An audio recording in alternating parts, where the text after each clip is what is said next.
Chapter 1. The Underrated Oriental. Brooklyn, New York. The annual NBA Draft is approaching, and this year it garners even more attention than ever before. The draft prospects are a veritable cacophony of talent. The player dubbed Little LeBron, Ben Simmons. The one referred to as Little Durant, Brandon Ingram. The player known as Little Sabonis, also named Sabonis. And, of course, the one shrouded in the most significant commercial controversy in history, Feng. Upon learning of Feng's participation in the draft, numerous netizens took to Bluebird to mock him. An Oriental with the surname Lee? I only know Bruce Lee. For the sake of commercial value, the NBA has forsaken all dignity. Feng, hurry back to your minor league team, the Little Sharks. No. According to scouting reports, Feng isn't even at the Cuba level he should return to Village BA. Feng cast aside his phone and gazed into the mirror. A man of yellow skin and black eyes, with a strong jawline and a robust physique, stared back at him. He was once a basketball-loving dump truck driver who met an untimely demise due to food poisoning from consuming expired chicken feet, only to be reborn as an orphan in a welfare institution, adopted by a pair of African-American parents who were also cross-dressers, and brought to America, where he lived with an overweight Indian sister who identified as male. From a young age, his African-American parents prioritized Feng's basketball development. After years of relentless effort, he fought his way through the AAU leagues and into the NCAA D3. Indeed, while the netizens were filled with vitriol, they were not entirely without reason. Here are Feng's season statistics and physical measurements. Age, 22. Height, 175 centimeters. Wingspan, 176 centimeter. Weight, 86 kilograms. Bench press, 84 kilograms 5 reps. Vertical jump, 75 centimeters. Average, 27.5 points, 3.3 rebounds, 6.9 assists per game. On paper, Feng appeared to be a player devoid of talent. A fourth-year senior fortunate enough to secure a starting position in the D3 league, while the United States boasts nearly 1,000 basketball players of similar caliber to him. However, there are only 60 spots in the NBA draft. Every year, the faces of Orientals attract significant attention. Selecting an Oriental player can yield immense commercial value. From ticket sales to endorsement deals, teams can reap substantial profits. No wonder netizens believe this Oriental only qualifies for the draft due to his racial advantage of yellow skin and black eyes. In a certain apartment, Feng turned on the television to watch the draft live. Those invited to the green room for the draft are, without exception, first-round caliber players. Unfortunately, someone like Feng, who caught the last train, could only stay home and watch on television. As anticipated, just like in his previous life, Simmons, Ingram, and Jaylen Brown were consecutively selected in the top 3 spots, commonly referred to as the first pick, second pick, and third pick. One by one, the rookies took the stage, donned their new jerseys, and posed for photographs with NBA Commissioner Adam Silver. Before long, the first round of the draft came to a close. Feng, feeling bored, began scrolling through his phone.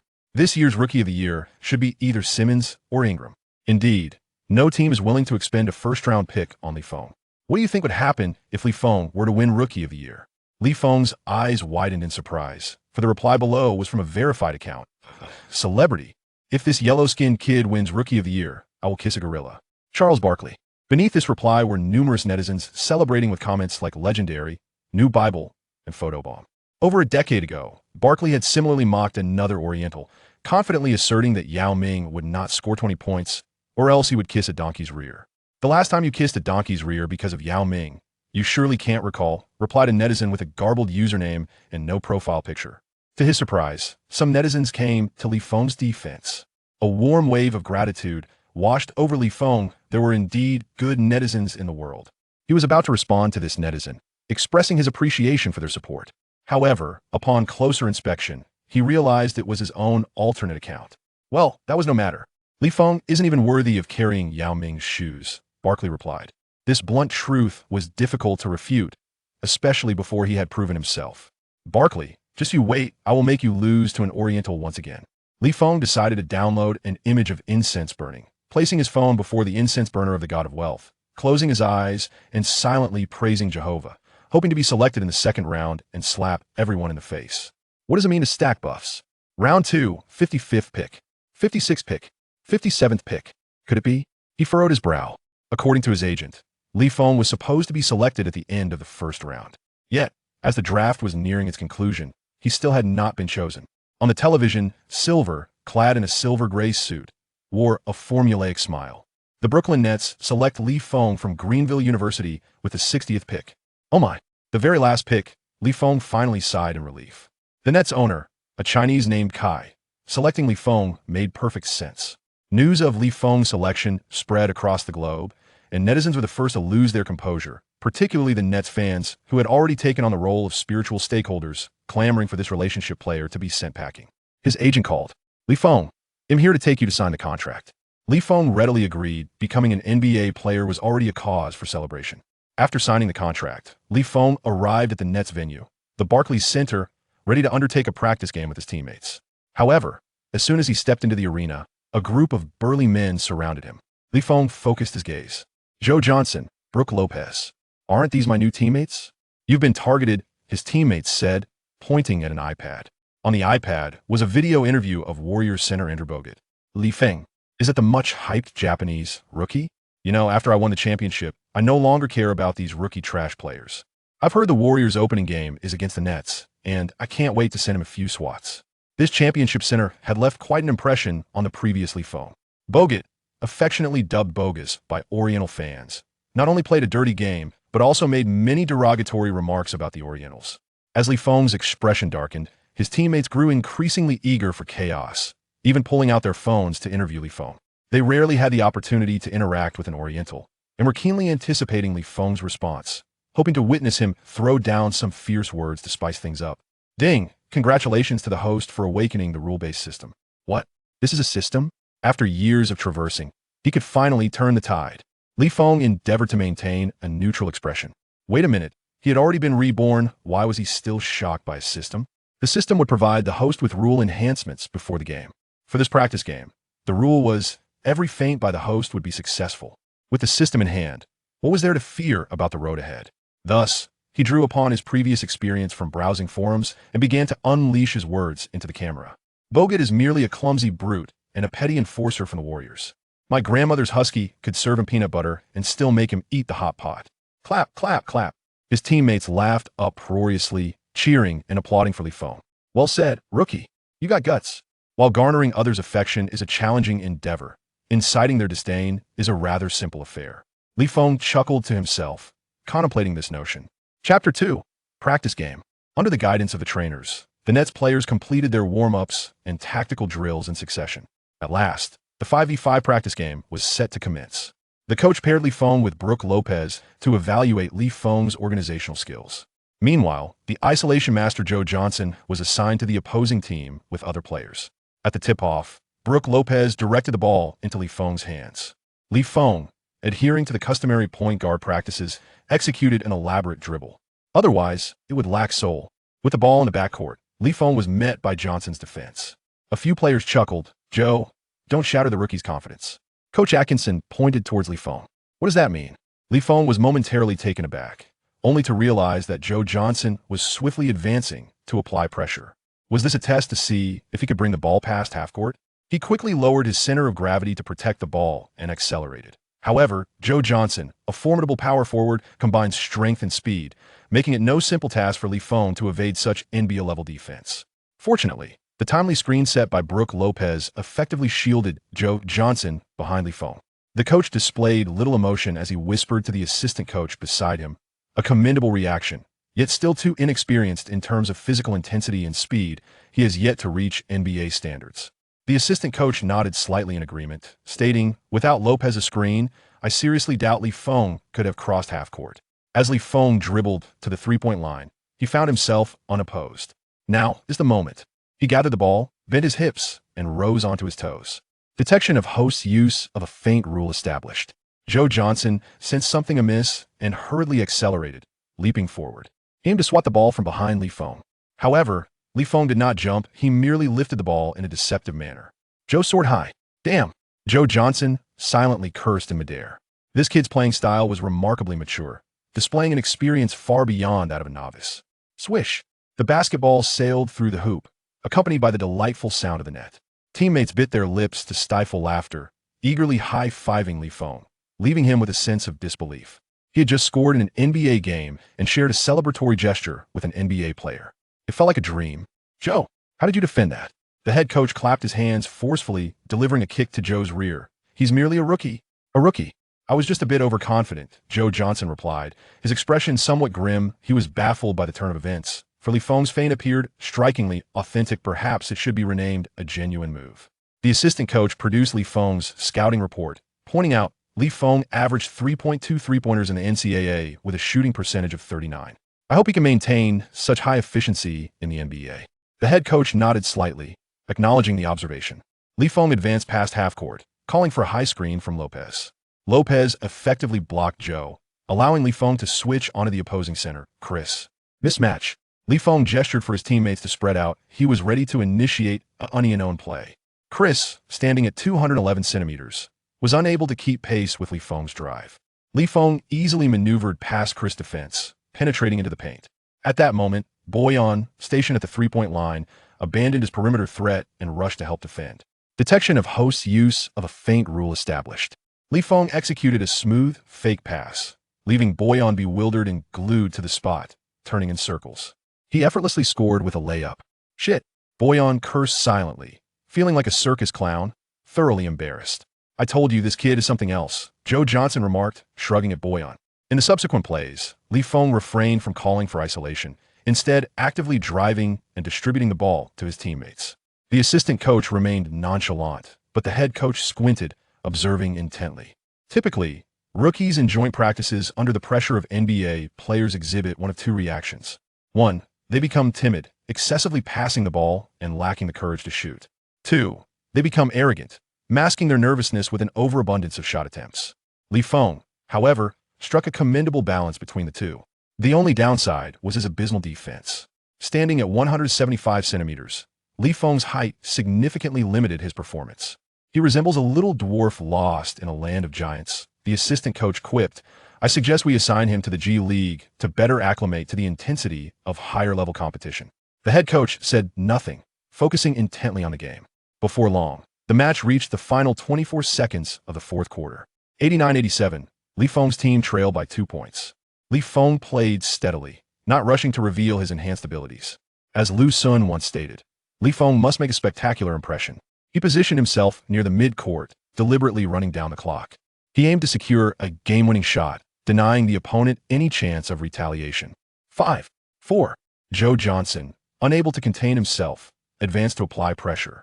This time, Li Feng did not call for a screen. Instead, he executed an in-and-out dribble, slicing into the paint with determination.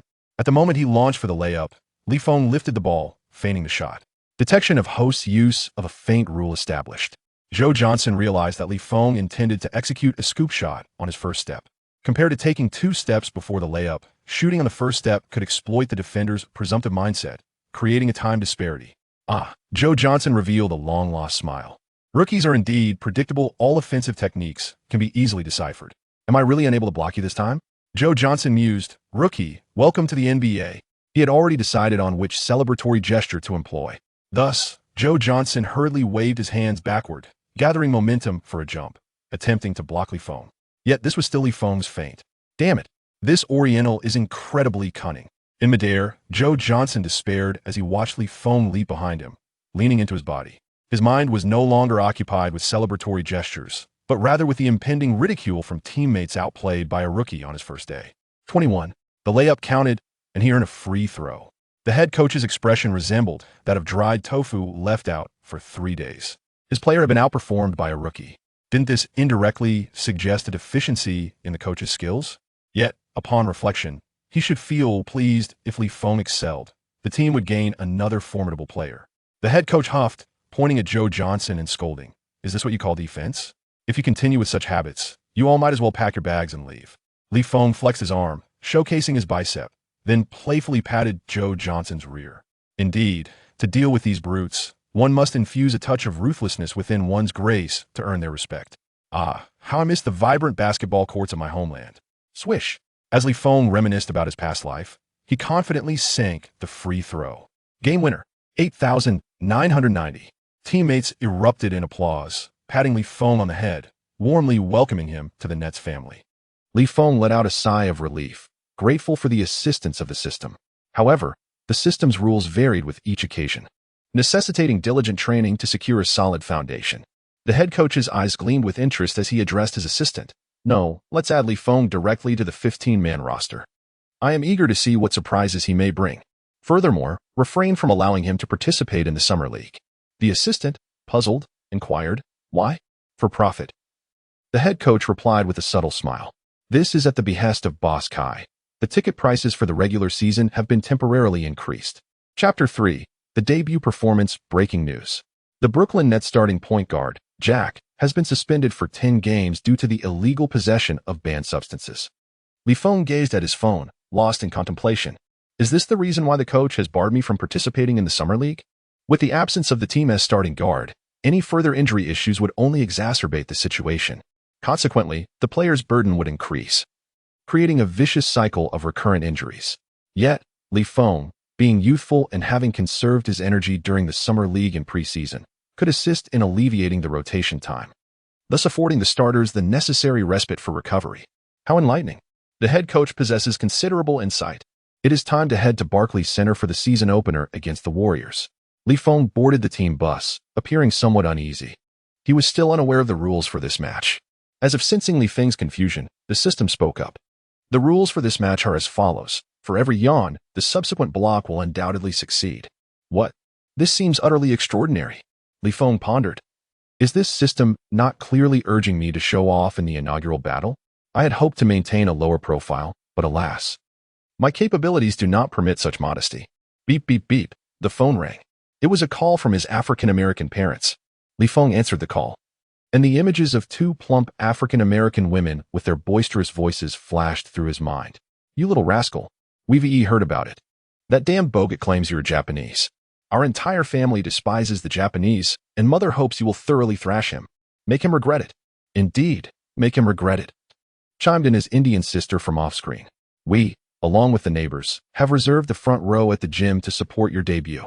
Feng felt a warm glow in his heart. They always offered silent support from behind. Whenever he was bullied, they would step up for him, unstoppable in their loyalty. They prioritized their stance, disregarding right or wrong. It was truly commendable. Just a gentle reminder to reimburse us for the airfare and ticket costs. Very well. After exchanging a few pleasantries, Feng hung up the phone, reassuring himself that he would undoubtedly excel. To his surprise, a multitude of family and friends had gathered to witness his match that evening. A troubling thought crossed his mind. What if the coach did not allow him to take the court? He dismissed the notion with a shake of his head, deciding to take one step at a time. After changing into his shoes and donning the rest of his gear, he descended to the lobby of the apartment building, awaiting the team bus to arrive. Alas, as a rookie, he was resigned to the sluggish pace of the bus. Should fortune grant him an endorsement opportunity, he vowed to purchase a luxury car. However, the traffic conditions in New York seemed to render driving to work an impractical dream. Inside the bus, the air was filled with the boisterous banter of his teammates. Lee, quick, check out this new interview. A teammate exclaimed, offering his phone. It was a pre-match interview with Bogut. The reporter, having meticulously prepared his questions, posed one. Is there anything you would like to say to Feng?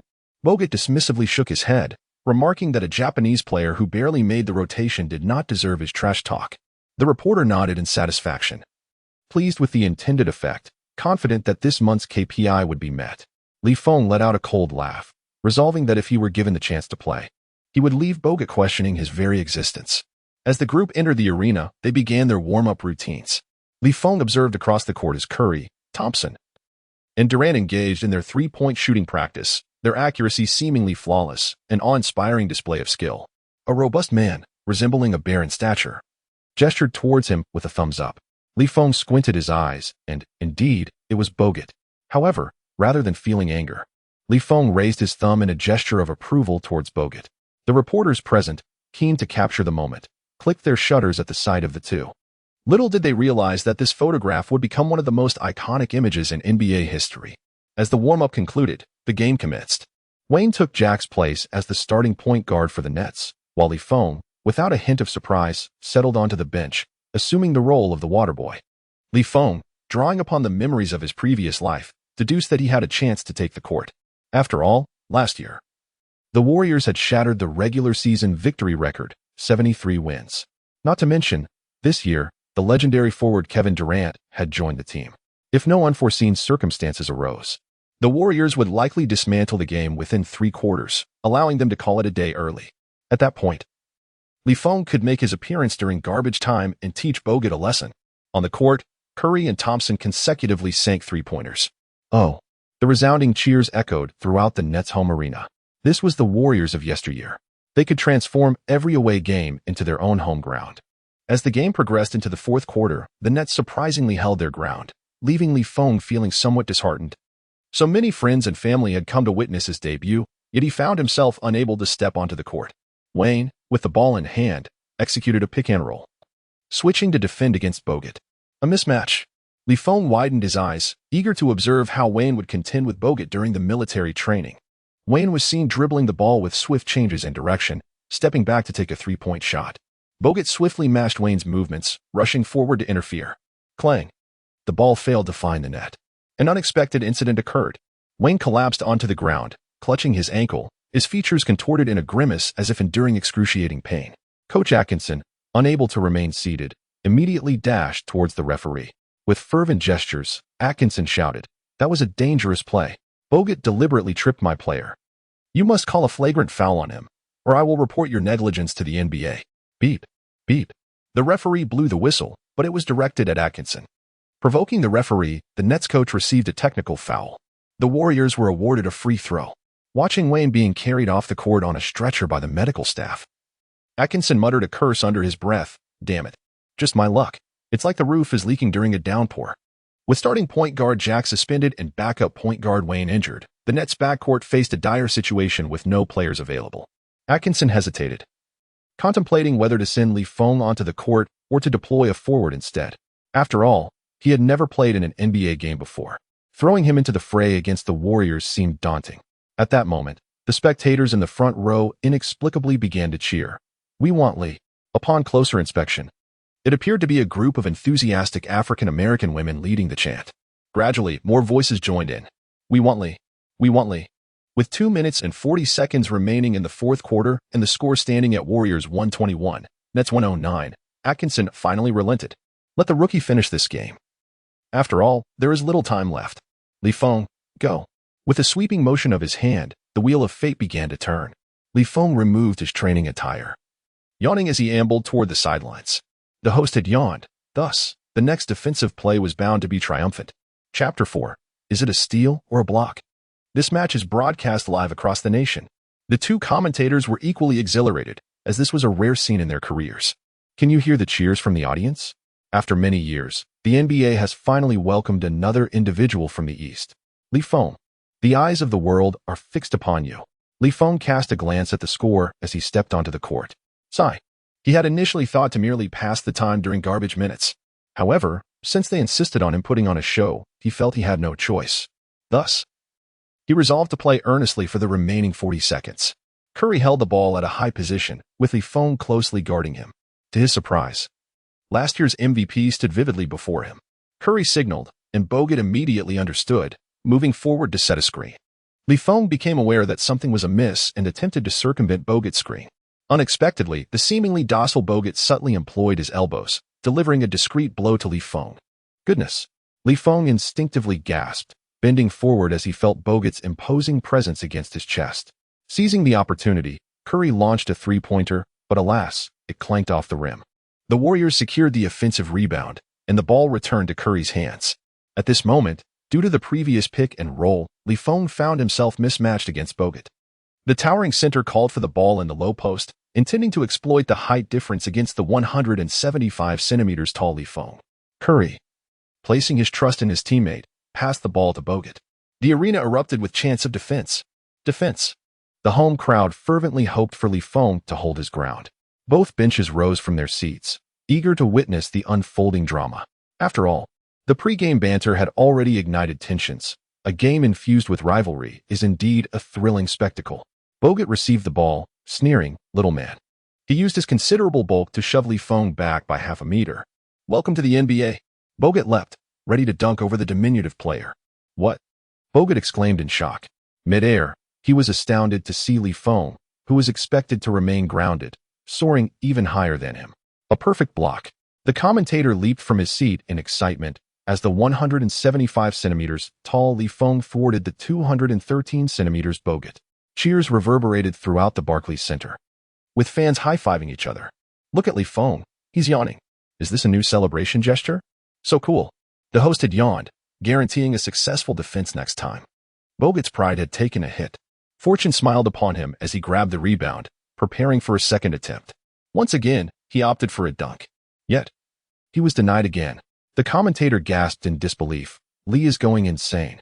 The mysterious power of the East. The audience erupted, rising to their feet, mimicking Li Feng's yawn in unison. A masterpiece of a moment. A reporter seized the opportunity to snap a photo. This image must be placed alongside the one of the two encouraging each other, headlining the news. Li Feng completely captivated the commentators and the audience. Bogut's face resembled that of expired liver, and he, like a stray dog, desperately sought to retrieve rebounds, yearning to prove his worth. One more opportunity remained. Bogut pondered, if my next shot is a skyhook, how would you respond? Upon this thought, time seemed to slow. The arduous journey he endured in Australia before ascending to the NBA flashed before his eyes, as if he were transported back to his youth. To that boy who adored basketball. I am a rare talent in the realm of basketball. What is Li Feng compared to my prowess? With a swift turn, he aimed to execute a Kareem Abdul-Jabbar-esque skyhook. However, in the fleeting moment before his shot, Li Feng's right hand swiftly and decisively intercepted the ball from Bogut's grasp. Ah! Bogut exclaimed, his limbs flailing in the air. This is the allure of a steal. The one who is robbed resembles a crab, suspended in midair, flailing about. Losing his balance, he crashed violently to the floor, landing in a most undignified manner. Was that a block or a steal? Goodness, Li Feng continues to astonish me. The commentator had grown somewhat numb, unprepared with an abundance of eloquent praises for Li Feng in his script. If a single block is deemed luck, what of 2? Or 3? Get up. I can still play. Watch how I teach that little rascal a lesson. Just as Bogut, with reddened eyes, attempted to rise from the ground in pursuit of revenge, the timer's buzzer rang out. The game is over. Witnessing Li Feng, still yawning, his vision faded into darkness. And he collapsed, tears streaming uncontrollably down his cheeks. Some individuals may win the game but lose at life. I shall not disclose who it is. Chapter 5. You two should go together the following day. The sports headlines read, the Tsunami Trio strikes, Warriors triumph over Nets. Li Feng and his manager, Vicky, exchanged glances. After a prolonged silence, Vicky slammed the table. This is outrageous. Even with a magnifying glass scrutinizing the entire report, your name cannot be found. Li Feng initially intended to console him, yet the illustrious deeds of this university alumnus surfaced in his mind. This Vicky is indeed a remarkable individual. On the surface, he presents himself as an agent, but behind the scenes, he is a genius hacker with dual degrees in English literature and advertising design. During his university years, Vicky once, in a state of inebriation, clandestinely breached the school's official website, transforming all images into those of his anime wives. Li Feng blinked and, as if struck by a sudden inspiration, suggested, why don't we establish our own media? His words were like a clarion call, awakening the slumbering thoughts of Vicky, whose eyes sparkled with excitement. Indeed, let us create our own media, he exclaimed. With that, he strode purposefully towards the apartment door, murmuring about rekindling old endeavors and awakening the primordial magic. Li Feng's lips twitched slightly, and he could only pray that Vicky would refrain from indiscriminately uploading his paper doll wives onto the media's official website. Li Feng's phone received a text message from the head coach.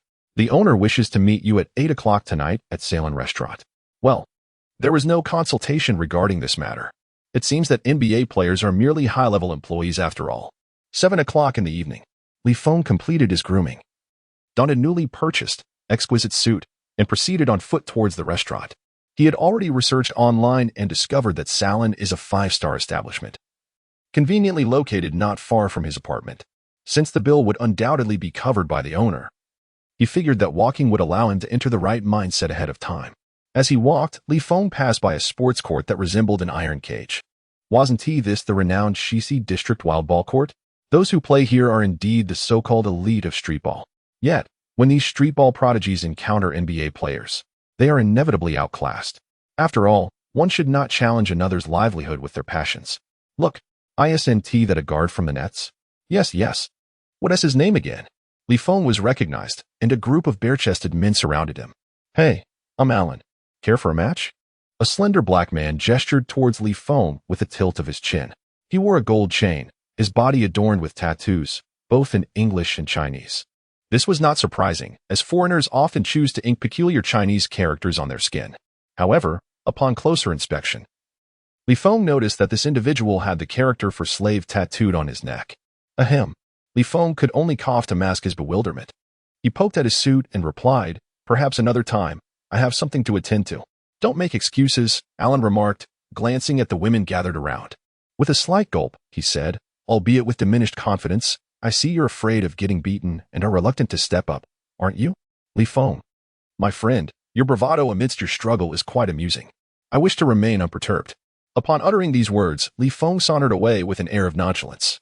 The onlookers, incensed, encircled Li Feng, unleashing a torrent of derision. "Effeminate fool. Am I not correct? The NBA is merely a theatrical spectacle. True prowess lies in the untamed talents of the Western District's streetball elite. Coward. Clown." They jeered. "Huh. By the time I return from my meal, you shall all be on your knees, calling me father." As time progressed, Li Feng finally arrived at the Salon restaurant. Li Feng picked up his phone and shook the reservation slip. The waiter displayed a polite, formulaic smile and escorted him into the private room. Inside, there were only two individuals, Boss Kai and head coach Atkinson. After exchanging pleasantries reminiscent of an English textbook, the boss mentioned that he had already ordered the dishes for Li Feng, taking into account that he is a professional athlete and had ordered a little extra. "Li Feng, there is something I would like to discuss with you," the head coach said with a smile. Li Feng cast a glance at his boss and, noticing his tacit approval, inquired, "What is the matter?" "We have decided to embrace a lackluster season, aiming to secure a favorable position in the upcoming draft." Is this something that requires my consultation?" Observing the look of confusion on Li Feng's face, Atkinson elaborated. "We hope that this season you can unleash your full potential and deliver an outstanding performance. There is no need to be concerned about the win-loss record. The objective is to secure the Rookie of the Year award. This strategy aims to capitalize on Li Feng's immense popularity to boost ticket sales." Li Feng, with his dark eyes and yellow skin, naturally attracts the attention of countless Eastern fans, not to mention the legion of detractors he possesses. Even a mixed reputation can be a form of recognition. After a moment of surprise, Li Feng reconsidered. Wait a minute, with such a formidable system at his disposal, what if he inadvertently clinches the top spot in the regular season? What if he accidentally secures a championship? The bittersweet dilemma of happiness. He would simply take it one step at a time. "No problem, I shall give it my all," Li Feng assured, though a hint of trepidation lingered within him. "I will definitely earn the Rookie of the Year title." Upon hearing Li Feng's commitment, the owner and head coach exchanged knowing smiles. The remainder of the evening was spent amidst laughter and camaraderie. After the meal, Li Feng bid farewell to the two and opted to walk home, considering it a chance to digest his food while also imparting some lessons to the overconfident streetball players. As he passed by the Iron Cage Court in the Shisi district once more, the atmosphere had shifted significantly. The host and DJ stood atop a makeshift platform, energizing the crowd for the match. The spectator stands were filled to capacity, with attendees raising their phones to capture the vibrant moments of life. Oh. Guess who has arrived?" the host announced as he spotted Li Feng entering the cage. "Gentlemen, stop playing. An NBA player has come to challenge you." Fans surged forward, phones in hand, encircling Li Feng like a tidal wave. He truly had come. Today, there would be a spectacle to behold. The ongoing match was abruptly halted by the host's declaration. "Good to see you again," remarked the slender Alan, somewhat surprised, as he squeezed through the crowd alongside another African-American. Li Feng recalled that another black man seemed to be the one who had mocked him as an effeminate Oriental in the crowd. "Oh, weren't you the one who ran away?" The black man looked down at Li Feng, not intending to clarify his previous taunts. "Allow me to introduce myself. My name is—" "That's of no concern to me," Li Feng interjected brusquely. "Have you lost your mind? Why should I listen to your self-introduction?" A fleeting expression of anger crossed the black man's face, quickly replaced by a haughty demeanor as he approached Li Feng, intending to engage in a war of words. To his surprise, Li Feng casually raised his arm, effortlessly blocking the man's advance with his chest. The black man's expression shifted dramatically. He felt as if he were unable to make even an inch of progress. How could this yellow-skinned youth possess such strength? One-on-one, Li Feng stated impassively.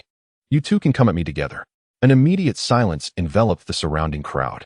Some debated whether this constituted a one-on-one or a two-on-one situation, while many others questioned whether Li Feng had perhaps consumed some industrial alcohol during his meal, rendering him somewhat disoriented. Every street ball player worthy of the court was a prodigy in their own right, having dominated their neighborhood since childhood, akin to the Jordan of their respective streets. Moreover, this was a street court, devoid of referees, where defensive maneuvers could be brutally fierce. Hand-checking was a given, and pushing and shoving were commonplace. Two notable sayings about the Shisi District Court state: no one can leave the Shisi District Court unscathed. It's quite normal for me to carry a basketball when there's a chance of a brawl, right? Even NBA stars would hesitate to face a 2-on-1 scenario under these conditions. The crowd couldn't help but feel a mix of apprehension and intrigue. All right, all right, all right. The black man nodded heavily, a bitter smile of anger crossing his face. Let us see if you can remain so arrogant after our one-on-one.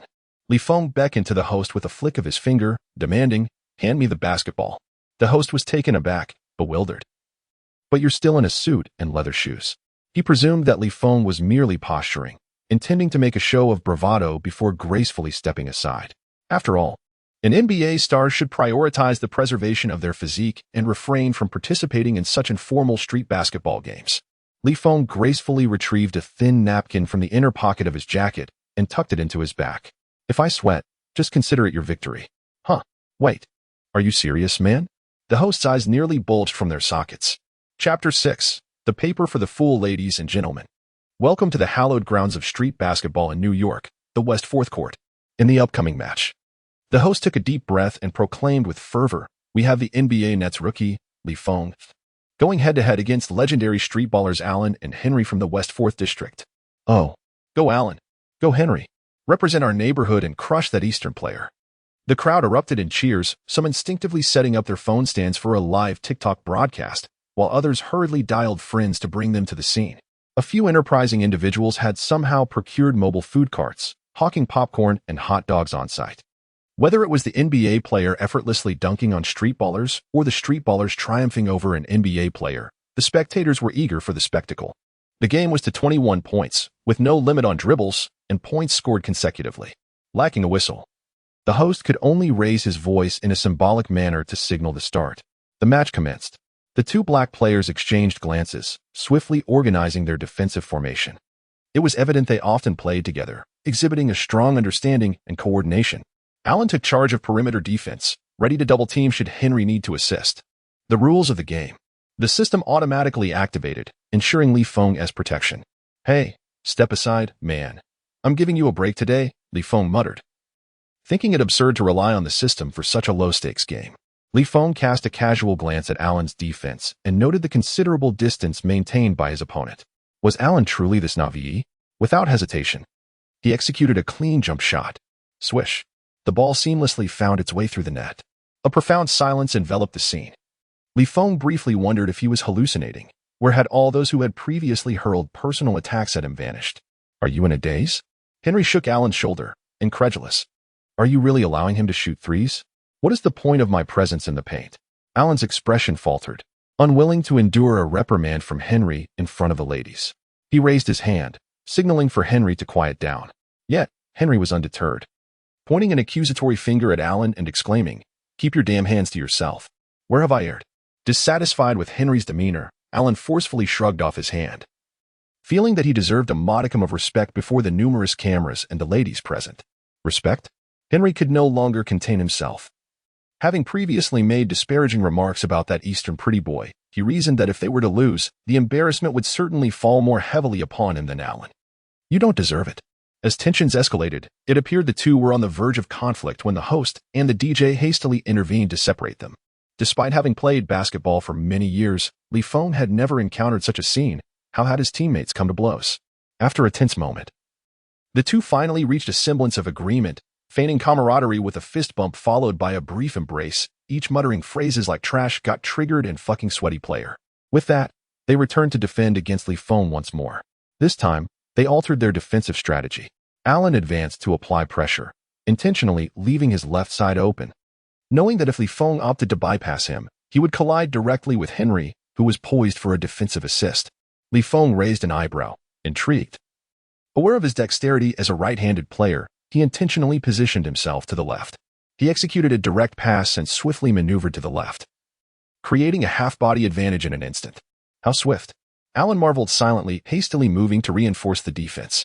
Feng seized the rhythm, executing a death through the legs maneuver, leaving Alan utterly bewildered and nearly performing the splits. Holy moly! Alan grimaced, clutching his groin. A dazzling explosion of skill, followed by a retreating step, culminated in a harmonious shot. Feng once again retreated beyond the three-point line. Crap!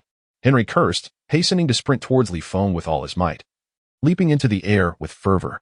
Observing Henry hurtling towards him like a cannonball, Feng smiled knowingly. The confident expression on his face sent a wave of foreboding through Henry's heart. Feng aimed the ball at the basket and slammed it onto the ground. The basketball soared towards the hoop with a trajectory akin to that of a catapult. He then dashed towards the rim, propelling himself into the air at the opportune moment, executing a flawless alley-oop dunk. This magnificent slam ignited the fervor of the entire arena, or rather, the library. The crowd that had been seated in the stands surged towards Feng like a horde of zombies, leaping and howling in ecstasy. Incredible! I bow to you. You are my father. Witnessing Feng's adoration from the throng, Henry's expression twisted into one of utter disgust, as if he had just ingested something vile. His body trembling with rage. The host and DJ exerted immense effort to coax the crowd back to their seats, both drenched in sweat. Given that Alan not only required a new pair of trousers, but might also need to consult a urologist, the ensuing match was left to the confrontation between Feng and Henry. In truth, Feng had already shown restraint. Alan was not inherently malicious and had merely indulged in some boastful banter. Otherwise, Feng could have easily shattered Alan's ribs, with at least a 70% certainty of achieving it. As for the remaining racist, Henry, Feng decided to raise the intensity. I have always been clear in my rewards, have I not? The game commenced. Henry, like a wild dog, crouched low, extending his hands in a frenzied attempt to claw at Feng, his knee forcefully pressing against Feng's thigh, crossing the boundaries of acceptable defense. Henry was gradually losing his composure, resorting to desperate measures to secure victory in this one-on-one duel. Feng furrowed his brow. This was indeed a dangerous maneuver. Do not compel me to treat you to a glass of Lafite. Thus resolved, Feng decided to abandon all restraint, firmly establishing his dribbling stance to penetrate past Henry, overpowering him with sheer force. The might displayed was nothing short of terrifying. The commentator observed Feng charging forward like a bulldozer, withstanding Henry's attempts to impede him. As he barreled towards the basket, upon reaching the 3-second zone, Feng lowered his center of gravity, taking 2 steps into one, and with a shoulder-driven surge. What the hell? Henry's mind went blank. Agony. A searing agony radiated from his chest throughout his entire body. In that moment, he wished fervently that this body did not belong to him. Henry resembled a kite severed from its string, sent hurtling away by Feng's collision. His entire form grotesquely imprinted against the iron mesh of the cage. When the doctors and nurses finally pried Henry from the net, the onlookers could scarcely comprehend the extent of his injuries. Countless, intersecting lacerations marred his upper body. Whispers filled the air, their sentiments surprisingly sympathetic. Was this the level of confrontation one could expect in the NBA? Truly, these were NBA players. Street ballers ought not to even compare. As they watched the ambulance depart, the commentator, with an oddly perplexed expression, declared Feng the victor. Having volunteered in this iron cage arena for many years, the commentator had witnessed NBA players dominate street ballers and seen street ballers miraculously triumph over NBA players. Yet, he had never witnessed a scenario where an NBA player, clad in a suit and dress shoes, dispatched 2 street ballers to the ambulance within a mere 10 minutes.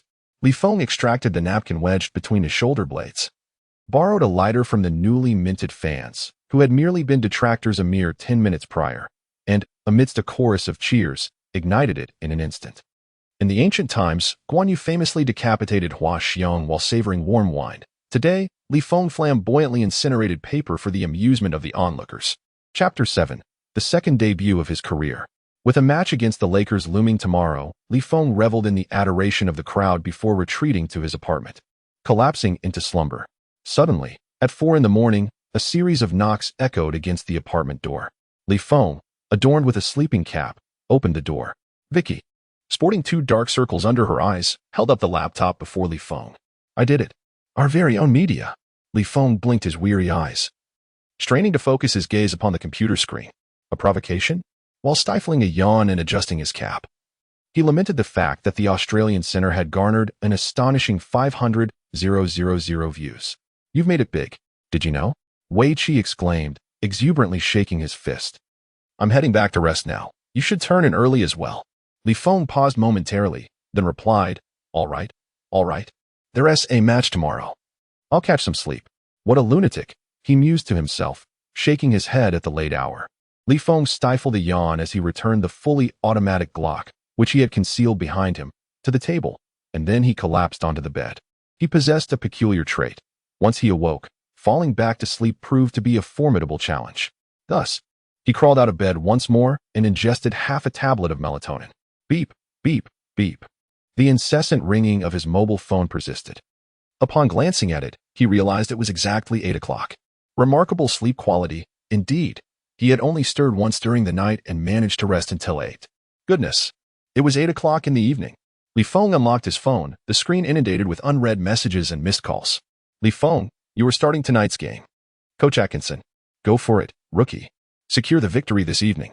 Joe Johnson. I've arrived. Where are you? Joe Johnson. Joe Johnson. Missed calls from Joe Johnson 17 times. Hello there, handsome. Kim Kardashian.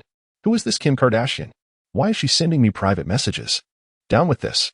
Never mind. I should focus on how to get to the arena. Socializing can wait until after the game. With just an hour left before the match in the notorious traffic of downtown New York, taking a car is out of the question. And the subway won't team make it in time either. Ugh, Li Feng's mind raced. Wait, I can fly over. Li Feng immediately opened his phone and urgently summoned a helicopter from the nearest helipad to his apartment. What on earth?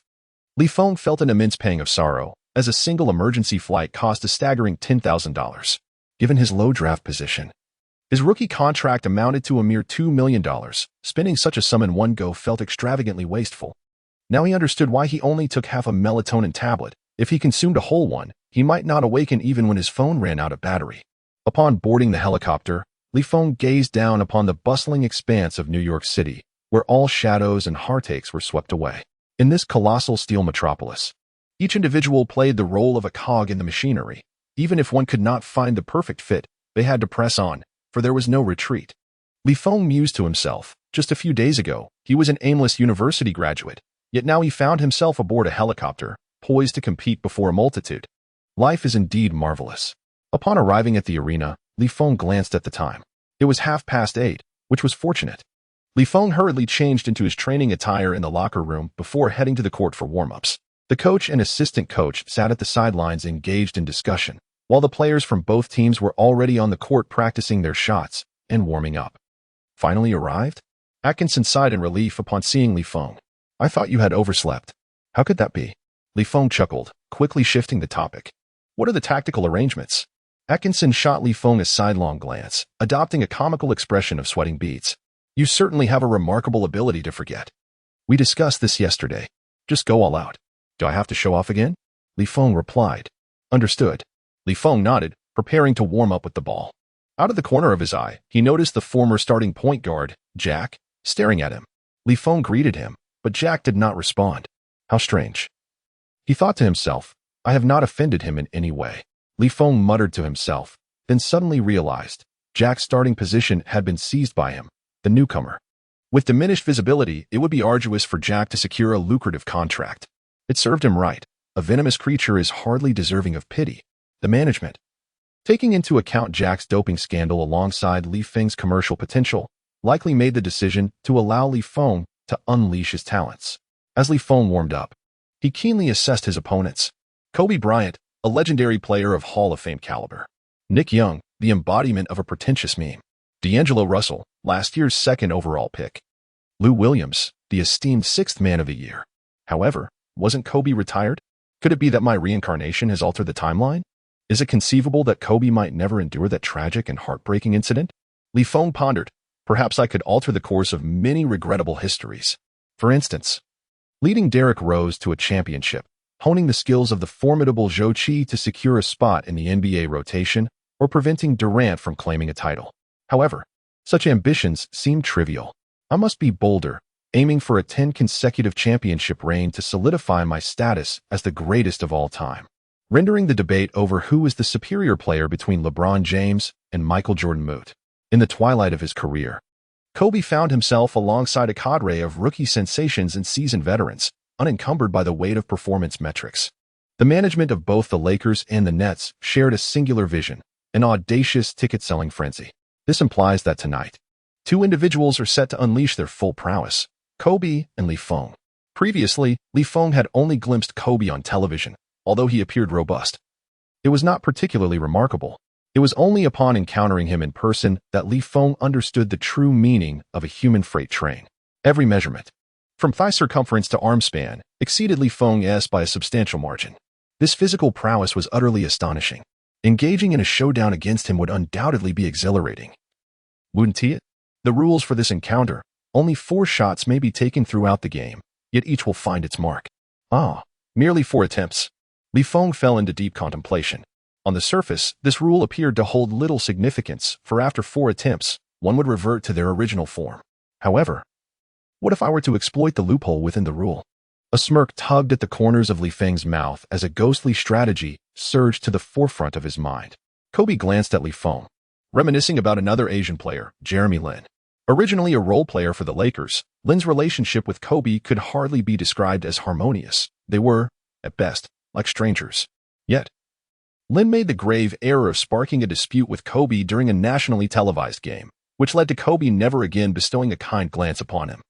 Once Lin transferred to the Charlotte Hornets, Kobe's disdain became overt, as he intentionally stepped on Lin's foot and even attempted a vicious aerial strike, nearly incapacitating him. TCH. Kobe scoffed, considering his esteemed position in NBA history and commercial value. Eliminating a few Asian players was hardly a concern. A suspension was out of the question. And at most, a trivial fine would follow after the game. Should that scrawny monkey dare to provoke me, he would witness the true meaning of a lightning whirlwind strike. Chapter 8. Naming Kobe. The game commenced. At center court, the Lakers' Larry Nance Jr. faced off against the Nets' Brook Lopez in a jump ball. Nance's athletic prowess was remarkable. Yet Lopez's wingspan surpassed it, directing the ball directly towards Li Feng. Adhering to the customary practices of a point guard, Li Feng executed a series of flashy behind-the-back dribbles as D'Angelo Russell closely guarded him. Li Feng gestured for the guard Joe Harris to execute a pick-and-roll switch. What on earth was he doing? Coach Atkinson wore a perplexed expression. Kobe was tightly guarding Harris, and if a switch occurred, he would directly face Kobe. Owner Tsai had also come to witness the game, and, upon hearing Atkinson's remarks, couldn't help but furrow his brow. Kobe had been named to the all-defensive team 12 times, with 9 selections to the first team and 3 to the second team. What was this Li Feng thinking? Was he really planning to isolate and exploit the slower-footed center? Why call out Kobe? I had allowed you to unleash your potential solely to generate ticket sales. Yet you not only treated a feather as a command but also sought to elevate your own status? By what right do you summon Kobe? Harris successfully blocked Russell, effectively switching Kobe onto Li Feng. Spectators in the front rows rose to their feet, cheering and urging Li Feng to take on Kobe one-on-one. Indeed, Li Feng had intended to do just that. He not only aimed to challenge Kobe, but to specifically call him out. He was intent on confronting Kobe directly. Li Feng skillfully dribbled the ball while advancing towards the three-point line. In a moment when Kobe lowered his center of gravity, he took a decisive jump shot. The rules were upheld, and the ball found nothing but net. The crowd erupted in astonishment, and Boss Kai and Atkinson exchanged bewildered glances. What was happening? The excitement was palpable as they witnessed their rookie boldly challenging Kobe. Surely, it must have been luck. After all, the game had just begun, lacking in intensity. Perhaps after a few plays, Li Feng would be panting and struggling to maintain control of the ball. At that point, if he could still showcase his skills, then they could sing his praises. One cannot judge solely by a single moment. Everyone experiences their share of highlights. With this thought, the two nodded and steadied their mindset. Kobe's expression shifted noticeably as he clapped his hands vigorously, signaling Russell to pass him the ball immediately. So what if he was successfully singled out? I will return the favor. In his mind, Russell quickly weighed the consequences of defying Kobe against the repercussions of violating their strategy, ultimately deciding to pass the ball to Kobe without hesitation. In the Lakers, Kobe embodied the essence of correctness. Should you disagree with his vision, whether you were a coach, a manager, or a teammate, you would find yourself out in the cold. This is what is known as the Mamba mentality. Kobe lifted his head and executed the same move as Li Feng, calling for a pick-and-roll. This time, it was Harris who found himself firmly blocked by Russell, forcing Li Feng to switch and guard Kobe. With the ball in his possession, Kobe turned his back, lowered his center of gravity, and with powerful thrusts, he effectively pushed Li Feng from the three-point line into the paint. Li Feng felt that Kobe was unstoppable, akin to a rocket. It dawned on him that this was the sensation he experienced when he collided with that streetball player. He couldn't help but think of Henry, inwardly mocking the situation. From an angle unnoticed by the referee, Kobe deftly used his elbow to knock Feng aside, executing a picturesque fadeaway jumper that captivated the audience. Swish. The ball struck the backboard at a perfect 45-degree angle. Easy. As Kobe retreated on defense, he playfully wagged his finger at Feng, suggesting, "You should hit the gym." Oh my God. Some of the home crowd had already defected, cheering for Kobe's score. Feng sat on the ground, massaging his aching chest. His brows furrowed in distress. His strength had already been overwhelmed, and now he had to contend with the threat of underhanded tactics. The moment he dared to voice his protest, he would undoubtedly be labeled a coward. What about the referee? Feng looked up and saw Kobe sharing a light-hearted moment with the referee, completely at ease. How infuriating. Is the referee utterly unconcerned? Feng rose swiftly from the ground, promptly receiving the ball and advancing forward. He held the ball high, calling for a screen and roll, specifically requesting Kobe. If Kobe can execute a fadeaway jump shot, why should I not be able to? Feng dribbled with finesse, executing a sudden change of direction followed by a step-back three-pointer. Kobe attempted to block Feng's shot, his colossal hands effortlessly obscuring Feng's line of sight. Rebound. Kobe urged his teammates to contest the offensive boards. After all, his height and wingspan far surpassed those of Feng, and the interference had been so close that he doubted Feng could score. The rules were in place. This shot was destined to succeed. With a swift motion, the ball soared through the air, 3 points. What? The fans were left in disbelief. Kobe was taken aback. Atkinson and owner Tsai shared the same astonishment. The three of them turned simultaneously, staring blankly at Feng. Such an extraordinary shot undoubtedly deserved a place in the day's top 5 highlights. Lakers coach Walton prepared to signal for Kobe to alter his defensive strategy and collaborate with his teammates to double-team Feng. Such miraculous shots could severely damage team morale, necessitating an immediate adjustment in defense or a timeout. However, Kobe quickly shook his head and raised his hands, imploring Coach Walton for another chance. Walton's expression darkened. Though a rookie coach, it was humiliating to have his authority challenged by the star player in front of a crowd. Yet, Kobe's influence was too substantial, and Walton reluctantly crossed his arms, halting his movements. Atkinson whispered to owner Tsai, covering his mouth to prevent prying ears from eavesdropping, "Trust my judgment. Let him unleash his potential." Owner Tsai responded with a similar gesture, and this is only the first quarter. After another round, Feng replicated his previous feat, executing another high-difficulty maneuver to sink a three-pointer. The rules were in place. This shot was destined to succeed. 34, the Lakers called for a timeout. Feng's lips curled into a subtle smile as events unfolded precisely as he had envisioned.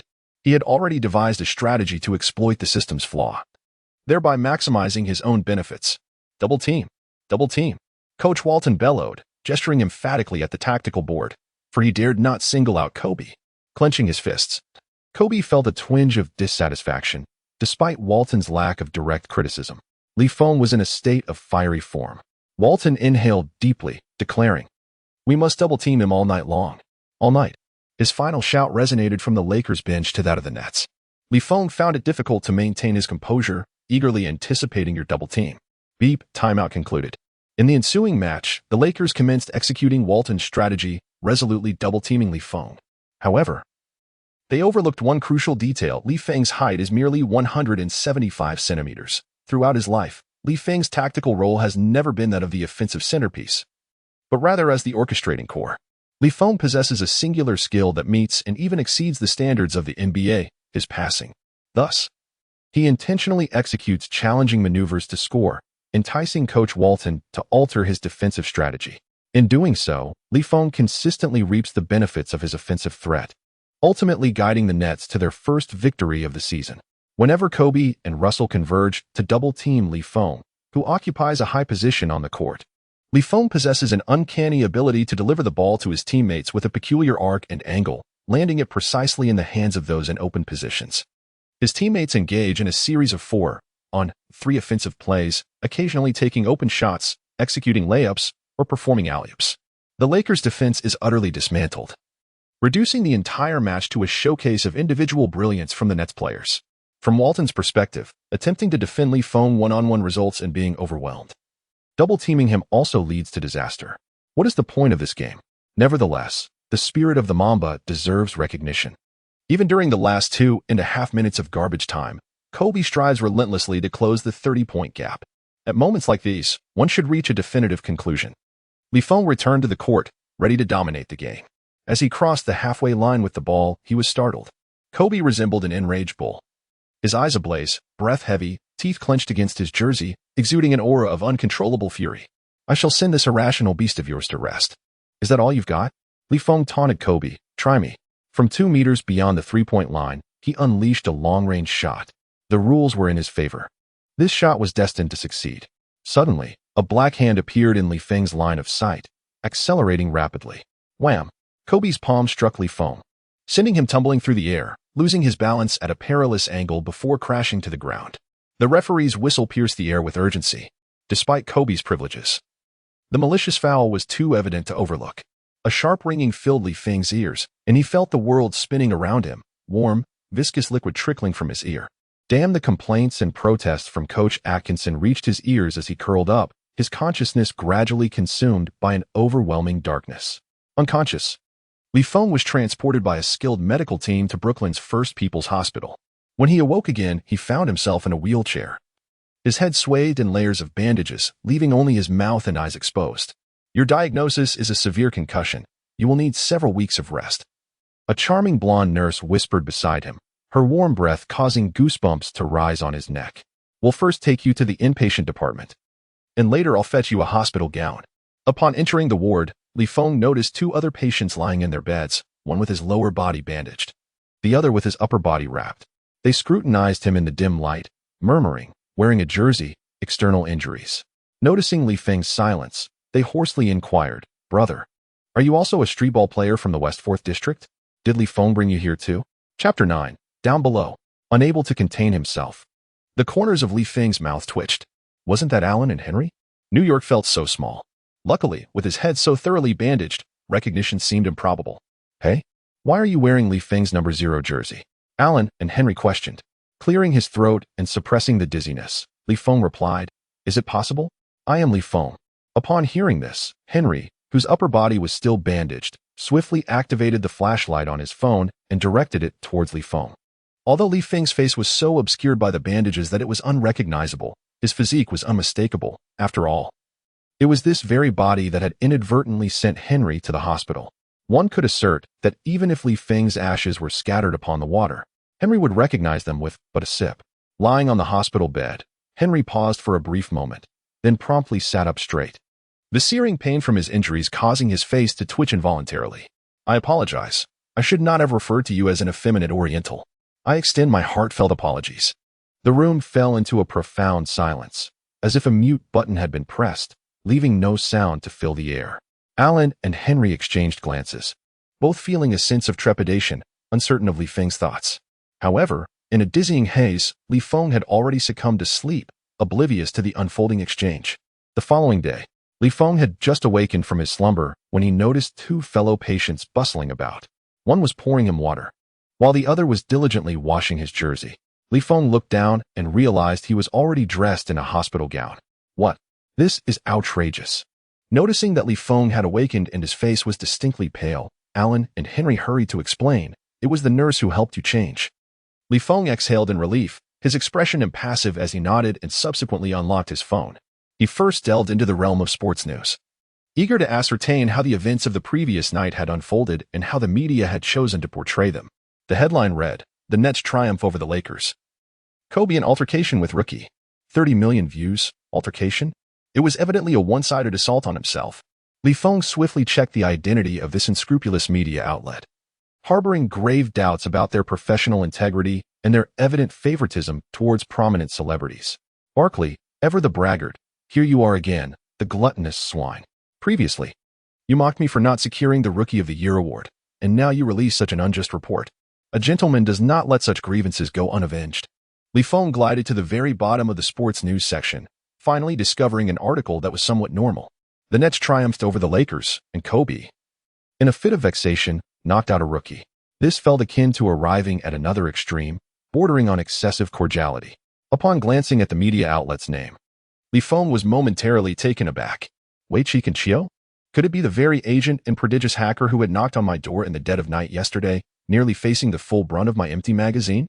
This could indeed be one of the rare pieces of good news. However, in comparison to Barclay Conchio, Wei Chi Conchio wields considerably less influence. One can only hope that it will one day eclipse Barclay, that unscrupulous purveyor of paid opinions, and trample them underfoot. Switching to the information interface.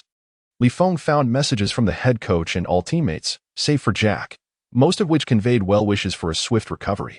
The owner also sent a message, essentially advising Li Feng to focus on his recuperation and not to rush back to the court. The owner promised to exert pressure on the league, hoping for a substantial penalty against Kobe. As for Kobe's apology, Li Feng scoured his phone but found nothing. After all, one cannot locate that which does not exist. Li Feng clicked on the latest news about Kobe, which happened to be the post-match interview from last night.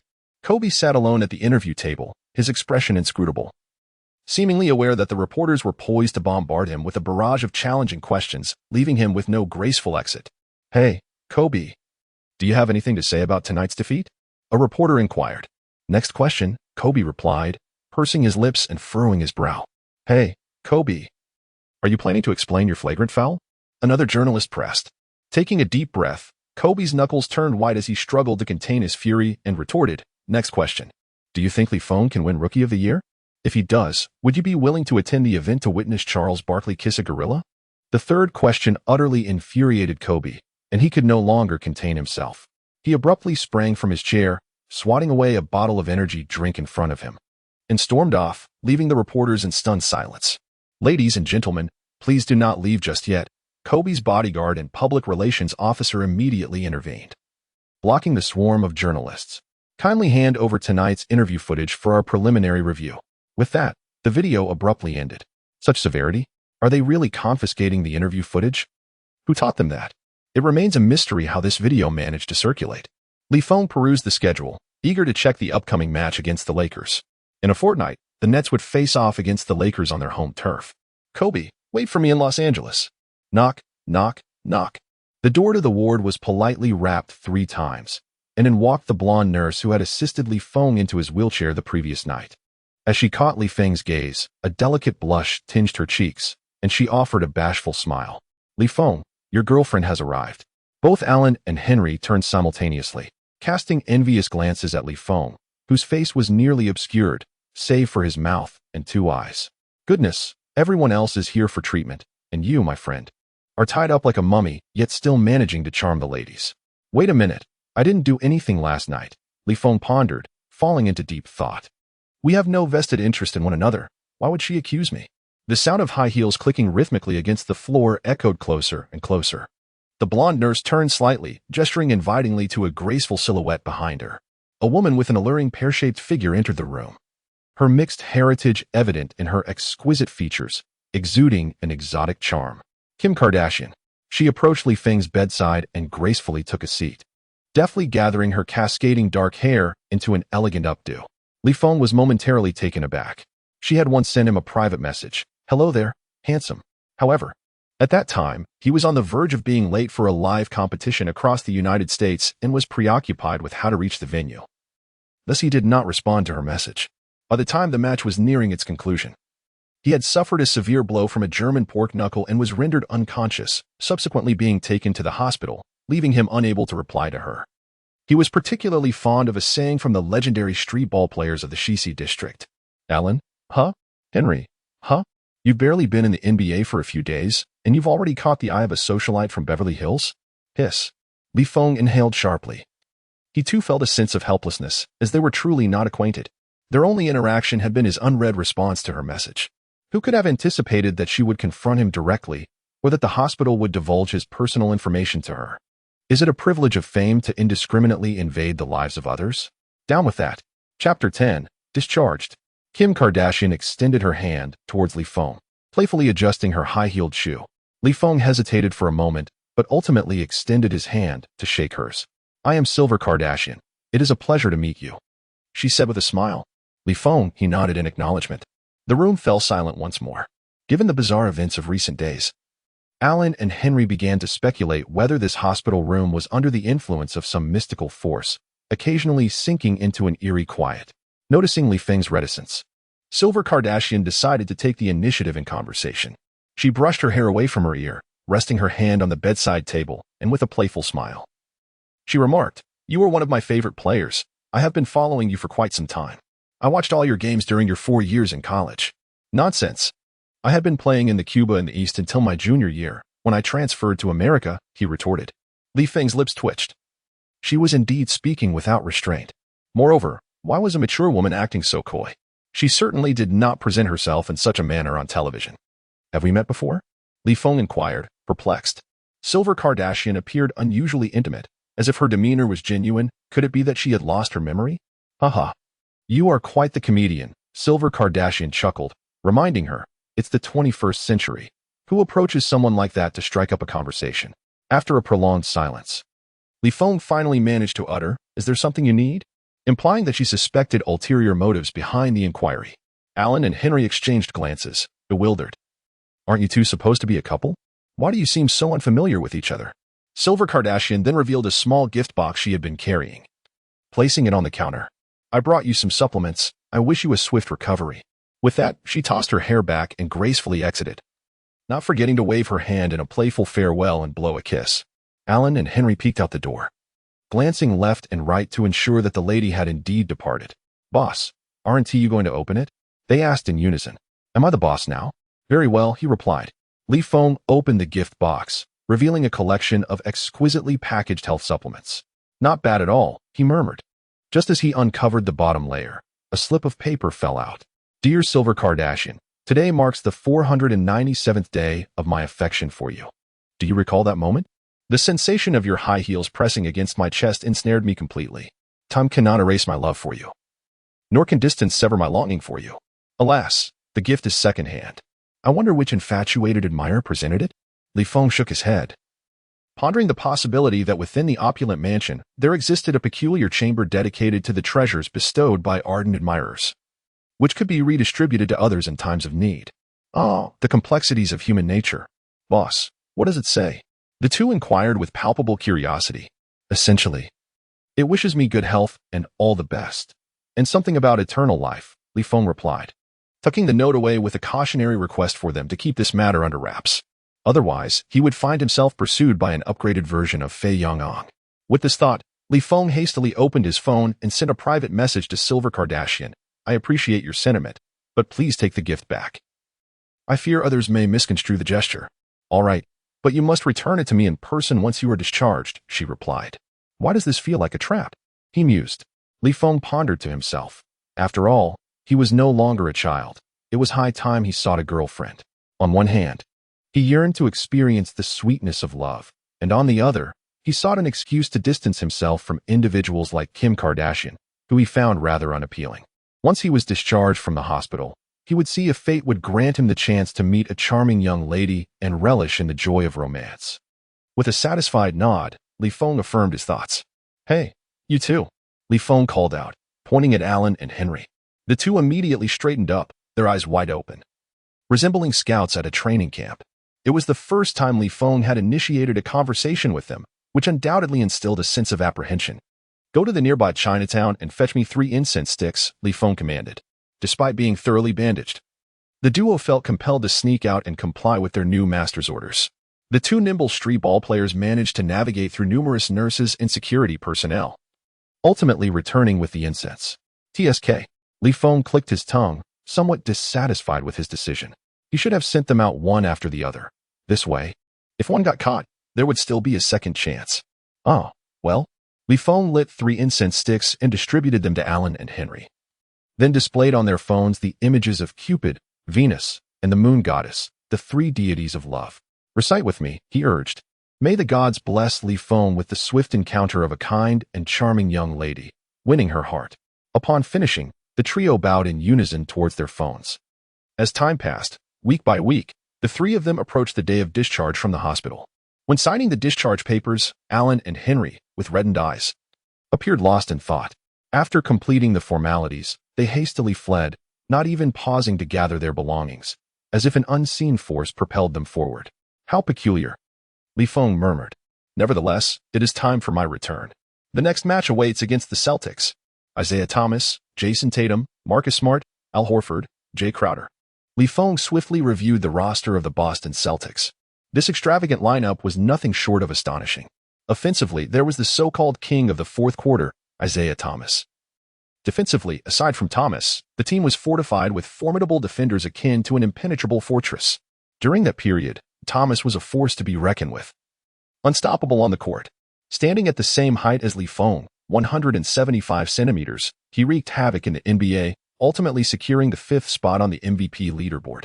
He was one of the players Feng admired most in his past life, consistently dismantling the defenses of giants with his diminutive stature. Suddenly, his phone buzzed with a new message. Your injury has healed. Please return to the team for evaluation. If the team physician permits, you will participate in the upcoming game against the Celtics as a substitute. Atkinson, just a substitute? That would suffice, after being away from the court for so long. It was indeed time to acclimate to the intensity of the game. He pondered what the rules for this match would entail. As Feng's thoughts stirred, the system promptly responded. The rules of this encounter dictate that for every instance of trash talk directed at the host, a corresponding offensive foul shall be successfully manufactured. Trash talk, offensive fouls. These two elements are indeed the forte of the diving champion, Smart. The origin of this moniker lies in an instance where Smart's performance during a feigned fall was excessively theatrical. He collapsed to the ground with the flair of a diver, despite having been untouched by anyone. From a certain perspective, one could argue that Smart exhibits a commendable dedication, as not everyone possesses the fortitude to endure the pain of crashing onto a hardwood floor. It seems that Smart is destined to fall prey to Feng's machinations. Feng's mind conjured the image of Smart holding a videotape, humbly and reverently inquiring about the art of flopping. Chapter 11. The locker room turmoil in a certain studio. A corpulent man and a slender one occupied the commentary booth. Ladies and gentlemen, good evening. Welcome to tonight's NBA matchup. The Boston Celtics are hosting the Brooklyn Nets. I am your special guest, retired player Charles Barkley, the plump man chuckled, the flesh on his face jiggling. I am B. Smith, a special commentator for ESPN, replied the thin man, whose face resembled that of a long horse. One was a retired player operating a personal blog, and the other a sharp-tongued commentator signed with a sports media outlet. One was tall and stout, the other short and lean. Their only commonality lay in their livelihood, which thrived on lambasting NBA stars. They were acutely aware of which teams generated buzz and which players stirred controversy. When a popular player faltered, they were like bloodhounds lurking in the shadows, drawn by the scent. Even when a player delivered an extraordinary performance, they could still nitpick for faults. Bowing down was out of the question. Their secret weapon was the one-ball theory. Barkley, weren't you supposed to be absent? B. Smith inquired with a mischievous grin. What caused the sudden change of heart? Look at how you phrased that. Barkley retorted with a smirk that barely concealed his amusement. If Feng hadn't been discharged from the hospital, you probably wouldn't be here, would you? The two exchanged glances and burst into laughter. According to pre-game interviews with the coach, Feng would be taking the court as a substitute for this match. B. Smith pulled out a stack of documents. Barkley, how do you think Feng will perform tonight? Barkley feigned contemplation, secretly retrieving a pre-written note. Feng has been hospitalized for 2 weeks due to a severe concussion. During this time, he has neither undergone specialized athletic rehabilitation nor engaged in fundamental shooting practice to maintain his touch. I do not believe he can uphold a commendable competitive state. All right.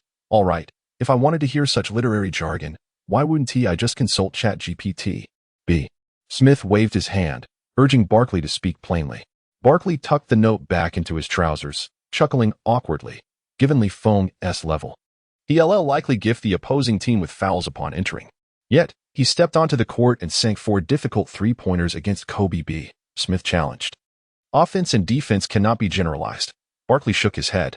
Feng's counterpart, Marcus Smart, is a master at drawing fouls, second only to Harden in the league. Moreover, who hasn't had their share of good fortune? Hitting a few three-pointers doesn't prove much. Those few three-pointers may very well be the remaining highlights of his illustrious career. I can already envision the fervent fans across the ocean, tirelessly crafting a passionate montage within those fleeting seconds. Ha ha ha. B. Smith was amused by Barkley, immediately leaning over the commentary desk to exchange a high-five with him. This jovial fellow possesses the rare talent for attracting attention, a true genius of live broadcasting. The entire Nets team boarded owner-sized private jet, embarking on a direct flight from New York to Boston. Feng's inaugural away game in his career presented a formidable challenge. As the atmosphere at Boston's home arena is notoriously intense, a veritable nightmare for many NBA players. It was here that the legendary LeBron James, under the relentless pressure of the visiting fans, famously succumbed to the infamous death stare. Upon entering the arena, the players of the Nets were immediately enveloped by palpable hostility from all directions. Fans cupped their hands to their mouths, unleashing a continuous barrage of boos that reverberated through the speakers. To exacerbate the situation, some waved the emblematic green banners of the indomitable Celtics. "Oh, it seems I am once again relegated to the dismal existence of a bench warmer," Feng reflected, a wry smile creeping across his lips. Truly, there is a certain comfort in being a bench player. One can leisurely bide their time and clock out without a care. However, the stipulations of today's game posed a unique challenge. Only by enduring a torrent of trash talk could one activate the beneficial rule enhancements. Is this a subtle suggestion for me to adopt a more audacious demeanor? Moreover, the benefits associated with drawing offensive fouls do not appear overwhelmingly advantageous. Setting aside the issue of pain, a player is granted 6 fouls to ensnare an opponent in foul trouble. One would likely need to be knocked down 3 or 4 times, wouldn't they? Feng placed his hand on his chest, vividly recalling the moment when Kobe's formidable elbow had knocked him down. He wondered if his slight frame could withstand such a collision. As the game commenced, with Jack's suspension now concluded, Coach Atkinson opted to start Jack in place of Feng as the primary point guard. Horford and Brook Lopez leaped for the tip-off, and the ball was swiftly directed to Isaiah Thomas. Thomas dribbled past half-court, initiating the strategic ball movement. Although he was known as the king of the fourth quarter, he preferred to elevate his teammates in pursuit of victory. When the entire team flourished collectively, the game seldom extended to the final quarter. But wait, why was Jack performing with such fervor today? Observing Jack's relentless defense, clinging to Thomas like a stubborn adhesive, Feng felt a twinge of confusion. Could it be that this tenacious player was attempting to alter the coach's perception, striving to reclaim the starting position he had lost? In the studio, Barkley extolled Jack's defensive prowess, declaring it a true representation of NBA-level defense. Unlike Feng, who, as a favored player, would accumulate 6 fouls and be sidelined within mere minutes. B. Smith, initially inclined to defend Feng, glanced at the steadily rising viewer count of the podcast and promptly shifted allegiance to Barkley. Indeed, much like their Eastern counterpart, Sun Wukong Sunyu, who had racked up 4 fouls in just 5 minutes on the court. Hilarity ensued as both men confirmed the blog's viewership. Feeling reassured enough to pound the table in amusement, relishing the prospect of a thrilling discussion. Feng, it's your turn, Atkinson advised, urging him not to overexert himself and to prioritize his health. Feng glanced at the score and the time. In the second quarter, there were 8 minutes remaining. Both teams' starting point guards were resting on the bench, and Feng was set to match up against Terry Rozier. At this moment, Rozier, like Feng, was an inexperienced rookie. Feng adhered to his coach's instructions, treating this match as a rehabilitation exercise, focusing on acclimatizing to the rhythm of the game and regaining his form, rather than exerting himself entirely to secure victory. As the minutes passed, both teams exchanged plays. Yet Feng seemed almost invisible on the court, lacking any significant presence. His sole responsibility was to execute the ball distribution tactics, while the remainder of the time he merely accompanied his teammates in shuttle runs. Jack, upon witnessing Feng's performance, felt a spark of inspiration, realizing how to capitalize on the situation. During halftime, in the away team's locker room, Jack took a moment to count the players, confirming that both his teammates and coaches were present. I must say, Feng, how can anyone put in the effort without truly contributing? Feng was momentarily taken aback, unable to immediately grasp that Jack was mocking him. Casting a glance around, he observed that everyone had gathered close as Jack continued, "This is a professional arena, not a child's play. You receive a salary, thus you must strive to perform in the matches. Take a good look in the mirror. Do you resemble a professional player?" Upon finishing his remarks, a smirk of triumph appeared on Jack's face. "Now I have you cornered, haven't I?" The other players dared not speak, their gazes drawn to Coach Atkinson. Had Jack lost his mind? This was an exceedingly serious conflict within the locker room. Such matters should be delicately resolved with the intervention of the head coach and management, not publicly escalated as Jack had done. Was he attempting to stage a coup? No. They could only hope that the coach would restore order. Although Atkinson was deeply angered, he was momentarily at a loss for words. While there were commercial factors influencing his decision to start Feng, did that mean Feng was any less deserving of the starting position than a troublesome player like Jack? Did Jack, a known addict, truly belong in professional sports? Yet, such sentiments could not be voiced, at least not at this moment. For the current issue was Jack's challenge to Feng, not Atkinson's challenge to Jack. There was a necessary order in addressing these matters, otherwise, it would appear as though the head coach was unreasonably favoring Feng, exacerbating the locker room tension and potentially ruining the team's chemistry. Jack's disdain for Feng did not imply that the others shared his sentiment. Internally, Jack scoffed. Feng, let's see who dares to speak up for you. Atkinson clenched his fists, thinking to himself how audacious Jack was to publicly challenge his authority, leaving him in a precarious position. I have heard your accusations. Under the watchful eyes of all, Feng seized the moment to speak, alleviating Atkinson's embarrassment, suggesting that any issues be addressed after the game. Feng stood up, his gaze calmly locking with Jack's. I am at your service whenever you wish. Beep. The halftime intermission concluded, and the timer's alarm reverberated. Feng stepped slowly out of the dimly lit changing room, advancing alone down the straight and brightly illuminated corridor. After a moment's hesitation, Joe Johnson, DeAndre Lopez, and Boyan swiftly followed in Feng's wake, with the three seasoned veterans leading the way. The remaining players felt a sense of relief and began to emulate their example. Ultimately, only Jack remained, his lips pale and his expression grim as he stood frozen in place. Chapter 12. No more acting to ensure Feng's recovery. The head coach repeatedly cautioned him against exerting himself fully, permitting him to play for merely one more quarter. As the third quarter commenced, the Nets found themselves trailing the Celtics 70-83. The similarly sized 175 cm Isaiah Thomas re-entered the game, with Feng tasked to guard him. To Feng's surprise, upon noticing the rookie defending him, Thomas shook his head in disbelief. Sending a 175 cm guard to defend him? The Nets coach must not regard him as a worthy opponent. Why does that sound so peculiar? As if he were berating himself? With a swift motion, Thomas signaled for an isolation play, determined to put Feng to the test. He dribbled the ball, executing a dramatic crossover with finesse. Feng was momentarily thrown off balance by a swift move from Thomas, creating a half-meter gap between them. Thomas surged into the paint, enduring Lopez's defensive effort, and forcefully scored with a layup. The crowd at North Shore Garden erupted in deafening cheers for the 2-1. Lopez, resigned, shrugged his shoulders, acknowledging Thomas's formidable physicality. In the studio, Barkley could no longer contain himself, declaring that Feng's defense was merely gifting points to the opposition. However, B. Smith, noticing a decline in viewership, felt compelled to defend Feng, reminding everyone that he had just returned from the hospital and deserved a measure of patience and understanding. As Thomas approached the free throw line, he flashed a grin and taunted Feng with a quip, "Welcome to the NBA." After being subjected to such banter, it was certain that Feng would draw an offensive foul next time. Thomas successfully completed the free throw, securing 3 points. A few plays later, Thomas called for a one-on-one strategy again. Observing Feng's diligent defense, Thomas reminisced about his own rookie year, recalling how he too had been schooled by various seasoned players. Each moment of welcome to the NBA etched in his memory. He hoped that after this game, the rookie's spirit would remain unbroken. This time, Thomas resolved to overpower Feng. With a deft dribble, he penetrated the paint.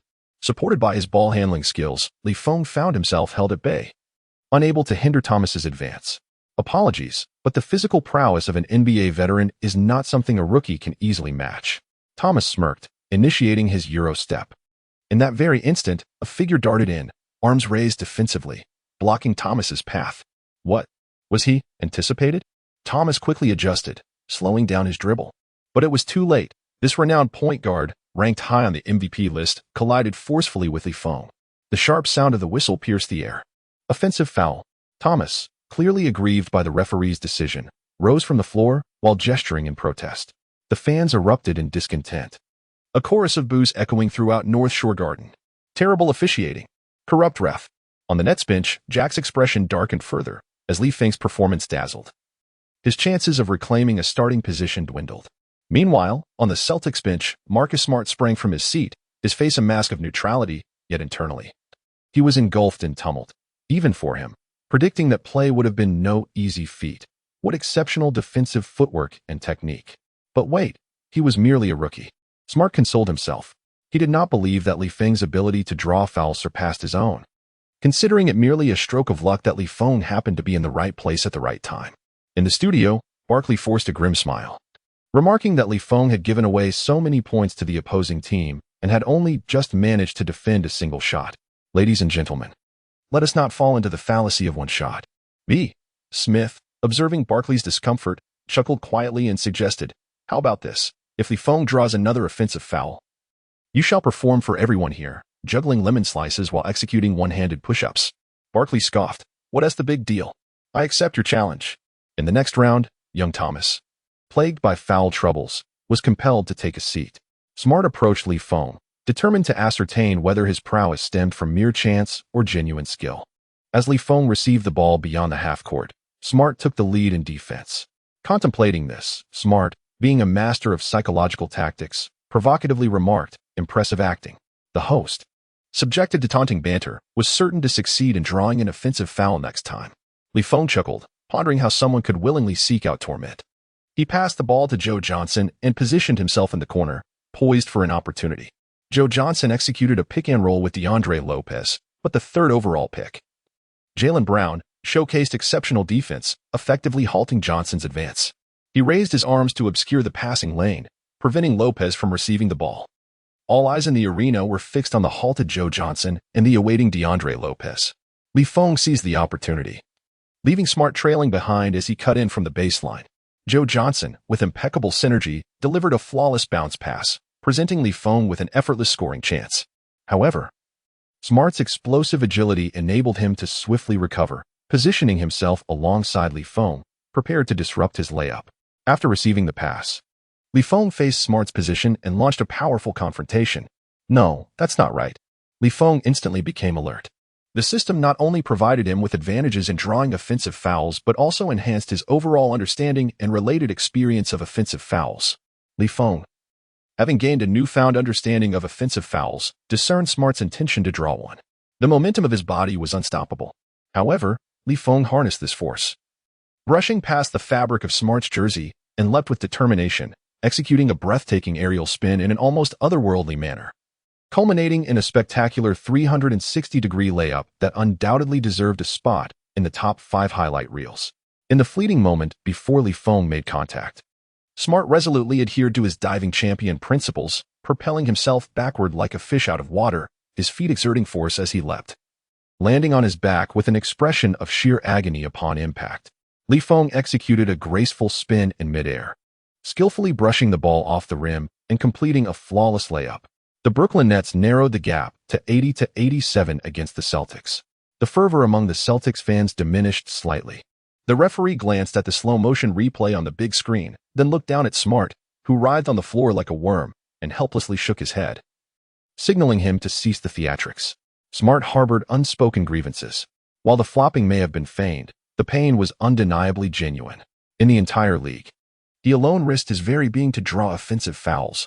Otherwise, why would his actions appear so convincingly realistic? In the broadcasting studio, Barkley exhaled with relief, thankful that his wager pertained to the number of fouls drawn by Li Feng, rather than his ability to execute a spectacular play worthy of the top 5 highlights. Otherwise, he would have found himself performing acrobatics like a jester before the audience. B. Smith reminded, the game is not yet over. Chapter 13. Who is the diving champion? Smart was pulled up by his teammates, his face contorted in an exaggerated expression, his features twitching and distorting. Damn it, he thought, had I known, I wouldn't have acted so absurdly. Attempting to draw a foul on someone fresh out of the hospital not only backfired, but also left him dazed from the fall. Smart hurriedly took deep breaths to regain his composure. It was utterly embarrassing. He did not want to be in a position where, while Li Feng was just discharged from the hospital, he himself was preparing to be admitted. What a ridiculous exchange. Is this a relay of the Olympic torch? Li Feng dribbled to the three-point line, and Smart hurriedly approached to disrupt him. This fellow had just sunk 4 consecutive three-pointers in Kobe's name. He couldn't allow him to shoot. Noticing Smart shifting his weight forward, Li Feng executed a swift change of direction and charged towards the basket. Alas, Li Feng cursed inwardly. Smart's wingspan was exceptionally long, and with a mere swipe, he intercepted the ball. It was reminiscent of Chris Paul's steal from Streetball King Wu Yu. The basketball unknowingly slipped into the opponent's possession. Smart felt a surge of joy, quickly followed by confusion. How could this guy, who struggled to maintain control of the ball, dare invoke Kobe's name? Smart mused. As I suspected, Li Feng was merely experiencing an extraordinary shooting streak that day. Now, he was easily being brought back to reality. Sighing internally, Feng lamented his overconfidence. With the system's assistance and having invoked Kobe's name, he had begun to feel invincible, as if he were already an NBA-level player.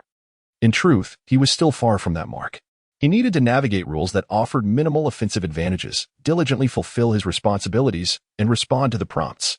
As for dominating the NBA solely on his own abilities, Feng had the confidence, but it required relentless training to gradually wean himself off the system's support, ultimately becoming a true NBA player.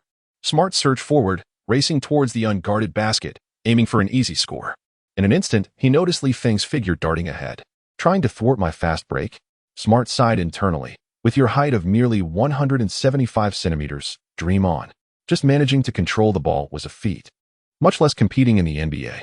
Since Feng had already drawn an offensive foul on Isaiah Thomas, Smart approached this fast break with utmost caution, opting for a slower pace rather than recklessly barreling into Feng. Now was the moment. Smart decelerated, clasped the ball with both hands, lifted it above his head, preparing to execute a high shot. Just as Smart lightly made contact with Feng, the moment arrived. Feng, akin to a whale surfacing for air, tilted his head back and fell to the side. The sharp sound of a whistle pierced the air. The referee, resolute and authoritative, signaled an offensive foul. How could this be? Smart, unable to accept the referee's decision, clasped his head with both hands, leaping up and down in frustration, stamping his feet vehemently. This is a dive. This is an egregious display of theatrics. Why am I the sole focus? Why am I the only one penalized for flopping? With these thoughts, Smart could no longer contain himself. Enraged, he rushed to the referee, demanding, "Are you calling a rigged game? Have you placed a bet?" The referee, unyielding, issued a technical foul against Smart. Silenced as if a mute button had been pressed, he became still, his neck reddening, unsure if he was able to endure the humiliation. In the studio, Smith gazed at Barkley with a hint of sympathy before snapping his fingers. An assistant promptly brought over a plate of sliced lemons. Barkley, with a pallid visage, picked up a slice of lemon and placed it in his mouth. The fragrance and acidity of the lemon exploded within his mouth. Come on. Come on. Smith clapped enthusiastically, offering encouragement while reminding him, "It's a one-handed push-up. Remember, one-handed." Barkley, using his right hand as a pivot, struggled to lower himself. Years of retirement had left him with layers of excess weight around his abdomen. As he pressed down, his features contorted, and his double chin quivered irregularly. I can't do this, Barkley thought, feeling every ounce of fat igniting as he laboriously brought his hefty body closer to the ground. If all went well, he would be able to push himself back up and complete the challenge successfully. However, during the ascent of his one-handed push-up, Smith wore a mischievous smile and remarked, "Just a reminder, if Feng wins Rookie of the Year, you'll have to kiss a gorilla." At this, Barkley panicked, inadvertently biting into the lemon slice, the sour juice rushing down his throat. Boom. A mass of flesh trembled violently before collapsing. When Barkley finally lifted his head, his flushed face bore the imprint of the floor's tiles, as if he had received a resounding slap. Coughing vigorously, he attempted to expel the lemon juice. Indeed, something came out, but it was not the lemon juice, it was his front tooth. Smith laughed uncontrollably, unable to stand upright as he pounded his thigh with mirth. Seizing the opportunity of the foul call, Atkinson substituted Feng. "You performed well. Take it step by step, without any burdens." Atkinson gently patted Feng's shoulder, instilling a sense of warmth within him. Feng harbored deep gratitude for this coach. Atkinson granted him ample time to recuperate from his injuries and provided him with opportunities in official matches to hone his skills. Although this was undoubtedly linked to his commercial value, Atkinson had never looked down upon him due to his lower draft position. Instead, he treated him as an equal, engaging in conversations on a level playing field. Feng returned to the bench, continuing to observe the game. The bench is indeed preferable, so close to the court. It feels like a VVIP seat. Playing is truly exhausting. Soon, I must see what Jack intends to do. Is he trying to drive himself out of the team? Perhaps I am overthinking. Initially, the Nets players struggled to penetrate the Celtics' ironclad defense. However, now, one of the defensive cornerstones, Smart, has been rendered ineffective by Feng. His performance significantly diminished as he faces relentless training from Joe Johnson. Remarkably, the score has been equalized. Feng found himself lost in contemplation, perhaps realizing that he had long harbored cognitive blind spots. The rules provided by the system manifested in myriad forms, each distinct from the other. He often believed that those regulations which did not directly contribute to scoring or influence the outcome of the game were superfluous. A misunderstanding of the very essence of these rules. Take, for instance, the rule regarding offensive fouls enacted tonight. While a single offensive foul may not determine the course of the game, its impact on the opposing players is tangible. By leveraging the rules to draw a foul, one can disrupt the opponent's rhythm and chemistry, thereby paving the way to victory. Ultimately, the Nets triumphed over the Celtics with a score of 121-116. Although the match was secured, more pressing matters awaited resolution. In the dimly lit locker room post-game, there was no trace of a jubilant or lively atmosphere. The head coach stood in the center of the room, while Jack isolated himself to one side, with Feng and the remaining players gathered on the opposite end. Chapter 14. The Consequences of One's Own Actions. Coach Atkinson surveyed the room, ensuring that all members of the Nets were present. He spoke in a grave tone. Jack has raised questions regarding my coaching and the team's operation. With that, Atkinson crossed his legs, his demeanor now devoid of the awkwardness experienced during halftime. Jack, what is it that you seek? My request is quite straightforward, Jack replied with a sardonic smile. I simply wish to be designated as a starter for every match. Furthermore, I hope the team will consider releasing Feng, allowing him to exit the NBA. The moment he steps onto the court, he commits turnovers and exerts minimal effort, thereby undermining the team's chemistry. Jack continued to enumerate Feng's shortcomings, casting doubt on his very capability to compete in the NBA. Feng's ability to break into the NBA is indeed significantly influenced by Atkinson. Atkinson once commissioned scouts to discreetly attend Feng's college games to evaluate his skills and potential. The scouts concluded that Feng possesses undeniable potential to be a starting player in the NBA. However, due to factors such as his ethnicity, height, and age, he had been overshadowed by numerous basketball prodigies. Atkinson recommended this Eastern newcomer to owner Kai, who, weighing the commercial value alongside Atkinson's insights, permitted the team to sign Feng. This indicates that Feng's success is not solely due to connections. He undoubtedly possesses NBA-level talent.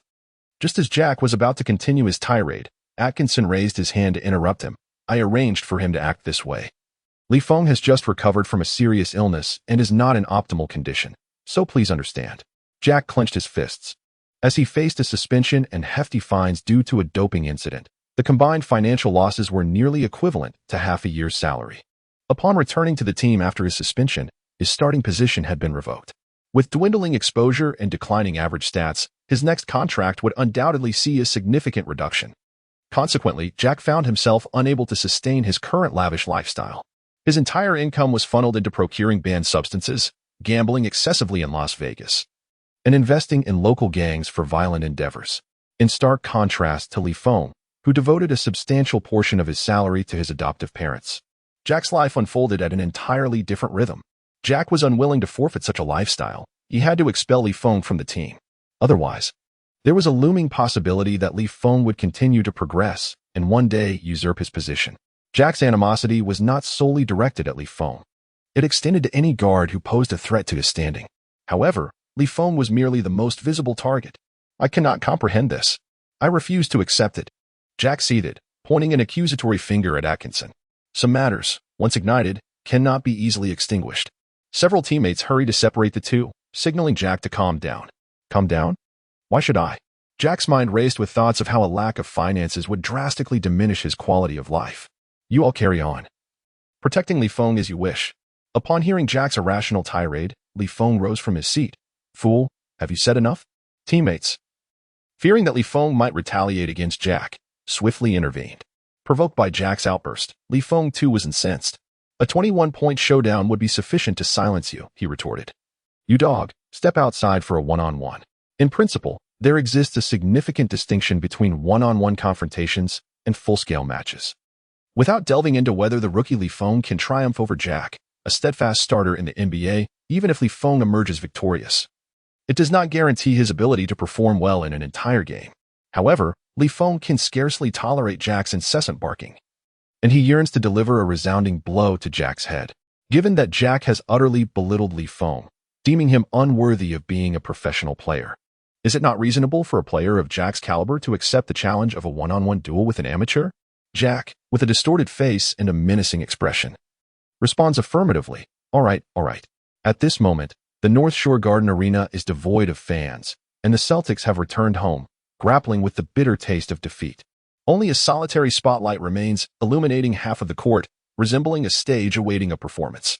The members of the Nets wish to intervene, hoping to prevent the conflict between Jack and Feng from escalating further. Yet, both individuals are beyond reason and cannot be restrained. Atkinson chooses to place his faith in Feng, allowing the others to stand down and sit at the sidelines to witness the one-on-one contest. The two players exhibit differing states. Jack has spent more time on the court during the recent match, while Feng has just been discharged from the hospital today. The outcome of this confrontation remains uncertain. Feng picked up the basketball and tossed it at Jack's feet. "You serve first. Go ahead." Feng refrained from utilizing the calling system, determined to rely solely on his own prowess to triumph over Jack. Competing in the NBA was a vocation, a means to earn a livelihood and repay the kindness of his adoptive parents, yet this moment felt more like a personal vendetta. "Damn it, it's you I'm after. Not for any reason other than my refusal to swallow this indignity. If I lose, so be it. I might as well retire and seek another avenue to support my family." Such bravado. Should I falter, do not expect me to spare you from my wrath. Seeing Feng's audacity, Jack could not help but chuckle derisively. "According to your Eastern customs, one must kneel to request a favor. I shall have someone deliver a kneeling mat for you." "Spare me the nonsense," Feng retorted, taking up a defensive stance. Jack wiped the scornful smile from his face, executing a flawless in-and-out move, effortlessly bypassing Feng's defense to score with ease. 2-0, such is the caliber of an NBA starter. Street ball players should not even dare to compare. Jack chuckled once more, shaking his head. "You might as well concede defeat now and spare me your precious time."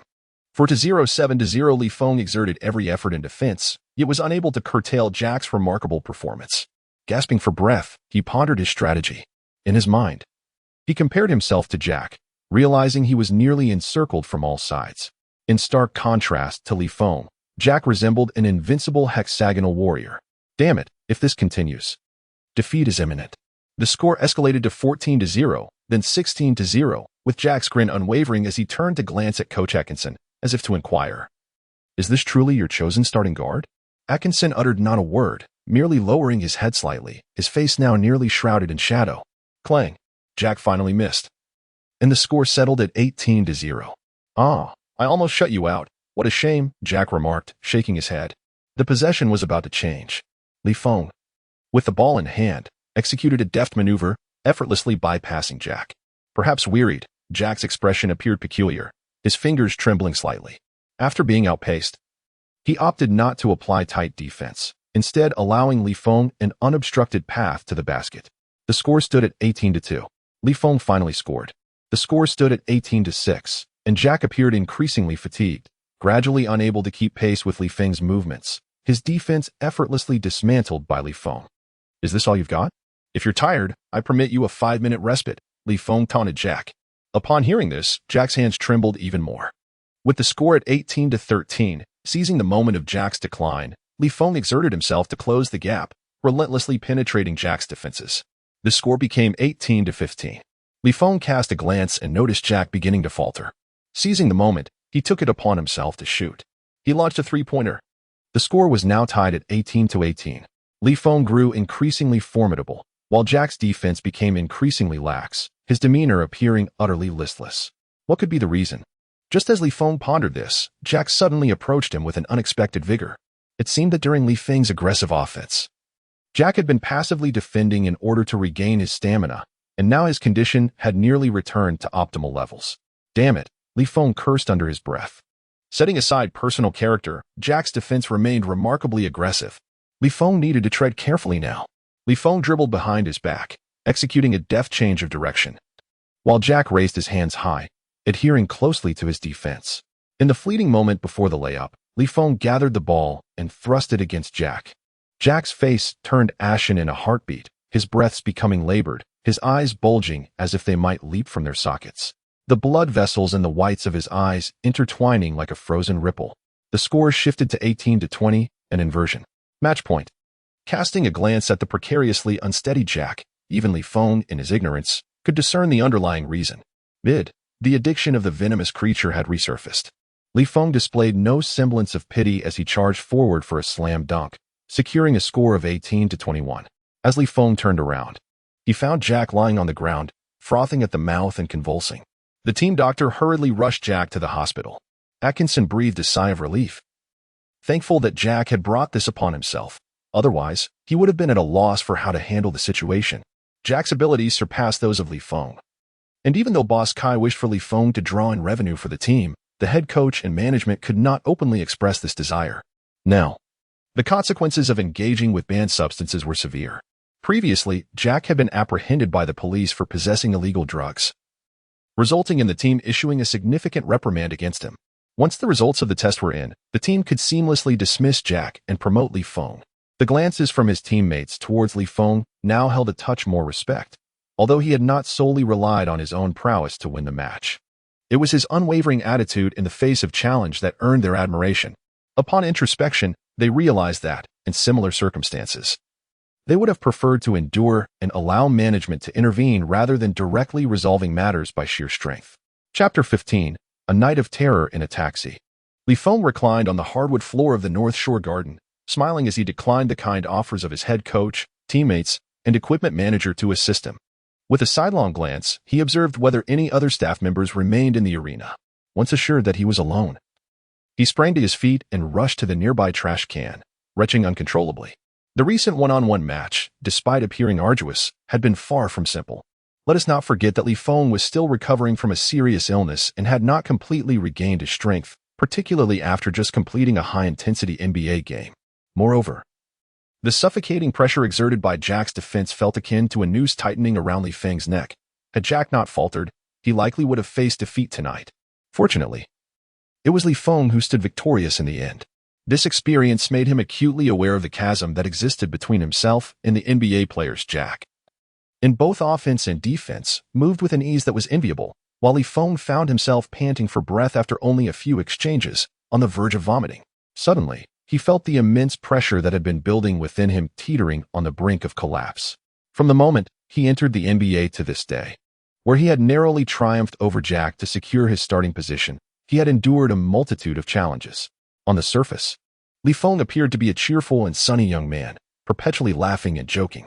Yet, behind closed doors, he often found himself hiding beneath the covers, scouring the internet for news and opinions about himself. He had been subjected to countless jeers and insults, from the starting point guard of his own team, Jack, to the commentators like Barkley and the relentless critics online. No one seemed willing to spare him from their scorn. The farther people were from him, the less they understood him, and paradoxically, the harsher their criticisms became. In a roundabout way, it seemed that the one who respected him the most among his detractors was Jack. Although he harbored a deep-seated disdain for Li Feng, he nonetheless gave his all during their encounters. This world felt hopeless. Ha ha ha. Li Feng tilted his head back and laughed uncontrollably, appearing quite unhinged. Those who had wronged him were now in the hospital, he thought with a chuckle. He chose laughter as a means to alleviate the pressure building within him. What are you doing? A terrified security guard, an elderly black woman, stared at Li Feng, instinctively tightening her grip on her baton. Li Feng, holding a trash can, came to a halt, his laughter echoing towards the sky. Observing this, his grandmother grew increasingly anxious. She would have preferred him to continue laughing. In the midst of this awkward scenario, Li Feng's mind raced in desperation, and he blurted out, "What are you doing here?" To which his grandmother retorted, "What am I doing? I'm turning off the light." "All right then," he replied. Li Feng clasped his hands together, bowing sincerely to express his apologies, and then awkwardly departed from the arena. As he walked, he exhaled deeply, feeling considerably relieved. Since this was an away game in Boston, Li Feng found himself without a place to return to. Thus, he could only retreat to a luxurious 5-star hotel for a brief respite. Tomorrow, he would fly back to his home ground for a short rest before resuming competition the day after. This is the demanding schedule of a professional athlete, constantly traversing the nation and perpetually occupied. If given the chance once more, Li Feng would not hesitate to embrace the life of a professional player again. For the rewards are indeed bountiful. Li Feng returned to the changing room, took a swift shower, and then boarded a taxi to the hotel. The driver was a Latin gentleman clad in a Celtics jersey. Li Feng decided to adopt a more low-key demeanor, pulling down the brim of his cap. "I am Juan. How have you been lately?" The driver inquired with enthusiasm. "Not bad. And yourself?" Li Feng reciprocated the pleasantries. Upon hearing this topic, a shadow of gloom fell across Juan's cheerful countenance. It was going well, but ever since the Celtics lost to the Nets, I've been feeling utterly miserable. I haven't even had dinner. I doubt I will be able to sleep tonight. Juan lamented to himself. Focus on the road, Li Feng reminded him. Li Feng felt perplexed. Was it merely a game? Why all the fuss? You understand nothing. Juan suddenly became agitated. Then realized that the person in the back row was a deity. Apologies, I got a bit carried away. My family has been rooted in Boston for 3 generations. Naturally embracing the indomitable spirit of the Celtics as our creed. Li Feng stifled a laugh, thinking to himself that his brother might be too engrossed in the role. Perhaps he should seek a consultation at the local psychiatric clinic. My grandfather is an avid fan of Bob Cousy, and my father adores Kevin Garnett. A sense of pride washed over Juan's face. And whom do you support? Li Feng instinctively inquired. Marcus Smart. Juan illuminated the interior light, revealing the name on the back of his jersey. Do you know him? I am an ardent admirer and have purchased numerous jerseys. Is that so? Li Feng responded, burying his head deeper into his jacket. Damn it, Li Feng. Juan bellowed, striking the horn twice. Beep, beep. Li Feng's robust frame trembled, as he feared that Juan had recognized him. After enduring 2 grueling battles, he was utterly fatigued. In a physical confrontation, he might not stand a chance against this taxi driver, who bore the marks of rigorous training. Juan continued to lament, this Nets rookie is truly deranged. Li Feng let out a sigh of relief. It turned out he had not been recognized, and it was merely a false alarm. I suspect that Li Feng is also an ardent admirer of Smart. Juan exchanged glances with Li Feng through the rearview mirror, his expression solemn and scholarly, as if he were analyzing academic literature. After all, how could Li Feng's diving posture be as graceful as Smart's without extensive imitation and practice? Li Feng, are you a hater? Juan, appearing quite talkative, seized upon a new topic. The destination you are heading to is the Alpha 5-star Hotel, which is reputed to be the official lodging for the Nets. Wait a moment. Juan seemed to realize something. You boarded at the North Shore Garden Arena, and your destination is indeed the Alpha 5-star Hotel. Instinctively, he swallowed hard, and his grip on the steering wheel seemed to grow clammy with sweat. The Asian gentleman seated in the back, seemingly the very one Juan had been vociferously criticizing, was none other than Li Feng. He chuckled nervously, unsure of what to say, his laughter betraying his anxiety. This is terrifying. What if that muscular giant from the NBA in the back decides to clock him before exiting the vehicle? You know, the Nets are an excellent team. My wife is an ardent fan. Her favorite player is, the starting point guard, Jack. Grasping at this lifeline, Juan hastily cited an example to demonstrate that he was not entirely averse to the Nets players. Yes, indeed, Jack. Juan reiterated, recalling the name with certainty, hoping for Jack to have a healthy and illustrious career, leading the team to a championship. You truly possess the gift of conversation. Li Feng internally scoffed. However, regarding the Jack you mentioned, it is highly improbable that he will achieve those feats. He is neither healthy nor capable of leading the Nets to victory. To be precise, after tomorrow, he will no longer be a player for the Nets. Perhaps it was merely Li Feng's perception, but the taxi's speed appeared to have significantly increased. During the first half of the journey, Juan babbled and nodded for a solid 20 minutes. Yet, in stark contrast, the remaining half of the trip took only 5 minutes, during which Juan delivered Li Feng to the Alpha 5-star Hotel. Upon arrival, Li Feng stepped out of the car, intending to raise an eyebrow at Juan and tease him. Unexpectedly, Juan slammed down on the accelerator, and the engine's RPM shot to the limit. Thick black smoke billowing from the exhaust as the taxi shot forward like a maglev train. Huh? The door hasn't even closed yet. Chapter 16. The lady you desired has arrived. Brooklyn, New York City. Li Feng, accompanying the main contingent, once again boarded Boss Kai's luxurious private jet, returning to New York. Upon disembarking, he posted a status update. I am in New York, just landed. Does anyone have any questions? Accompanied by the coordinates of New York and a photograph of the aircraft. Within 10 seconds, he received a private message. Brother, come quickly, there's good news. Vicky, truly. Why can't matters be conveyed directly? He doesn't even answer the phone. In New York, a sensible person would opt for the subway unless one wishes to be crammed in like a mere muggle. Li Feng sat within the confines of the taxi, his thoughts swirling. A thunderous roar accompanied by a brilliant flash of lightning erupted outside. The droplets of rain on the car window coalesced into meandering rivulets. After what felt like an eternity, Li Feng finally arrived at Vicky's apartment. As the door swung open, Vicky, startled, noticed the bandages still wrapped around Li Feng's ears. I thought you had been discharged from the hospital? Li Feng smiled wryly, stating that he would need to apply medication to prevent infection due to the bleeding in his ear. My media outlet, Weiqi Talk Sports, has now received the V certification of a professional media personnel. Wei Qi nodded, donning an expression of exuberance. This will undoubtedly enhance my exposure. The portly Charles Barkley, in his quest for attention, had the audacity to make a mockery of my brother. As he spoke, a surge of indignation surfaced on Wei Qi's face. He was prepared to retaliate against him. Observing Wei Qi's concern for him alleviated some of the internal pressure Li Feng felt. While away from home, he refrained from disclosing many matters to avoid worrying his parents. However, among close friends, there was no need for concealment. Upon learning of Li Feng being targeted by Barkley, Wei Qi had been contemplating how to support him. Thank you, Li Feng expressed. Wei Qi chuckled, dismissing Li Feng's gratitude. Come over and take a look at this. He gestured towards the computer, which displayed a recently published sports article. Nets rookie under fire, retired hefty pig's teeth shattered. The headline was irresistible. It was no surprise that he was a dual-degree talent in English literature and advertising design. You certainly know how to craft a title. The retired hefty pig, Charles Barkley, had repeatedly targeted the Nets rookie, Li Feng, not only wagering on one-handed push-ups with lemon slices, but also daring to tongue-kiss a chimpanzee. Now, the first wish had been fulfilled, and he hoped to witness the realization of the second wish by the end of the season. With a staggering viewership of 5 million. Wow, Li Feng exclaimed, is it really that impressive? Initially, he had assumed Wei Qi's media venture was merely a jest. But to his astonishment, the readership had soared to 500,000. Although it paled in comparison to Barkley's millions, this achievement was still a delightful surprise. Indeed. Wei Qi replied with a smile, this generation of internet users is fierce. After reading my report, they collectively stormed Barkley's media, demanding he rectify his attitude. You might want to check your Instagram to see if your followers are increasing rapidly. Li Feng opened Instagram and was astonished to discover that his follower count had soared to 500,000. What does this signify? After mentioning Kobe, his followers had only reached 100,000, yet it now skyrocketed to 500,000, an astonishing increase. Numerous netizens left comments, encouraging him to overcome Barkley's skepticism. After a prolonged silence, it seemed that the world was not as dreadful as he had perceived. He realized that he should not focus solely on the negative aspects, but rather cherish those who love and care for him.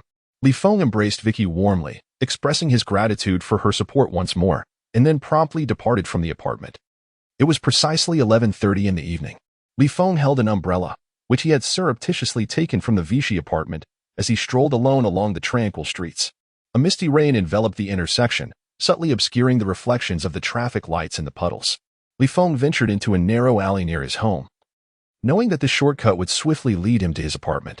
To his surprise, he stumbled upon a group of burly men encircling a young woman. "Where's your wallet?" inquired the two leading figures. "Is this a robbery?" Such is the reality of NYC, he thought, feeling a surge of anxiety. Yet, recalling that he possessed a suppressor, he regained his composure. As he reached towards the small of his back, he muttered, in the grand stage of New York, "Come at me with a gun if you dare." Wait a moment, he thought, having just returned from an away game. Where would he have acquired a firearm? Traveling for away games entailed taking a flight, and weapons would never pass through security. This. Li Feng halted in his tracks, his mind momentarily blank. In that critical moment, he noticed that both individuals were wrapped in identical bandages, which struck him as oddly familiar. Boss. The two exclaimed. Li Feng, why are you two here again? Hello, boss.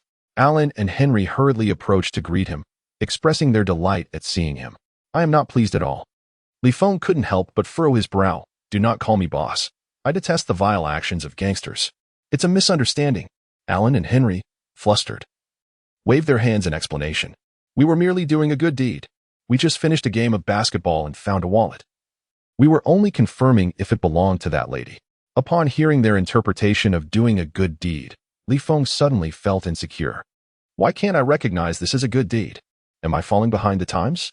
Li Feng, what you refer to as doing good deeds is merely surrounding others with a group and immediately inquiring about their wallets. Isn't that rather abstract? What state of mind were you in when you uttered those words? Did you even think it through? Li Feng inquired with a hint of skepticism. What about the wallet you found? After rummaging through his pants pocket for a considerable time, Alan finally produced the wallet and handed it to Li Feng. We have matters to attend to, so we shall not disturb you any longer. We're taking our leave, the two said with forced smiles. With that, Alan and Henry departed, along with their fellow players, as if hurrying towards their next destination. Under the dim light, Li Feng scrutinized the young lady before him. Her golden hair was styled into a bun, and her white blouse with lace sleeves was drenched by the pouring rain. While her black skinny jeans were complemented by kitten heels, the soft green of her eyes brimmed with unease and vigilance. Reminiscent of the tabby cats he had inadvertently encountered in his neighbor's yard during childhood. A subtle scent of jasmine wafted gently into Li Feng's nostrils, filling his senses. In an instant, a classic love song echoed in his mind, Marvin Gaye's Let's Get It On. His thoughts came to a complete standstill for a full 2 seconds. Realizing belatedly that the owner of those emerald eyes was fixated on him, he felt a wave of embarrassment wash over him and instinctively inquired, "Where is your wallet?" The moment the words escaped his lips, he was taken aback. What on earth am I saying? Can abstraction be contagious? Thud, thud. She helplessly retreated 2 steps, huddling into the 90-degree corner of the wall. Do I appear to be a villain? Li Feng pondered for a moment, and suddenly, with a dawning realization, he grasped the situation. Just moments ago, he had been reverently addressed as boss by Alan and Henry. Moreover, the bandages adorning the trio were identical, resembling a group of gang members who had hastily bandaged their wounds at a community hospital after a violent encounter.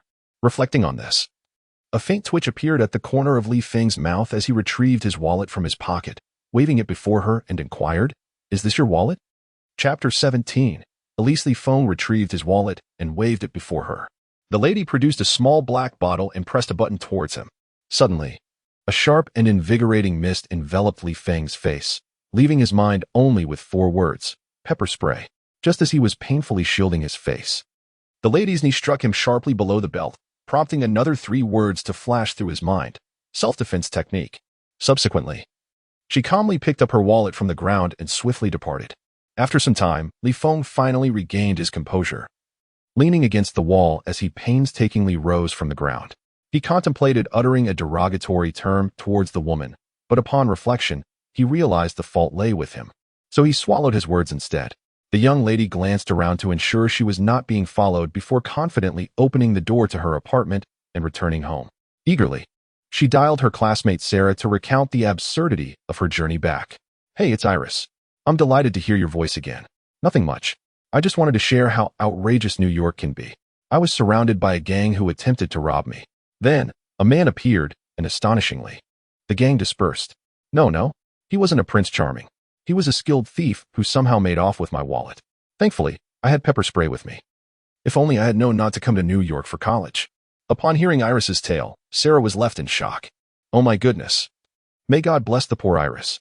I'm so relieved you made it back to call me." After discussing this topic, the 2 friends began to chat aimlessly. A smile gradually spread across Iris's face as Sarah, in an effort to comfort her wounded spirit, decided to splurge on VIP tickets for a Brooklyn Nets game, inviting her to join. With a teasing laugh, Sarah remarked, "When you see all those handsome men up close, try not to drool so much that you can't even walk." After concluding her phone call, Elise took several deep breaths to steady her racing heart. She resolved to prepare her favorite pizza as a late-night snack. Images of her agile maneuvers in the alley flitted through her mind. First, a surprise deployment of pepper spray, followed by a swift knee strike. Tonight's commendable performance deserved a reward of extra cheese. As she hummed a country tune, she slid the pizza into the oven. The Brooklyn Nets. Elise found herself momentarily lost in thought. She possessed little knowledge of basketball and had not watched an NBA game in ages. For her, the extent of understanding basketball lay in distinguishing between a 2-pointer and a 3-pointer. Resting her chin on her hand, she pouted. Well, since a classmate had spent a fortune to invite her to an NBA game, how could she accept without thoroughly grasping the rules? She pulled out her phone and casually clicked on a highlight reel of a game. The yellow team must be the Lakers, she mumbled to herself, which meant that the team in white was the Nets. She nodded in satisfaction. It wasn't too difficult. Becoming a seasoned fan seemed within reach. That tall, dark figure must be Kobe, right? She had heard he was a Hall of Fame superstar. Elise furrowed her brow. Wasn't he Kobe supposed to be incredible? How could he be so thoroughly outplayed by a Nets player? That Asian player named Li Feng appeared remarkably skilled, managing to dominate Kobe. Not only did he look impressive, but he also seemed somewhat familiar. Where had she seen him before? Elise pondered deeply, yet the answer eluded her. His countenance was both upright and radiant. And combined with the fact that NBA players were typically millionaires, he seemed far removed from the realm of an ordinary college student like herself. Suddenly, a burnt aroma wafted into her nostrils. Oh no, the pizza had burned. After enduring countless hardships, Li Feng finally returned to his apartment. Just as he closed the door, He received a text message. You will return to the starting lineup for the next match. Atkinson. Fortunately, there was no game scheduled for tomorrow. Otherwise, he would have had to take a leave of absence. Taking leave would result in a significant financial loss, as his contract stipulated that his appearance fee for each match amounted to a staggering $25,000. Feng opened the schedule. The competition is not until the day after tomorrow. The home game is against the Philadelphia 76ers. Feng is set to compete alongside the first overall pick, Ben Simmons. He holds a profound impression of this prodigy. Ben Simmons, often dubbed Little LeBron, possesses explosive athleticism and stands at a remarkable height of 2 meters and 8 centimeters, effortlessly executing dunks at the rim. His terrifying coordination allows him to effortlessly perform various dribbling maneuvers typical of point guards. As long as Ben Simmons does not exhibit any glaring deficiencies, it is highly probable that the NBA will witness a dramatic conclusion. Unfortunately, it seems that fate has conspired against Simmons, endowing him with a significant flaw, a fatal weakness, namely, a lack of shooting ability. Generally, NBA players who struggle with shooting may find it challenging in formal games but can still manage to score in street ball. However, Simmons embodies a true lack of shooting prowess. His three-point attempts are largely a matter of chance, and his free throw shooting is reminiscent of the neighborhood children back in his hometown. There is a humorous anecdote that has stuck with Feng. Simmons' ex-girlfriend count surpasses the number of three-pointers he has made in his career. During the peak of his career, it was reported that Simmons, grappling with mental health issues, declined to participate in games. Given that Simmons was unable to take to the court at that time, what was he engaged in instead? Live streaming video games, Call of Duty, Warzone. What an eccentric individual. Feng couldn't help but shake his head, hoping he could successfully regain his competitive form in the upcoming match. Suddenly, his phone chimed, signaling the arrival of a private message. Feng widened his eyes in astonishment. This message was unexpectedly sent by Ben Simmons. Keep your distance from my girl. Ben Simmons. What on earth? Oh right, according to my memories from my past life. Wasn't it Ben Simmons who missed his rookie season due to a foot injury? Has the timeline been altered? Feng's lips twitched. That unfortunate individual, trampled by high heels. Cannot possibly be you, can it? There exists no excessive intimacy between Feng and Silver Kardashian. In fact, Feng harbors no feelings for her. Rather, it is Silver Kardashian who persistently entangles him. Initially, she inundated him with private messages, and subsequently, she sought out Feng in his hospital room, masquerading as his girlfriend to pay him a visit. Alas, this situation is truly troublesome. I must find an opportunity to elucidate matters to Ben Simmons, lest I provoke this potential elite version of a fiery character. The game's rules are clear. For each shot Ben Simmons attempts, one can secure the corresponding defensive rebound. The system dutifully prompts and displays these game regulations. Feng raised his eyebrows.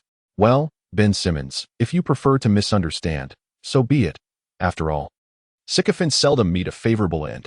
I wouldn't mind knocking some sense into you. Chapter 18. The arrival of Derrick Rose. Breaking news. Derrick Rose has been traded to the Brooklyn Nets. Feng was engrossed in his phone when he unexpectedly stumbled upon this delightful news. The good tidings were that Jack had departed. Even better news was that Derrick Rose had arrived. The Windy City Rose, Derrick Rose, is a remarkable player who once snatched the MVP award from the hands of the peak LeBron James and the prime Dwight Howard. Moreover, he is the youngest MVP in NBA history, having claimed the trophy at an age equivalent to that of a college junior. To put this in perspective, Feng entered the NBA in his senior year, while Derrick Rose achieved MVP status in his junior year. It truly is a case of comparisons that can be disheartening. Perhaps it was envy from the heavens that led to Derrick Rose's successive career-altering injuries, including a torn left anterior cruciate ligament and a torn right meniscus. Since then, Derrick Rose has been bereft of his former MVP brilliance, blending into the crowd. The management of the Chicago Bulls, having exhausted their patience, resolved to part ways with Derrick Rose, trading him to the New York Knicks. Now, Derrick Rose has been traded from the New York Knicks to the Brooklyn Nets. What splendid news! Although Feng is not an ardent admirer of Derrick Rose, he holds him in the highest regard and sincerely hopes that Rose will secure a championship trophy. He aspires to continually improve his own game and to jointly lift that coveted O'Brien trophy alongside Derrick Rose. Feng opened his social media and sent a private message to Derrick. Hello, Derrick. Welcome to the team. Soon, he received a reply. Hi, Feng. It's a pleasure to meet you. I can hardly wait to fight alongside you. Derrick Rose. Feng mused to himself. Haha, who isn't? Moreover, His current statistics were rather extreme and peculiar. In the first match against the Warriors, he recorded 0 points, 0 rebounds, 0 assists, 0 steals, and 3 blocks. In the second match against the Lakers, he amassed 12 points, 0 rebounds, 9 assists, 0 steals, and 0 blocks. In his third encounter with the Celtics, he achieved 4 points, 1 rebound, 3 assists, 0 steals, and 0 blocks.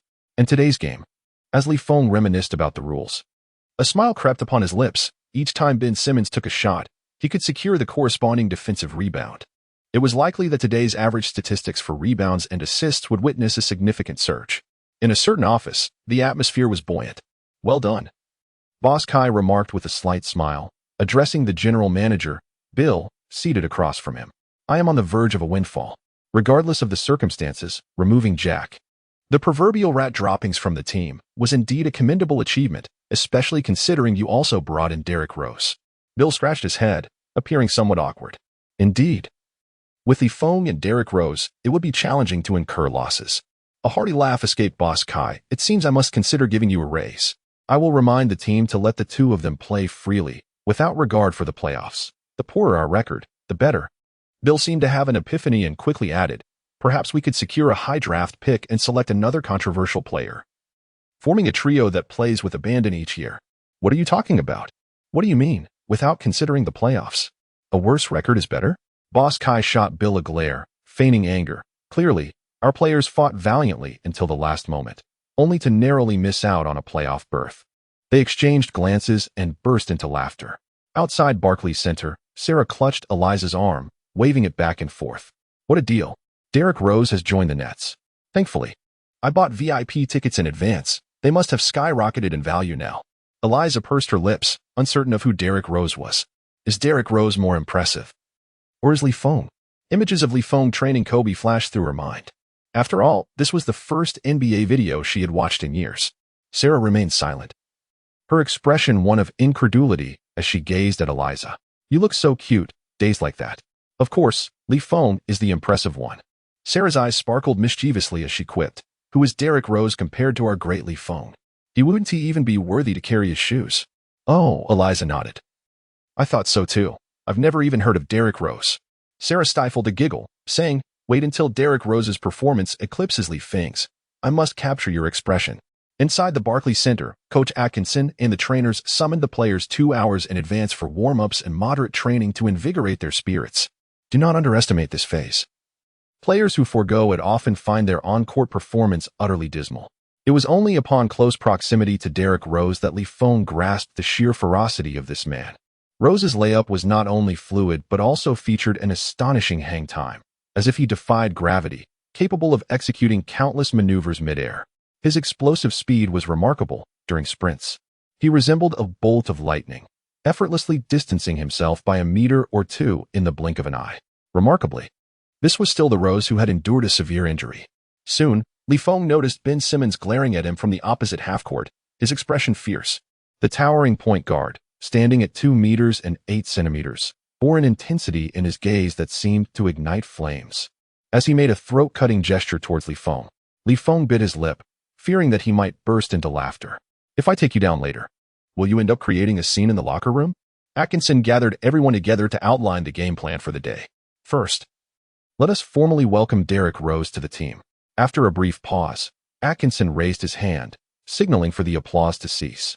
"The starting lineup for this match is as follows: Feng, Derrick Rose, Joe Harris, Joe Johnson, and Brook Lopez. I understand that this lineup has a relatively lower average height and lacks in rebounding capabilities." With a serious expression, Atkinson reassured them, "Do not be concerned. This is merely an experiment. We need to assess the compatibility of Feng and Rose starting together."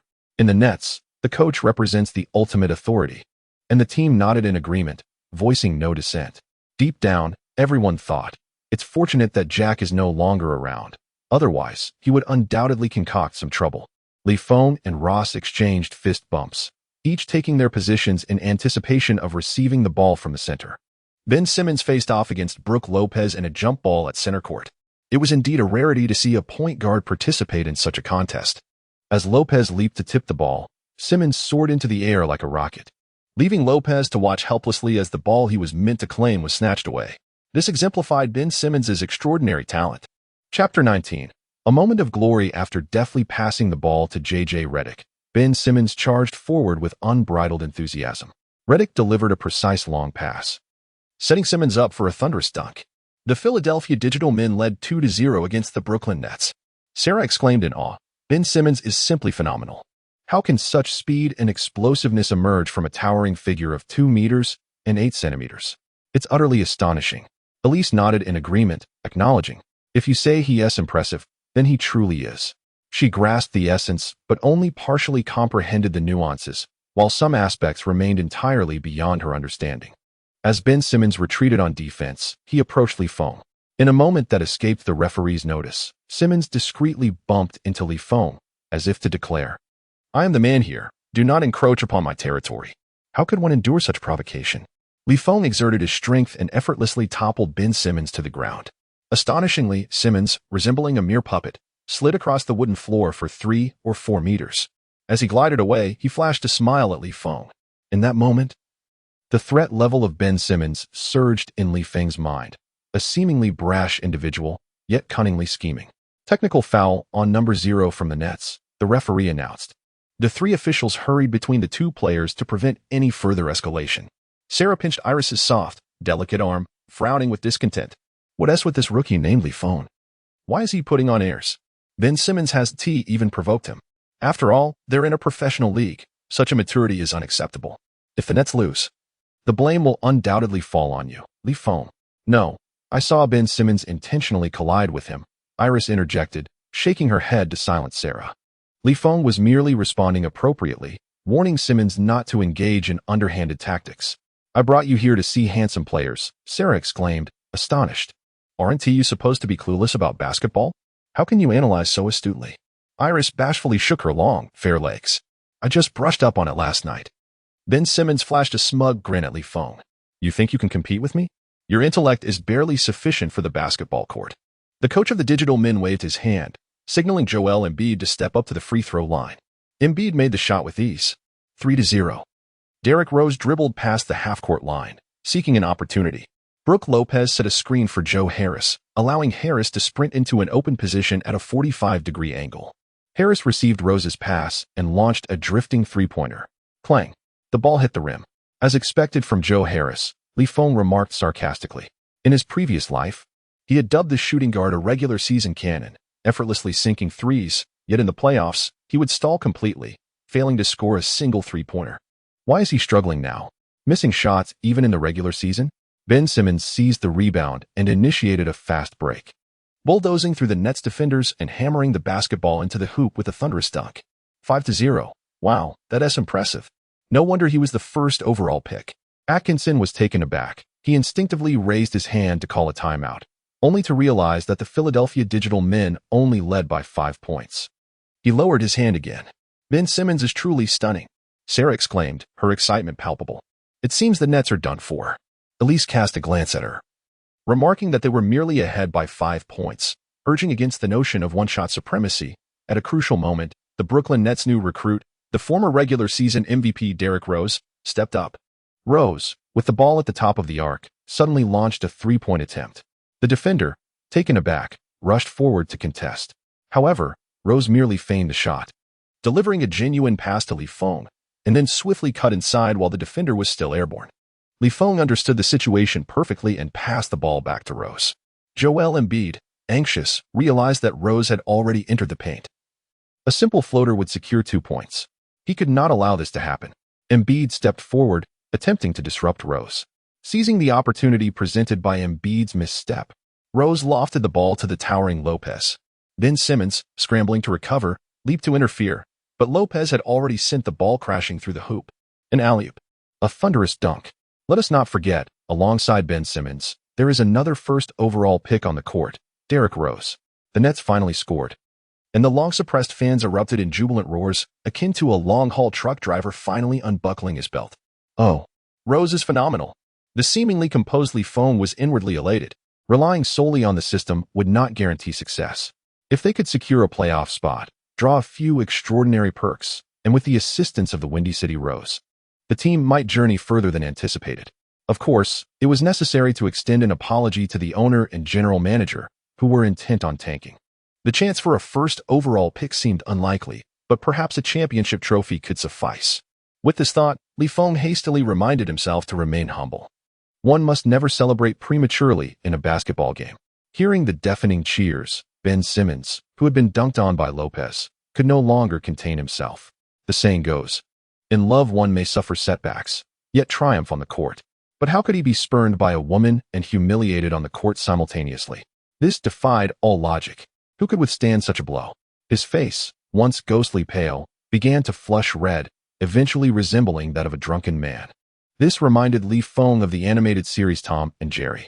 The only difference was that whenever Tom blushed, his ears would emit steaming vapor accompanied by the sound of a train whistle. With a sweeping gesture, Ben Simmons called for J.J. Redick to set a screen. He was determined to target Feng. When Feng matched up against him, Simmons sensed something was amiss. 3 meters? Are you serious? You're giving me 3 meters of space? Do you really think I can't shoot? Foolish Easterners. Huh.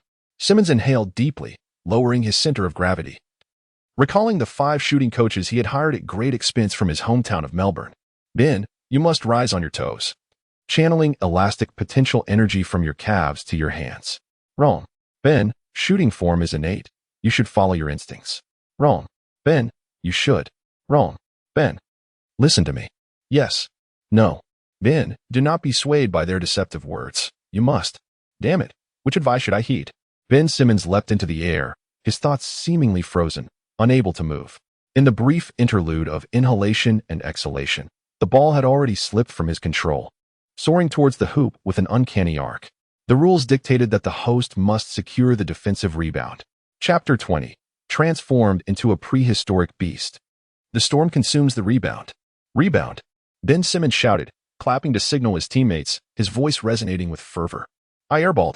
These exclamations reverberated powerfully, affecting both allies and adversaries alike. Upon hearing this, Brook Lopez hastily sought a favorable position, only to be firmly blocked by the imposing Joel Embiid, rendered immobile.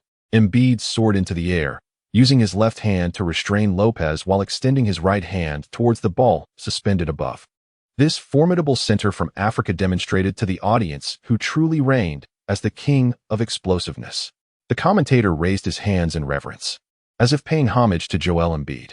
At that moment, a figure darted into view, swiftly swiping the ball away. The commentator's expression froze, stammering as he adjusted his narrative. What just happened? Was it possible that the 175 centimeters tall Nets rookie, Feng, had just outmaneuvered the towering 213 centimeters Embiid? Indeed. Feng was the true king of explosiveness. As Feng descended to the ground, he firmly grasped the rebound he had snatched from Joel Embiid. How could this be possible? Joel Embiid's expression was one of utter disbelief. With a height disparity of nearly 40 centimeters, how could he fail to secure the rebound? This was utterly humiliating. Even the formidable Derrick Rose, standing beside him, raised his eyebrows in surprise. As he sprinted down the court on a fast break, his mind couldn't help but wander. Could this leaping ability rival his own peak performance? Feng is indeed remarkably understated. He seldom speaks, yet when he does take action, it is nothing short of impressive. Feng observed that Ross had positioned himself impeccably. With a direct and lengthy pass from the quarterback, Ross executed a flawless layup. Feng's expression bore a hint of regret.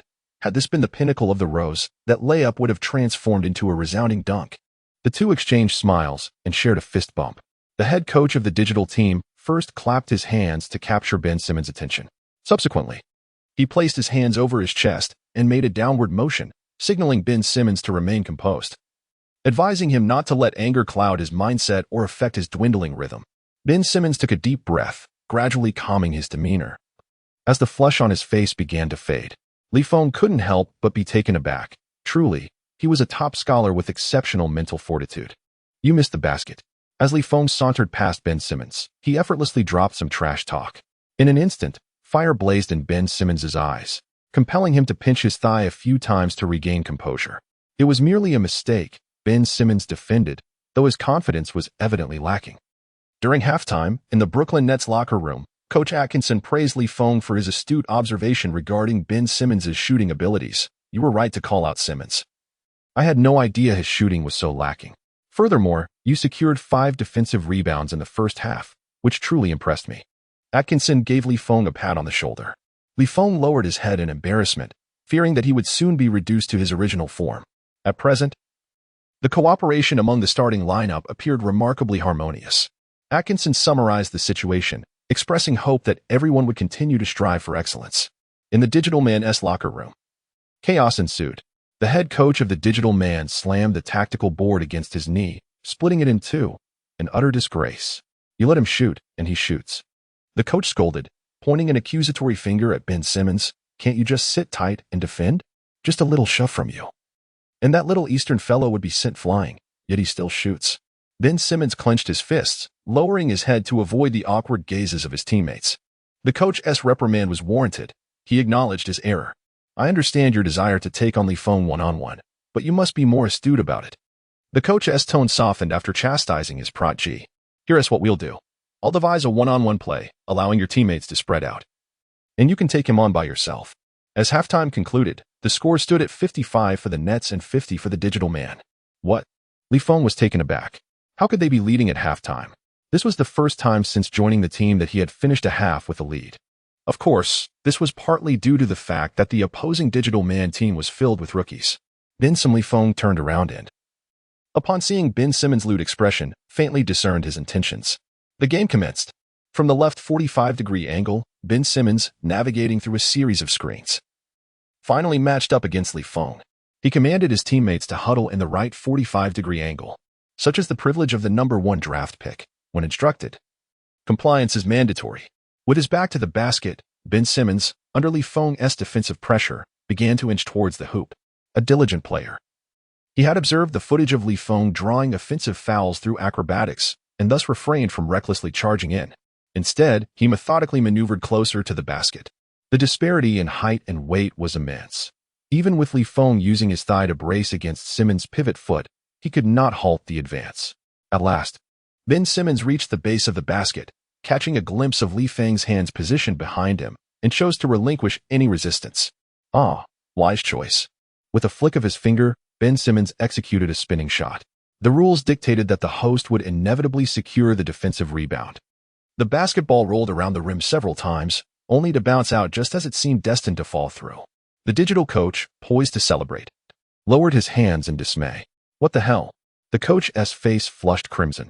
He had intended to unleash a full offensive, but, considering Simmons was the number 1 pick in the future of the team, he consoled himself, reminding that everyone has off days and to take it easy. It was not too much to expect a rebound after a missed shot, was it? Ben Simmons shared this sentiment as he leaped, clutching the ball with both hands.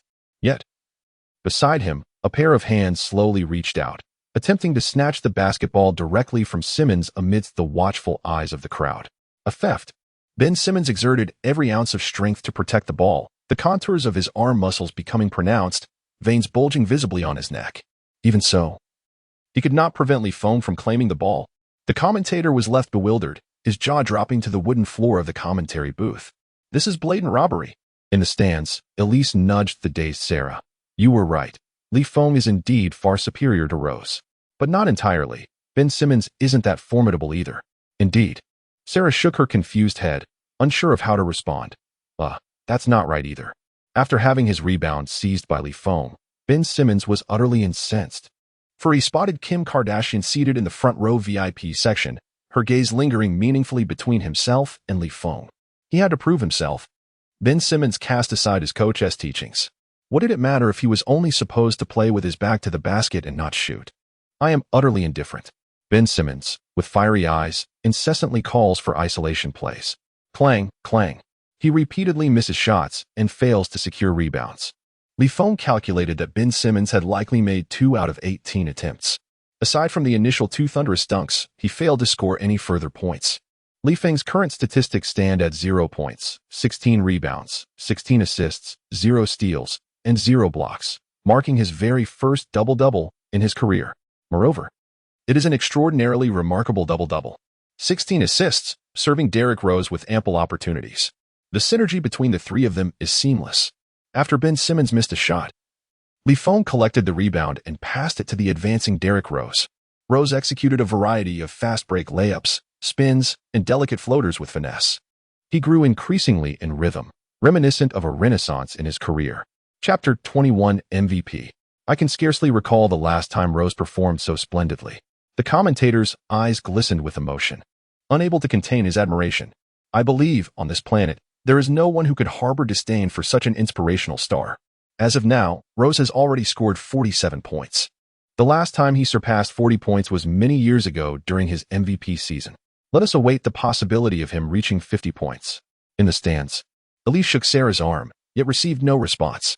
Turning around, she noticed Sarah's face was flushed, her gaze fixed intently on Derrick Rose, nearly drooling with excitement, cheering him on while simultaneously admonishing Elise to pay attention, only to find herself utterly captivated.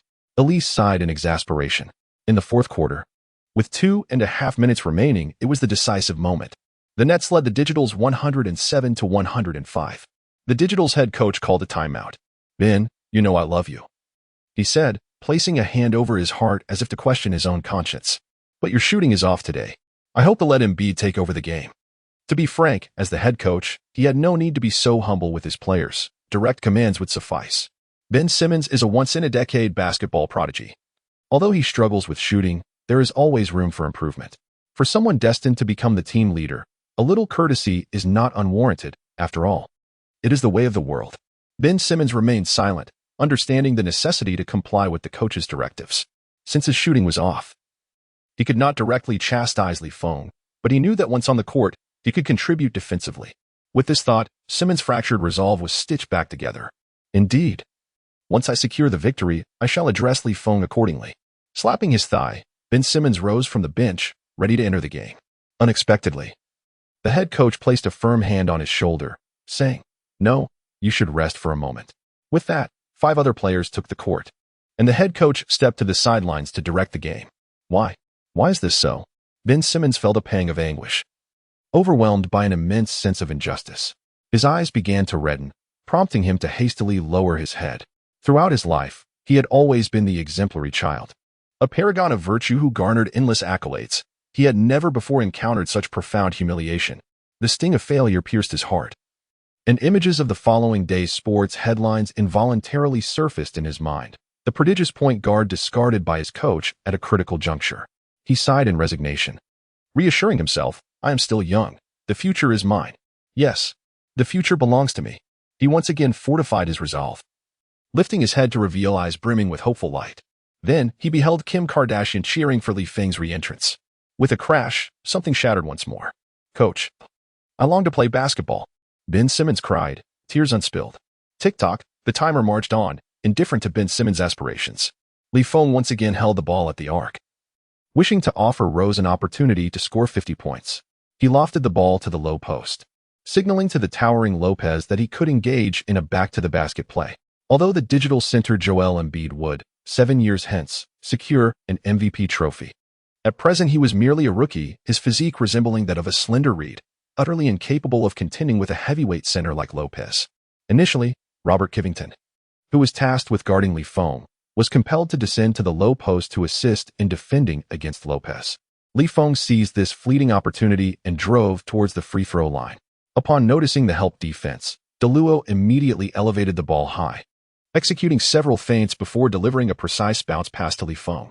Feng found himself with an open shot at the free throw line. The digital men, clearly unwilling to allow him an unchallenged opportunity, sent 3 perimeter defenders to swarm him. Sensing their intentions from the corner of his eye, Feng resolved to act decisively. With impeccable precision, he executed a behind-the-back pass, the basketball landing in the hands of Derrick Rose. He took the shot, a three-pointer, swishing through the net. 50 points. The Nets led 110-105. Sarah erupted in joyous exclamation, "Amazing, my idol." Meanwhile, Elise stood in stunned silence, her novice basketball knowledge prompting her to mimic a commentator's tone. Expressing her thoughts, clearly, Feng is the more formidable player. He created that opportunity himself. MVP. MVP. The arena's DJ seized the microphone, rallying the fans to chant the highest accolade for an NBA player. MVP. MVP.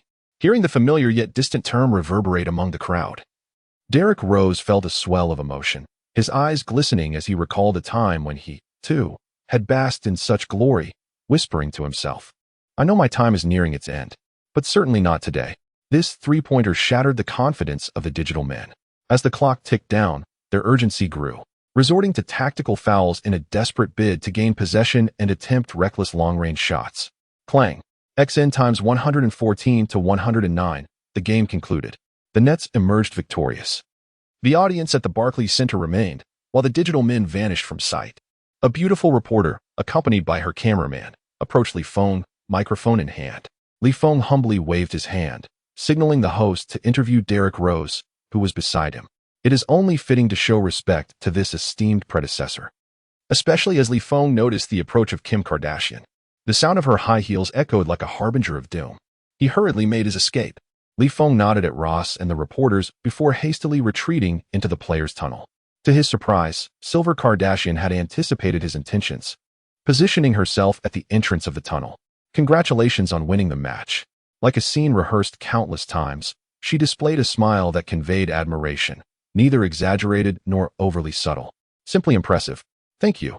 That is too kind, Li Feng replied, his demeanor urgent. I have something to attend to. I must take my leave. With that, he maneuvered past Silver Kardashian at an odd angle and slipped into the tunnel. Wait, don't go. At that moment, Ross concluded his interview and passed by the VIP section, where two ladies waved him down. One of them had a hint of saliva at the corner of her mouth, while the other appeared somewhat shy. Hi, Derrick. We love you. Could you sign my shirt? Please come around the other side of the players' tunnel to find me. Ross gestured to the security, allowing them to enter. The sound of high heels behind Li Feng grew increasingly closer. Suddenly, a towering figure, a 2-meter giant, stood before him. It was none other than the defeated foe. The ultimate version of Fei Yang, Ben Simmons. Chapter 22. What does Xiao Haizi have for dinner tonight? Ben Simmons barely glanced at Li Feng. His attention was utterly captivated by the presence of Silver Kardashian, who was seated in the front row of the VIP section. Are you here to see me? Ben Simmons, aware only that Silver Kardashian occupied a prime spot in the VIP area, was taken aback by her approach, leaving the towering giant momentarily flustered and at a loss for words. Li Feng was overjoyed. Finally, someone had entangled themselves with Silver Kardashian on his behalf, prompting him to hastily retreat. However, two figures emerged to block his path, Elise and Sarah. The five of them found themselves squeezed into the narrow player tunnel, rendered momentarily speechless. It was Elise who first regained her composure, covering her slightly parted lips with her hand as the source of her familiarity with Li Feng dawned upon her. It was the silky little moves she had proudly executed in that alley. Elise's face flushed crimson, a wave of shame washing over her.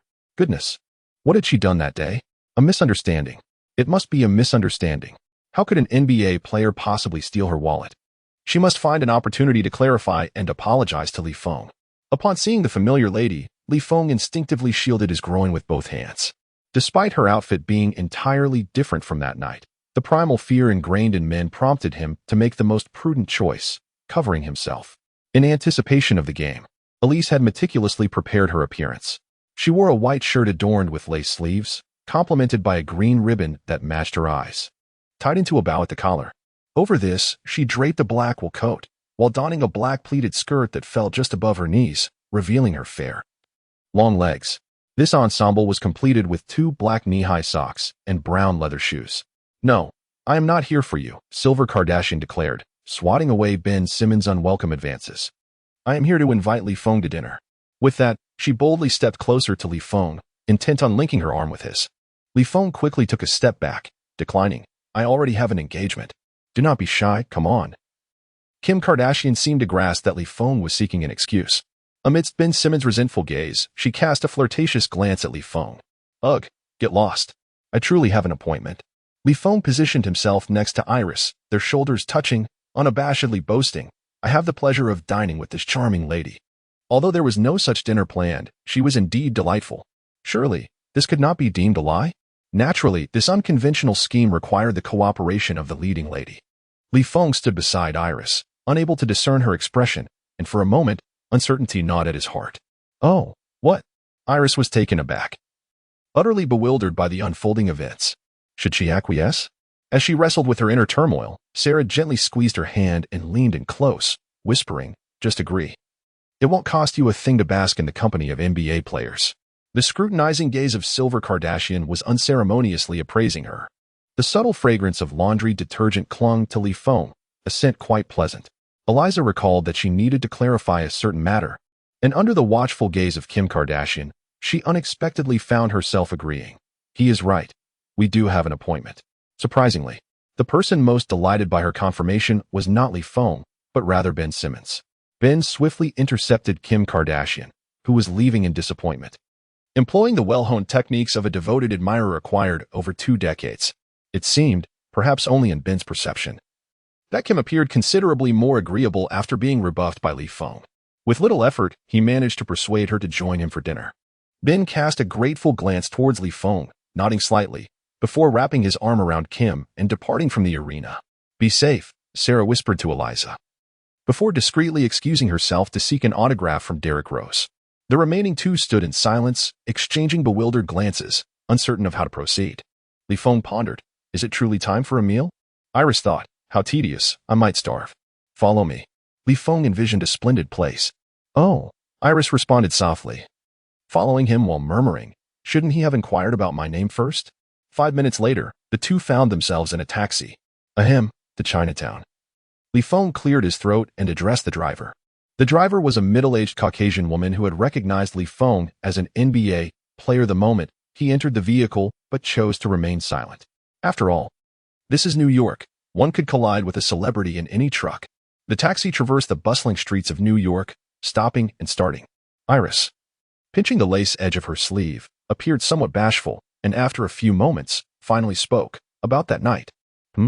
Sensing an awkward atmosphere, the white female driver leaned back slightly, straightening her posture against the seat, her ears perked up as if attuned to the conversation. Quite the pleasant demeanor. She even initiated a discussion on the matter, far superior to the timid girls of the East, Li Feng thought to himself. Yet he was reluctant to delve into such gossip in front of this inquisitive driver. Ouch! With that thought, a certain part of him involuntarily ached. Ahem, ahem, ahem. The white female driver could hardly contain herself, her increasingly forceful coughs urging the pair to continue their conversation, her ears fully attuned. And this is all I get to hear? Li Feng raised his hand, signaling Eliza to be quiet. Oh, Eliza replied somewhat aggrieved. Why are you being so harsh without even speaking to me? Noticing the silence, the ears of the Caucasian female driver drooped once more. After enduring the duration of the taxi ride, the 2 arrived at a Chinese restaurant in Chinatown called Grandma's Private Kitchen. Following Li Feng through the entrance, Eliza curiously surveyed the establishment. The golden beckoning cat, the altar dedicated to the god of wealth. The lively atmosphere, she had never encountered a place quite like this before. Long time no see, Aunt Wong, Li Feng greeted the approaching proprietress with a smile, inquiring about her recent well-being. Aunt Wong, a woman of Chinese descent not yet 40, seemed somewhat youthful for the title of grandma. In reality, she was the 2nd-generation inheritor of the restaurant. The true grandmother, Aunt Wong's mother, had already retired to enjoy life. Long time no see, our big star, Aunt Wong joked. If you don't come by more often, my restaurant might just have to close down. She led them to a small table near the window, then retrieved a menu from different locations and placed them on the table. Before long, Eliza noticed an inconsistency. Why is your menu different from mine? She pointed at Li Feng's menu, which not only contained numerous additional items but also featured many dishes written in Chinese. This? Li Feng winked at Aunt Wong. This is a secret menu for Easterners, filled with mysterious Oriental dishes. Don't listen to his nonsense. Aunt Wong chuckled, explaining to Eliza. You foreigners may not be accustomed to the traditional Oriental cuisine. Your menu has been localized. Then, turning to Li Feng in Chinese, Aunt Wong inquired, who is this girl? She is quite lovely. Li Feng replied in Chinese, I don't know her. TCH. Aunt Wong shot him a glance, suggesting that if he had nothing meaningful to say, it was unnecessary to speak carelessly. As if struck by a thought, Li Feng turned to Eliza and inquired, by the way, what is your name? Aunt Wong? After a moment of silence, Eliza answered, Eliza. After the 2 had ordered their meals, Aunt Wong took back the menu and notes, sending the order to the kitchen. What were you just saying in Chinese? Eliza, noticing the atmosphere had grown cold again, sought a new topic, speaking in a somewhat mysterious tone. Oh, Aunt Wong asked me if you were my girlfriend. Li Feng embellished his previous conversation with Aunt Wong slightly before relaying it to Eliza. And how did you respond? Eliza picked up her cup to sip water. Attempting to mask her slight embarrassment, her curiosity was thoroughly piqued. Perhaps this was the mischievous nature of girls, relishing in witnessing others' discomfort. Of course, I said no. Li Feng replied, shaking his head slowly, then added sincerely, I said you are my fiancé. Eliza sprayed the water she had just sipped back into her cup. Chapter 23. The villain seeing Eliza choke on the water, Li Feng retracted his satisfied smile. Haha, you told me to use pepper spray on you. And now I finally found a chance to get back at you. A flush crept onto Eliza's cheeks as she hurriedly changed the subject. Why are you so familiar with Aunt Wang? Do you come here often to eat? Li Feng took a deep breath, as if reminiscing about sorrowful past events. A veil of subtle melancholy shadowed his eyes, and his tone turned increasingly resigned. Aunt Wang is a woman of great misfortune. She built this Chinese restaurant from the ground up, and then she married her beloved. If the story ended there, it would still be a picture of happiness. Elise rested her chin on her hand, listening intently and nodding in acknowledgement from time to time. Aunt Wang was betrayed and nearly lost everything. Most of her family assets were siphoned away by her unfaithful husband. The custody of her children was stripped from her due to her dire financial circumstances. Upon hearing this, Elise covered her mouth in disbelief, unable to fathom how she would confront such relentless, devastating blows if she were in Aunt Wang's position. On the brink of bankruptcy, Aunt Wang contemplated taking her own life but was rescued by a neighbor. Elise's breath quickened, her heart feeling as though it were being tightly squeezed, causing her great pain, while silent tears swirled in her eyes. In a show of solidarity, the Asian community rallied to support Aunt Wang, voluntarily coming to dine at the restaurant every day. What a beautiful gesture! Elise was moved by Li Feng's narrative, tears streaming down her cheeks. You, all of you, the community, are truly, genuinely kind. What a wonderful girl she is, so compassionate. As Li Feng handed her a tissue, he mused internally about how long she had been crying over a mere tale. Lost in their reverie, both were oblivious to Aunt Wang's arrival beside them. She playfully smacked Li Feng on the back of the head, exclaiming, "You rascal, spreading lies." Realizing the situation, Elise, with reddened eyes, pointed at Li Feng, seeking Aunt Wang's aid. "He.s. bullying me." With another swift smack, Aunt Wang responded, "Ouch." Li Feng cried out, "Am I now a mere punching bag?" A steaming array of dishes was served at the table, yet Elise remained hunched, refusing to acknowledge Li Feng, the perceived villain of the moment. "Come on, if we don't eat, it will get cold," Li Feng kindly reminded her. But the lady across the table seemed unwilling to relent. "I just don't want to talk to you," Elise firmly decided. "All right then, let's call it even," Li Feng said, patting her arm, which felt remarkably soft. "You sprayed me with pepper spray and kicked me where it hurts. I've retaliated in kind. That seems fair." Elise remained motionless, leading Li Feng to wonder if she had fallen asleep. Well then, she lifted her head, picked up her chopsticks, only to discover a new dilemma. She did not know how to use them. She blinked, glancing between Li Feng and the chopsticks in her hand. As a true gentleman, Li Feng knew exactly what to do. He stood up and returned with a spoon for Elise. "Thank you." Elise finally revealed a smile, beginning to indulge in the tantalizing dishes of General Tso's chicken and Mongolian beef before her. TSK, TSK, TSK, Li Feng thought to himself, poor girl, forced to partake in inauthentic Chinese cuisine. Meanwhile, he savored the delectable mala hot pot and chilled jellyfish skin. The two engaged in light conversation as they dined. "Are you also a university student?" Li Feng inquired of Elise. "Yes, I'm a freshman," she replied. "And you?" "I just graduated from my senior year," Li Feng nodded, then posed another question. "What is your major?" A proud expression graced Elise's face as she answered, "Psychology." "Wow, that's impressive," Li Feng exclaimed. "So you must be. You are undoubtedly wondering if I can read your thoughts," Elise interjected playfully, casting him a knowing glance. "My answer is no. That's not it." Li Feng shook his head. "Could you please pass the Mongolian beef over? I can't reach it." Elise paused, pinching her own cheek. How vexing it was to feel thoroughly subdued in the presence of this mischievous rogue. After finishing their meal, Li Feng approached the front desk to settle the bill and bid farewell to Aunt Wang. Elise discreetly swiped a fortune cookie from the counter, sharing a portion with Li Feng. The two strolled down the quiet street, enjoying a leisurely post-meal walk. Li Feng inquired of Elise, "Do you know why it is called a fortune cookie?" "Why?" Elise replied with a puzzled expression, speculating that it was perhaps because the note inside could bring good fortune. "I have no idea," Li Feng shrugged. "In the East, we do not have such things. They were crafted by Chinese immigrants to deceive you naive foreigners." "Really?" The ever-curious Elise pressed on. "What is life like in the East?" "You've asked the wrong person," Li Feng shrugged again. "I grew up in an orphanage." Ding! The great bell in Elise's heart tolled loudly, the resounding sound echoing in her chest. Did I say something wrong? He is a man with a story. Outwardly appearing cold and calculating, yet inwardly tormented by a shattered childhood. Of course, all these conjectures hinge on the truthfulness of Li Feng's words.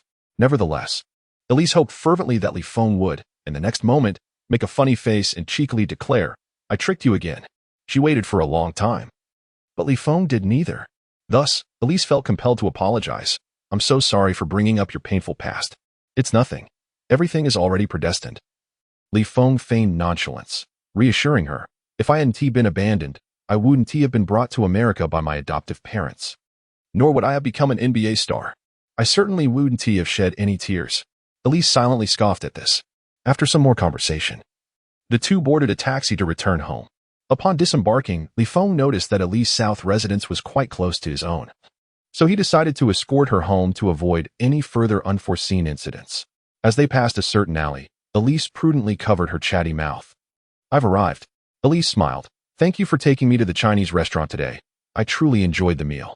I had a wonderful time and hope we can share more culinary experiences in the future. Elise stated earnestly. Here is my share of the meal expense. Please take it. Saying this, she offered him several bills. What do you mean by this? Didn't we agree to dine together in the future? Li Feng feigned anger, pushing her hand away. You can treat me next time. Elise nodded, not insisting. Well then, goodbye. Goodbye, Li Feng waved as he watched her retreating figure.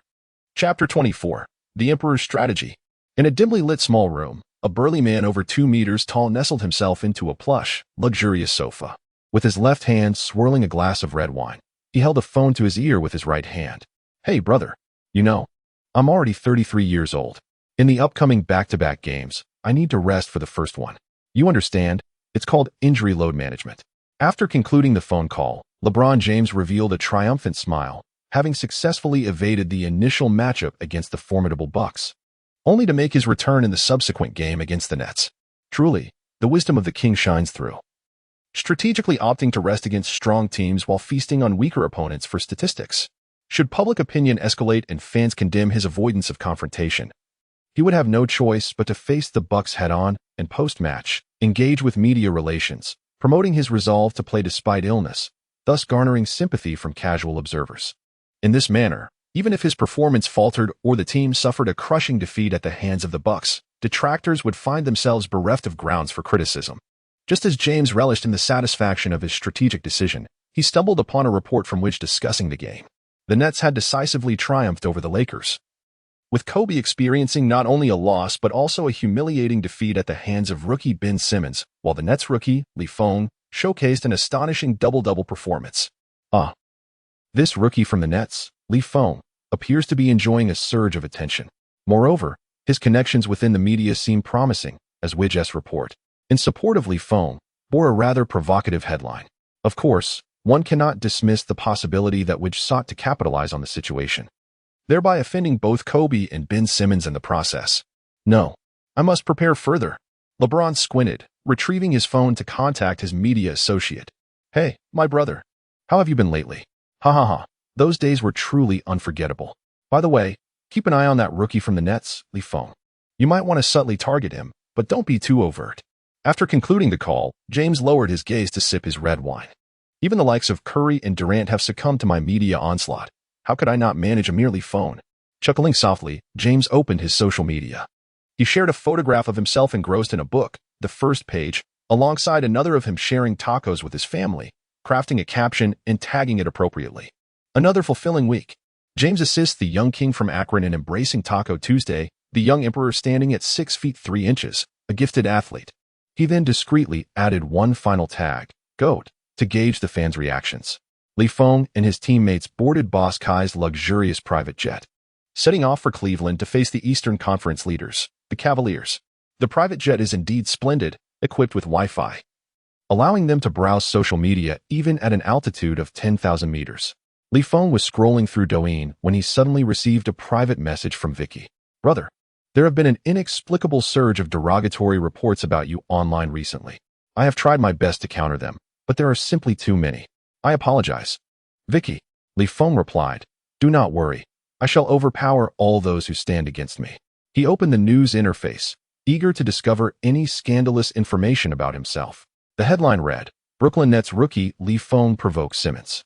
This article primarily reported that Feng had audaciously confronted Ben Simmons, pushing him to the ground.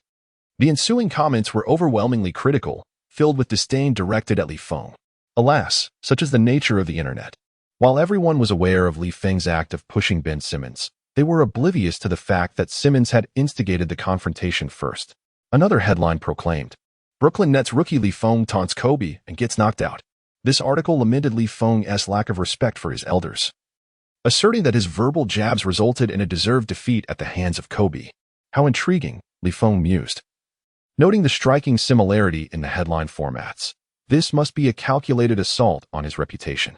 Who could be behind such a scheme? Ding. Each time a celebrity with a verified V status followed Feng on social media, a notification chimed. Feng's new admirer is a socialite, strikingly resembling the illustrious Kim Kardashian. Could this be the Copper Kardashian? Feng instinctively scrolled through her updates. The two socialites were indeed markedly different. If Silver Kardashian embodied a pear-shaped figure and embraced a sultry aesthetic, then this Copper Kardashian, with her long legs reminiscent of an airport runway, exuded an aura of purity. Her features were equally exquisite, imbued with a striking blend of exotic allure. Hello, I am Jenna, the sister of Silver Kardashian. You seem considerably more grounded than your sister, Feng mused silently, recognizing that amidst the socialites, there were still those who retained a semblance of normalcy. Hello, I am Feng. A pleasure to meet you. Likewise, came the prompt response from the other side. However, the conversation faltered as Jenna did not take the initiative to steer the dialogue. Is silence a guise of aloofness? Feng chuckled softly, muttering to himself. Didn't you message me first? After a span of 5 minutes, Jenna sent over an image of a sumptuous lunch. Apologies, I was just cooking. Such a familiar tactic. Skillfully diverting the conversation back to mundane topics as a means of progressing the interaction.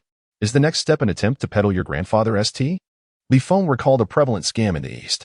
With a sigh, he casually sent her a thumbs-up emoji and set his phone aside. He held little interest in these socialites, who were lost in a world of opulence. Gentlemen, I apologize for interrupting your respite, Atkinson announced as he rose from the sofa. We are about to face off against the Eastern Conference's top team, the Cleveland Cavaliers. Feng, there is an old saying in the East. All is ready. Only the east wind is lacking. Thus, it is imperative that we meticulously examine our tactics. Let us all share our thoughts. All is ready.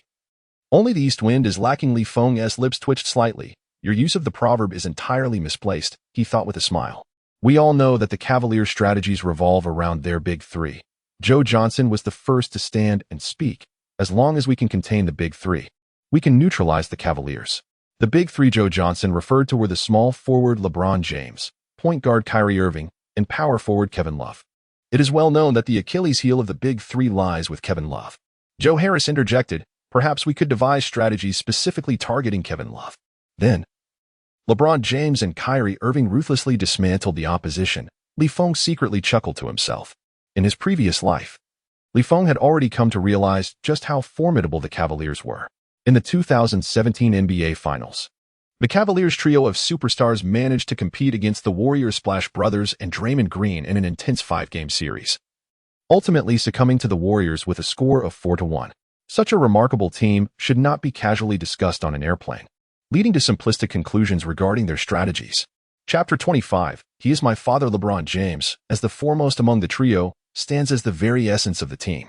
Possessing unparalleled basketball intelligence and superhuman physical attributes, he seems almost destined for the sport of basketball, with scarcely a flaw to be found. Kyrie Irving. While fans are aware of his world-class ball-handling skills, often overlook his equally exceptional coordination, flexibility, and robust physique. Kevin Love. Though his stature pales in comparison to the former two, once achieved a staggering 30 points and 30 rebounds with the Minnesota Timberwolves, but after joining the Cavaliers, he became the third option, transforming into a stretch four. It is said that the head coach of the Cleveland Cavaliers, Tyronn Lue, mandated the trio to establish a group chat solely for themselves, insisting that they meet in person daily and share aspects of their personal lives within the chat. According to Lue, this would foster a closer bond among the three leaders and effectively enhance the team's chemistry and cohesion, leading to superior performance on the court. Coupled with an array of exceptional role players, such as Fry, Jefferson, Shumpert, JR, TT, and Korver, the only team capable of challenging them in the league was the Warriors. For the Nets, The sole path to victory lay in outscoring their opponents while simultaneously restricting their scoring below their own. The system proposed the following rule: to provoke the opponent actively, thereby causing them to travel. The thought that immediately sprang to Li Feng's mind was, "Are you certain you are not referring to LeBron James?" As previously mentioned, while LeBron James possesses almost no shortcomings, traveling is an exception. The so-called king has even earned the affectionate nickname from detractors of the Dragon's 8 steps, implying that his technical skills are so lacking that he often loses control of his body while attempting layups, inadvertently committing traveling violations. Li Feng could already foresee the scene. Old Tan, or rather, Old James, was incredulously complaining to the referee, his hands alternating between clutching his head and spreading wide in disbelief. In a lecture hall at New York University, an elderly professor, undeterred by the gaze of over 200 students, elegantly showcased his intellect and charm. The projector cast bold letters onto a white screen, Introduction to Psychology. Elise languidly tilted her head, her pale green eyes momentarily drifting off, seemingly uninterested in the tedious theoretical lecture. Her attire was relatively understated for a school setting, a white mophead sweater paired with distressed jeans, complemented by pristine white Air Force One sneakers. Two classmates beside her were chattering about the imminent game between the Cleveland Cavaliers and the Brooklyn Nets. Indeed, that rookie named Li Feng was rather audacious, daring to provoke both Kobe and Ben Simmons. One boy remarked, "I can hardly wait to see the King James dismantle him." The girl chimed in, "Exactly. It's time to temper Li Feng's bravado." How infuriating, Elise thought, her teeth clenched, and then her brow furrowed as she realized something was amiss. Why was she feeling vexed at the prospect of others belittling that villain? Humph, she muttered under her breath, stealthily retrieving her phone from her pocket. Preparing to forego her studies and watch the live broadcast of the Nets versus the Cavaliers during class. In the studio, B. Smith sat behind the guest desk, flashing a smile at the camera. "Ladies and gentlemen, welcome to today's match. The Cleveland Cavaliers are hosting the Brooklyn Nets. I am B. Smith, your special commentator for ESPN. B. Smith glanced at the viewer count, cleared his throat, and continued, "Ahem. Our old friend Charles Barkley is absent from tonight's broadcast for specific reasons. And as for the reason, it certainly isn't due to fear of making a fool of himself on camera. Those who understand, understand. Those who don't, wouldn't grasp it even if explained." Given the complexities involved, he noted the rising viewer count and the surge of comments with satisfaction, then fell into contemplation. Clearly, tonight's focal point would be Li Feng and LeBron James, two veritable titans of popularity. How could he leverage their narratives to captivate the audience? At the Rocket Mortgage Fieldhouse, LeBron James donned wireless Bluetooth headphones, commencing his warm-up and shooting drills. The trio exuded a carefree demeanor, starkly contrasting the intense atmosphere the Nets were bracing for. With each shot they made, they huddled together, shoulder to shoulder, heads close, indulging in exaggerated, infectious laughter, affirming each other's jokes. "Hey, LeBron." Kyrie Irving gestured for LeBron James to remove his headphones. "Do you have any tactical suggestions for today?" "Call me Emperor," LeBron replied as he took off his headphones, correcting his teammate. "You know the drill, just play casually. 3 quarters and we're done. There's no need to take this too seriously, right? We're up against the Nets, after all." "Two gentlemen, do not underestimate your opponents," Kevin Love interjected, leaning closer. "As the saying goes, there are no weak teams in the NBA. Even though we are first in the East, there's always the possibility of an upset. We must maintain a positive mindset to avoid losing the game due to complacency." "LeBron, this issue must be addressed immediately." Love's tone grew serious. "Our ultimate adversary is the Warriors, bolstered by Kevin Durant." "Call me Emperor," LeBron chuckled, casually correcting his teammate's address once again. "I would like to take the Nets seriously, but their head coach has chosen to start a rookie, Li Feng, which shows a lack of respect towards me." As fans entered the arena, clutching popcorn and soda, the Rocket Mortgage Fieldhouse gradually filled with noise. Tonight, LeBron was certain to live up to expectations, overpowering the Nets and Li Feng. "Brothers, I borrowed my parents' retirement funds and flew to America to watch old James play. Was that the right decision? Old James is amazing. He is like a father to me." Li Feng furrowed his brow. The atmosphere here rivaled that of the TD Garden, home of the Celtics. "Rookie." Joe Johnson patted Li Feng on the shoulder. "What's the matter?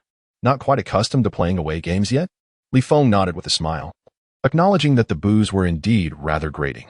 "Allow me to share a useful technique," Joe Johnson said with a mischievous grin. "Let your mind transform those boos into cheers, turning the away game into a home advantage." Is that truly feasible? Li Feng was taken aback, intrigued by such a notion. Absolutely, but it requires extensive practice. Joe Johnson affirmed with a nod, speaking earnestly. Once mastered, you can effectively convert an away game into a home game. Isn't that a form of self-deception? Li Feng pondered, though it did seem quite reasonable. Chapter 26. Want to escape? As the match was about to commence, Li Feng's mind flashed back to the survey results sent by Vicky. Those sudden, malicious reports aimed at tarnishing his reputation originated from journalists who had close ties with LeBron James, all of whom were directly or indirectly sponsored by him. Li Feng's initial reaction was one of disbelief. How could this be possible? The chosen one, the little emperor LeBron James, surely would not stoop to confront a mere rookie like himself. However, upon further reflection, he acknowledged that the world is full of surprises, and reality is often far more absurd than the narratives found in novels, which require a semblance of logic that life does not. Consequently, Li Feng resolved to proceed with caution. Should the situation escalate, he would retaliate without hesitation. The game commenced with the matchups as follows. Point guard, Li Feng versus Kyrie Irving. Shooting guard, Derrick Rose versus J.R. Smith. Small forward, Joe Harris versus LeBron James. Power forward, Joe Johnson versus Kevin Love. Center, DeAndre Jordan versus Tristan Thompson. The jump ball was contested, with the esteemed Tristan Thompson directing the ball to his ally, Uncle Drew, Kyrie Irving. The moniker 8 Wise Kings carries an intriguing origin, as the number 8 signifies Tristan Thompson's impressive average of 8 points and 8 rebounds, which secured him an astonishing $80 million contract. Logically, it would seem improbable for Thompson to land such a lucrative deal. However, LeBron James, being his close friend, exerted his influence and stature to pressure the Cavaliers management on Thompson's behalf, thereby facilitating the acquisition of the substantial contract. Li Feng pondered. James, with his unwavering loyalty, clearly demonstrates his character. How could he possibly target me? J.R. Smith received the pass from Irving, disregarding Joe Harris's defense, and unleashed a three-pointer. Although Harris's palm completely obstructed Smith's line of sight, Smith, leveraging his elevated shooting point, the arc of his shot, and muscle memory, successfully made the basket. The ball swished through the net. 3-0. Oh, J.R. my hero. Amidst the cheers, Joe Harris helplessly shook his head, indicating he had given his all. In the studio, B. Smith exclaimed animatedly, sharing a surname with J.R.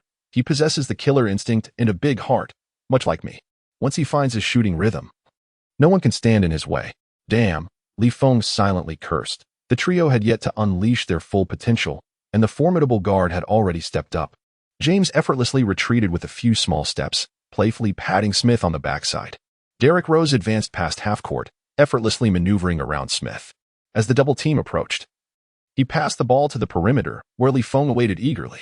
Li Feng once again passed the ball to Joe Johnson, who executed a deceptive move to fake out Kevin Love before dribbling inside the three-point line and releasing a long two-point shot. It found its mark. 3-2. Li Feng let out a sigh within, observing the formidable trio before him. Irving, J.R. Smith, Love, and even James, all possessing the ability to sink three-point shots. In contrast, his own team boasted only Joe Harris, a sporadic regular-season sharpshooter, alongside the towering Brook Lopez. As the game unfolded as Li Feng had anticipated, the Nets found themselves outmatched against the Cavaliers' barrage of three-pointers, resorting to a steady stream of two-point attempts that evidently fell short. As the first quarter neared its conclusion, the starters were substituted, allowing him to take a respite on the bench. The ensuing gameplay was nothing short of disheartening. The Cavaliers, reigning champions, showcased a depth on their bench that far exceeded that of the Nets. Players like Fry, Jefferson, Korver, and Shumpert maintained the scorching rhythm established by the starters, gradually widening the score gap. With 5 minutes and 23 seconds remaining in the second quarter, Li Feng re-entered the court. The scoreboard read 50-72 in favor of the Cavaliers, and the situation seemed dire. In the broadcasting studio, B. Smith gazed at the dwindling audience, quietly lamenting the unfolding events. The game had been effectively decided in the second quarter, and capturing viewer interest was proving elusive. Meanwhile, Irving and Love sat comfortably on the bench, sharing laughter and playfully nudging each other, their camaraderie evident. In stark contrast, King James, determined to secure victory, returned to the court early, relentlessly seeking the ball and racking up points. During a defensive switch, Li Feng found himself matched up against LeBron James, two players whose star power shone brightly on the court. Li Feng, An Eastern individual standing at 175 centimeters is a rising star with an abundance of buffs. LeBron James. The premier player in the league, the esteemed vice goat, is also fully equipped with buffs. Pay attention, for this man is named Feng. B. Smith abruptly straightens in his seat, as if witnessing an endless rain of banknotes cascading from the heavens, as he faces off against the league's top player, LeBron James. While James appears composed on the surface, he is brimming with joy internally, confronting the relatively diminutive Feng, standing at a mere 175 centimeters. Signifies that the forthcoming scoring opportunities will be as effortless as plucking fruit from a tree. He is not far from becoming the all-time leading scorer and must seize every opportunity to achieve this milestone. In doing so, fans will ardently defend him, obscuring any remaining blemishes. He aims to command respect and admiration from all. Feng gazed intently at LeBron James, a relaxed smile gracing his lips. "You play basketball like a crab." In response, the Emperor remained unfazed. His inner strength had rendered him immune to any form of trash talk. The only matters that truly concerned him were his family and his historical standing. As the rules dictated, the opponent was bound to travel on the next play. The Emperor continued to dribble, seizing the opportunity as Feng lost his balance. And with a powerful shoulder drive, he made his way through. Feng endeavored to remain close to the Emperor, yet was repelled by the Emperor's robust arm. The hoop loomed tantalizingly near. 1 step, 2 steps. The Emperor prepared to leap, but his right leg seemed uncontrollable, as if guided by muscle memory, taking an extra step. The referee's whistle pierced the air with an urgent series of beeps. The Cavaliers, number 23, traveling violation, turnover. The Emperor appeared to be grappling with his emotions. His eyes wide, taking deep breaths, clutching the ball tightly against his chest, and furiously rubbing it. He had to concede. It was indeed a traveling violation. In the broadcast studio, what a pity. B. Smith seized the moment, barking out criticism. If even Feng can't be bypassed, what is the use of being so tall?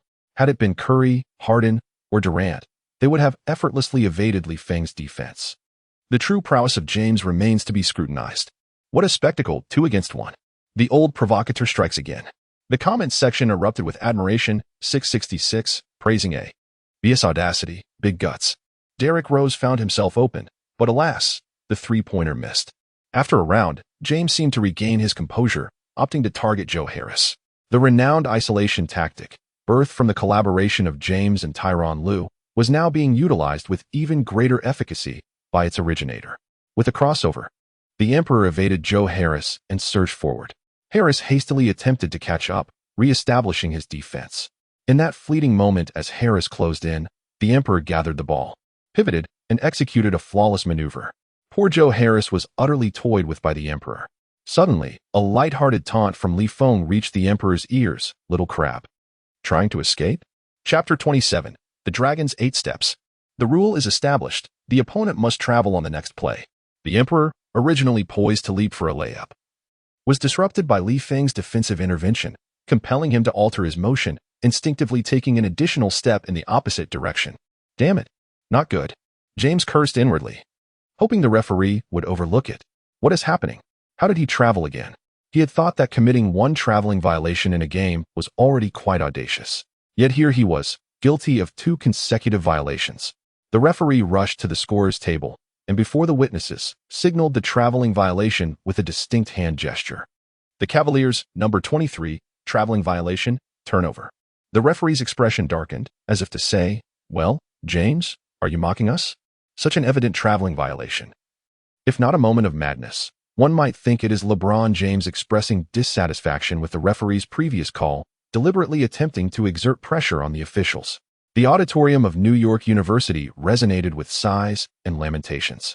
How careless of LeBron to commit traveling not once, but twice. It was as if Feng were hastily reprimanding his roommate's idol. Among the 200 students present, at least 150 were engrossed in the matchup between the Nets and the Cavaliers. The elderly professor, having witnessed this, was immediately incensed. What is this behavior? Where is the decorum of a student? Watching an NBA game without inviting me? With a sweeping gesture, the professor activated the projector to display the game, eliciting applause from the students. I heard that LeBron James has committed traveling violations twice in this match. The professor adjusted his glasses. Students, we shall have a prize quiz. How many times will LeBron travel in total during this game? Please write your answers on paper airplanes and send them soaring to the podium. Those who answer correctly will receive full marks on the midterm. The auditorium erupted in excitement, reminiscent of the firecrackers set off by international students during the New Year celebrations. Wow, amazing. Beside Elise, a particularly bright student misunderstood the question, thinking the professor was inquiring about how many more times LeBron would travel in the remaining time, and wrote one on his paper airplane, only to be stopped and playfully mocked by his friends. Unbelievable. Elise shook her head. How many times will it be? Biting her red lip. Elise pondered for a long time without arriving at a conclusion, eventually folding her paper airplane. I believe James cannot possibly repeat the same mistake, declared a fellow student, stating that his admiration for James alleviated his insecurities. Another student retorted, I, on the contrary, think he will travel again, perhaps 6 more times, after all. He is known as 6 Steps LeBron. After some consideration, Elise decided to balance the opinions of these two fervent fans, writing the number 3, along with her name and student ID on her paper airplane. LeBron's expression, compared to his initial traveling violation, appeared slightly more somber. Yet he maintained the composure befitting a superstar. With the remaining time before halftime, Feng found no opportunity to provoke LeBron and reluctantly set aside his intentions. At halftime, the score stood at Nets 50, Cavaliers 67. Another day of being thoroughly beaten, Feng scoffed, though utilizing the system to engage with the NBA was exhilarating. Victory remained elusive, prompting the need to contemplate alternative strategies. In the Cavaliers' locker room, LeBron took out his phone, copying and pasting a pre-composed private message from his notes to the chat box, signaling to the media, reporters, and public relations friends that they could proceed. That damn rookie from the East, Feng. He actually made me look foolish. Fortunately, I was well prepared. Otherwise, I would have been mercilessly criticized by the naysayers for being pressured into multiple traveling violations by a newcomer. Receiving. XN, one cannot underestimate James's connections. When he speaks, there is nothing beyond reach. In the Nets locker room, the coach Atkinson singled out Feng, noting how he managed to force James into consecutive traveling violations, showcasing significant improvement in his defense. If this continues, Atkinson suggested, we might just witness the emergence of a 175 centimeters tall contender for the Defensive Player of the Year. Feng cast a glance at his phone, searching for a private message from Vicky. Brother Feng, just now on sports news, a plethora of damaging reports about you surfaced. The rookie from the Nets, Feng, the master of underhanded tactics? This heavily biased article essentially claims that in the first half, you repeatedly employed dubious maneuvers against James, such as pulling and shoving, compelling him to commit traveling violations. It even captured several unflattering angles of you. If the fans did not witness the live broadcast, they would undoubtedly be swayed by this narrative. Furthermore, there is another piece titled The Emperor's Resolute Battle Despite Injury, filled with regret over continuous mistakes, which extols the Emperor's noble and selfless spirit of dedication, expressing remorse for his blunders from a first-person perspective. Vicky. Feng's lips twitched in disbelief. Is this truly necessary? This is excessive, isn't it? The match isn't even over, yet you resort to contacting the media to tarnish my reputation? Rest assured, since you have chosen to allow external factors to interfere, I shall not hesitate to let you stumble a few more times. As the third quarter commenced, Kyrie Irving seized the ball and initiated a solo play, effortlessly bypassing Derrick Rose and executing a breathtaking layup amidst a throng of defenders. Observing this, LeBron James chuckled. And as he passed by Feng while retreating on defense, he remarked, Hey, rookie, have you recognized the chasm that separates you from an all-star player? Indeed, I have. Crab King, Feng retorted, the all-star players are merely a hair's breadth away from catching up to me. The rule stands. The next play will undoubtedly result in a traveling violation for the opponents. Crab King? The smile on James' face instantly froze, his temples throbbing uncontrollably. He felt as though the very blood coursing through his veins had come to a standstill. The cacophony of the crowd faded from his mind, replaced by an unfathomable malice. Every time he stumbled upon the term Crab King on social media, he instinctively exited the application and tossed his phone beneath his pillow. Much like the nicknames 6 Steps Lang and Heavenly Dragon 8 Steps, Crab King was a direct affront to his skill set. However, the issue lay in the moniker itself. Other derogatory names failed to undermine James' historical standing. In contrast, Crab King could potentially inscribe a significant mark on James' career. A dragon possesses a reverse scale, and to touch it is to invoke its wrath. The Chosen One, also known as the Emperor, LeBron James, lifted his chin defiantly, his nostrils flaring, and glared at Feng with malevolence. Very well, You have secured a place on my blacklist. As he stretched his muscles and cracked his neck, he pondered. I hope I once have the opportunity to name you directly. Chapter 28. The Bulls charge in the broadcast studio. B. Smith observed a notable transformation in LeBron James' demeanor. He appears to be exuding an entirely different spirit, he stated to the camera, compared to the first 3 quarters. His essence now leaned heavily towards a dark and serious aura. This reminds me of the terrifying gaze James possessed during his encounters with the Celtics. Akin to the eyes of death, tonight, the Nets are in for a reckoning. Smith glanced at the score. Nets 90, Cavaliers 107. Oh no, the Nets have already suffered. Wait a moment. Feng regarded James with a sense of unease. Being present at the scene allowed him to perceive nuances far beyond what the television audience and commentators could grasp. While Feng sensed that James had resolved to take the game seriously, he also discerned a shift in James' playing style. From being the core player who shouldered the load, he seemed to adhere to a principle of team supremacy, all for the sake of a mere timeout. Is Crab King truly that timid? Afraid of continuing to travel? He intends to shift the blame onto his teammates? No, I cannot allow you to escape this unscathed. Feng actively signaled to the referee, calling for a timeout. On the Brooklyn Nets bench, the timeout was well-timed. Atkinson nodded in approval, stating that they would focus on. Once Atkinson succinctly outlined the strategy, Feng gathered everyone to share his insights. I have discovered a method to compel the crab, oh no, LeBron James, to commit a traveling violation. Feng paused, relishing the adoration in his teammates' starry-eyed expressions before continuing. However, I must personally defend him, and I need you all to obstruct his passing lanes. His teammates exchanged glances, incredulous. Atkinson, the head coach, couldn't help but twitch his lips, wondering if James would even need to pass the ball when facing Feng. Yet, reflecting on the matter, perhaps Feng possessed genuine skill. After all, he had already forced James into 2 traveling violations that night, since the goal was to embrace a losing strategy. And given that Feng was the favored prince of the owner, Atkinson felt somewhat reassured, thinking to himself, the teammates, already fond of Feng, readily agreed when they saw the coach's silence. As the timeout concluded, Feng noticed with surprise how tightly his teammates were being guarded. James, dribbling past the half-court line, furrowed his brow as the passing lanes were effectively sealed off.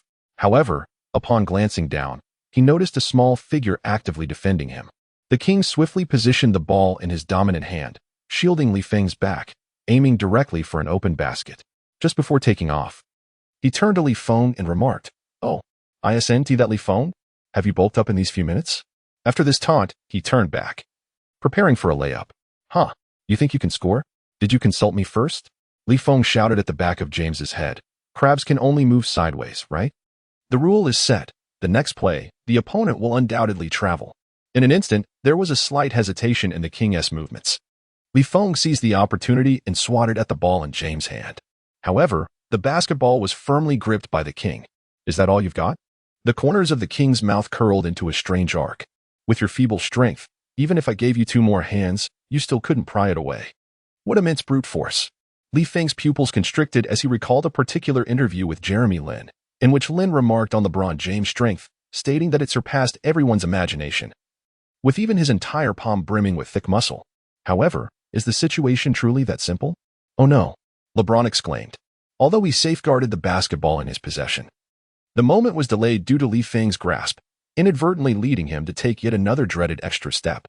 Beep, beep, beep, beep. This time, there was no need for the referee to intervene. The arena was engulfed in a wave of murmurs as the fans began to whisper among themselves. What is this? Is this really an NBA player? Could he truly be a natural crab? One fan lamented, "Can I get a refund for this newly purchased LeBron jersey? The tag is still on, so it should be possible." The king was agitated. He spread his arms wide, wearing an incredulous expression as he complained to the referee, "No, no, no. That cannot possibly be a travel. Absolutely impossible." As for whether he was aware of his infraction, of course, he was. However, he needed to maintain his persona, to solidify the loyalty of his diehard fans while preventing the casual supporters from drifting away.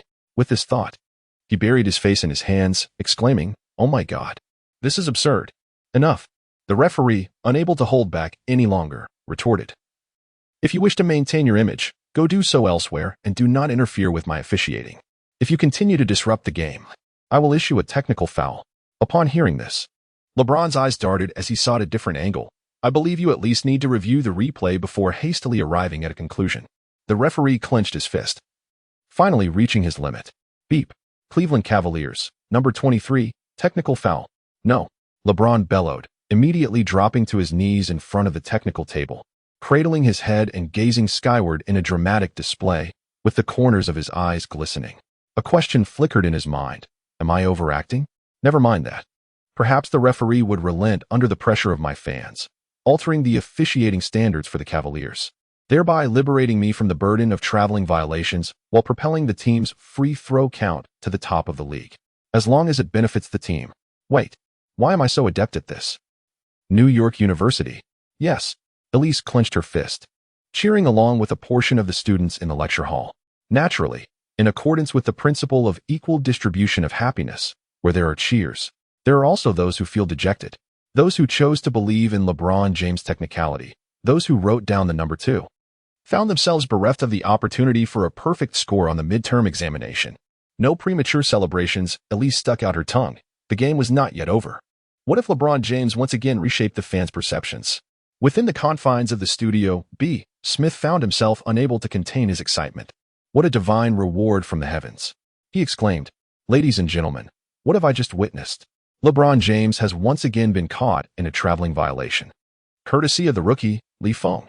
Goodness, Feng is truly remarkable, a diminutive defensive prodigy. If this momentum is harnessed wisely, he could secure a lifetime of comfort for decades to come. B. Smith gazed at the surging popularity, his mouth agape.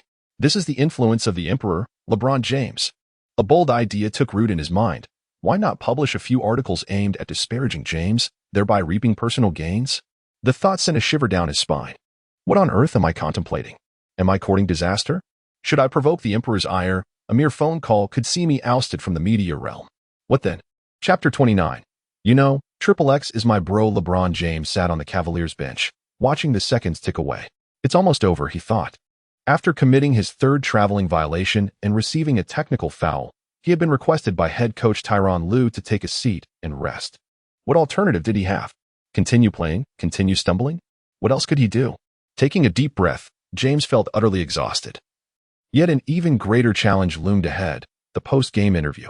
He recalled Kobe's infamous outburst during a similar interview when he sent a bottle of Gatorade flying across the room.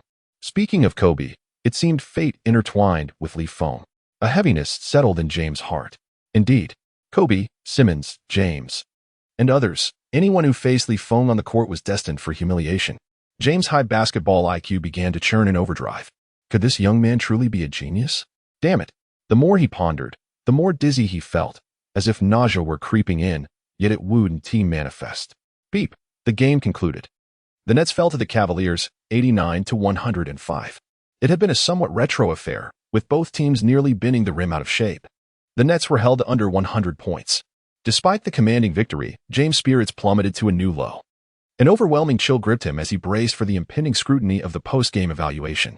Martin, Gary, Elise the old professor called out a dozen names in one breath, nearly gasping for air. Congratulations. Congratulations on your perfect scores in the midterm examination. Oh, praise the emperor. Thank you, James. The cacophony of cheers, each reflecting a myriad of perspectives, filled the air. Elise exhaled, a sense of inexplicable exhilaration washing over her. After a moment of contemplation, she dismissed the notion that her joy stemmed from acing the midterm exams. What could be the source of this sudden elation? Perhaps it was the sight of the nefarious team being thoroughly trounced? A smile crept across Elise's lips as she chuckled. Undoubtedly, that must be it. Allow me to add a few final thoughts. B. Smith, having acquired this phrase from an unknown source, urged everyone to engage with the game rationally and to refrain from subjecting the players to online harassment. What transpires on the court remains on the court. Life transcends basketball. I wish you all a fulfilling and joyful existence. B. Smith, feigning neutrality, scoffed. While I do not engage in online bullying of players, I can discreetly incite you to do so behind the scenes. Is it only LeBron James who can cultivate a public persona? B. Smith can do so as well. How else could I indulge in lavish feasts? How else could I fuel my Mercedes? The goodness of B. is indeed commendable.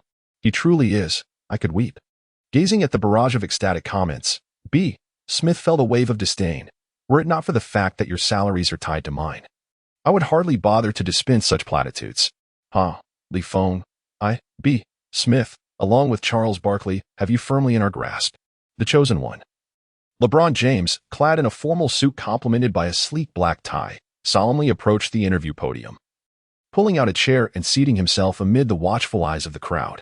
Damn, my head feels dizzy, James thought, pressing his forehead as he surveyed the assembled reporters. Fortunately, 3/4 of them were on his side. Now, all he could do was pray that the remaining quarter would not pose any bizarre inquiries. A lanky figure adorned in a black baseball cap and a blue Donald Duck shirt stood up. Who is this? I've never seen him before. Oh my God. James felt an intensified throbbing in his head. All he wanted was to return home for a good night's sleep. Hey, LeBron. The reporter in the Donald Duck shirt quacked. Could you explain why you can take 3 steps in a single game? Is it luck? Or is it the result of extensive practice? What the hell? Starting with a bombshell question? The other journalists exchanged bewildered glances. James felt as though his head might explode. A cacophony of indistinct murmurs and jarring noises echoing through his already tumultuous consciousness. Who the hell is this? Someone call security to remove him. Next question. James seemed to have grasped the reason behind Kobe's insistence on the phrase next question. Just days prior, the youthful and impetuous James had been mourning the low emotional intelligence exhibited by Kobe. Some inquiries were not crafted for the purpose of eliciting responses but were merely intended to provoke discomfort. Moreover, James was utterly disinclined to endure the nauseating quacking voice of that insufferable reporter. Wishing fervently for him to repeat next question multiple times to expedite the dismissal of the pestering journalist. That insufferable reporter, however, showed no urgency in taking a seat, nor did he indicate it was time for others to pose their questions. Instead, he stood even straighter, a smirk of pride and self-satisfaction spreading across his face.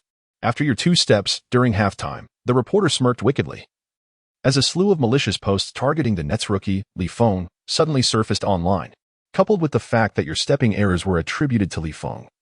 A sense of dread enveloped James. His heart tightened, and his pupils constricted. He understood the reporter's intentions. Shall we make a bold conjecture? Were those posts released under your directive? Next question. James panicked. Should this matter come to light, it would spell disaster for him. The carefully constructed persona he had cultivated over the years would collapse overnight. Realizing this, he could no longer contain himself. Security, escort him out. Yet, that insufferable reporter merely adjusted the brim of his cap, nodded to James, and turned to leave the interview area, leaving behind a bewildered crowd of security personnel and journalists. In that fleeting moment of the reporter's departure, James distinctly spotted the words Weichi Conchio on his press badge. Noticing James's frazzled state, a trusted journalist quickly stood up, attempting to soothe the emperor with benign inquiries. Hello, Mr. James. Could you share your thoughts on the technical attributes of the net center, Brook Lopez? James, suppressing a relentless headache and dizziness, replied, Oh, he is a center with limitless range, much like Anthony Davis. He felt himself drifting into a daze. Speaking of Anthony Davis, you know, Davis is my brother. I've known him for quite some time. This guy is incredibly strong. The journalists exchanged glances, sensing that the basketball emperor had veered off topic. Out of courtesy, they refrained from interrupting him. Davis and I have faced off numerous times during the regular season, and we have trained together during the summer off-season. He is a remarkable individual. We share a wonderful, positive chemistry. Sometimes, contemplating the future is simple. Yet making decisions proves to be quite challenging. Wait a moment, these words seem rather familiar. Is this not reminiscent of your decision to join the Heat during the live broadcast across America a few years ago? I am eagerly anticipating the opportunity to showcase my talents alongside him as a teammate. As for Kyrie Irving, Kevin Love, Tristan Thompson, J.R. Smith, and others, I wish them all the best with the Cleveland Cavaliers. Journalists? Chapter 30. The next question. Inside an apartment. Elise took out her phone and followed Feng. Naturally, given her influence, there would be no notification sound to alert him. She furrowed her brow, hesitating whether to send him a private message. If she were to choose that path, what reason could she possibly provide? Knowing Feng's character, he would undoubtedly tease her, making light of her presence. To be playfully referred to as his fiancée upon their first meeting, what would become of her thereafter? The thought of that cunning man made her cheeks flush slightly, leaving her momentarily at a loss for words. Wait, why should I even care about this? As an ordinary person, is it not perfectly reasonable to occasionally indulge in watching NBA games broadcasted nationwide for leisure? Elise murmured to herself. Just wait. Even if I send a private message, There's no guarantee that Li Feng will see it. As a rookie with over 700,000 fans, he undoubtedly receives countless affectionate messages daily from beautiful women, even those of the caliber of Kim Kardashian, expressing their desire to bear his children. If I were to approach him so casually, would it not diminish my worth? This was what Elise contemplated, yet her fingers betrayed her, tapping the screen uncontrollably. Hello. I am. No, that is too formal. She quickly shook her head. Her finger hovered over the delete key as she watched the letters retreat. A new greeting forming in her mind. I am Elise. How have you been lately? No, that seems akin to a greeting from an ex-girlfriend, a tad too intimate. She gritted her teeth, recalling everything she had learned throughout her life, combining it with the essentials from her writing course, and typed the following lines. Hi, Li Feng. I was disheartened to see you lose the game. Do not doubt yourself. You are an exceptional player. Wishing you the best of luck. Yours sincerely, Elise Fallon. Swiftly. Bitch. Li Feng had just suffered a defeat in the match, and before he could even freshen up, he received a private message from his agent, Vicky. Another riddle? Couldn't there be a straightforward conversation? Li Feng rolled his eyes. After he had finished his shower and donned his attire, his teammates pushed him towards the interview stage. Unlike the Cleveland Cavaliers, who sent their star, LeBron James, to face the media alone, the Brooklyn Nets opted to present two players for the post-match interview, the seasoned Derrick Rose and the rookie, Li Feng. In stark contrast to the heavy atmosphere of victory surrounding the Cavaliers, the mood here was noticeably lighter and more jubilant. A plump reporter, her round face beaming, initiated the dialogue. Good evening, gentlemen. What would you like to say regarding this defeat? Rose glanced at Li Feng, grinning as he nudged the microphone towards him. What are you doing? Li Feng internally grumbled. You're the veteran. Shouldn't you be the one speaking on my behalf? Well, young Li Feng, still quite inexperienced and naive, approached the interview with a remarkable humility. We will strive to identify the reasons for our loss. No one could have anticipated that this stuttering Eastern lad would, in the future, use interviews to turn NBA superstars crimson with embarrassment, leaving none untouched. We aim to get the team back on track as soon as possible. Beside him, Rose's lips twitched in amusement. He could no longer contain himself and seized the microphone to add, yes. Li Feng clung to this lifeline, hurriedly nodding like a chick pecking at grain. The round-faced reporter acknowledged him with a nod and returned to her seat, raising her hand to signal the next question. Li Feng, good evening. A tall, slender reporter paused, adjusting his glasses and smirking as he continued. We have consulted linguistic experts and criminology masters who analyzed your game footage on-site. Li Feng's heart seemed to miss a beat. This journalist was clearly not to be trifled with. Based on your lip movements, I have reconstructed the taunts you directed at James. He rummaged through his pocket and produced a crumpled piece of paper, reading aloud from its contents. What kind of layup is that? Crab. Isn't a crab supposed to move sideways? Upon finishing, the journalist's face visibly twitched. How audacious. In my years of experience, I have never encountered such an arrogant rookie. At that moment, Li Feng was pinching his thigh, desperately suppressing his laughter, reminding himself, no laughing. No laughing. This was a serious interview. If his image crumbled, it would trigger a chain reaction, potentially leading to the loss of various endorsement deals, tarnishing the reputations of his teammates, the team, the coach, and even the owner. Although he had yet to secure any endorsements, he still needed to consider the feelings of those around him. But how should he respond? Just as Li Feng found himself in a quandary, a benevolent hand extended towards him. It was Derrick Rose. He snatched the microphone from Li Feng's grasp once more. Apologies. Derrick Rose appeared completely unfazed as he responded with a playful grin. We have no comment on that question. Next question. He raised an eyebrow, leisurely uttering the words next question. But who was the one flustered and hurriedly uttering those two words? The tall, lanky journalist's expression darkened immediately. How infuriating. He had completely forgotten that they could utilize such a tactic for an escape. So cunning. So shameless. Damn it, if this mission fails, he would have to face that man's inquiries upon returning. With a cold snort, he restrained his inner fury and decided to leave prematurely. The lanky journalist abruptly turned on his heel, akin to a scout participating in a military summer camp. Under the gaze of the crowd, he strode away with pride, not looking back, leaving behind a trail of bewildered stares. What was that? Could it be that Li Feng's status was already significant enough to provoke those with media resources? How absurd. He was merely a rookie, watching the tall journalist's retreating figure. Rose chuckled, draping an arm around Li Feng's shoulders, and whispered, next time you encounter such provocateurs, Just say next question. All right. Li Feng nodded appreciatively. Wait. How are you so adept at this? Ra shook his head, smiling in silence. The remainder of the interview proceeded with a more normal cadence, devoid of the earlier tension, flowing smoothly in a congenial atmosphere. After concluding the interview, Li Feng finally seized the opportunity to return to the five-star hotel for some rest. Being an away game, he had no choice but to stay at the hotel. Upon entering his room, he began stretching to relax his muscles while texting Vicky, "Come quickly tomorrow. I'm too exhausted tonight." As Li Feng's manager, Vicky accompanied him to the away venue, albeit staying in a separate location. After waiting for a considerable time without receiving a reply from Vicky, Li Feng prepared to rest. Suddenly, he received a private message from an unfamiliar sender. Could it be the serial guy? Or perhaps the one with the odd nickname? His mind raced through various possibilities, yet he decided to open the message. Oh, is this not Elise? A delightful image of a sweet college student sprang to life. He glanced at the message but found it to be rather cryptic. What on earth is this? I am merely a student athlete, preoccupied with expressing gratitude to my coach and striving for peak performance. I lack the depth and culture to comprehend your words. As Li Feng continued reading, fatigue overcame him, and he drifted into slumber. Chapter 31. Kratos knock, knock, knock. What is that? Early in the morning, Li Feng was roused from his slumber by the incessant ringing of the doorbell. Upon opening the door, a figure darted past him. It was Vicky. No, Li Feng forced himself to widen his weary eyes. What breed are you? Indeed, a creature of the night. Hold on. Don't be so hasty, Vicky said, reaching into his pants pocket and producing his phone, waving it triumphantly before Li Feng.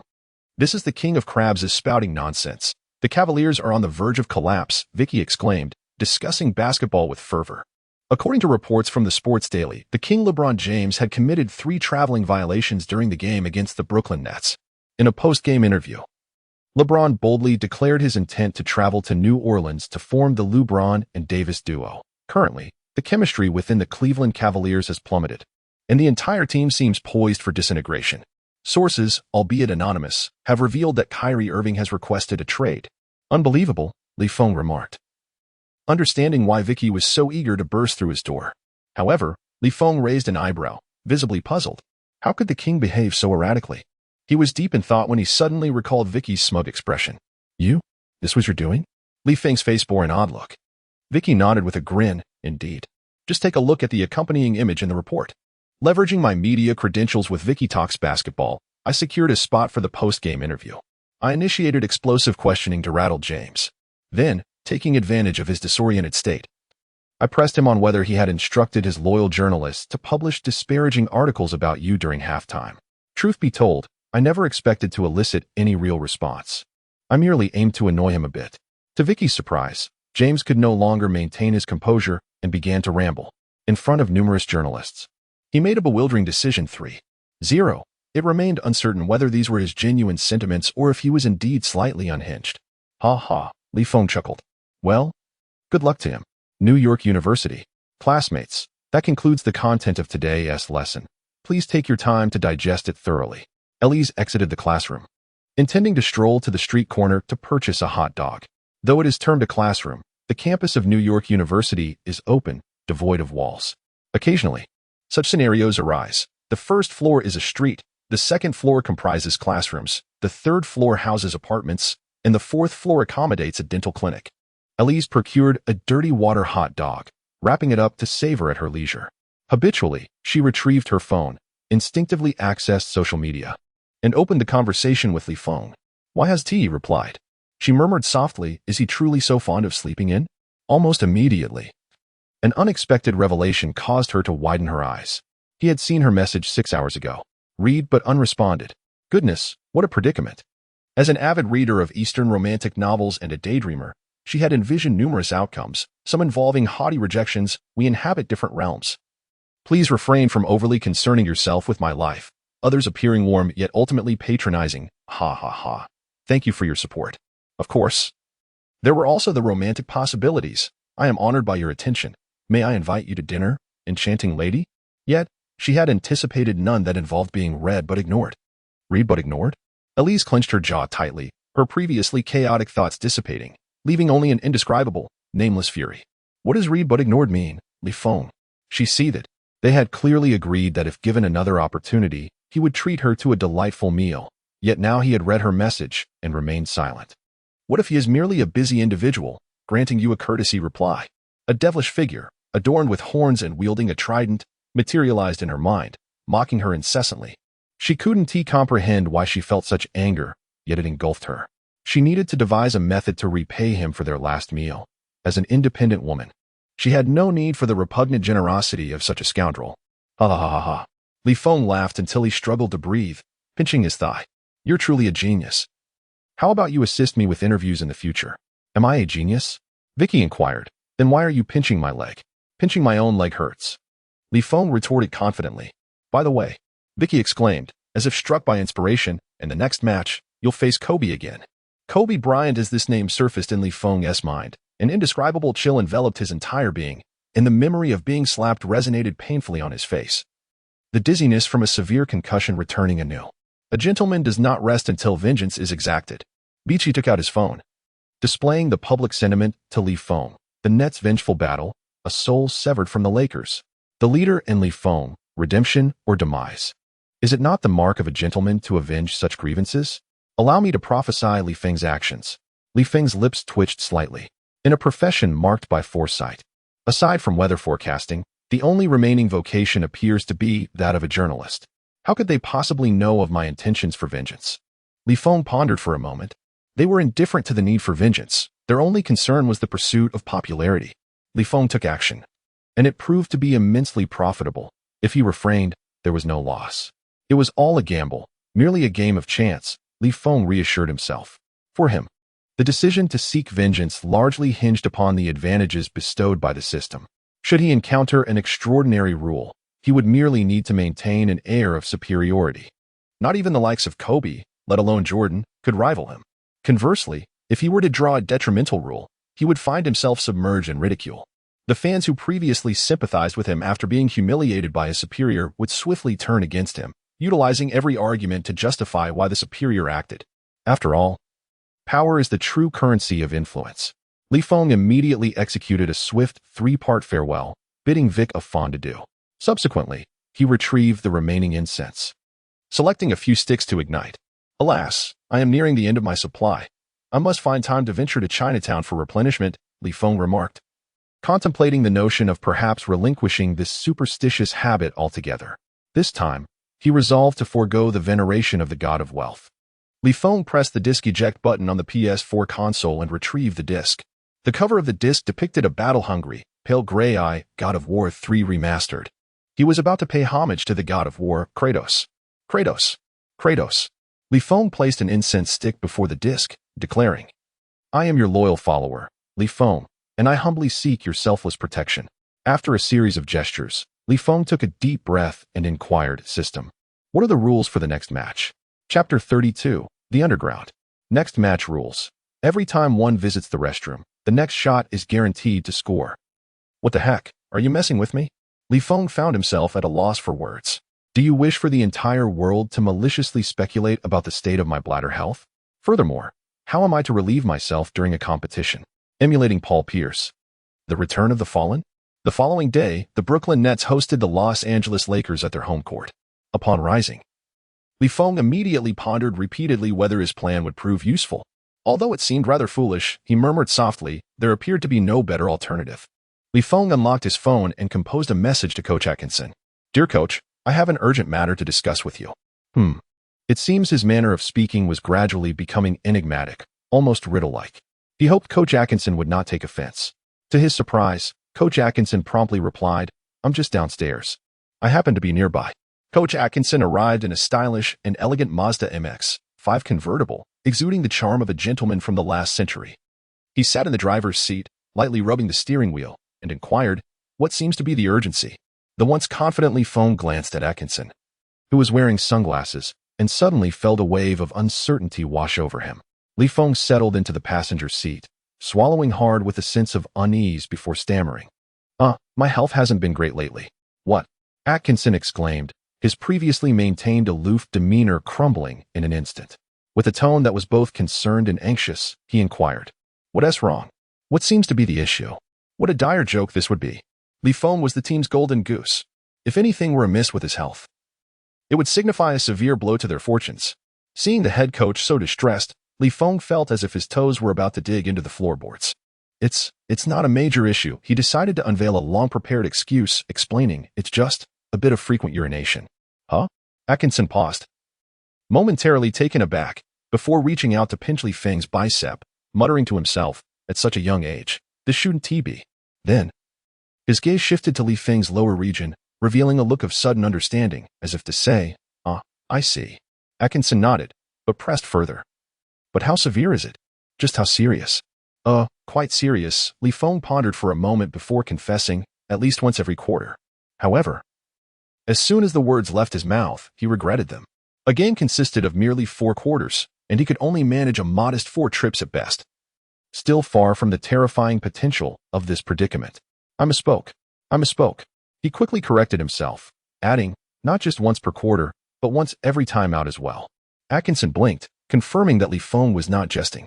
After a lengthy pause, he finally asked, and your lower back? Is there any issue with your back? The back? Feng responded, somewhat puzzled. No, why do you ask that? Upon hearing Feng's denial, Atkinson squinted, his expression becoming increasingly intriguing. The young man is quite capable. He murmured with a hint of envy, though perhaps his talents have veered slightly off course. Feng, suppressing an inexplicable sense of embarrassment and shame, inquired. I will do my utmost to find an opportunity to use the restroom without disrupting the tactical arrangements. Is that acceptable? Atkinson, having never encountered such an eccentricity, was momentarily taken aback, responding, are you implying we shall meet tonight? Indeed, we shall meet tonight, Feng affirmed. In a certain apartment. Elise closed the literature she had finished reading and struck through a line on the numerous lists in her notebook. She picked up her phone and opened the conversation with Feng. 22 hours prior, Elise gazed at the screen, her eyes resembling a camera out of focus. At a certain moment, she let out a soft sigh and began to compose a new message. Hello, Feng. Her tone, filled with melancholy, gradually became unfamiliar as she penned a private message imbued with sarcasm. In light of your desire to unilaterally terminate our friendship, I respect your decision and wish you a pleasant life. At this point, her teeth clenched, her delicate fingers tapped insistently on the screen, producing a rhythmic sound. Ms. Elise Valinian. Beep, beep, beep. Feng's phone buzzed with a private message, yet he found himself too occupied to read or respond. He had to reach that infernal restroom before the commencement of the match. Hush, hush, hush. All clear. The rules are in place. And the next shot is guaranteed. Hey, guess what? We New Yorkers have a penchant for this sort of thing. The release was nothing short of authentic, truly splendid. It has certainly put my old scoundrel in his place. Feng adjusted his trousers and exhaled deeply, finally feeling at ease. After meticulously washing his hands, he returned to the changing room, only to encounter that man, Kobe Bryant. With a smile adorning his face, Kobe was engaged in light-hearted banter with the officials of the match. How infuriating. Witnessing Kobe so brazenly chummy with the referees, Feng could no longer contain his disdain, muttering under his breath about this scoundrel conspiring with the officials. On the court, he had been shamelessly indulging himself with extravagant German pork knuckles. However, this time Feng clenched his fists and narrowed his eyes. Kobe would not enjoy such fortune. I shall utterly dismantle him. Of course, this was contingent upon my ability to visit the restroom a few more times. Ah, my brother, Kobe exclaimed, taken aback at the sight of Feng. He extended his hand, eager to shake hands with Feng. Should I accept the handshake? If only I had known, I would have refrained from washing my hands. Feng was filled with hesitation. He was reluctant to shake hands with someone who had intentionally harmed him. However, after a moment of contemplation, he reconsidered, with so many cameras and referees observing. It was better to extend his hand, lest it cast a shadow over his team and those around him. Feng extended his hand while pondering, is this Kobe's scheme? The sound of the abacus is quite resounding, forcing me to shake hands. How repugnant. Kobe squeezed Feng's hand and suddenly leaned closer to his ear, whispering, have you been discharged so soon? Compared to Jeremy Lin, your recovery speed is impressively swift. Upon finishing his words, Kobe continued to grip Feng's hand tightly, shaking it fervently while raising his head to offer a smile to the referees. Feng, exasperated, abruptly shook off Kobe's hand and strode back to the locker room, leaving behind a bewildered Kobe and 3 referees. Kobe shrugged and explained to the referees, I am not quite sure why his reaction was so intense. He then revealed an awkward smile, speculating, Perhaps he took offense at my previous unintended action. You know, a bit of physicality in basketball is quite normal. It is unavoidable. Chapter 33. Instigating the dog of war in a certain studio. A portly man and a slender man occupied the commentary seats. Ladies and gentlemen, good evening. Welcome to tonight's NBA matchup. The Brooklyn Nets are hosting the Los Angeles Lakers. I am your special guest, retired player Charles Barkley, the portly man said, his jowls trembling with his smile. I am B. Smith, a special commentator from ESPN, the slender man remarked, his elongated face resembling that of a horse. Haha. Charles Barkley began. I missed the last game for reasons beyond my control, but I cannot afford to miss Li Feng's match this time. Humph. B. Smith scoffed softly. That gluttonous Barkley has finally learned to be clever. Afraid of being teased, he proactively explained his prior absence. Such a statement is quite misleading. At this thought, B. Smith was even more inclined to mock the portly figure, suggesting that if he intends not to miss this time, does that imply he might miss the next? Damn it. Barkley muttered under his breath. That horse-faced man, not only did you deny me a graceful exit, but you also insist on pursuing me relentlessly. Haha. Your focus is truly peculiar. Barkley remarked with a hint of sarcasm, smoothly shifting the topic. Today's game is brimming with intrigue. Indeed. B. Smith seized the opportunity to continue. The rookie Li Feng faces Kobe once more. Although placing these two names together feels somewhat discordant, one is a legendary shooting guard, already a lock for the Hall of Fame, while the other is a rookie point guard, having been unceremoniously dispatched to the hospital by the former. Your eloquence is indeed a gift for this profession. The retired NBA star Charles Barkley stifled a laugh and added, I too am eagerly anticipating tonight's showdown. In their last encounter, the Lakers were thoroughly overwhelmed. Kobe not only lost the game, but also lost face, and in a fit of rage, he even knocked Li Feng unconscious with a slap. Upon hearing this, B. Smith slammed his hands on the table, exclaiming, Hey, what evidence do you possess to assert that Kobe acted with intent?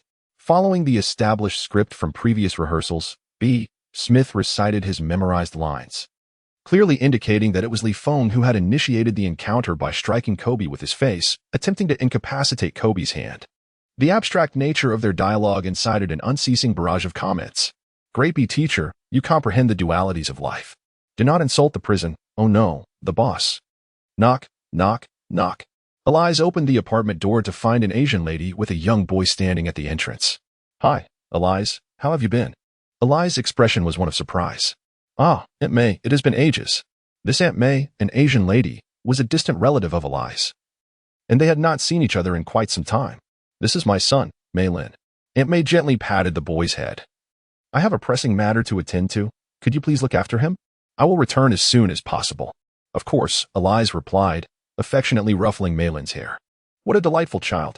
After Aunt May departed, Elise hurriedly led Mei Lin to the leather sofa, eager to ensure his comfort. Shall I turn on the television for you? Elise inquired. Yes. Mei Lin nodded enthusiastically. Thank you, big sister. Oh my, such politeness. Elise marveled, retrieving a bottle of fruit yogurt from the refrigerator for him. She picked up the remote and switched on the television. To her dismay, the first image that appeared was a live broadcast of the Nets versus the Lakers game. How unfortunate. Elise quickly changed the channel. Look, Tomcat is on. She pointed at the television. No. Mei Lin shook his head vigorously. I want to watch the NBA. Elise replied, the NBA isn't that interesting. She attempted to reason with Mei Lin, suggesting it was not as appealing as Tomcat. It is interesting. Mei Lin raised both hands in protest, insisting, it's interesting. With no alternative, Elise reluctantly switched the channel back. Just in time. The game was about to begin, with the players taking the court for the jump ball. Yay. Mei Lin cheered, I want to see Li Feng. Why do you want to see him? Elise instinctively asked. Li Feng is our pride as Asians. Mei Lin's eyes sparkled with enthusiasm as he declared, I admire him greatly. All right. Elise nodded. Since Mei Lin was so eager, they would indeed watch the NBA. Certainly not because she wanted to watch as well. Rookie. Derrick Rose patted Li Feng's shoulder, reassuringly stating, do not be nervous. I have your back. Li Feng nodded gratefully. Ross truly was a warm-hearted leader of the team. As the match commenced, the jump ball was tossed. Little Nance directed the ball to D'Angelo Russell. With the ball in hand, Russell crossed the half-court line. Noting that Li Feng was his defender, he shifted into isolation mode. Alas, this was the limitation of standing at a mere 175 centimeters, becoming a defensive liability.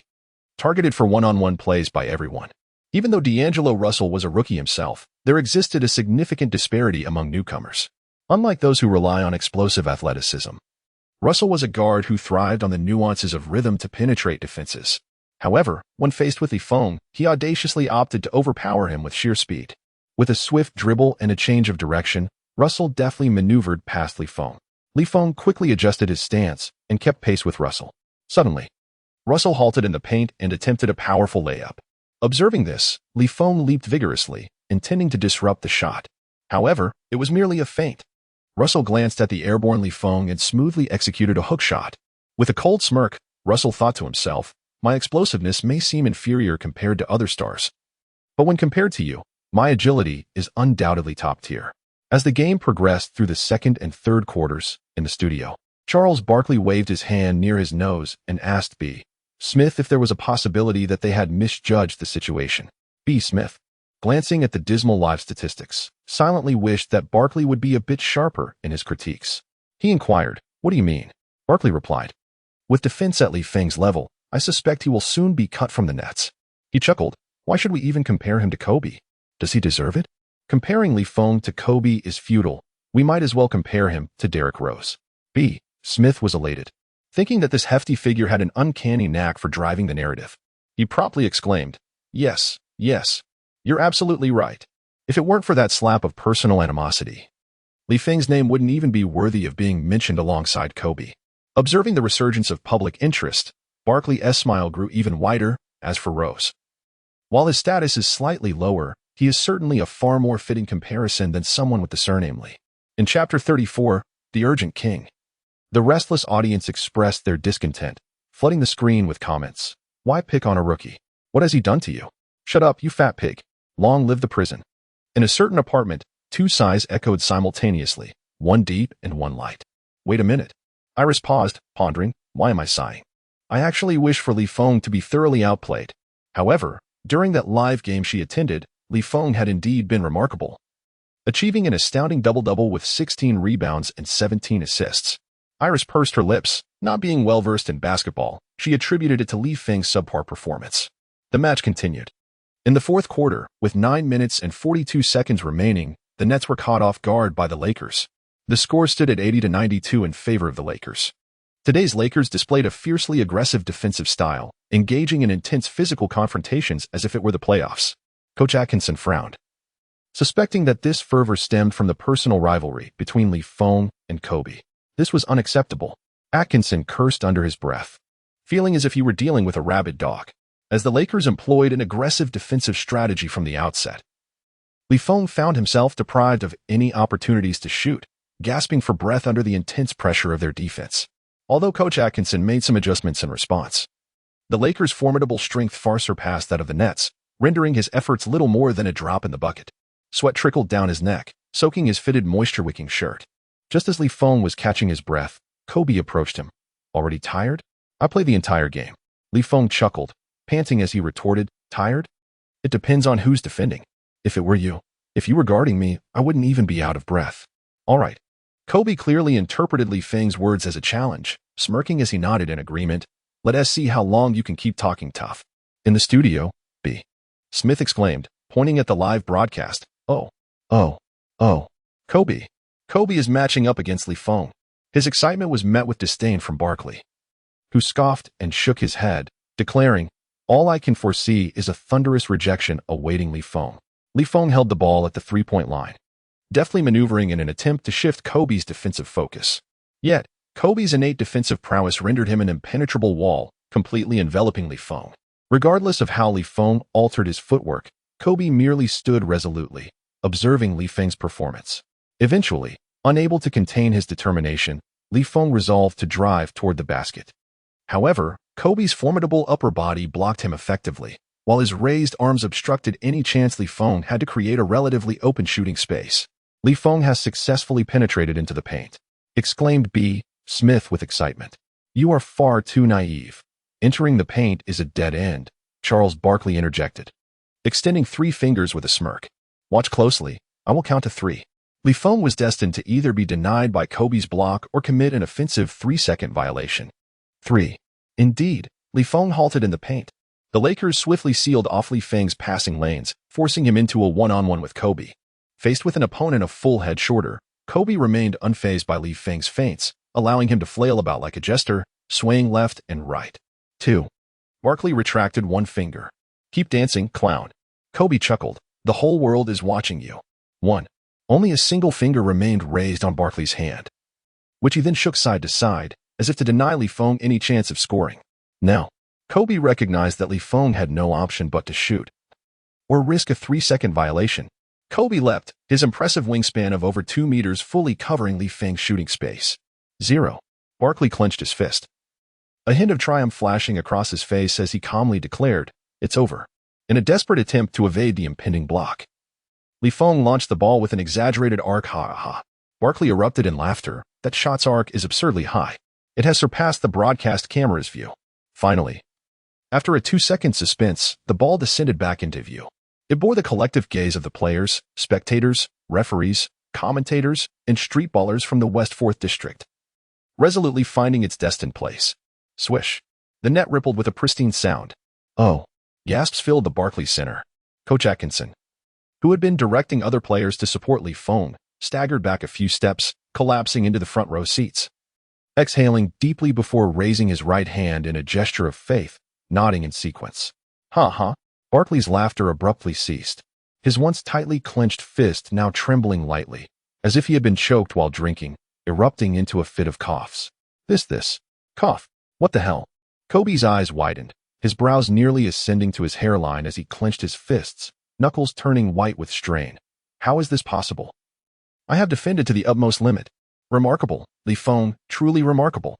Merlin exclaimed, abruptly rising from the leather sofa, leaping into the air. Beside him stood a bewildered Elise, her expression one of astonishment. What? She stammered, hastily pinching her soft cheeks. Ouch. It's not a dream.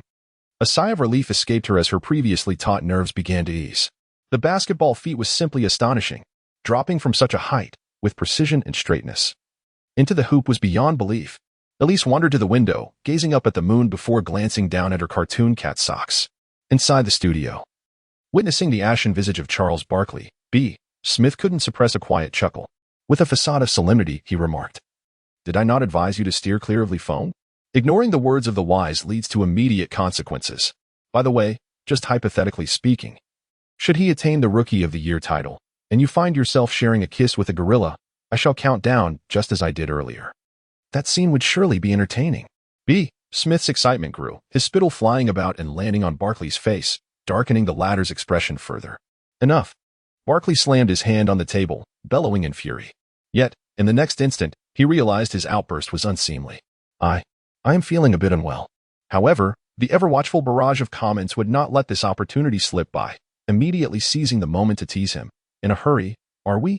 We know you're anxious. But please, do try to contain yourself. The king of urgency has arrived.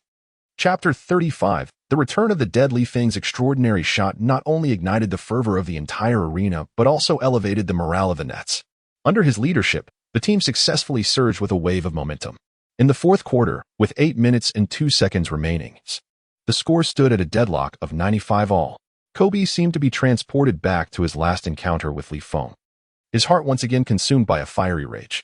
No, he could not allow this to continue. Cursing silently, Kobe began to devise a strategy.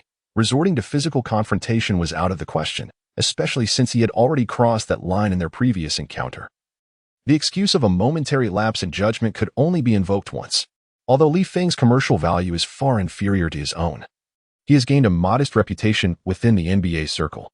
Should he choose to act impulsively this time, it is likely that the referees and NBA executives will no longer shield him. It appears that this time, he must rely solely on his prowess. In the presence of Lakers head coach Luke Walton, Kobe signaled for an adjustment to the defensive strategy. What is Kobe up to now? Walton furrowed his brow, his thoughts spiraling out of control. During the last match against the Nets, Kobe had disregarded his authority, compelling him to refrain from calling a timeout. Now, he was once again unilaterally altering the defensive tactics. How infuriating. Yes, I acknowledge my status as a mere novice coach, overshadowed by your Hall of Fame stature. But could you not extend a modicum of respect towards me? In front of the multitude of fans, players, and commentators, a semblance of respect would be appreciated. Walton gritted his teeth, eyes ablaze with indignation. In stark contrast to Coach Walton's reaction, the Lakers players, Nick Young, Jordan Clarkson, Larry Nance Jr., and D'Angelo Russell, obediently followed Kobe's directives, their faces betraying no hint of reluctance. It is no wonder that Coach Walton was so enraged. The situation on the court appeared as though the Lakers belonged solely to Kobe, with no regard for the owner or head coach.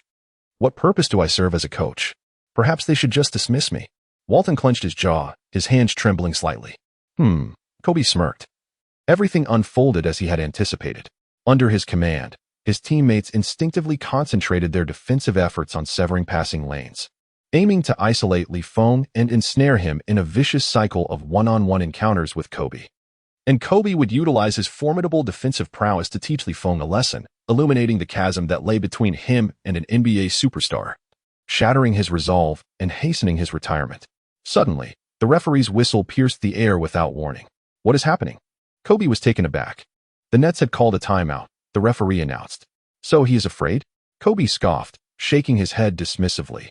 Well, this spares me the waste of precious time. After Feng called for a pause, he hurriedly dashed towards the players' tunnel, leaving behind bewildered fans and teammates. What could this mean? Is something serious happening? Is he injured? Away with injuries. If Feng were to sustain an injury, it would likely spell doom for the Nets. Speculations from the fans echoed from all directions. Seeing Feng rush into the players' tunnel, Elise felt a twinge of concern. Could he be hurt? She murmured softly, only to immediately dismiss the thought, surely not. He was running too fast. Although she harbored a peculiar disdain for Feng's actions, it did not imply she wished for him to suffer an injury or any mishap. He will surely return. Merlin, standing nearby, brimmed with hope, unconditionally believing in Feng. Come back, my hero. However, it was nothing of the sort, Feng secretly scoffed. Merely a trip to the restroom, coincidentally a brief return from the dead. The restroom. Fortunately, the current rules were not overly harsh. As he relieved himself, Feng pondered. Please don't let me face a 35-second challenge to visit the restroom 13 times. The rules are set. The next shot must be a success. After finishing his visit to the restroom, Feng casually returned to the court through the players' tunnel. Oh. Claps resounded. The warrior has returned. As Feng re-entered the arena, the fans sprang to their feet, applauding and cheering to rally behind him. Although Kobe was perplexed about what Feng had been up to, it did not deter him from executing the defensive trap he had set. The timeout concluded, the game resumed, and the timer ticked down once more. A teammate passed the ball to Feng, while Kobe's imposing figure obstructed Feng's path. Full court pressure? Was it really necessary? Feng was at a loss, after all. This was merely a regular season game, and one could easily mistake it for the NBA Finals. Charles Barkley patted his belly, which jiggled with emotion, reflecting on the most foolish thing Feng had done, provoking that man, without a doubt. Indeed, those who riled up Kobe rarely escaped unscathed. B. Smith echoed this sentiment, bewildered as to why Feng would take such a risk. Was he seeking attention? Could it be? Upon hearing B. Smith's words, a thought sparked in Barkley's mind. Had Feng already laid the groundwork for his future? Was he merely accumulating popularity, preparing to capitalize on his fame post-retirement with challenges like Don't Laugh Challenge, Food Challenge, and traveling with socialites? As Kobe advanced with tight defense, Feng quickly called for a pick from the center. Only a robust player like Brook Lopez might stand a chance of blocking Kobe. However, with Kobe's 9-time first-team defensive prowess, he swiftly pivoted, maneuvering around Lopez's screen to re-establish his position before Feng. With no other option, Feng executed a behind-the-back dribble, attempting to shake off Kobe. Yet, like a spider, Kobe was able to return to Feng's side in an instant, regardless of his movements. This was dire. Atkinson regretted leaving the rookie on the court. This was defense worthy of the playoffs. He feared for Feng's safety and was even more concerned about the potential shattering of his confidence. As he dribbled to the three-point line, Feng gathered the ball, sinking his weight as if preparing for a shot. Again, Kobe felt a profound disappointment in Feng, regretting the fleeting moment he had considered him a worthy adversary. I had warned him. Under the overwhelming weight of raw talent, a feint held no significance. Like a ravenous wolf, Kobe lunged at the failed feint of Feng, intent on snatching the ball from his hands. He could already envision the frenzied boos and complaints from Nets fans once Feng lost possession. Wait, why was Feng smirking? Why was he smiling? Kobe's expression darkened, an ominous premonition fermenting within his heart. Chapter 36. What kind of champion are you? As Kobe drew nearer, Li Feng suddenly smiled. In the presence of all, he gently leaned against Kobe. A force imbued with a sense of dominance radiated from their point of contact, subsequently enveloping his entire being.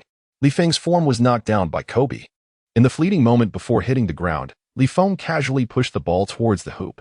Beep, foul on the shot. Damn it. Kobe's expression was filled with frustration as he clenched his fist and struck the air vigorously, utterly humiliated to have been drawn into a three-point foul by a rookie. However, this was not the end. Whoosh. Li Feng casually launched the basketball, sending it soaring at a perfect 45-degree angle, striking the backboard and swishing through the net. As he gazed upon the jubilant crowd of fans who stood in unison, Kobe's pupils contracted, and he swiftly turned to ascertain the situation. Just in time to see the referee signaling for a three-point play. 3-1. What? Charles Barkley's mind went blank.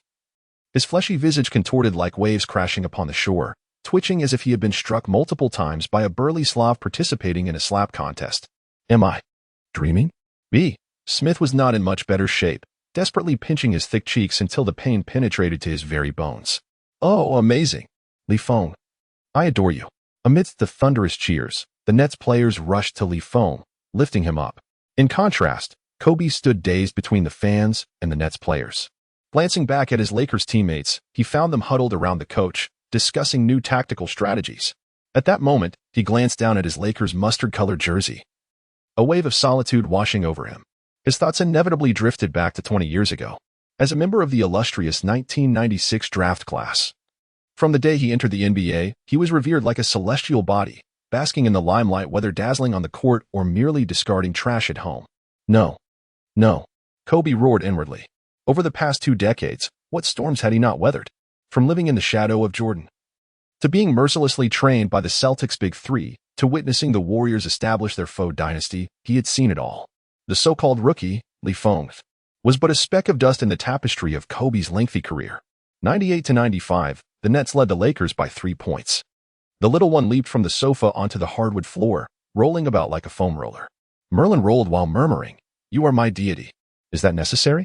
Elise couldn't help but feel a mix of amusement and exasperation, instinctively teasing Merlin. "I have a photo with the deity. Would you like to see it?" "Yes." Merlin immediately halted his rolling, his eyes sparkling with excitement. "I want to. So adorable." Elise affectionately ruffled Merlin's little head, smiling as she unlocked her phone to show him the picture with Li Feng. "Wow, it's real." The expression on Merlin's face transformed from surprise to bewilderment in an instant. "I thought my sister was joking. Could it be that my sister is dating brother Li Feng?" Merlin pointed at the photograph and inquired. It is quite natural for Merlin to harbor such thoughts. The snapshot of the two was taken in a dimly lit Chinese restaurant. Li Feng sported a mischievous grin while draping his arm over Elise's shoulder, with a beckoning lucky cat positioned between them, its paw blurred due to a slow shutter speed. Her expression was shy, and their poses exuded an ambiguous intimacy, further amplified by the grainy, high ISO quality reminiscent of the 1990s, giving the impression of an illicit affair. "No, not at all." Elise's tone suddenly softened, as if recalling an unpleasant memory. "Children should refrain from speaking carelessly. We are merely very ordinary friends. Since you and brother Li Feng are so familiar." Merlin's eyes twinkled as he earnestly asked, "Could you possibly procure his autograph for me?" "Ugh." Elise pouted. "I have no desire to converse with him." "You're overthinking it. Your brother Li Feng is quite the busy man after all." She hastily conjured an excuse, claiming he wouldn't even respond to messages. "You should head off to wash up and sleep early." Unbeknownst to her, Elise slipped back into her sardonic mode, completely oblivious to the fact that her words had wounded the child's heart. An autograph? Perhaps in dreams. Wah! The 9-year-old Merlin suddenly burst into tears, leaving Elise at a loss beside him. "Is it really that serious? Can my words carry such negative weight?" "Stop crying, please." Elise glanced at her watch. Estimating that Aunt May would arrive shortly to pick up the child, she absolutely could not let Aunt May see Merlin in tears. "Let me think of a solution." Slowly, she articulated those words. Like consuming a miraculous elixir, Merlin instantly ceased his weeping, replacing it with an innocent smile. "Really?" A knock echoed through the room. Aunt May had arrived. Elise could only nod helplessly in response. Kobe, having adjusted himself, lowered his head, concealing his expression. He slowly returned to the bench, joining Luke Walton and his teammates in their discussion. He was so quiet that his teammates failed to notice his presence. Russell was startled, quickly offering a vacant seat to Kobe. Coach Luke Walton caught a glimpse of Kobe's return but made no acknowledgement, nor did he brief Kobe on the earlier strategy. Instead, he simply stated, "All right, that concludes the discussion." Li Feng stood at the free throw line, launching his shot. The basketball, leaving his fingertips, arced gracefully through the air and swished through the net. The score was now 99-95, with the Nets leading by 4 points. After 2 more possessions, Kobe faced Li Feng again, forcing himself to suppress his anger. As a 5-time NBA champion, he no longer needed to prove his abilities to anyone. With this thought, Kobe raised his left hand, displaying 5 fingers, as if to say, "I have 5 championships. What about you?" He scoffed inwardly, thinking, "You have no retort now, do you? Do not dare to compare your meager accomplishments with mine. First, earn a Rookie of the Year award to validate your worth." Unexpectedly, Li Feng also raised his left hand, showing 5 fingers. "Li Feng, are you out of your mind?" Kobe's eyes widened in disbelief. "Ha." Kobe, seizing Li Feng's mistake, refused to let it slide, revealing a sinister grin as he inquired, "What championship have you won?" Li Feng recalled the bottles of melatonin on his nightstand, companions through many sleepless nights, and smiled lightly. "I am the champion of staying up late." With that, Li Feng swiftly positioned his left palm horizontally and pointed his right fingertip at the center of his left palm. Timeout. The referee's whistle pierced the air. The Nets had called for a timeout. "What the hell? You called another timeout?" Kobe felt as if the full force of his momentum had collided with a soft pillow. Damn it. The taunt he had painstakingly devised was effortlessly deflected by his opponent. Chapter 37. I only count free throws. What is going on? Why call a timeout again? What is Li Feng up to? The fans, who had already risen to witness the spectacle, reluctantly returned to their seats. After calling the timeout, Li Feng hurriedly dashed towards the players' tunnel. "Are you serious?" Atkinson's lips twitched, covering his face with his hand. "Impressive. What a basketball comedian," Li Feng muttered as he ran. In the studio, Charles Barkley, looking ashen and in a state of withdrawal, regretted not taking the day off. He dared not speak again, had it not been for his broadcasting contract, which stipulated penalties for leaving mid-show. He would have departed long ago. Of course, Barkley's first thought was not about why he had provoked Li Feng, but rather, "I should have known better than to come to the studio today." He did not attribute his predicament to Li Feng's prowess, but believed it was merely a matter of ill fortune, as if subjected to divine retribution. How to generate excitement now? B. Smith, observing the dwindling enthusiasm, racked his brain and noticed Li Feng calling another timeout. He immediately stood up in delight, pointing at the big screen and exclaiming, "Hey, also known as a timeout," heading towards the players' tunnel. "Oh, Li Feng, have you truly come to regard yourself as a personage of significance? How dare you flaunt your stature in front of the multitude of fans at Barclays Center?" The rhythm of the barrage of comments has once again been ignited. Indeed, he has taken himself too seriously. What is Li Feng? A mere pawn. Someone should promptly pen a letter to the NBA executives, denouncing Li Feng's conduct.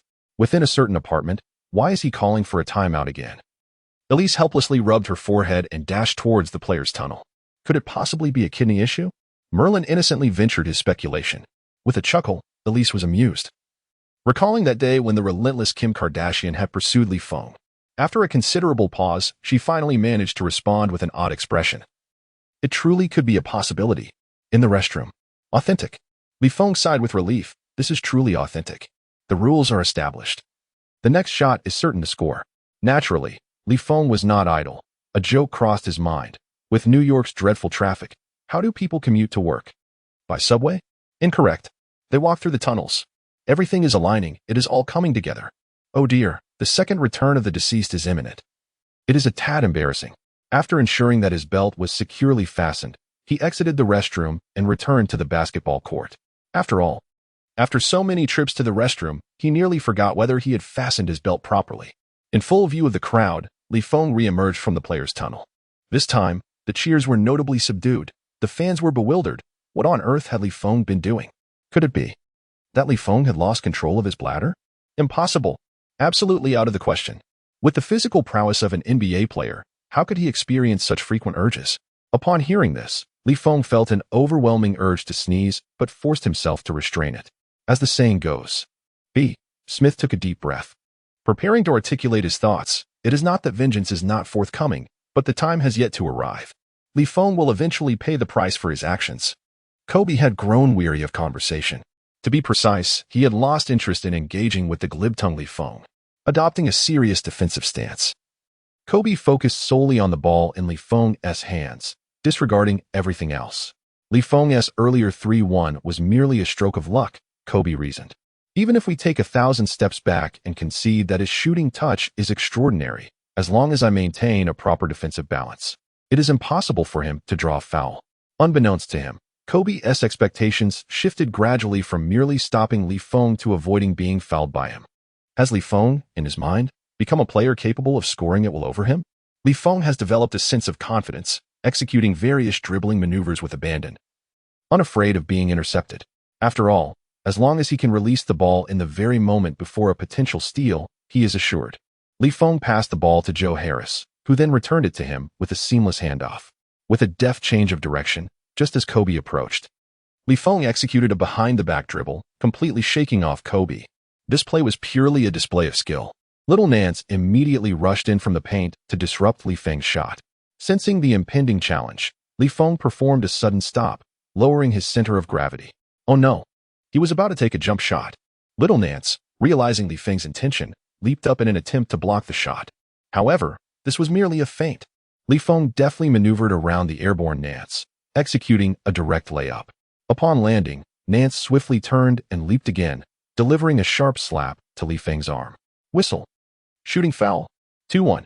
Goodness, did he really perform that impressively after just a brief restroom break? Li Feng, I offer my sincerest apologies. I implore you. Please take a few more restroom breaks. The echoes of fans' apologies and fervent pleas reverberated throughout the arena. Li Feng sat on the ground, flexing his muscles for the camera at the edge of the field. He addressed the cameraman, saying, I only count the points scored and the free throws. Li Feng paid no heed to whether the camera could capture his words. Rather, he was fixated on the nuances of his own lip movements, akin to a master linguist. As a torrent of comments streamed across the screen, B. Smith's complexion turned ashen, his eyes wide with disbelief, the veins in his sclera appearing even more pronounced. This individual was undeniably formidable, a figure of great stature. What was B. Smith in comparison to Li Feng? I relished being at the mercy of Li Feng's whims. Please, Li Feng, unleash your prowess upon me. The display of grandeur continued unabated, a relentless exhibition of dominance. It seemed that the audience had been thoroughly captivated by Li Feng's performance, surrendering to his allure. In an astonishing silence, the entire studio fell into a hush, and Charles Barkley and B. Smith slumped in their chairs, gasping for breath. Kobe's condition was no better, before the eyes of the world. Li Feng executed a behind-the-back dribble followed by a prayer-like gesture, deftly toying with both himself and young Nance, ultimately scoring a 2-1. He felt as though his heart was being tightly clenched, his lungs filled with the briny essence of the sea, instinctively yearning for air, yet finding himself repelled by the invisible, tasteless oxygen. Helplessly, he watched as Li Feng sank the free throw, the score once again reset. With 1 minute and 40 seconds remaining in the fourth quarter, the Nets led by 7 points, 102-95. The dawn of victory loomed on the horizon. As they were on the brink of triumphing over the Lakers for the second consecutive time, Li Feng exhaled softly, the most arduous episode yet. Chapter 38, read.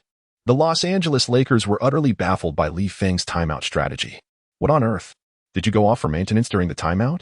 Why is it that every time you return, you wreak havoc? From a probabilistic standpoint, with 1 minute and 40 seconds remaining, these elite players from the Lakers could easily bridge the 7-point gap, or even clinch a last-minute victory. Yet, the morale and so-called chemistry of the Lakers had been irrevocably shattered by Li Feng alone. No matter how fervently Kobe attempted to uplift his teammates, it proved futile. Observing his dejected comrades, devoid of any fighting spirit, Kobe's heart brimmed with sorrow and solitude.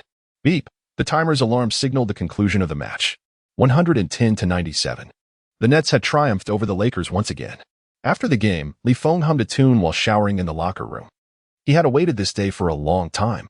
Ever since Kobe had knocked him out with a slap, an invisible shackle had encircled his neck, constantly reminding him to prove himself. Whenever he felt the urge to relent, this weight would impede him. Li Feng had been tirelessly training, engaging in activities such as fitness, memorizing tactics, and analyzing game footage, among others. He let out a long sigh, reflecting, all my relentless efforts have not been in vain. I have finally achieved my revenge. In the post-match interview, he and Derrick Rose were once again present, as the Brooklyn Nets had evidently come to regard them as indispensable pillars of the team. Li Feng. Greetings. I am a reporter from Sports Express. First and foremost, I must congratulate you on your victory. A journalist clad in a red jacket nodded at Feng and rose, then gently inquired, my question is, what were your thoughts facing Kobe's active defense? Well, Kobe is a remarkable player. Feng began, adhering to the scenario he had rehearsed in his mind. His defensive prowess has earned him 9 all-defensive selections. It is indeed an honor to be personally defended by him. Derrick Rose nodded in satisfaction. After several post-game interviews, Feng's eloquence had matured significantly. However, regarding tonight's game, Feng paused for a moment, then, after a brief 2 seconds, casually asserted, I am the better player. Cough, cough, cough. Rose, who was sipping a drink, was caught off guard by Feng's statement and began to cough vigorously. Instead of patting his own chest, he instinctively reached out to pat Feng's back. Goodness. You know how to handle interviews. Rose chuckled inwardly. Such a declaration may appear arrogant, yet it was imbued with an unmistakable American confidence, making it a savvy choice for shaping his persona. Rose was pleased that Feng had adapted to the culture and unwritten rules of America. In any case, Feng's assertion was justified. Naturally, after a victory, he was entitled to express any opinion he wished. Thank you for your remarks. The lady in red seated herself and gestured for other reporters to take their turn. Feng, I represent Barclays Basketball Talk. Thank you immensely for agreeing to this interview. A short journalist in a black trench coat stood up and announced. What? Feng's ears perked up at the mention of a key phrase, and he felt a jolt of electric excitement coursing through his body, instantly becoming alert, sitting upright in his seat much like a diligent elementary school student in a classroom. Is someone plotting against me again? The diminutive reporter inquired with a voice imbued with magnetism. Feng, you have managed to secure a position on the list of best newcomers, currently ranking 3rd. Do you feel confident in clinching the title of best newcomer? Best newcomer? Feng was momentarily taken aback, astonished at his own standing. He instinctively asked, who were the top 2? Alas, as soon as the words left his lips, he realized he might have come off a bit arrogant. Yet, having said it, he thought to himself, why not? The reporter's lips twitched as he responded. It's Ben Simmons and Jaylen Brown. What about Brandon Ingram? Feng pondered instinctively. Then, a revelation struck him. Ingram's team, the Lakers, had been thoroughly defeated by him twice. So it was hardly surprising that he had fallen off the list. Perhaps he genuinely had a chance at the best newcomer title. But wait. Aren't you a reporter known for your commentary on Barclays Insights? Shouldn't you be steering clear of this subject? If I were to win best newcomer, your boss would have to engage in a rather unseemly act with a chimpanzee. Do you wish to witness that? This feels like a personal vendetta. Feng forced himself to suppress a smile, raising an eyebrow as he said, as for the best newcomer, I can only promise to give it my all. Are you kidding me? The petite reporter nearly erupted in expletives, having just claimed superiority over Kobe. Yet now he spoke of merely hoping to strive for the best newcomer title? Feng reclined on his apartment bed, idly scrolling through his phone. It had been quite some time since he last visited social media.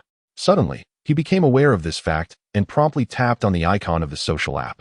A direct message from Elise. Elise had sent him another private message.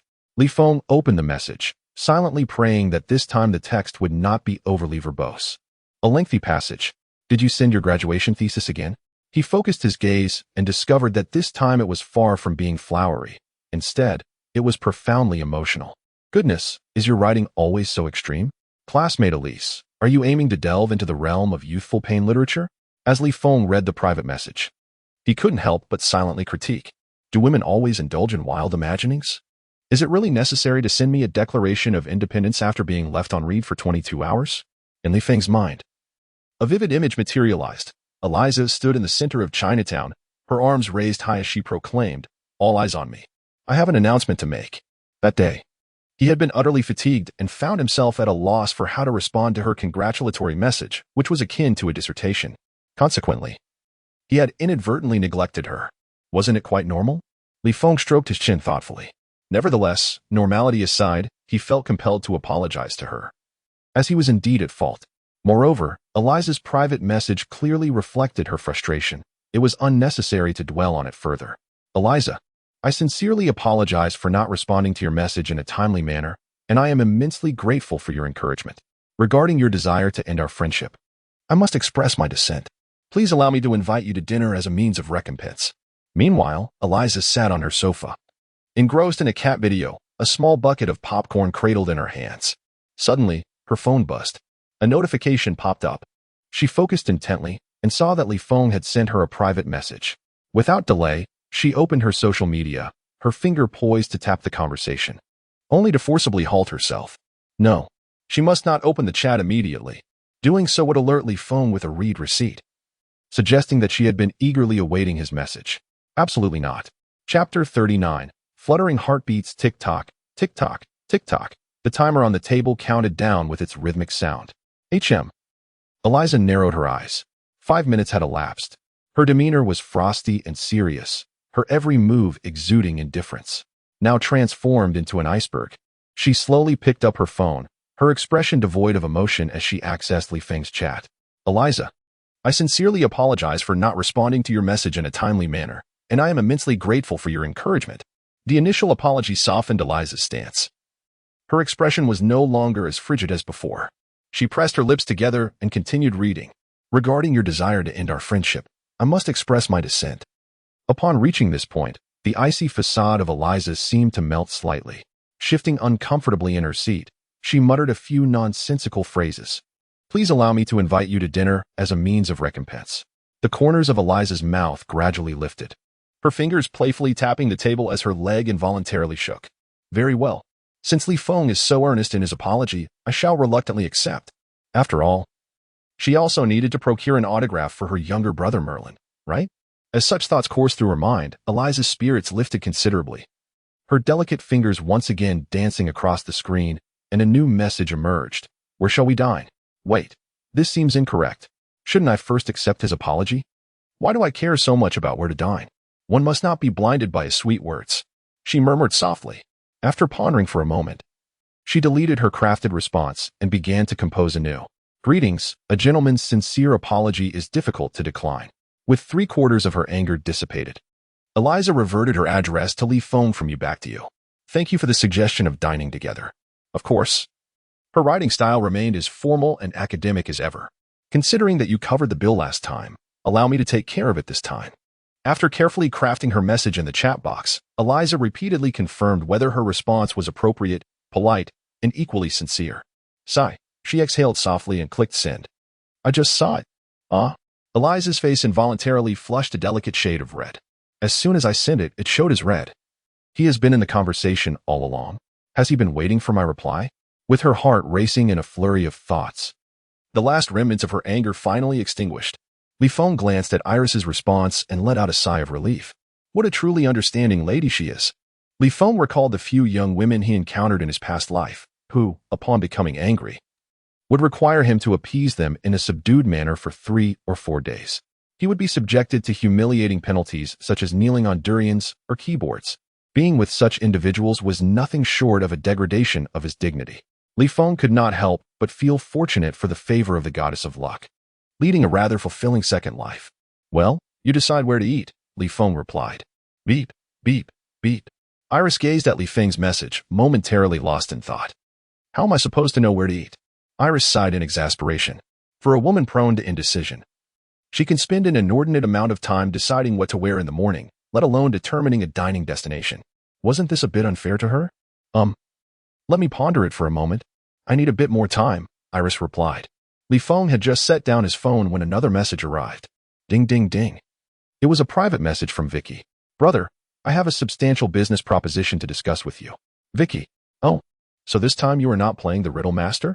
Li Feng felt a profound sense of joy upon witnessing Vicky's newfound ability to express herself candidly. As for when Eliza might relinquish her academic pretensions, Li Feng dared not hold any illusions. This meeting with Vicky marked a departure from the usual pattern, for it was Vicky who had traveled a considerable distance by taxi to see him. Before long, a familiar sound echoed through the air, the unmistakable knock at the door. Bang, bang, bang. Why does Vicky always knock on my door as if she were a first responder from the fire brigade, sir? Please remain calm. We are on our way to rescue you. Li Feng shook his head and opened the door. Vicky entered with a beaming smile, prompting Li Feng to inquire. It has been quite some time since I last saw you smile. What has brought you such joy? Vicky, brimming with excitement, clenched her fists and exclaimed, I am about to strike it rich. Oh no, it's you who will become wealthy. No, that's not quite right. It is we who shall prosper. Wonderful, Li Feng responded, nodding with a smile, and began to clap in rhythm with Vicky, the sound echoing delightfully. Ah? Vicky paused in surprise. I haven't even revealed what it is yet. How did you know? Li Feng struck Vicky on the head with a resounding slap, demanding, Speak up. The Riddler must die. Despite the heavy blow to his head, a glimmer of light remained in Vicky's eyes. That day, I was applying for media credentials when a captivating woman approached me, engaging me in conversation about the evolving landscape of the media industry. To my astonishment, she wholeheartedly supported my vision and decided to sponsor my endeavors in the media sector. What?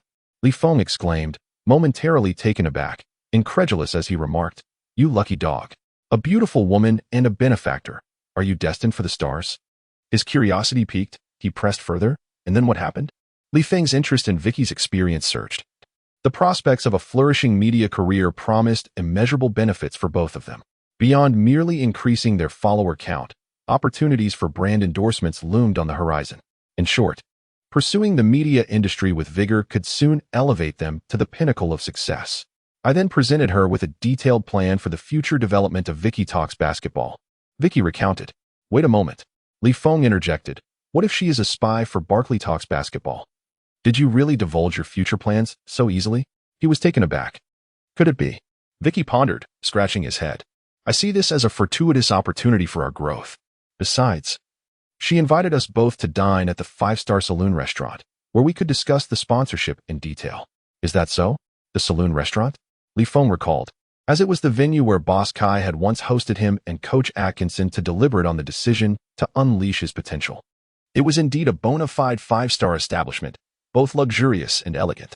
Li Feng found himself questioning whether he was lacking in a sense of security. Perhaps the other party truly intended nothing more than to sponsor Vicky's discussions.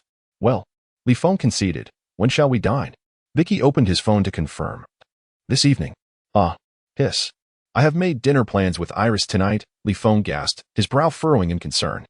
Chapter 40. The Self-Cultivation of a Scoundrel. What should I do now? I have a dinner engagement with a friend tonight. Li Feng decided to seek Vicky's counsel. What do you think I should do? Well, Vicky appeared equally troubled. His hands entwined as he fidgeted for a while before finally speaking. I suggest you prioritize the business opportunity and postpone the dinner with your friend. After all, if they are a true friend, they will surely understand. However, tonight is an apology dinner. Is it acceptable to break that promise? That seems rather inappropriate. Li Feng pondered for a moment before addressing Weiqi. My appointment here is rather unique. Could you kindly inquire with our esteemed benefactor if we might reschedule for another time? Certainly, Weiqi replied obediently, retrieving his phone to compose a private message to their benefactor. If that lady represented his major patron, then Li Feng was undoubtedly his minor one. Once the benefactor issued a command, there was no reason to hesitate in its execution. After sending the message, the two found themselves with little to occupy their time. So they nestled into the sofa and reminisced about the past. Do you recall the incident when you hacked into the school's official website? The moment the words left Li Feng's lips, he could no longer contain his amusement. It had taken the school a full 8 hours, to cleanse the sight of your paper wife. Ha. The two laughed heartily, slapping their thighs, their laughter unrestrained. And you dare to criticize me? Weiqi exclaimed, springing up from the leather couch and pointing an accusatory finger at Li Feng. Weren't you the one begging on your knees for me to place your paper wife up there as well? That is all in the past. Li Feng interjected earnestly. I have long since retired from the world of the second dimension. All right. Spare me the theatrics, Weiqi shrugged. Am I not familiar with your old lecherous ways? I am merely somewhat enamored, Li Feng corrected him again, not lecherous. By the way, Weiqi suddenly seemed to recall something serious and said earnestly, lately, there has been an influx of individuals stirring up trouble online. Isn't that rather commonplace? Li Feng dismissed Weiqi's remark with a jest. I could encounter 7 people who have berated me just by stepping outside to take out the trash. Weiqi maintained a frighteningly serious demeanor, shaking his head. This is a significant matter. Rumor has it that the sports bureau from the East is attempting to make contact with you. With me? Li Feng was perplexed. Pressing for clarification, why? The national team from the East wishes to naturalize you, Weiqi said, scratching his head awkwardly. Perhaps because they require a defender capable of advancing the ball past half court. Li Feng was rendered speechless. Weiqi's tongue was indeed sharp. Of course, there is another possibility. Weiqi hastily waved his hands, indicating he was merely bluntly honest. The East does not wish to forfeit the opportunity to acquire a formidable point guard with NBA caliber. Noticing Li Feng's momentary distraction and silence, Weiqi endeavored to capture his attention. Hey, what are your thoughts?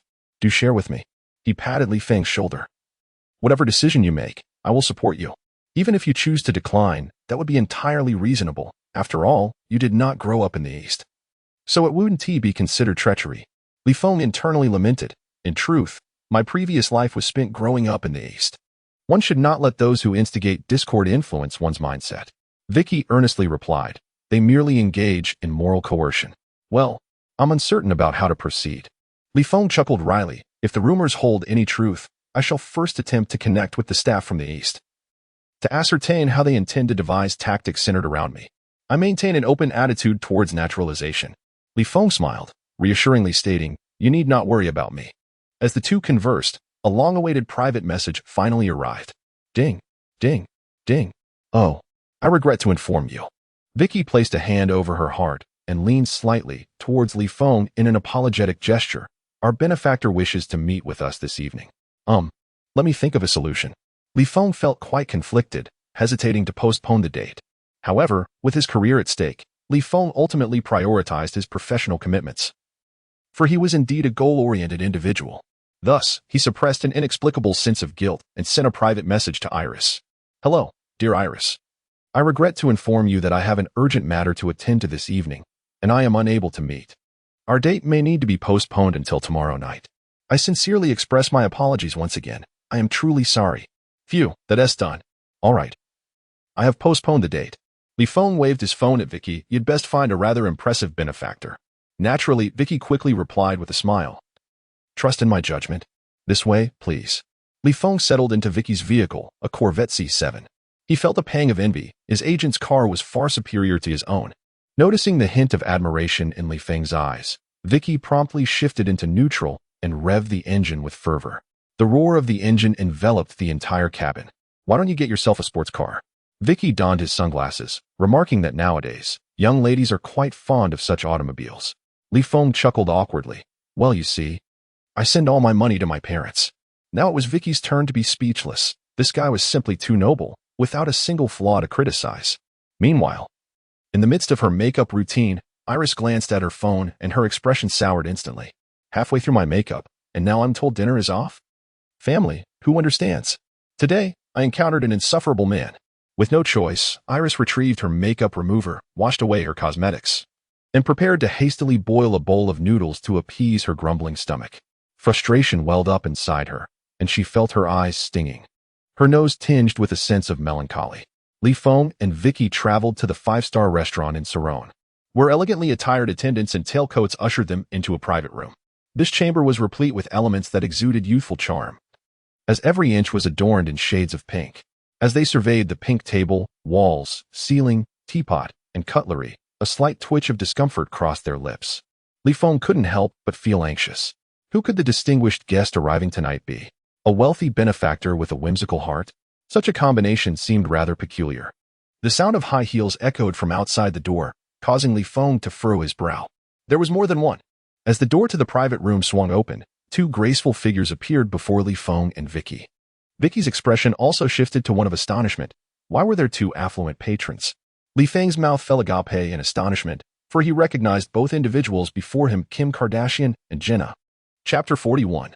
Little Leo, you surely wouldn't. Kim Kardashian and Jenna appeared to be fully aware of Li Feng's impending arrival, displaying none of his apparent surprise. The two socialites gracefully approached the table, pulling out chairs to sit down. Please, take a seat, Jenna commanded with the icy demeanor of a goddess. Her expression devoid of emotion as she glanced at her manicured nails, directing Li Feng and Vicky to sit. Under the weight of her presence, Vicky appeared somewhat flustered. Hastily introducing both parties, he dared not take a seat, instead facing Li Feng, gesturing towards Jenna. This is Miss Jenna, the financier intending to support Vicky's sports talk. After a brief pause, he shifted his gaze and hand, continuing, and this is my client, the rookie from the Brooklyn Nets, Li Feng. Kim Kardashian's lips curled into a knowing smile as she tossed her long black hair, seemingly wafting the scent of her recently applied perfume in their direction. She interrupted Vicky's introduction. How could I not know? Young man, you've been quite the topic of discussion lately. At her words, Li Feng was reminded of his harrowing experience at the hospital, sending shivers down his spine. Kim Kardashian remained as ostentatious as ever. You two are already acquainted? Vicky queried, appearing slightly bewildered, as if you were the one in need of introduction. Why are you dabbling in so many original games? Your information is outdated. Li Feng silently scoffed, recalling how Kim Kardashian had pursued him at the hospital and blocked his path in the player's tunnel. Sponsorship? Li Feng was far from convinced. Firstly, one does not simply receive a windfall from the heavens, at least not without reason. Secondly, prior to arriving at the restaurant, both he and Vicky had conducted a thorough investigation into Vicky's sports talk, discovering that this fledgling sports media outlet was rather subpar, lacking any grounds for investment. Lastly, neither of these socialites could be underestimated. One was confirmed to be rather superficial, while the other seemed suspiciously opportunistic. The notion that they had excess wealth to invest simply to extend a warm gesture was laughable. Surely, they harbored ulterior motives. Kim Kardashian and Jenna both fixed their gaze upon Li Feng, their expressions laden with significance, as if to say, "Little Leo, you surely wouldn't want your nascent media venture to be silenced across the internet, would you?" Reluctantly, Li Feng acquiesced to their unspoken demands, clearing his throat. Vicky adopted a serious expression. "Let us take this opportunity, before the dishes arrive, to discuss the details that remain unresolved." "Very well," Jenna maintained her aloofness, nodding slightly, her delicate seagull earrings swaying gently, enhancing her exquisite features. "According to our verbal agreement." Vichy retrieved his laptop and began to read aloud. As expected from a professional agent, a mediocre journalist, and an aspiring media executive, his performance was indeed impressive. Li Feng silently praised him, thinking, impressive. Miss Jenna would leverage her connections to provide a credit guarantee for the development of Vichy's sports talk across various fields. Vichy's voice was surprisingly steady, perhaps resigned to his fate. Moreover, urgent financial assistance was indispensable. "Hold on a moment." Li Feng raised his hand, interrupting Vichy's speech. "Thank you both for your generosity." Under the scrutinizing gaze of the two socialites, he continued, "However, I have a small suggestion." Jenna nodded, signaling him to proceed. "Your network resources are indeed what we lack." Li Feng spoke sincerely, "But when it comes to funding, let's manage that ourselves." After a prolonged silence, Jenna finally spoke, "Are you sure about that? The media industry can be quite costly." "Indeed," Kim Kardashian chimed in, "be cautious not to overestimate your capabilities." The peculiar sensation within Li Feng intensified. He almost immediately responded, "I am certain. Thank you for your kindness." He found himself becoming even more courteous, simultaneously gesturing to the impatient Vicky to remain calm. However, he regrettably added, "We have already made our decision." Indeed, the media industry is notoriously costly, but does that not merely underscore your ulterior motives? Although Li Feng acted somewhat rashly, abruptly rejecting the financial assistance without fully hearing the request, Vicky reassured himself that with his ability to attract funding, endorsement, and sponsorship were as good as secured, perhaps delayed, but never absent. As for financial matters, he would manage them himself. Relying on others' money inevitably leads to a loss of autonomy. Then, Li Feng lifted his chin. "Now, you may articulate your demands. What is it that you seek? Why do you assume we have ulterior motives?" Silver Kardashian chuckled lightly, rising to lean forward. "Is it wrong to simply wish to assist this charming young man in advancing his career?" Upon hearing her words, Li Feng swallowed hard. Secretly relieved that he had declined their financial backing, their current audacity suggested that, had they gained control over their economic lifeline, things could have turned even more grotesque. "All right." Jenna waved her hand at Silver Kardashian, urging her to temper her enthusiasm. Indeed, Jenna was far more mature and composed than her sister. Aside from her reticence and somewhat flat demeanor, she had few shortcomings. "Our request is quite simple." Jenna paused, a smile gracing her lips. "You are to utilize Vicky's sports talk to enhance our family's influence within the realm of sports." Influence within the sports industry? Li Feng squinted his eyes, pondering the intentions of these so-called socialites, who were predominantly active in the realms of film and entertainment. Were they aspiring to venture into the world of sports, or merely seeking a robust athlete with an indomitable spirit? However, such matters pertained to their aristocratic families, and it was not his place to pry. Shaking his head, Li Feng decided it was unnecessary to delve too deeply. He would proceed step by step. Moreover, when our family found itself ensnared in rumors, Jenna pursed her lips, asserting that he must leverage the media to extricate them from their predicament. "Isn't your family thriving on the very heat of gossip?" Li Feng retorted. "Do you truly require our sports media to assist in your rescue?" Sensing his skepticism, Kim Kardashian interjected to clarify. "There are other elite families poised to launch scandalous attacks against us. I need you to help convey the truth of the situation." The truth of the situation? Li Feng smirked, pondering the notion of truth in such matters. It was merely a cacophony of competing narratives.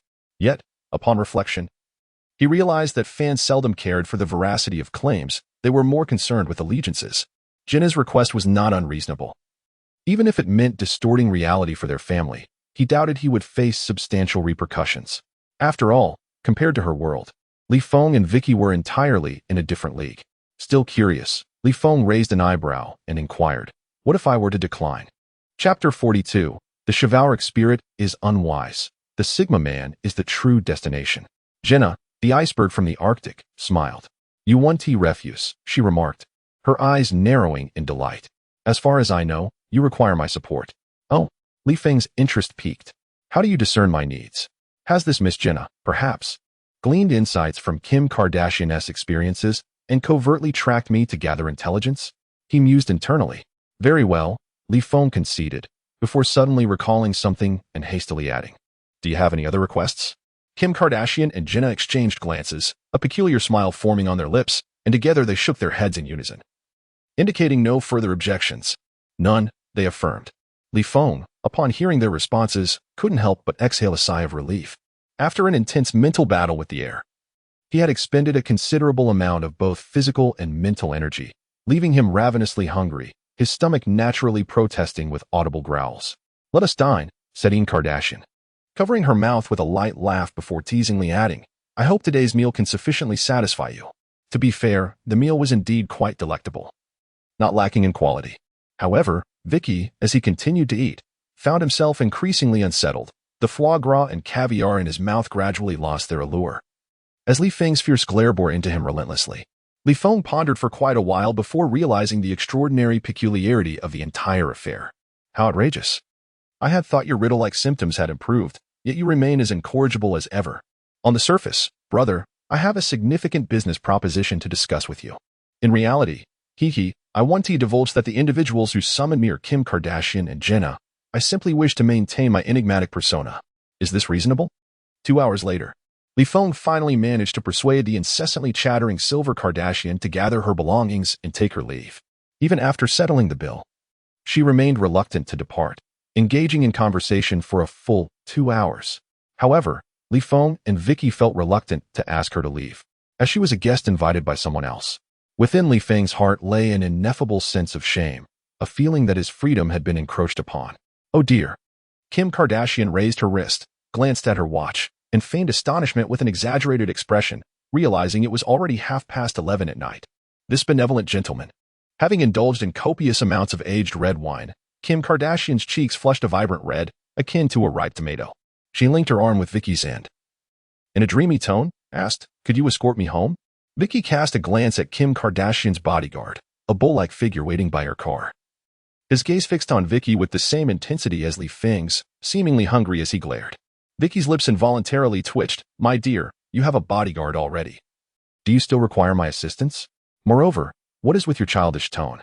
Yet, propelled by an unspoken chivalry, Vicky acquiesced to Kim Kardashian's absurd request. The bodyguard, perceptively, relinquished the driver's seat to the eager Vicky and took a seat alongside Kim Kardashian in the back. As Vicky rubbed his hands together nervously, he muttered to the back seat, "The lone wolf of Las Vegas makes a grand entrance." And thus, Vicky drove off in Kim Kardashian's SUV, left at the restaurant where only Jinna and Li Feng. "Where is your bodyguard? Where is your car?" Li Feng felt a wave of embarrassment. Standing within half a meter of someone unfamiliar was truly mortifying for him. "I don't have one," Jinna replied succinctly. "Then how will you get home?" As soon as the words escaped his lips, Li Feng regretted his inquiry. Why should her return concern him? She was an adult. Surely she could find her way home without needing her mother? Jinna glanced around before responding, "I don't know. Would you like me to give you a ride?" Li Feng stated blankly, "Please, for the love of all that is good, refuse my offer." "Sure," Jinna nodded. Oh no. What a blunder. She was so terse with her words. I should have framed the question in the negative. "You wouldn't want me to give you a ride, would you?" "Yes. Wouldn't that have resolved everything?" Sighing, Li Feng shook his head in anguish. As a sports student, how could he miss such a rudimentary dilemma? Had he truly been mentally diminished? Officially, he was to drive Jinna home, but in reality, he hadn't brought a car. So he summoned a rideshare to accompany her home. Upon arrival, Li Feng opened the door for Jinna, who nodded her thanks. Just as Jenna was about to enter the vehicle, an unexpected incident occurred. Clad in alluring high heels, she inadvertently slipped and fell against Feng. A man, who had been squatting at the roadside, immediately rushed forward, brandishing a DSLR camera and an external flash, capturing the intimate pose of Feng and Jenna in a flurry of clicks. This rogue, after finishing his unsolicited photo shoot, vanished into thin air, leaving Feng to steady Jenna, who was now fully upright, while that intruder completely disappeared from their sight. What on earth? Is this the influence of a socialite? Wherever one goes, there are always paparazzi trailing behind. Darn it. The ever-composed Jenna, surprisingly, struck her fist against a wooden sign by the roadside. After regaining her composure, she let out a shriek. It hurts so much. Are you all right? Feng, equally frustrated, thought to himself how that pesky reporter had a knack for timing. Is this the hallmark of a paparazzo's professional acumen? It seemed only slightly less audacious than Vicky infiltrating the post-game press conference to mock the Emperor, LeBron James. To his face, Jenna did not respond to Feng's inquiry. Instead, she fixed him with a mournful gaze. What are you doing? Ouch.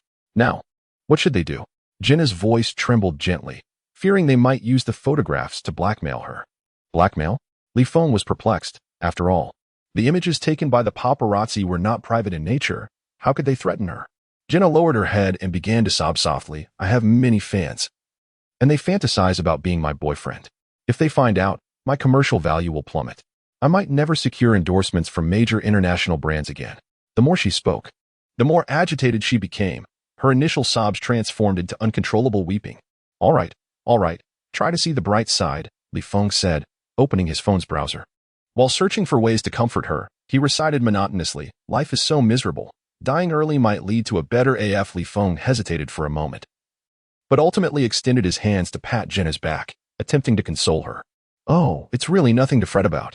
Do not be concerned with others' opinions. If one path proves unfruitful, simply seek another. What I mean is, if nurturing a romantic following does not yield results, it is perfectly acceptable to cultivate an audience of pet enthusiasts instead. Jenna lifted her head, her exquisite features caught in a peculiar blend of tears and laughter as she enigmatically remarked, Are you suggesting that you wish to date me? To share your affection with others? Feng, I never would have imagined. You appear so refined, yet possess a wildness that is extraordinary. How could you take advantage of someone in such a vulnerable moment? Suddenly, a flash illuminated the distance as a camera lens switched to a telephoto setting, capturing the scene from 50 meters away, perfectly documenting Feng's gesture of comfort. Chapter 43. Within reach. How audacious. Do you dare to return? Not only have you come back, but you also resort to clandestine photography? Feng's lips twitched slightly. It seemed that no matter how he tried, he could not cleanse himself of this predicament. Taking advantage of the momentary distraction between the two, the paparazzi seized the opportunity to capture another scoop. Reluctantly, Feng accompanied Jenna to the taxi, after which he asked the driver to take him home. Jenna stood at the entrance of her 2,000-square-foot mansion, smiling and waving goodbye to the receding figure of Feng, entirely devoid of the distress she had just experienced at the hands of the paparazzi. Once she confirmed that Feng had departed, a peculiar smirk curled at the corners of her mouth as she retrieved her keys and dialed a number. Indeed, behind closed doors, Jenna exuded an air of aloofness, merely offering a two-word compliment before coldly instructing, Send me the original image. As she opened the door, a figure materialized before her. Jenna halted mid-motion, her expression freezing in place. What are you doing here? She inquired. Why shouldn't I be here? Came the reply from Silver Kardashian. As your sister, is it not normal for me to come by and check on you for a night? Jenna remained silent, scrutinizing Silver Kardashian's striking makeup, attempting to decipher her true intentions. Oh, my foolish sister, do you think I am unaware of everything? Silver Kardashian's lips curved into a faintly mocking smile. Do you wish to compete with me for a man? I have no idea what you are talking about. Jenna numbly shook her head, as if she genuinely believed herself to be an ancient relic of ice. Silver Kardashian chuckled lightly. You should give it up. My people are everywhere outside. You cannot compete with me. Sister. Jenna shook her head, choosing to ignore Silver Kardashian entirely as she ascended the staircase to her master bedroom, intent on going to sleep. You are being dramatic. Silver Kardashian teased, following Jenna up the stairs, tugging at her sleeve while chattering. Oh, come now, sister. I'll let him go to you. The following day, at the Barkley sports office, Charles Barkley and B. Smith stood before the mirror, Arranging their hair in a manner befitting adults, Barkley, of course, did not need to comb his hair, as he had none. Today is a significant day. B. Smith inhaled deeply, feigning seriousness. Let us not mess this up. Stop pretending. Charles Barkley's lips twitched. It was merely a meeting with a retired legend. Heh, I am not like you. B. Smith chuckled. You are a retired star, immune to your peers. I, on the other hand, he added, when I see my idols standing right in front of me, I can hardly contain myself. Hurry up. Charles Barkley glanced at his watch. We mustn't keep an elder waiting. That is not the behavior of a gentleman. The two individuals settled into a luxurious stretch limousine, instructing the driver to proceed to their destination while they passively observed the scenery retreating outside. Hey, do you think? B. Smith broke the silence, expressing his uncertainty about whether their request would be granted. I lack the confidence, he admitted. Oh, dear B. Charles Barkley reassured him, shaking his head. His retired life is quite leisurely. Attending our talk show occasionally shouldn't pose much difficulty. Moreover, we are dressed impeccably and are extending a personal invitation, which should hold significant weight. Generally, he would be inclined to accept, Barkley added with a smile. Just remember, your flattery needs to be a tad sweeter. Sprinkle some compliments his way. The driver brought them to a grand villa, and B. Smith's eyes sparkled with envy. Wow, I've read about this villa. It boasts 8.5 rooms, a swimming pool, a private cinema. He recounted with enthusiasm, praising the retired star's opulent residence. What? Charles Barkley was taken aback. Are you considering purchasing a mansion of this caliber? Just then, B. Smith approached the villa's entrance, retrieving a shiny small mirror from his pocket. He dabbed his finger in moisture to adjust his slightly flattened hairstyle due to the long journey. Being bald has its advantages, Barkley mused, fondly patting his own reflective head. Once B. Smith had perfected his hairstyle, they rang the doorbell. Ding, ding, ding. The door swung open to reveal a bald African-American man with stubble at his chin, Kareem Abdul-Jabbar. The two commentators, notorious for their sharp tongues, suddenly became uncharacteristically respectful. Greetings. Good day. They stammered, the once formidable Charles Barkley and B. Smith now trembling like fledglings in someone's grasp. Jabbar nodded and stepped aside, inviting them into his home. The living room exuded a Scandinavian minimalist aesthetic, featuring a modest tea table and 2 sofas. Jabbar settled onto one of the sofas while B. Smith found himself squeezed beside the rather corpulent Barkley, who, to B. Smith's dismay, took up more space. Reluctantly, B. Smith perched on Barkley's lap, who teasingly pinched B. Smith's waist, evoking an air of mischievous intimacy akin to a young couple in love. Good afternoon, esteemed colleague. B. Smith greeted, despite his view being completely obstructed by Barkley's large face, yet Barkley's voice remained as robust as ever. Hello there, young men, Jabbar responded with a gentle smile, his demeanor as humble as ever. It's a pleasure to see you. How have you been lately? B. Smith initiated the conversation with pleasantries, evidently aiming to adopt a gradual approach. It was the same old routine. Jabbar reclined on the sofa with his hands clasped behind his head, reminiscing about the days he devoted to basketball. Indeed, if you were still in the league, things would not have deteriorated to this extent. Barkley's face was obscured by B. Smith, rendering his expression unreadable. Yet, B. Smith struggled to contain himself, pondering why Barkley's flattery came so effortlessly. Oh, Jabbar raised an eyebrow, clearly intrigued by Barkley's words. What do you mean by that? The current league is far too soft. Charles Barkley deliberately inhaled deeply, lamenting. That Warriors team claims to have devised some death lineup? In truth, it merely conceals their lack of a dominant center. If a historical superstar center like yourself were still in the league, that trivial death lineup would be easily managed. The entire league's focus would swiftly shift from the pursuit of a fast-paced, agile style to a more robust and stable approach. Ha. Jabbar erupted into laughter, exclaiming, what an effortless task. Excellent. Chapter 44. The Ditch. Charles, it is rare to encounter a perceptive young man such as yourself. Jabbar sighed, pretending to be profound. Naturally. Barkley quickly joined in with a grin, then feigned a sudden recollection of something important. Oh, by the way, Mr. Jabbar, I have a small request. B. Smith's lips twitched. When it comes to audacity, Charles Barkley claims the second position, with no one daring to contest his title. What is it? Barkley's flattery not only pleased Jabbar, but also lifted his spirits, prompting him to respond in a lighter tone. Feel free to speak candidly. Hee. That kid will graciously comply. Barkley continued in a pretentious manner. As you know, Big B and I have recently taken on the role of sports commentators for ESPN. We would like to invite you as a special guest for the next event to commentate on the NBA games with us. Indeed, indeed, B. Smith chimed in. With your presence, our program would shine even brighter, and it would be a boon to many fans. B. Smith touched his face, feeling a flush. It was evident he lacked the knack for flattery. Hee, since you have gone to such lengths, I would be remiss to refuse. Just as Jabbar seemed ready to acquiesce, he pivoted his stance. I only hope that the teams involved are worthy of my commentary. Truly, Jabbar's words exuded such authority. Naturally, Barkley replied, feeling somewhat insecure. The Bucks facing the Nets at home is quite star-studded.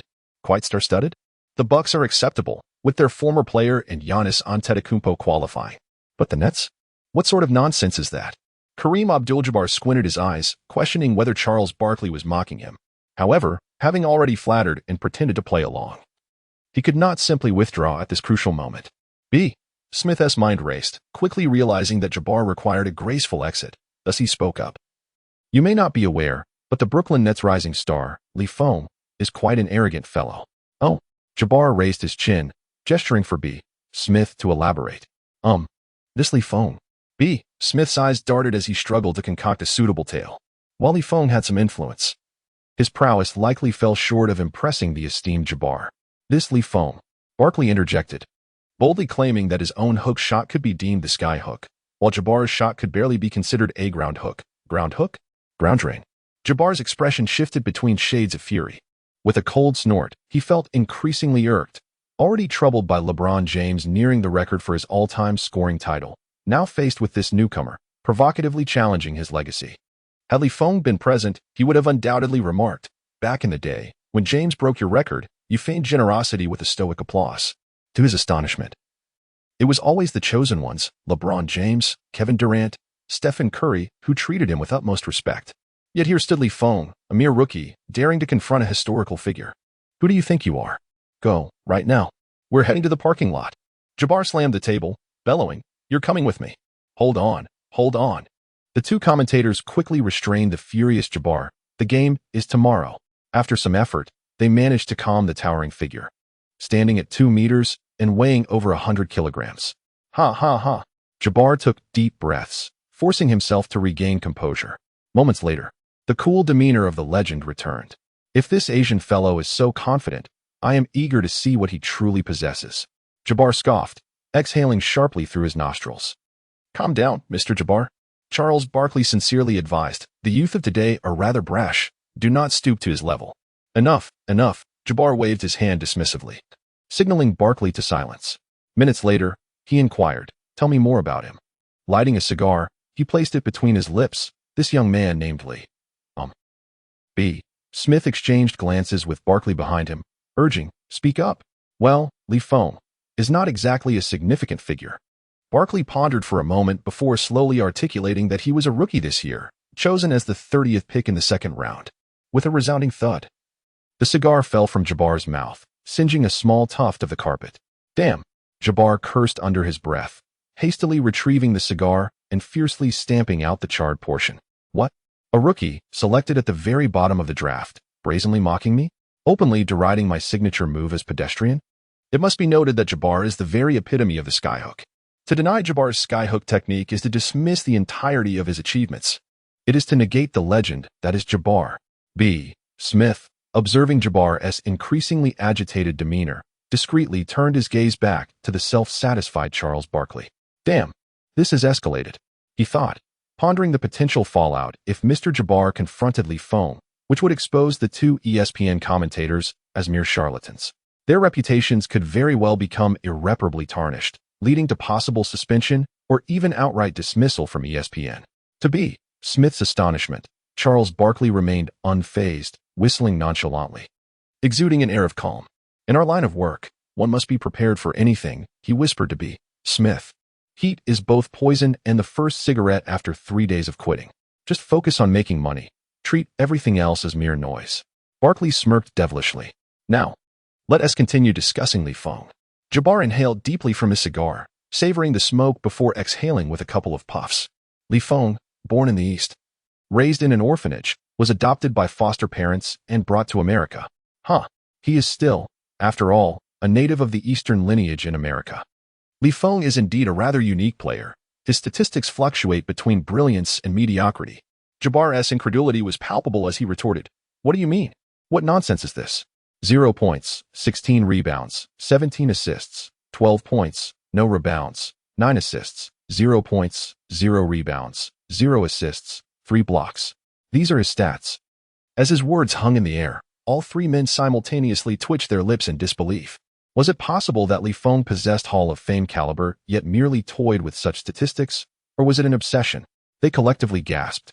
"Humph," Jabbar scoffed, his skepticism unyielding.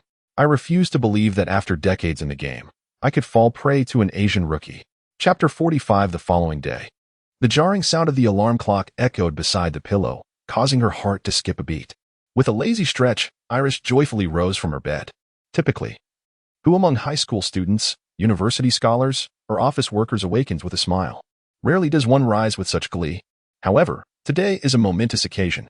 Iris opened her social media and entered the conversation with Li Feng, meticulously rereading the private message he had sent. "Hi, dear Iris. I regret to inform you that I have a highly urgent matter to attend to tonight." Did he just address me as dear? Is he testing my limits? Iris shook her head, dismissing such thoughts. It was merely a common term of endearment between ordinary friends. "It seems our dinner might have to be postponed until tomorrow evening." Yet, he referred to our dinner as a date. Iris pursed her lips, covering her slightly flushed face with her palms, her gaze involuntarily drifting down to read further. "Once again, I sincerely apologize. I am truly sorry." Her slender fingers tapped rhythmically on the table. This was already her second reading of the message. And the tomorrow evening mentioned within was, in fact, tonight. Finally, Iris resolved to turn on the television, eager to watch the matchup between the Nets and the Bucks. "I couldn't care less about Li Feng's performance," she murmured, secretly hoping for an unexpected injury to disrupt the date plans. As the game had yet to commence, the camera focused on players warming up, and Iris, as if present at the arena, bobbed her head side to side, attempting to spot Li Feng amidst the crowd. Before long, her gaze successfully locked onto a shorter figure among the giants. Of course, in reality, 175 centimeters is not considered short, but within the NBA, it appeared rather diminutive. Li Feng appeared listless, casually tossing layups and exhibiting a jump shot akin to that of a matchstick. This fellow, Elise gritted her teeth, concerned about his lack of form, only to realize that his nonchalant demeanor suggested he scarcely regarded the live broadcast of tonight's game. Inside the studio, the atmosphere was electric. "Ladies and gentlemen, good evening.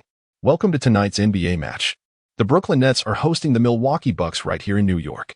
I am your special guest, retired player Charles Barkley.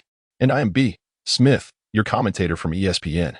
As the game had yet to commence, the barrage of comments was dismally sparse. "Good evening, Teacher B. Good evening, Fat Pig." B. Smith cleared his throat, announcing, "Today brings a monumental surprise." A surprise in every sense of the word. Charles Barkley interjected, "Let us warmly welcome the NBA legend, Skyhook Kareem Abdul-Jabbar." Both commentators rose in unison, turning to shout towards the backstage. An elderly African-American man, sporting a white beard and a beret, emerged from the shadows, tipping his hat towards the camera. The comment section erupted instantaneously, flooding the screen with an avalanche of enthusiasm. "Wow. 6666, 666, 6666 Teacher B and Mr. Flying Pig really do have clout. They've even brought in Skyhook Jabbar." Noticing the praise in the comments, B. Smith and Charles Barkley exchanged glances, their smiles broadening. This is the advantage of boasting. They bore no regrets for their audacious declarations before Mr. Jabbar. Chuckling softly, Jabbar took his seat in the central commentary position, waving to the camera with a warm smile. "Good evening, children." It was not arrogance that defined Jabbar, but rather, by virtue of his experience and age, he could affectionately refer to the viewers as grandchildren. "Good day, Mr. Jabbar. Uncle Jabbar is truly handsome." Younger generation Miller, paying respects to the esteemed Jabbar. The comments poured in, spanning from the venerable wise men to middle-aged men with beer bellies and school children freshly released from class.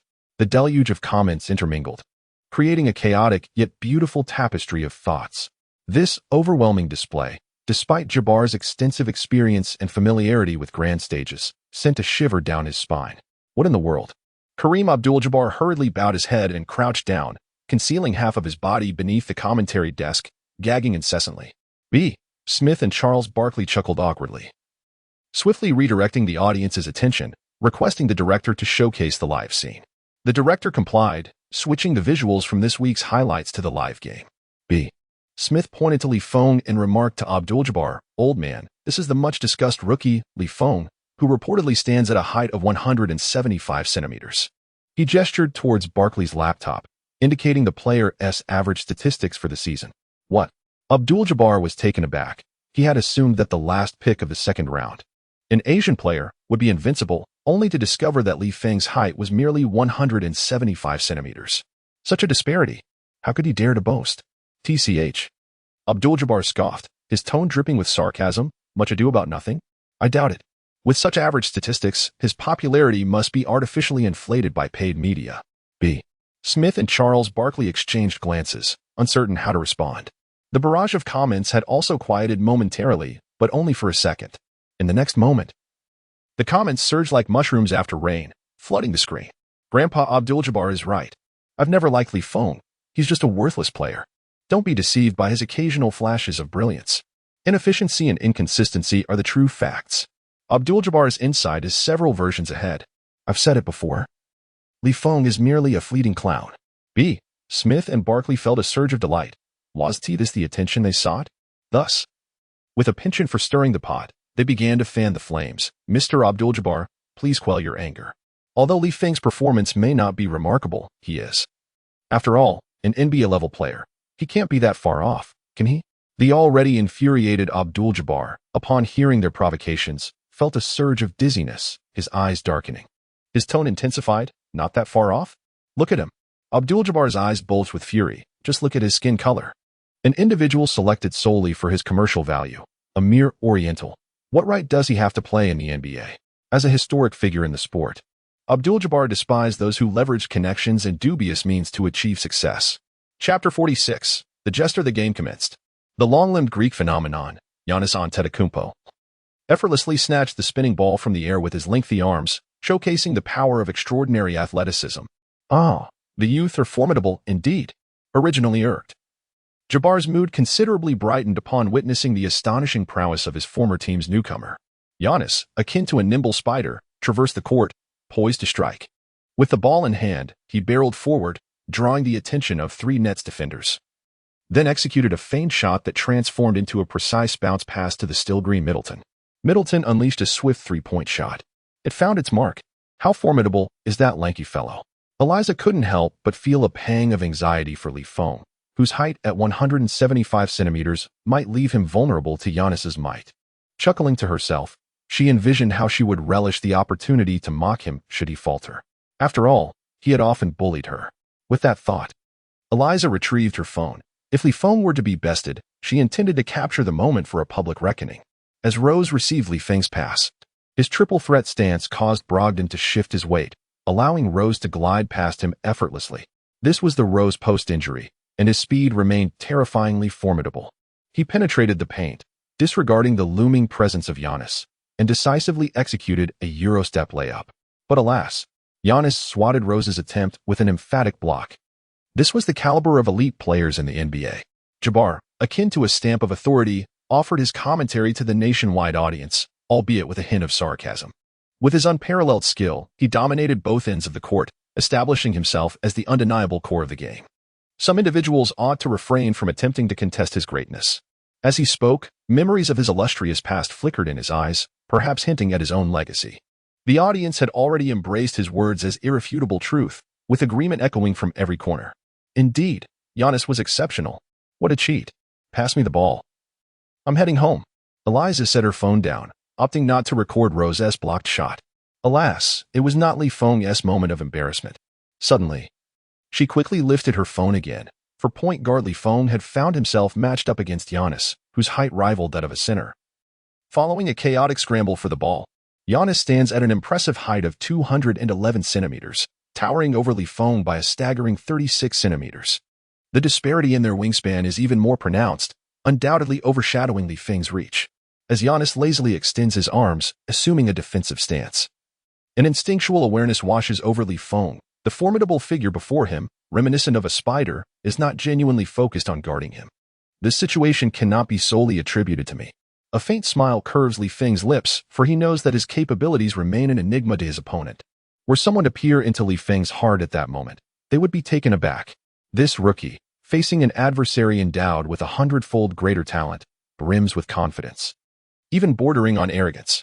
After the initial shock, any observer would likely scoff, dismissing this Li as delusional, projecting the dreams of the previous night onto the canvas of reality. But what fuels Li Feng's unwavering confidence?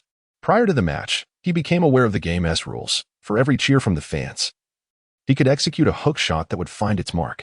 Strangely, the system's once cold mechanical voice had transformed into something almost affable. Heh, Ziniai, Jimugu. Li Feng silently roared, as memories from his past life surged forth. Jimugu was among his most despised players, infamous for injuring Kyrie Irving in the Eastern Conference Finals years later, which ultimately led to Irving's season-ending injury. This underhanded tactic not only tilted the Eastern Conference series in Jimugu's favor, but also propelled him to the finals, where he claimed the championship. Basketball cannot condone such unscrupulous methods. This principle stands not only as Li Feng's own boundary, but also as the unwavering creed of every professional athlete and basketball enthusiast alike. Li Feng stood at the center court, his hands momentarily detached from the basketball, which continued to bounce lower with each rebound. Within the Barclays Center, the murmurs of the fans echoed incessantly. Li Feng, this guy, could he possibly need to visit the restroom again? Does he really have such a frequent urge? At that moment, Li Feng promptly dispelled their doubts. He spread his arms wide, swaying them up and down, signaling to the crowd to make some noise. Had I known earlier, it would have spared everyone from misunderstanding. So, it's a call for cheers? How simple. Being at home and devoted to their team. The Nets fans willingly complied with Li Feng's request. With the rules established, his hook shot was destined to succeed. Fortunately, they were at home. Had it been an away game, the cheers might well have transformed into boos. Yet, Li Feng pondered, would boos still count as the encouragement the system required? He silently scoffed. Look at that. Kareem Abdul-Jabbar, seated at the center commentary desk, shook his head disdainfully, just as I anticipated. Li Feng is merely a pitiable clown seeking attention. Apart from playing well, he seemed to excel at nothing else. Giannis Antetokounmpo furrowed his brow, his demeanor shifting from the despondency of wading through 3 quarters to one of fierce determination, his breaths quickening. Why? Why such arrogance? Initially, he had considered merely coasting through the game and calling it a day after 3 quarters. With a cold snicker, Giannis resolved to change his approach. Prepare for your demise. You pretentious jester. This guy. Eliza pouted. Truly. Li Feng's arrogance is truly astonishing. Even Elise, an American, can hardly contain herself. It is essential to recognize that the creed of Americans is to maintain confidence. However, Li Feng's actions seem to transcend mere confidence, verging on hubris. Should he find himself on the receiving end of a beating, I hope he does not come to me in tears. Elise's mind wandered, imagining Li Feng burying his head in her bosom, weeping profusely, his head occasionally nuzzling against her. What a ridiculous thought. She quickly dismissed that unseemly image. Amidst the cheers of the home crowd, Li Feng made his move. With a swift change of direction, he charged towards the basket. G Mushroom offered a slight smile. Although his body was pressed against Li Feng, he deliberately allowed him to break through. For G Mushroom intended to teach Li Feng a lesson that would be both brutal and unforgettable. Li Feng executed a layup with precision, 1 step, 2 steps. The smile on Ji Mugu's face blossomed even more. He devised a flawless plan that would undoubtedly bring utter humiliation to Li Feng. First, he would block Li Feng's shot, allow him to retrieve the rebound, and then block him again. This cycle would continue until Li Feng's spirit was utterly shattered. A grand feast of humiliation was about to unfold. Chapter 47. The divine shot. To ensure that Li Feng would be subjected to this monumental embarrassment, Ji Mugu meticulously observed his every move. At the very moment Li Feng prepared to leap, Ji Mugu chose to spring into action ahead of time. As Li Feng attempted a layup, he noticed a dark shadow looming behind him, completely enveloping him and obscuring the spotlight. Li Feng deftly executed a hook shot, transforming what was initially a layup into a graceful arc, the basketball gliding past the fingers of Ji Mugu and kissing the backboard before sinking effortlessly through the net. Alas, Ji Mugu could only watch in stunned silence as the ball sailed away, utterly oblivious to its descent, nearly colliding with the camera operator station nearby. This was indeed a perilous blunder. Just as Ji Mugu was about to unleash a torrent of invective upon the cameraman, he noticed the man was focused intently on him. With no other recourse, Ji Mugu managed to muster a strained smile, reassuring the viewers at home that all was well. Observe closely, for Li Feng utilized the hook shot to conclude his play. B. Smith astutely pointed out the situation, turning to Mr. Jabbar for his thoughts. In response, Charles Barkley, with a glint of mischief in his eyes, provocatively inquired whether Li Feng's hook shot bore any resemblance to the legendary Jabbar's signature move. What a stroke of luck. Jabbar emitted a dismissive grunt, crossing his arms, reluctant to express his ire in front of the assembled crowd. 50%? Not even close. He would never concede to Li Feng's prowess, attributing the success solely to chance, convinced that such fortune would not repeat itself. Some individuals, once given a glimmer of sunshine, blossom brightly. Indeed, B. Smith and Barkley exchanged knowing glances, echoing the sentiment that such audacity would inevitably lead to downfall. Those who frequently tread the riverbank cannot escape wet shoes. Coach Atkinson sighed, increasingly baffled by Li Feng's capabilities. How does one coach a player like him? If one were to deem him mediocre, he could still produce remarkable feats, calling out names like Kobe and Jimu Gu, effectively stifling even the emperor. There seems to be nothing he cannot accomplish. Yet, if one were to label him exceptional, he appears to fall short of that standard, with the team's performance being rather average and his statistics alarmingly erratic. Truly a conundrum. How is this even possible? Rose felt a jolt of disbelief. What on earth? Having just been emphatically blocked by Jimu Gu, Rose understood all too well the terror that the towering figure presented. Standing at an official height of 191 meters, with an impressive wingspan, no guard could easily score in his presence. Li Feng, at a mere 175 meters, seemed an unlikely adversary. How could this be? How could this be? Her soft green eyes blinked in disbelief, her phone slipping from her grasp and landing with a thud on the carpet. Eliza found it hard to fathom the reality before her. Li Feng had effortlessly scored against Jimu Gu. Wasn't Giannis a once-in-a-century talent?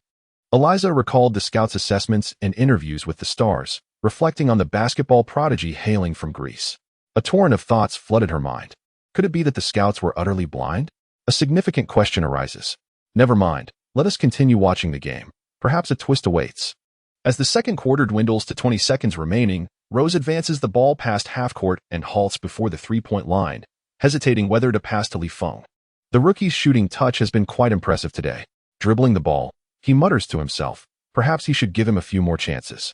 Therefore, Rose gathers the ball, gestures for Li Feng to reposition, and executes a handoff to the latter. Li Feng received the ball, filled with surprise and profound emotion. At long last, a teammate had willingly passed the ball to him, entrusting him with the final offensive play in acknowledgement of his worth among his peers. Moreover, this generous teammate was none other than the former MVP, Derrick Rose. At this moment, Li Feng faced the Milwaukee Bucks rookie, Malcolm Brogdon. Like Li Feng, Brogdon was also a second-round draft pick, though he was selected 6th overall, placing him significantly ahead of Li Feng in the draft order. I can do this. I can do this. Brogdon silently encouraged himself, reminding himself that his talent, though formidable, paled in comparison to Li Feng's, and that his draft position was lower. He slightly bent his knees, adopting a defensive stance, and caught a glimpse of his teammate, the enigmatic Giannis Antetokounmpo, who appeared poised to make his move and reclaim the spotlight. In that moment, Brogdon felt the weight of defensive pressure lift considerably, knowing he had the support of a seasoned ally. You have nowhere to escape now, Brogdon thought, a smirk replacing his earlier tension, as he readied himself to become merely a backdrop for a highlight reel. Brogdon's strategy was to use his physicality to disrupt Li Feng's rhythm, then collaborate with Antetokounmpo to sever the connection between Li Feng and his teammates, ultimately forcing Li Feng into a mistake. Indeed, everything unfolded precisely as Brogdon had anticipated. Li Feng, disadvantaged in stature, struggled to penetrate the defense, and his step-back attempts failed to create the necessary space for a shot. Damn it. Without the fans' blessings, Li Feng could not count on any assistance from the system. The passing lanes around him were utterly sealed off, leaving him with no options. Brogdon sneered as he extended his hands toward the basketball cradled in his embrace. Li Feng gripped the ball tightly, engaging in a fierce struggle with Brogdon, striving to evade the clutches of defeat. The referee's whistle pierced the air. Jump ball. The spectators collectively displayed expressions of disappointment, for only 0.6 seconds remained on the shot clock, rendering any effective attempt at a shot virtually impossible. A hint of smug satisfaction appeared at the corner of Mr. Jabbar's mouth. Alas, Derrick Rose sighed softly, not placing blame on Li Feng. Everyone is prone to mistakes, especially a rookie. Nevertheless, The journey to becoming an exceptional NBA player still lay ahead for Li Feng. Just as the referee was about to initiate the jump ball, Li Feng slowly raised his hands. "Referee, what on earth are you up to?" Li Feng raised his hands high once more, signaling his desire for the crowd's cheers. This time, he audaciously mimicked Allen Iverson's gesture, his hands cupped to his ears, beckoning for even louder applause. "I warn you, do not disrupt the flow of the game." The referee's expression turned slightly pale, contemplating a technical foul, yet Li Feng's antics had not quite crossed that threshold. The spectators, though skeptical that a miracle could occur in the remaining 0.6 seconds, rose to their feet, cheering enthusiastically. After all, it was a joyful Friday, and everyone had come to enjoy the game with friends, arms slung around each other and beer cups in hand. They were all weary workers, and it was a small price to pay for a bit of joy. Oh, the cheers erupted once again, though not as thunderous as before, yet still resonating throughout the arena. The rules were set. A hook shot was certain to score. Chapter 48, The Performer Personality. This fellow. Elise rubbed her temples and sighed, feeling a twinge of surrealism. How extraordinarily confident he was. Is this truly the mindset attainable by humans? At this point, she had unconsciously set her phone aside. If Li Feng could remain true to himself before millions of viewers, how could he possibly be rattled by a mere replay? She believed he was beyond ridicule, impervious to defeat. She was impressed. "I seriously suspect that Li Feng possesses a performer personality." Mr. Jabbar gritted his teeth as he uttered these words, with only 0.6 seconds remaining, still coaxing the audience to rally behind him. In the end, it would be his embarrassment. Was it necessary? Oh dear, what a statement. Charles Barkley quickly interjected to ease the tension for the podcast audience. Black and red are still colors, after all. Some minds cannot be understood through logic. Perhaps Li Feng simply relished being the center of attention. The comments echoed Jabbar's and Barkley's sentiments. Someone ought to get Li Feng a psychiatric appointment. I can't stand it. How can the Nets have such a peculiar character? Li Feng, if all else fails, let us consider a career change to the circus. The referee moved between Brook Lopez and Giannis Antetokounmpo, preparing to toss the ball up between the two stars. Lopez fixed his gaze on the ball in the referee's hands, feeling a faint sense of helplessness. Giannis not only had a long wingspan, but also a quick vertical leap, and Lopez doubted his ability to tip the ball. As the referee launched the ball into the air, it ascended directly upward. Giannis's hand made contact with the basketball first, and a surge of joy filled him. All he had to do was tip it away and let the clock run out. Only 0.4 seconds remained. B. Smith exclaimed with excitement. Upon this realization, the mushroom promptly and forcefully swatted the ball away. However, an unforeseen incident occurred. Damn it. The mushroom cursed under its breath as its hand collided with that of Big Lopez. The ball, which was supposed to be redirected, instead fell towards Li Feng. Li Feng leaped before the three-point line, skillfully securing the ball in his grasp.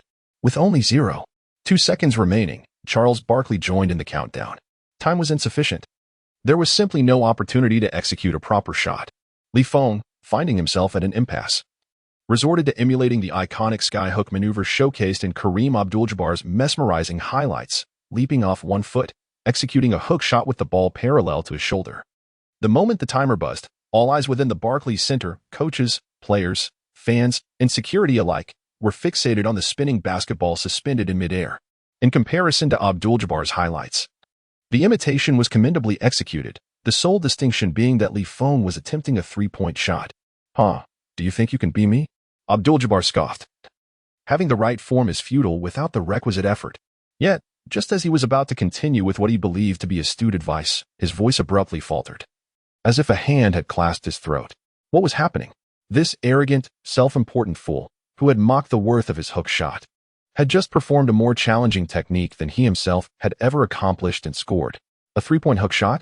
Throughout his illustrious career spanning 2 decades and nearly 2,000 games, he had never managed a three-pointer using a hook shot.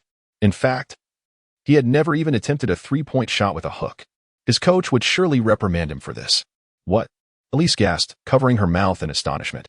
Was this fellow truly playing basketball? It was utterly outrageous. He resembled a clown trained for years in a circus, successfully performing every acrobatic feat. Wait, that sounded rather insulting.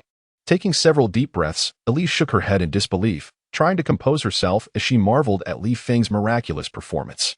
Crack, crack. The spiderweb-like fissures continued to expand. Damn it, your shot resembles that of a professional player. Coach Atkinson nearly snapped his tactical board in half, exclaiming, "Great shot. Li Feng, you're incredible. I knew you could do it." In stark contrast to Atkinson's elation, Abdul-Jabbar slammed his palm down on the table, causing it to tremble violently. B. Smith and Charles Barkley, though seated, bounced in their chairs like glasses on a table. Absurd. Utterly absurd. Abdul-Jabbar's agitation escalated, saliva flying as he spoke fervently. Such an ugly shooting form cannot even be deemed a hook shot. It is an affront to the skyhook. My skyhook. Clenching his fists, he let out a primal roar. At that very moment, news about Li Feng flooded the internet, proclaiming, "Miraculous hook shot. Nets rookie nails an extreme three-point hook shot. The Eastern mystical force unleashes a lethal hook," highlighting the top 5 plays. Did Jabbar falter? Mr. Jabbar leapt from the studio in a fit of agitation.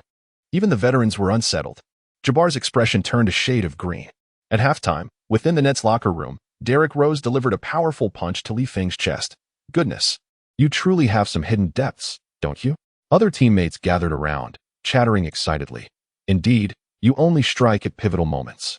Is it a quest for heroism you seek?"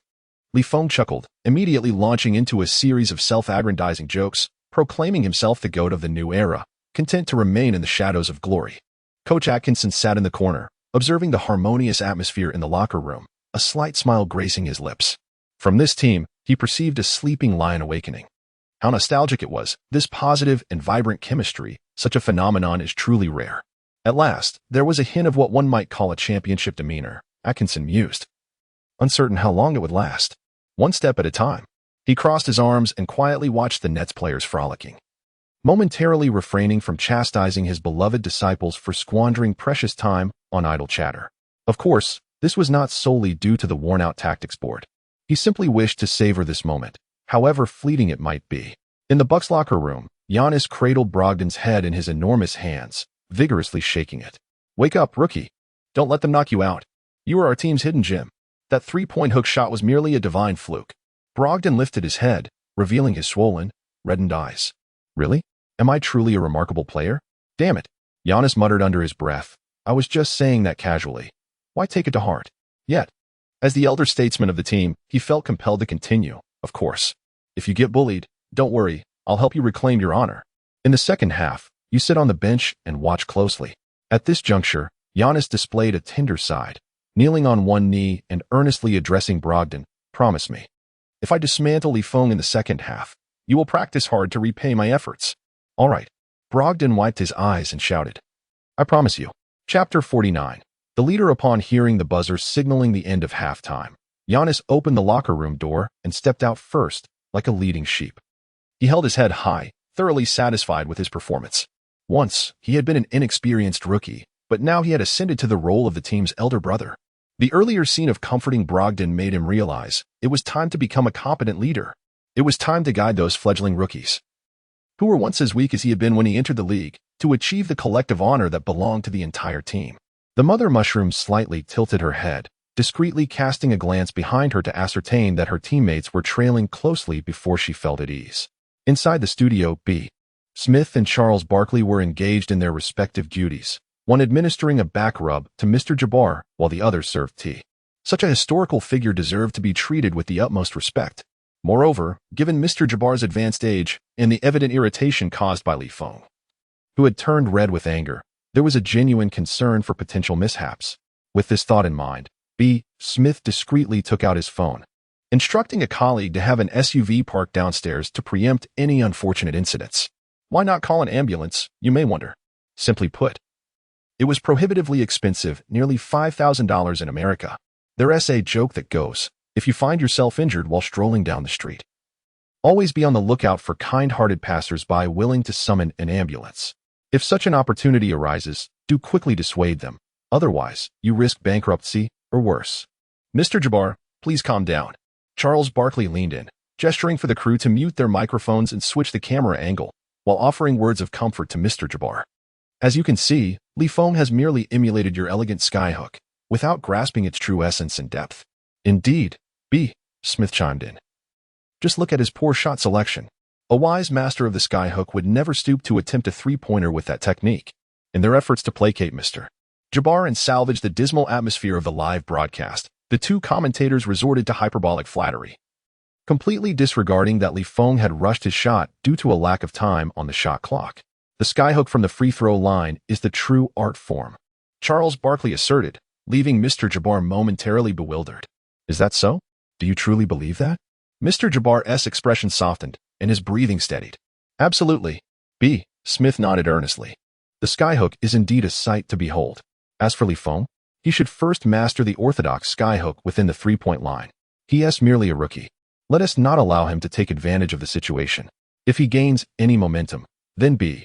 Smith hesitated to express that Li Feng might win, opting instead for a more diplomatic phrase. Mr. Jabbar exhaled a sigh of relief. You are correct. It is he who needs to prove himself, not I. Not Kareem Abdul-Jabbar. Oh, B. Smith and Charles Barkley nodded in agreement. That's the spirit. On the court, Rose suddenly accelerated beyond the three-point line, shaking off Middleton's defense. Just as the latter attempted to catch up, Rose skillfully pulled back, leaving him off balance. Oh, the exclamations of the fans resounded deafeningly. The players on the Brooklyn Nets bench also rose, feigning a stumble, collapsing into the arms of their teammates. Ankle collectors. With ample space to shoot, Rose did not rush to take his shot. Instead, he first focused on adjusting his own state. Now is the moment. Rose leaped, flicking his wrist as he released the ball. Suddenly, a slender black shadow surged forth from within the free throw line, racing toward Rose, who stood before the three-point line. What on earth? Ross's mind and body felt as though they had plunged into an icy abyss, immobilized. Forced to watch helplessly as the elongated shadow sent the ball soaring away. Snap! A deafening roar erupted from the basketball clutched in the shadowy figure's grasp. The ball was violently swatted away, soaring into the upper tiers of the spectator stands where it struck a young girl no more than 5 or 6 years old, reducing her to tears. That ball could have been blocked cleanly and routinely, yet JMG deliberately chose to slap it away, straight into the little girl's head. Not a shred of remorse crossed his face. Instead, he turned toward the cameras, clenched his fist, and hammered it against his chest, bellowing, "Isasi." The little girl's father attempted to rush to the sidelines to confront the guardian, but was intercepted by several security personnel. Observing this, the guardian smiled subtly. For it was his own carelessness that led to this predicament. Could he not anticipate the trajectory of the ball? How could one remain dazed in the face of such a spectacle? Is it not quite normal to be struck by a baseball while watching a baseball game, or to be hit by a basketball while observing a basketball match? Certainly, he would not dare to laugh openly, for being penalized with a technical foul would incur a fine of $25,000. As for the potential medical expenses incurred from injuring the young girl, do you think the agent is merely a bystander? Let the agent handle such trivial matters. After all, the expenditure will not exceed $25,000. Besides, a mere gesture of comfort post-match, accompanied by a few tokens of goodwill, such as autographs and photographs, will ultimately facilitate media coverage.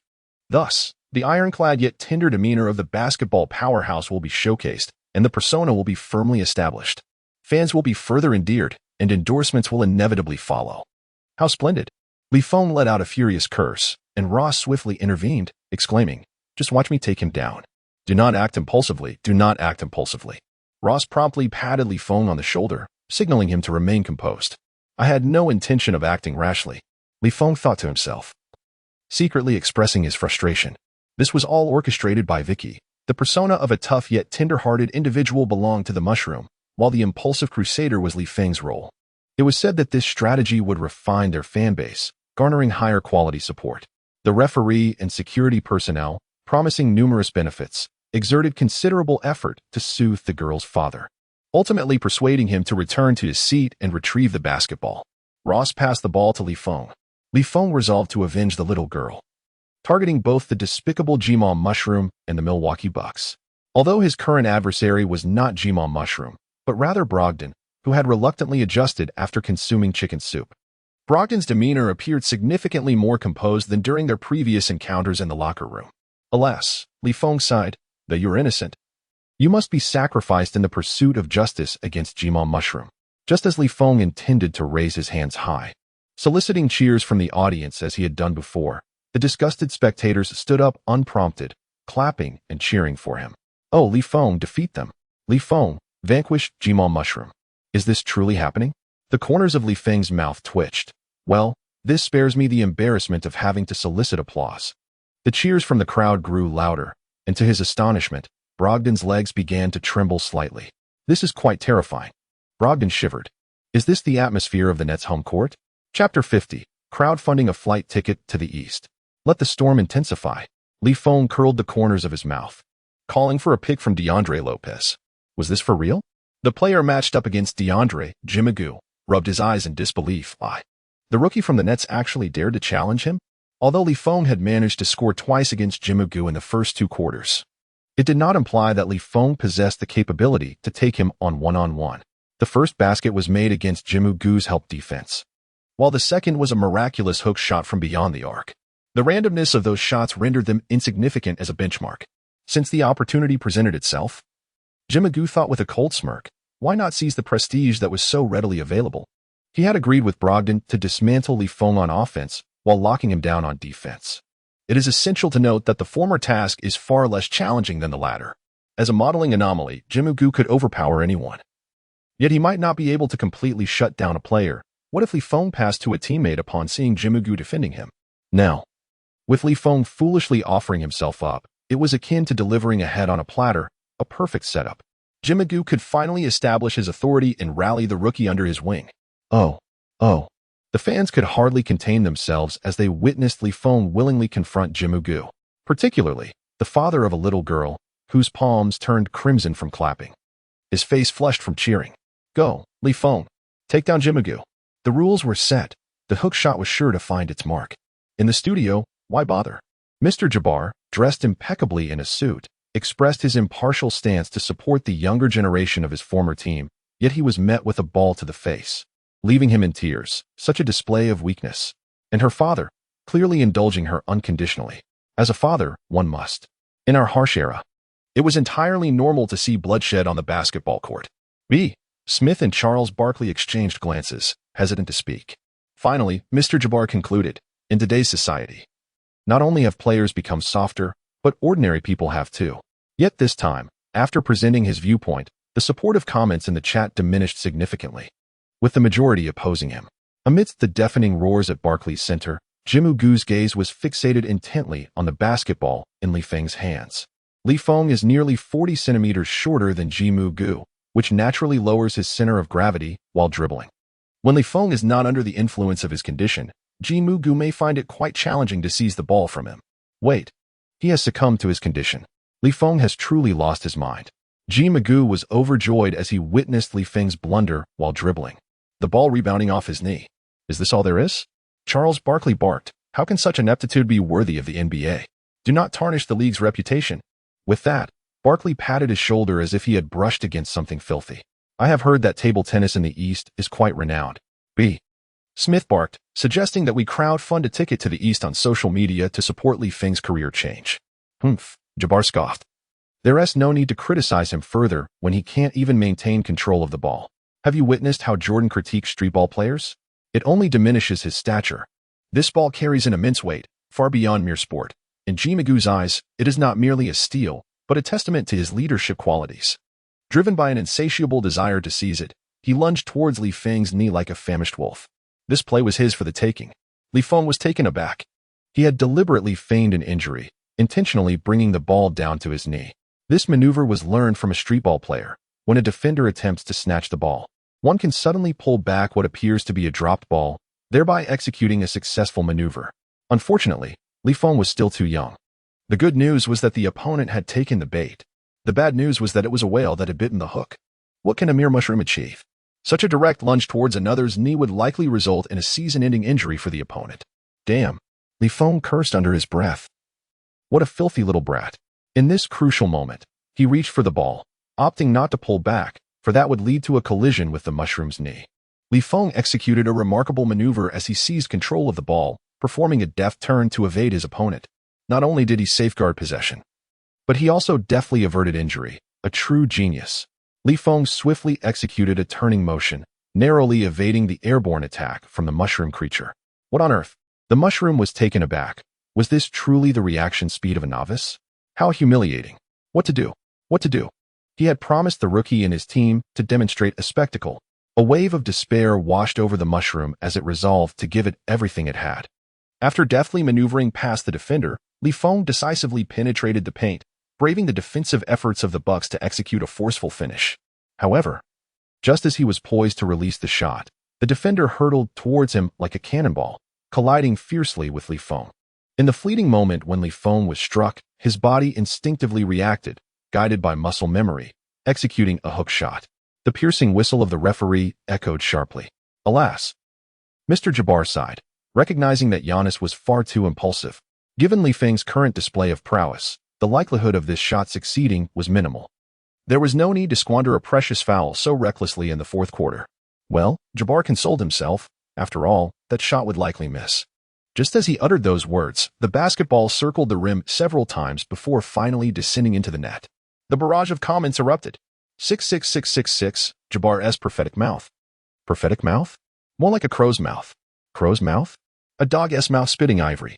This is the mask that the internet bestows upon every netizen. As long as one hides behind this facade, anything can be said or done. Mere seconds ago, the netizens were mindlessly praising Mr. Jabbar, revering him. Yet in the next moment, they could unleash their vitriol at will. 2-1.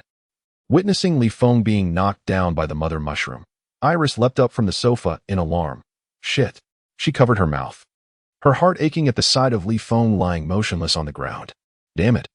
Although she had fantasized about mocking Li Feng for being ruthlessly bested by the mother mushroom, this outcome was not what she desired.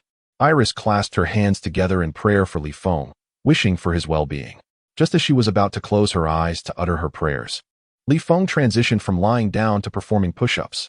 He completed 5 in one breath. The corners of Iris's mouth twitched in disbelief. So he was fine after all. She stood up, fuming as she turned off the television. Since Li Feng was unharmed, and with the game nearing its conclusion, she decided not to watch any longer.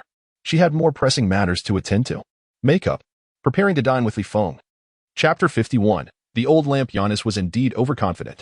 Mr. Jabbar begrudgingly offered this assessment from a seasoned veteran's perspective, noting that Li Feng's fortune was quite uncanny.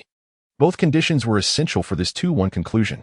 From the vantage point of the comment section as sages, Jabbar began by callously attacking the young girl and her father, then inexplicably targeting Li Feng. Instantly, some self-proclaimed champions of justice began to rise in defense of Li Feng and the young girl. Jabbar, don't go too far. What grievance do the girl and Li Feng have against you? Old lamp, leave this stage. As he observed that more than half of the barrage of comments were filled with attacks and vitriol directed at him, Jabbar instinctively placed his hand over his left chest. Feeling as if his heart were being tightly gripped by an unseen force, a suffocating sensation spreading from within.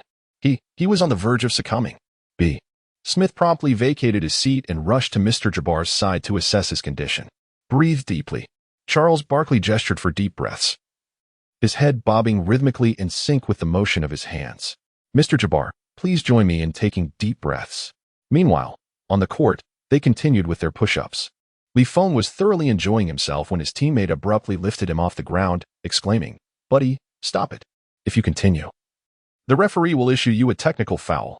As Li Feng turned around, he noticed the expressions of the 3 referees had darkened. Feeling a bit embarrassed, he stepped up to the free throw line and made the shot with unwavering precision.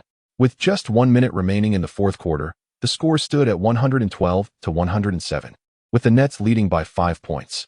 Bogut, holding the ball, crossed half court, his gaze beginning to evade Brogdon's watchful eyes, weaving left and right.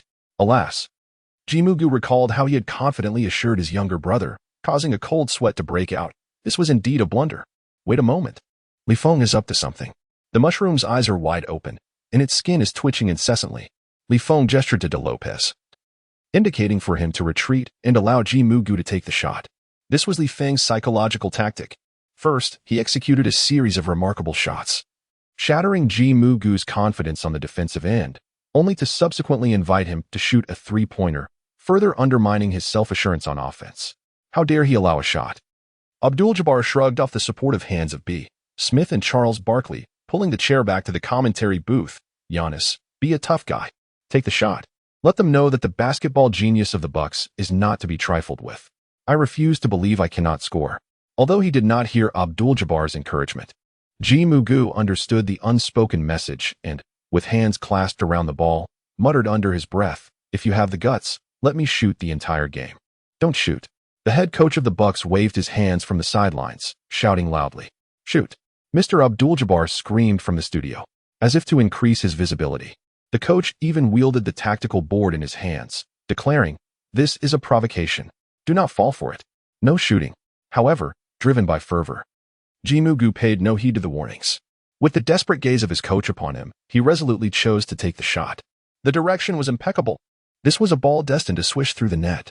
Jimugu rejoiced, although shooting was not his forte. If the opponent allowed him to take the shot, he would surely make them pay for their folly. Wait, it seemed a bit weak. What? Jimugu's pupils constricted, his mind racing, and he bellowed. Front rim. Rebound. Rebound. The remaining 4 teammates, well aware of Jimugu's shooting capabilities, believed he could stabilize his unreliable shooting. Thus, they promptly collapsed inward, attempting to secure the rebound. However, matters were far from straightforward. Thud. The basketball traced an odd arc, crashing onto the wooden floor before reaching the hoop. Air ball. The 4 teammates exchanged glances, turning to the awkwardly smiling Jimugu. The head coach of the Bucks turned ashen, resting his head on the assistant coach's shoulder, as if lamenting, why was work so arduous? Why had the earth not yet met its end? Witnessing Jimugu's 3-point attempt that failed to even graze the rim, Mr. Abdul-Jabbar's movements abruptly froze, his pupils dilating sharply. And after a violent twitch of his massive frame, he fell straight from his chair. Noticing this, the ever-prepared Charles Barkley leaped to where Abdul-Jabbar landed, serving as a human cushion, securely catching him while signaling to the staff to bring forth the makeshift stretcher. B. Smith hastily cleared the area, rushing ahead of the stretcher as a pathfinder, pushing aside any obstacles in their way. The barrage of comments became lively. What on earth just happened? The old lamp has exploded with gold coins. In an instant, statements flooded the screen, simultaneously breaking multiple records and marking this episode as the most popular since the podcast's inception. What happened to the front rim? Even though the teammates were aware of the poor shooting skills of the mushroom, this moment exceeded their expectations. If the basketball had merely hit the front rim, the teammates could have salvaged the situation. But what does it mean when it completely misses? The mushroom felt a prickling sensation along its back, as if a frenzied swarm of ants was relentlessly crawling and gnawing at it, transforming an irritating itch into a piercing pain. So itchy, the mushroom cursed under its breath, attempting to twist its body to dispel the vexatious sensation. Its movements grew increasingly exaggerated, reminiscent of the dancing zombie from Plants vs. Zombies. The fans in the arena were horrified by the mushroom's unsettling antics. Is it possessed? Feng smiled faintly. Giannis's composure had been shattered, and such a predicament did not surprise him. In the final minute, Giannis refused to concede, determined to prove himself as a capable leader. Fortunately, under Giannis's relentless defensive pressure, Joe Harris faltered, allowing one of Giannis's teammates to seize the opportunity for a steal. The margin was merely 5 points. Giannis forced himself to remain calm, convincing himself that if he could drive and draw a foul, he would inevitably catch up or even surpass the opponent. A game-winning shot was not out of the question. With this thought, Giannis quickly sought the ball from his teammates. The Bucks coach finally regained his composure, signaling the players to heed Giannis's directives. After all, Giannis was the team's captain. If he did not initiate the offense, who would? Should they entrust the responsibility to a rookie like Malcolm Brogdon? Giannis held the ball, utilizing a screen to deftly maneuver past his defender and charge towards the basket for a thunderous dunk. 112 to 109, the gap was reduced to 3 points. Giannis, before his teammates and the spectators, waved his finger at Feng, tauntingly asking, "Is that all you've got?" Quite the resilient mindset, Feng chuckled, amused by Giannis's bravado during a time of deficit. Giannis, momentarily caught off guard, choked as if he had swallowed water incorrectly, momentarily forgetting his next taunt. Chapter 52, Violation of Sportsmanship. Rose brought the ball past half-court, beginning the routine of running down the clock.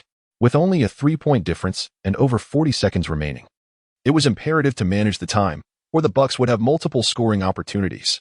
Rose lowered his center of gravity, executing an in-and-out dribble.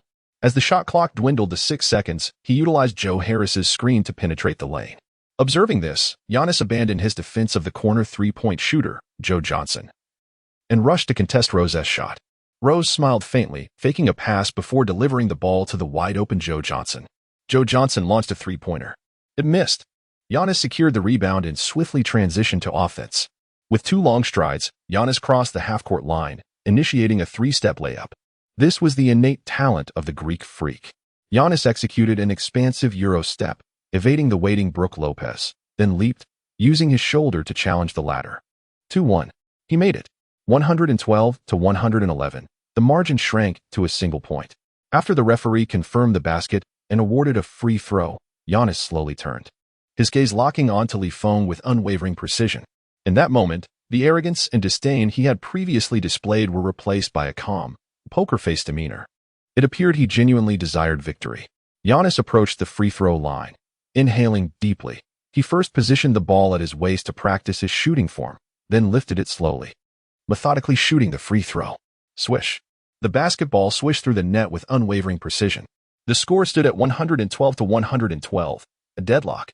Giannis, momentarily abandoning his stoic demeanor, donned a nonchalant expression, his gaze never straying from Feng, as if to convey, "What's the matter? I'm just playing." At that moment, Feng approached the referee, insisting, "You just violated the rules." "Where's the violation?" The referee, eager to conclude his duties for the day, retorted with irritation. "I didn't see anything. He exceeded the 10-second free throw preparation time. He does this every time. I've watched numerous game tapes." "What is going on?" Giannis felt an ominous premonition as he observed Feng whispering to the referee. Would the game continue? Exceed 10 seconds? The referee scoffed inwardly, pondering, "How would you know? Were you counting each second?" "I counted every second," Feng replied. The referee, taken aback, thought, "Wait a moment, since a player has lodged a protest. And given that the fourth quarter is a critical juncture, it is reasonable to review the playback. If the call is amended, perhaps I can finish my shift earlier." Muttering to himself, he slowly made his way to the technical area, under the watchful and exuberant gaze of the fans. "Why review the playback?" The head coach of the Bucks vociferously protested. "What gives you the right not to make an immediate call? What kind of deal are you striking with Feng? This is corruption. I will report you." Nevertheless, the three referees remained unfazed, huddled together as they manipulated the video playback, deliberating on the appropriate course of action. Feng returned to the bench, relishing the hard-won moment of respite under the astonished gaze of Atkinson. All those hours spent watching game footage were not in vain. You. Atkinson found himself at a loss for words. How could you possibly know he had a foul suspicion? Watching the recordings, he displayed such behavior in every match. Feng crossed his legs, a smile gracing his lips, thoroughly pleased with Atkinson's reaction. Why did Feng repeatedly leave such a profound impression on Atkinson? Not only was his technique exceptional, but his basketball intelligence was also unparalleled. In the fourth quarter, amidst fierce competition and severe fatigue, this individual still possessed the awareness and energy to recall relevant footage and scrutinize whether the opposing team's core player had committed a foul. Is he truly human? Alas, what a pity. Atkinson could not help but fantasize, if only Feng were taller than 175 meters. This sport would hardly warrant discussion. Coach Jima was in a frenzy, akin to an ant on a hot pan, frantically pacing. His first instinct was to approach the three referees and question why they would heed Feng's insinuations rather than reflect on their own shortcomings and amend their faults. Damn. Jima slammed his tactical board, cursing, "This Oriental is far too cunning. Why? Why would the referees listen to him? Why would they obediently review the replay at his behest?" After a cathartic outburst akin to a societal revenge, Jima looked up to find his teammates and coach regarding him with disdain, particularly the rookie Brogdon. Infuriating. This was supposed to be his moment to impress and establish his leadership image. Yet, he was outshined by Feng, who emerged unexpectedly to teach him a lesson. Not only was he schooled, but he also lost some of what he had originally possessed. Feng, you would do well to pray that we do not encounter each other in the playoffs. The sinister visage of Bogut is suffused with a bloodthirsty malevolence. Otherwise, I shall make you acquainted with a fate worse than death. Bogut has resolved to deliver a minor yet shocking surprise to Feng in the playoffs, a prank capable of ending a career. How does that sound? Ha ha ha ha ha. I can hardly contain my anticipation at the sight of you sprawled on the ground, weeping. The wicked thoughts of Bogut fester and swell within him. Just as he indulges in fantasies of creatively annihilating Feng, the referee's whistle shatters his reverie. Following a deliberation among the three referees, it is determined that the number 34 player of the Bucks has exceeded the 10-second limit for free throw preparation, resulting in a violation. The free throw points do not count, and the Nets are awarded possession of the ball. Bogut is beside himself with rage. Very well. So this is how we shall play. See you in the playoffs. Await your doom, Feng. The players of the Nets, having obtained possession, are astonished. They had not anticipated Feng's keen observational skills. One of them delivers a congratulatory fist bump. Impressive. Ning truly is a master tactician. Brother Feng, let me into the playoffs. In stark contrast, The Bucks are sullen, not only having surrendered possession, but also having forfeited the crucial free throw points. What kind of roller coaster experience is this? This match hardly seems worth playing. Derrick Rose brings the ball to half court, preparing to protect it while awaiting a tactical foul from the Bucks, betting that the Nets will miss their free throws, allowing them to reorganize their offense. Yet, the Bucks appear despondent. Not only do they fail to approach for a foul, but they also seem on the verge of collapse. They have lost even the most essential spirit of sportsmanship, never giving up. Even with Derrick Rose's extensive experience, he cannot help but feel a sense of disbelief. Feng, that rascal. He certainly embodies the essence of ruthlessness. Buzz, the match has concluded. After sending his opponent to the hospital, Feng has now managed to send the commentator there as well. Chapter 53, The Performance. Elise, having perfected her makeup, turned on the television just in time to witness the Milwaukee Bucks players, like mere puppets, sluggishly trailing behind Rose, attempting a tactical foul while essentially conceding the game. Although Elise's experience in watching matches is limited, she cannot help but disdain such a blatant disregard for sportsmanship. Indeed, one should never provoke Feng. Just look at his psychological tactics. How many defenses has he breached in succession? With a smile, she switched off the television and set off to meet at the agreed-upon location via the subway. Feng took a quick shower and, as usual, sat down for an interview with Ross. On the interview table, there was a row of energy drinks, which made Feng feel somewhat embarrassed. This was because, just yesterday, another sports beverage company had approached him through his agent, Vicky, seeking to have Feng endorse a specially formulated functional drink tailored for basketball. Feng was undoubtedly taken aback, feeling a twinge of guilt that gnawed at his conscience. If he were to be discarded by the system or continuously receive unfavorable entries, he might find himself unemployed in the next season, jeopardizing his endorsement opportunities. Naturally, the beverage company named Legend had come well prepared. They informed Feng that in order to secure the endorsement, he must place the melancholy drink on the floor during the interview segment. The corners of Feng's mouth twitched. Were they certain that this wooden tea provoked the higher-ups at Melancholy Drink to devise a midnight assassination plot? Nevertheless, the pursuit of wealth took precedence. Feng endured the discomfort, his face contorting in a series of involuntary twitches, as he cautiously lifted a row of reduced worries beverages before gently placing them on the ground. Observing this, Derrick Rose's lips twitched in response. Could it be? Could our rookie player have secured an endorsement deal? Is it possible that the product I am endorsing is indeed reduced worries? Rose found himself grappling with these profound questions before reaching out to grasp the beverage that Feng had placed on the ground, lifting it halfway up and positioning it before himself, ensuring it was distanced from Feng. Feng immediately nodded in gratitude. Ross truly is an exceptional leader. He not only considers the feelings of newcomers, but also embodies humility. A journalist adorned with a green buck scarf rose and cleared his throat, preparing to speak. Warning, warning. Feng and Ross exchanged a glance, each discerning the caution and wariness reflected in the other's eyes. This journalist audaciously donned paraphernalia supporting the Bucks during the post-game interview with the Nets. Such a fellow must not be allowed to remain. Ahem. As the two players fixed their gaze upon him, the journalist blushed, clearly feeling a bit flustered. I apologize, he stammered. I was in such haste this morning that I could only grab a buck scarf. With that, he sniffled, perhaps feigning resistance to the chill. Feng exchanged a glance with Ross, and the alarm was lifted, resting his chin on his hand as he awaited the journalist's inquiries.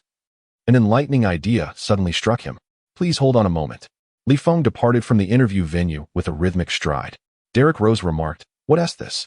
You just leave me here to face the challenges alone? However, this was merely a jest from Rose. He held a considerable faith in Feng's character. Yet, he pondered what grand scheme Feng was concocting. Derrick Rose let out a sigh, immediately regretting having taught Feng so many flashy tricks and so-called life hacks. After approximately 5 minutes, Feng returned, drenched in sweat, carrying a multitude of bags. Come, everyone gets a share. Feng deliberately elongated his tone, drawing everyone's attention to himself. It soon became evident that he had overestimated the situation when he appeared, burdened with bags from a dozen luxury brands. It was nearly impossible not to attract gazes. Reporters swarmed around him, jostling to reach his position. No rush, no rush. Form a line. Rose's mouth twitched in amusement. This kid truly knows how to create a scene.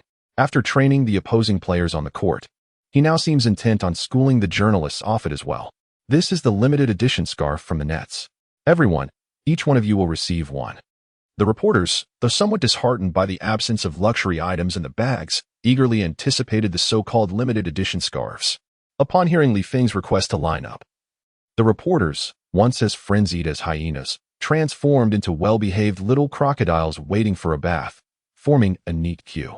Wow, fantastic, simply magnificent. Let us all applaud and thank Li Feng. A voice from the crowd suddenly exclaimed. As the atmosphere reached its zenith, a reporter adorned with a buck scarf willingly removed the garish green accessory and replaced it with the black and white limited edition net scarf.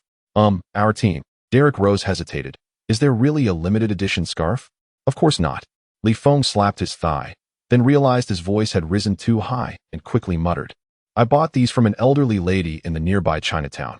It's to support the Asian community. They should be thanking me. Oh, Rose covered his throbbing face. He was genuinely astonished by Li Feng's unabashed cunning. Is there truly such a tactic? Thank you for your generosity. The reporter, now sporting the Nets limited edition scarf, said. May I pose a question to you? Please, Li Feng replied with a smile, gesturing for him to continue. The reporter seemed a bit hesitant to voice the questions from his script. The script read, Mr. Li Feng, may I present this photograph? Do you have an affair with Miss Jenner? Mr. Li Feng, are you juggling relationships with both Kim Kardashian and Miss Jenner? Mr. Li Feng, do you openly mock Mr. Jabbar's hook shot, leading to his emergency hospitalization? If Li Feng were to confront these inquiries directly, he would likely be bewildered, stammering without knowing how to respond, before eventually dismissing them with a vague reference to the next question. As the saying goes, one must not bite the hand that feeds, having just donned the scarf. Would one truly wish to put him in a difficult position? Upon reflecting on this, the journalist felt a twinge of discomfort in posing such a pointed rumor as a question to challenge Li Feng. The reporter suddenly sensed that the black and white scarf around his neck had become unbearably heavy, causing his neck to flush with warmth. Mr. Li Feng, may I inquire if you're enjoying your day? Huh? Derek Rose was momentarily bewildered. Could it be a misunderstanding? Was Ning truly not an informant? I am quite happy. Exceedingly so. Li Feng replied with a smile, nodding affirmatively. Today is the second happiest day of my life. And what was the first? The scarf around the reporter's neck seemed less suffocating now, prompting him to instinctively ask. I have yet to encounter it, but I have a premonition. Li Feng displayed a suave and confident smile. That day is approaching swiftly. Chapter 54. The Perils of Paparazzi. Thank you for your remarks, the journalist hastily concluded, departing the interview scene. Before leaving, he tossed a parting wish over his shoulder, wishing you a pleasant life. Is this it? Is it really over? Derek Rose appeared utterly perplexed. Aren't you supposed to be an informant for the Bucks? And you're just leaving like this? Feng, what is going on? Rose turned to seek clarity from Li Feng, bewildered by the abruptness of the interview's conclusion. Li Feng shook his head and smiled with an air of profundity, declaring that sincerity is always the ultimate weapon. Ross, unable to comprehend this statement, could only reach out to touch his newly formed dreadlocks. Li Feng handed the microphone to Derek Rose and gently patted the latter's shoulder, saying, Here you go. The upcoming interviews will proceed smoothly. Trust me. Li Feng raised an eyebrow. Indeed, the subsequent interviews felt less like formal interrogations and more like casual conversations. Conversely, Rose found himself increasingly restless. Damn, this is quite unusual. He muttered to himself, utterly perplexed by the journalists. As the interviews concluded, Li Feng waved goodbye to the reporters. Farewell, my dear journalists. Goodbye, Mr. Li Feng. Li Feng patted the dazed Ross on the shoulder once more, exclaiming, AUV, may fortune smile upon you. Brother, stop daydreaming. I have a date to attend, so I must take my leave. Ross nodded mechanically, murmuring, All right. Elise, having perfected her makeup, gathered her belongings and approached her wardrobe. She opened the closet, which boasted 3 tiers filled to the brim with tops, including dresses, trousers, and shoes. Standing before the mirror, she incessantly experimented with various outfits, her brow furrowing in discontent. No matter how she styled herself, a lingering dissatisfaction remained. What was missing? Elise felt her attire was not at fault. Rather, it lacked a certain essence. A wave of frustration washed over her as she struggled to recall the last time she had been on a date. Was it during high school? Perhaps middle school? She shrugged, considering it a relic of the past. Who could say? Perhaps Elise herself needed to step into a time machine to revisit those days for satisfactory answers. Suddenly, her eyes brightened as she discovered a long-forgotten adornment in her jewelry box. A choker, not the kind worn by cats or dogs, but a sleek, genuine leather piece. Less than an inch wide, in deep black, complete with a silver clasp. Perfect, she mused inwardly. This would provide the soul she sought. Once she donned the choker, she gazed into the mirror, hardly recognizing the reflection before her. Her light green eyes and soft pink lips contrasted beautifully with her shoulder-length, slightly wavy hair, which was a blend of golden and chestnut hues. The striking black choker accentuated her fair neck without clashing. The intricately patterned black gown sculpted her silhouette into an alluring S-shape, complemented by thigh-high black stockings and elegant black stilettos adorning her feet. A vision of a supermodel clad entirely in black. Goodness, it had been ages since she had dressed so formally. Indeed, the last occasion was the one prior. She carefully stowed her heels in a small bag, opting for comfortable flats as she stepped outside. Elise was a woman who cherished beauty. Yet that did not imply she was a fool who would squeeze into heels to ride the subway. As she settled into the subway train, she donned a mask to shield herself from unpleasant odors and slipped on her headphones to immerse herself in her thoughts. No one cared why Elise chose to dress up for a subway ride. There were no peculiar glances cast in her direction, nor was there any malicious intent to engage her in conversation. After all, this was New York. In New York, anything can occur if one appears too ordinary. That in itself is considered peculiar. With a date approaching, Elise felt a twinge of nervousness, an uncomfortable sensation coursing through her, her foot tapping incessantly against the floor, much to the annoyance of an elderly white woman nearby who was engrossed in her book. I ask you, what is the purpose of your incessant foot tapping? The elderly Caucasian lady set down her book and glared at Iris, exclaiming, "Do not disturb my reading." "I apologize," Iris hurriedly explained. "I have a date tonight, and I'm feeling a bit anxious." "Oh." The lady placed her book aside, shifted to the side, and patted the empty space beside her. Come, sit here." Iris took a seat, noticing the expectant expression on the lady's face, and reluctantly mumbled, "Yes, I have a date with a guy." The lady squinted, seemingly disapproving of Iris's evasive remarks. "Do continue. He has a great physique." Iris hesitated, adding, "He's quite nice, although he can be a bit of a jerk." The lady chuckled. "He wouldn't happen to be an athlete, would he?" "Let me tell you, athletes tend to lack intellect. They're easily deceived. With my guidance, you will undoubtedly win his heart." The lady nodded earnestly. "Huh?" Iris instinctively replied, "What do you mean?" Literally, the lady responded with a serious tone, regaining her composure. Iris hastily waved her hand, explaining, "Auntie, you misunderstand. It's merely just a regular friend." As Iris's voice grew softer, it dwindled to a whisper. "Just a casual outing between ordinary friends." The lady regarded Iris with an understanding expression but refrained from pressuring her to elaborate, instead shaking her head and sighing, "You're hopeless." After what felt like an eternity, Iris finally arrived at her destination. She quietly thanked the lady and hurriedly spun her yo-yo, standing in front of the restaurant. She decided to wait at the entrance for Feng. Although she had a reservation, she felt that entering together would add a sense of ceremony and show greater respect for one another. She took out her phone and sent a private message to Feng. "Where are you?" Then, Iris began searching for Feng's name in the news media. Investigate, she thought with glee.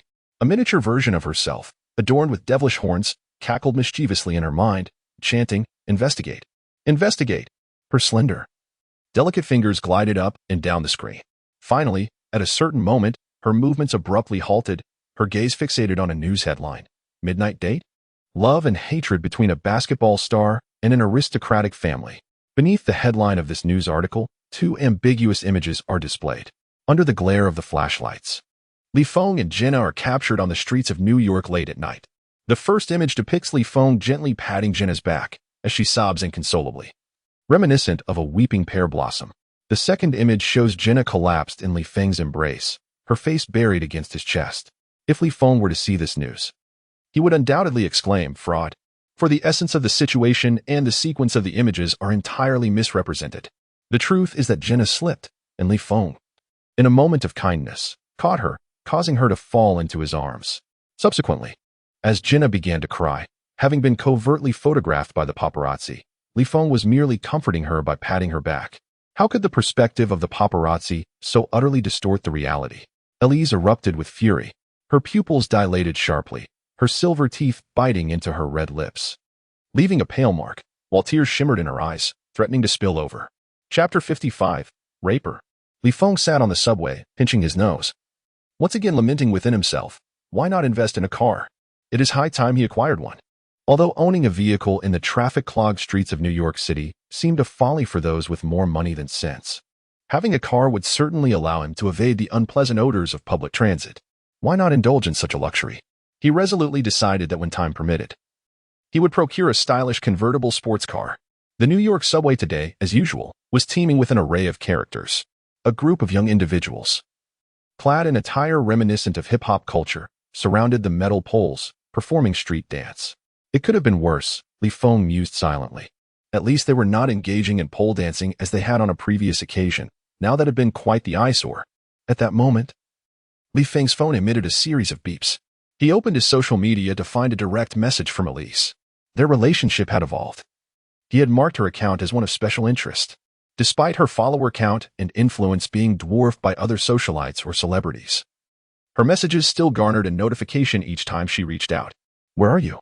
Her inquiry was straightforward, which Feng appreciated. "On my way," he promptly replied. However, he furrowed his brow, pondering where she had suggested they dine. It seemed to be a Spanish-themed restaurant, though he had never visited the designated venue and could only recall its general location. With no signal on the subway to utilize navigation, he paced back and forth in contemplation. Suddenly, a dark arm seized his own. Feng turned around and saw a rapper with dreadlocks, who smiled and said, "Brother, be careful. Don't step on the defense." Feng lowered his gaze and noticed an unspeakable object perilously close to his shoes, nearly stepping upon it. "Damn it," Feng muttered under his breath, swiftly lifting his foot and relocating it to a safer area. "Thanks for that," he sighed.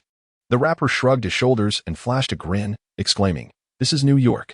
Feng nodded helplessly, acquiescing to the rapper's assertion. "This is New York." The rapper scrutinized Feng's sturdy physique and inquired, "Athlete?" "Indeed.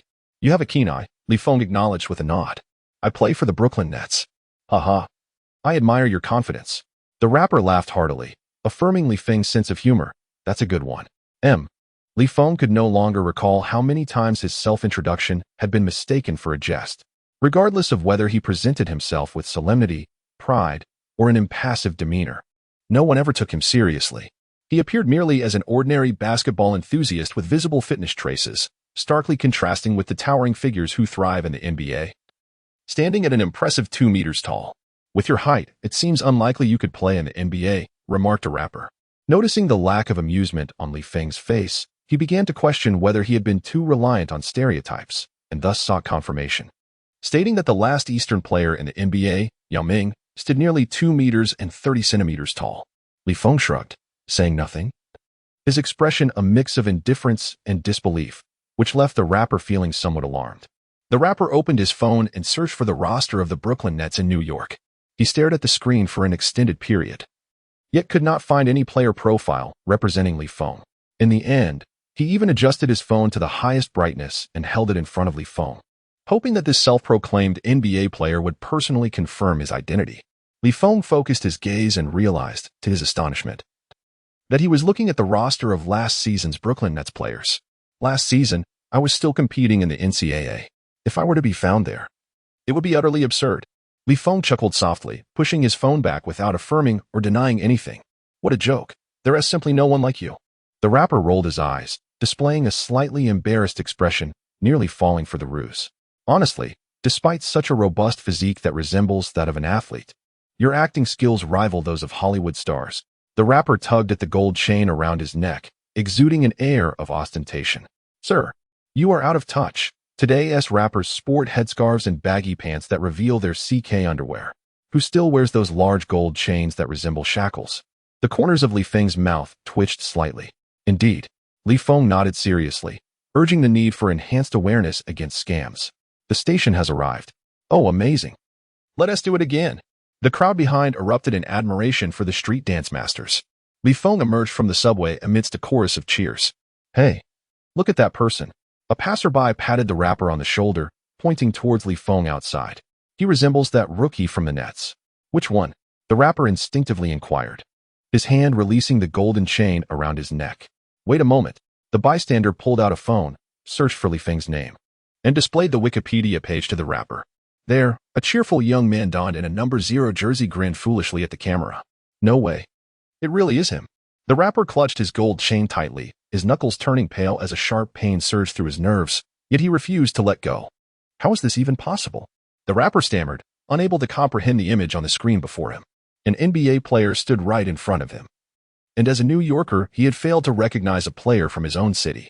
Oh no, the rapper lamented, pounding his thigh in frustration, wishing he could retract his earlier boastful comments. He recalled the moment he had foolishly exclaimed in front of Feng, feeling as if his face had been tossed into the Pacific Ocean, wishing he could slap himself for his folly. If only he had taken a photo with Feng, posted it on social media, and tagged Feng's account. Perhaps he could have harnessed the celebrity effect to revive his waning career as a rapper.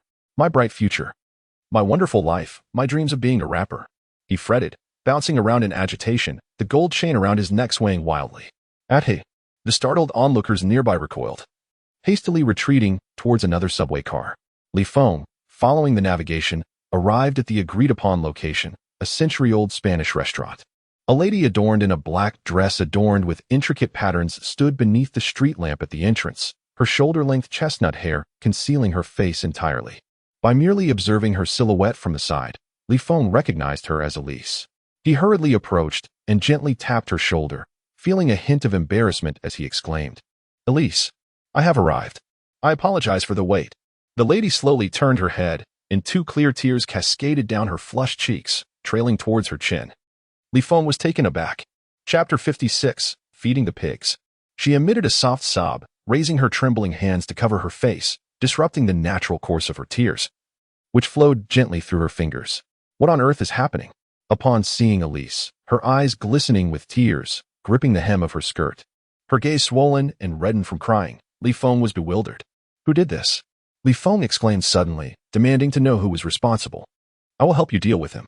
However, as soon as the words left his lips, Elise cried even louder, as if struck by a resounding slap, her long lashes shedding tears like a broken pearl necklace. The waitstaff outside the restaurant were equally stunned. They had witnessed plenty of gossip within the establishment, but such scenes outside were rare. Do not cry. Whatever it is, just tell me, Feng reassured her, gently patting Elise's delicate shoulder, promising to assist her. She ceased her wailing but ignored his words, instead retrieving a handkerchief from her pocket to dry her tears. Then, with her eyes still puffy and red, she approached the entrance of the old Spanish restaurant. The waiter hurriedly opened the door, ushering her inside. Why yes, I have a reservation, she choked out, punctuating her words with a hiccup, in the Cuenca private room. The waiter nodded, gesturing for her to proceed. Without glancing back, Elise followed the waiter's lead, leaving Feng no choice but to trail behind. He was utterly perplexed by the situation.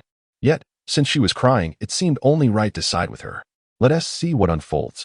Feng murmured softly to himself, his mind in a haze, thinking how peculiar women can be. The two were led by the waiter to a private room named Cuenca, where a long table and two chairs faced each other. Before they could take their seats, the waiter had discreetly excused himself, providing them ample privacy. Elise appeared slightly better, though still sullen, with a distinct hint of annoyance evident in her light green eyes as she looked at Feng. Feng sat opposite her, his hands clasped in a gesture of calm, neither urging nor pressuring her to speak, but patiently awaiting her readiness, bestowing upon her the utmost respect. After a few moments, Elise sniffled, her swollen eyes darting around as if searching for something. At that moment, a pack of tissues sailed across the long table, landing before her. Elise lifted her gaze to find Feng grinning mischievously at her, which ignited her anger and ill. She grabbed the pack of tissues and hurled it back at him. Oh! The tissues arced in an odd trajectory, striking Feng squarely in the eye. Of course, this was all part of Feng's elaborate scheme. You are correct. One cannot generalize about everyone's constitution, yet being an athlete, he found such self-inflicted discomfort to be a trivial endeavor, perhaps even harmless. Ah, Feng lamented, clutching his eye, leaving his seat to crouch on the floor in anguish. Damn it! Elise exclaimed, rising from her seat to rush to his side, concerned for his well-being. Are you all right? She asked, her voice much softer than Feng had anticipated, as she sniffled, seeing his face buried in his hands. Still shielding his eyes, she grew frantic.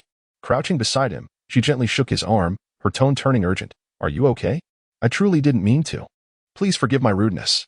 As she spoke, her expression twisted once more, and it seemed tears were about to flow again.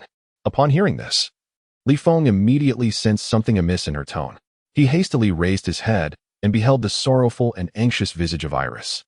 I merely sustained an injury to my eye. It is not a matter of life and death. The corners of Feng's mouth twitched, Her imagination certainly ran wild. Li Feng swiftly reached out and embraced the lady squatting beside him. "Elise, I cannot fathom the reason for your tears," he whispered softly in her ear. "If I have offended you in any way, I sincerely apologize. Please, I beg you to forgive me." At this point, Li Feng nearly lost his composure. Just earlier, he had mocked Ben Simmons for being a mere sycophant to Kim Kardashian. To his astonishment, his own predicament was equally absurd. This outing was originally intended as an apology to Elise for his delayed response to her private message, which had led her to overthink. Little did he know that before the date could even commence, he would find himself apologizing once more. Was fate deliberately making things difficult for him? Lost in thought, Li Feng suddenly noticed the corners of Elise's mouth curving upwards. What? Could it be that she had been feigning all along? Li Feng, in a moment of frustration, pushed her away and exclaimed, "What a surprise! Have you been deceiving me all along?" Elise was momentarily taken aback. She herself was unsure of why. Upon hearing Li Feng's apology, a smile involuntarily crept upon her lips, and she felt a compelling urge to forgive him. With a soft huff, she returned to her original seat, lifting the 30-centimeter long and 20-centimeter wide menu in an attempt to shield her slightly flushed cheeks. Li Feng pressed the button on the table, invoking a mysterious ritual to summon the waiter.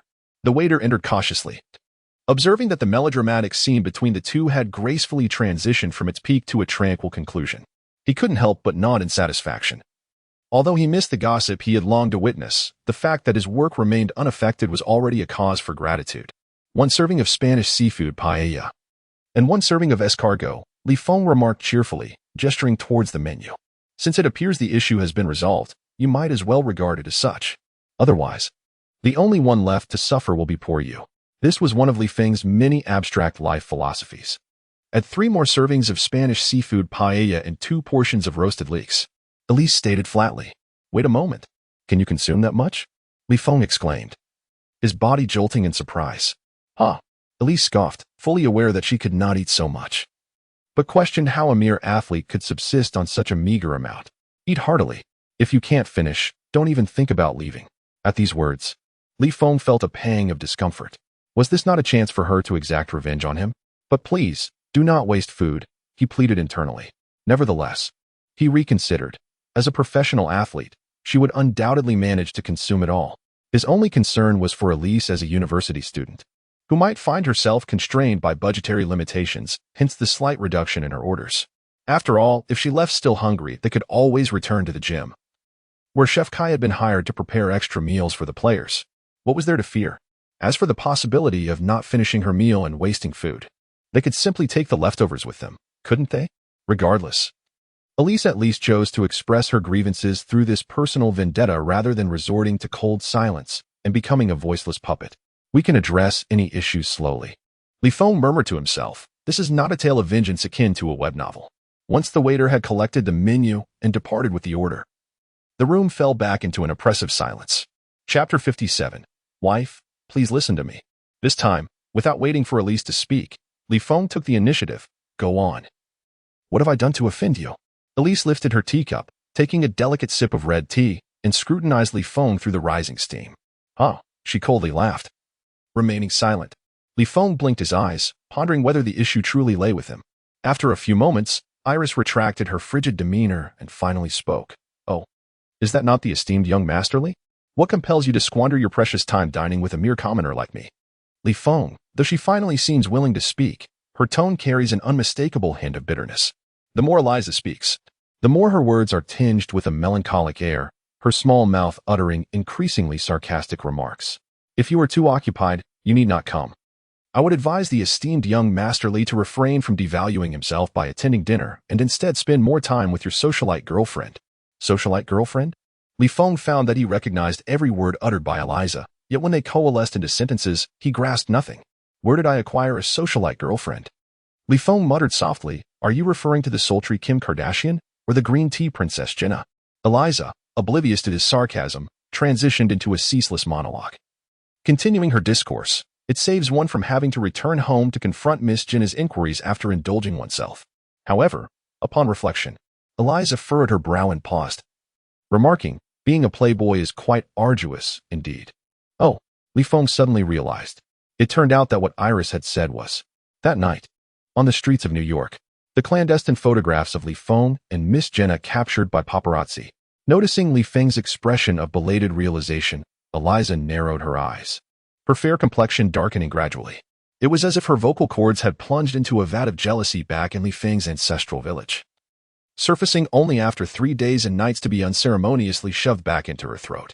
Ah, it appears our esteemed young Master Li is indeed forgetful amidst his affluence. How exhilarating it must be to date a different woman each day. No. Li Feng, sensing the malevolence emanating from Eliza, hurriedly waved his hands. I have no relationship with Jenna. Jenna? You cannot even bring yourself to refer to her as Miss Jenna. A woman consumed by jealousy often fixates on peculiar details. Even a mere title can amplify moral and character concerns. Eliza scoffed. I was under the impression you were quite busy, using the excuse of having no time to cancel our date, while secretly indulging in revelry with Miss Jenna. At the mention of the word date, an involuntary awkwardness flitted across Eliza's face. Nonsense. Upon hearing this rumor, Li Feng sat up straight, glaring at her. I am not even acquainted with her. Still in denial, Eliza became increasingly emboldened. So, by your reasoning, you are well acquainted with many other socialites, then. At her words, Li Feng recalled the spectacle of Kim Kardashian visiting the hospital to see her underlings, surely captured by professional paparazzi with scandalous images. All I need to do is search online to uncover the truth, Eliza stated gravely. This timely remark shattered any remnants of Li Feng's already precarious sense of hope. In an instant, his movements became somewhat stiff. Damn it, there is no way to clear my name this time. Observing Li Feng's demeanor akin to facing a formidable adversary, Eliza continued to smirk, articulating her perceived conclusion. Perhaps, young Master Li has affairs with every socialite, even numbering them according to the size of their chests. Upon reaching this point, she bit her lip fiercely, a question bubbling up from her heart. Why? Despite Li Feng's notorious reputation, did she not choose to leave him? What was she still hoping for? Shaking her head, Eliza pressed on relentlessly. So, what number am I? Have you assigned me a rank? Or do you deem someone like me, an ordinary girl, completely unworthy of your attention, young Master Li? Eliza's barrage of questions, akin to a machine gun's fire, left Li Feng wide-eyed and momentarily dazed. If he were to nod vigorously at this juncture, perhaps drooling slightly, he might as well be carted off to a mental institution for an early holiday. Was he conceding?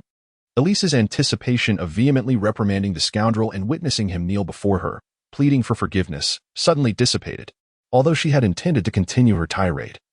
An unexpected wave of frustration washed over her. She angrily sank back into her chair, feeling an overwhelming desire to leave at that very moment. Please, let me explain. Li Feng began, though he nearly faltered. It felt reminiscent of watching a melodramatic Hong Kong television series. In Li Feng's recollection, the protagonists of such cliché narratives often found themselves ensnared in a web of misunderstandings, culminating in a series of explosive confrontations. Just when the female lead, convinced of the male lead's infidelity, prepared to storm out, the male lead would invariably appear before her, grasping her hand, and with utmost sincerity, akin to the tone used when addressing a rival, would lock eyes with her and implore, "My dear, please allow me to explain." Explain? What could possibly warrant an explanation? The female lead of the drama and the Elise before him seemed to merge in tone and cadence, eliciting a raised eyebrow from Li Feng. With that, Elise turned to leave. Wait, if I don't act now, I'll truly become the villain in this narrative. A genuine fool. Li Feng hastily grasped her hand, preventing her from departing. Let go. Iris twisted her body, attempting to leverage herself to shake off Li Feng's grip. The several waitstaff outside the door exchanged glances, uncertain whether to intervene. In America, domestic violence is a grave offense, punishable by severe imprisonment and the potential loss of child custody. Even after serving time, one is prohibited from approaching the victim within a specified distance. It can be said that if one is a perpetrator of domestic violence, their life is irrevocably altered. If they were seasoned waitstaff and conscientious citizens, they would have already contacted the authorities. However, these waiters were notably adept at reading the room and assessing the situation. Although the sounds of argument emanated from the private room, there had yet to be any indication of physical confrontation, and the young woman in a vulnerable position had not cried out for help. Adhering to the principles of maintaining a harmonious dining environment and indulging in gossip, the waitstaff continued to press their ears against the wooden door. Please, Li Feng implored, gripping her wrist tightly, allow me to explain. Though Iris turned her head away, unwilling to meet Li Feng's gaze, she remained attuned to his words, her movements becoming less agitated. Chapter 58. Office politics. Very well. I shall see what excuses you. This despicable man have to offer. Iris scoffed. Speak. Li Feng released her wrist, inhaling deeply before recounting the truth of the matter. That night, I was indeed with Jenna. Miss Jenna. To clarify, I mean we met on a physical level. To prevent Elise from overthinking, Li Feng hastily added a clarification, indicating it did not imply a profound relationship between Miss Jenna and myself. Elise's expression softened slightly as she nodded discreetly. On that evening, there were 4 individuals present at the dinner gathering. Li Feng, unfazed and steady, seemed to have slipped into a familiar storytelling mode, listing, "It was I, my agent, Ms. Kim Kardashian, and Ms. Jenna. We convened to discuss matters of a commercial nature." Commercial matters? Elise shot a skeptical glance at Li Feng. Indeed. Ms. Jenna expressed interest in investing in our media outlet, which is called. Li Feng continued to patiently elucidate. Stop. Elise interjected, raising her hand to halt Li Feng's explanation as his words encroached upon sensitive business or contractual privacy. She feared he might inadvertently disclose confidential information, which could easily be misinterpreted. Enough. I do not wish to hear about your trivialities. Explain those 2 photographs to me. She was still fuming, her anger still palpable. Li Feng hastily suppressed his temper, had it been in the past. Anyone daring to speak to him in such a manner would have received a couple of slaps across the face. Well, perhaps that was an exaggeration, but he certainly would have hurled a few curses. In any case, he decided to endure until the explanation was complete. Those 2 photographs were not doctored. They were indeed genuine, he confessed, his lips twitching slightly. Elise widened her eyes, pointing her finger accusingly at Li Feng, nearly touching the tip of his nose. So, you admit it? This despicable man has confessed without any coercion? Under special circumstances, you ought to consider things from another perspective. Li Feng, having mastered a peculiar art of sophistry, began to guide her gently. Consider another perspective? Elise was momentarily taken aback, forgetting her intention to denounce the scoundrel. How do I do that? Just think. Li Feng seized the moment. If a beautiful lady were about to slip due to a wretched puddle, would you assist her or not? Of course I would help. Elise replied instinctively. Exactly. Li Feng exclaimed, smiting his thigh in anguish. That is precisely what I did. But what about that photo of you comforting her? Elise's tone softened considerably, her demeanor stabilizing. What business is it of yours? Li Feng chuckled. I was merely comforting a weeping lady. Do I need your approval? Elise was struck dumb, as if a bolt of lightning had pierced her thoughts. His words seemed to carry a weight of reason. Indeed, what concern is it of mine? I am not his girlfriend. What is happening to me? Why do my emotions fluctuate so greatly whenever I see him or anything related to him? This is utterly embarrassing, so mortifying. Elise, feeling a twinge of guilt, turned her head away, utterly unable to meet Li Feng's gaze. Today, she had perhaps overreacted. She recalled the white woman on the subway, shaking her head and sighing, lamenting the state of affairs. Ugh, I refuse to be associated with this villain. Elise rolled her eyes, burying her head even lower, oblivious to the fact that her description of Li Feng had shifted from repugnant scoundrel back to a mere villain. She obediently returned to her chair, sitting down once more, albeit with an air of grace that lacked the previous wildness. If only I had taken the initiative and confronted him from the outset, Li Feng silently mused. Perhaps matters would have resolved more smoothly. At that moment, a ludicrous joke resurfaced in his mind. There was a husband who relished indulging in revelry with his friends, returning home in the wee hours after nights of excess. Each time he arrived home, his wife would unleash a torrent of scolding, her voice echoing across an 80-meter radius, leaving him utterly humiliated in the community. Finally, in a moment of desperation, the beleaguered husband devised a cunning plan. One day, he ventured out once more, losing track of time, and cautiously opened the door, only to find his wife, as anticipated, fuming with indignation, ready to berate him yet again.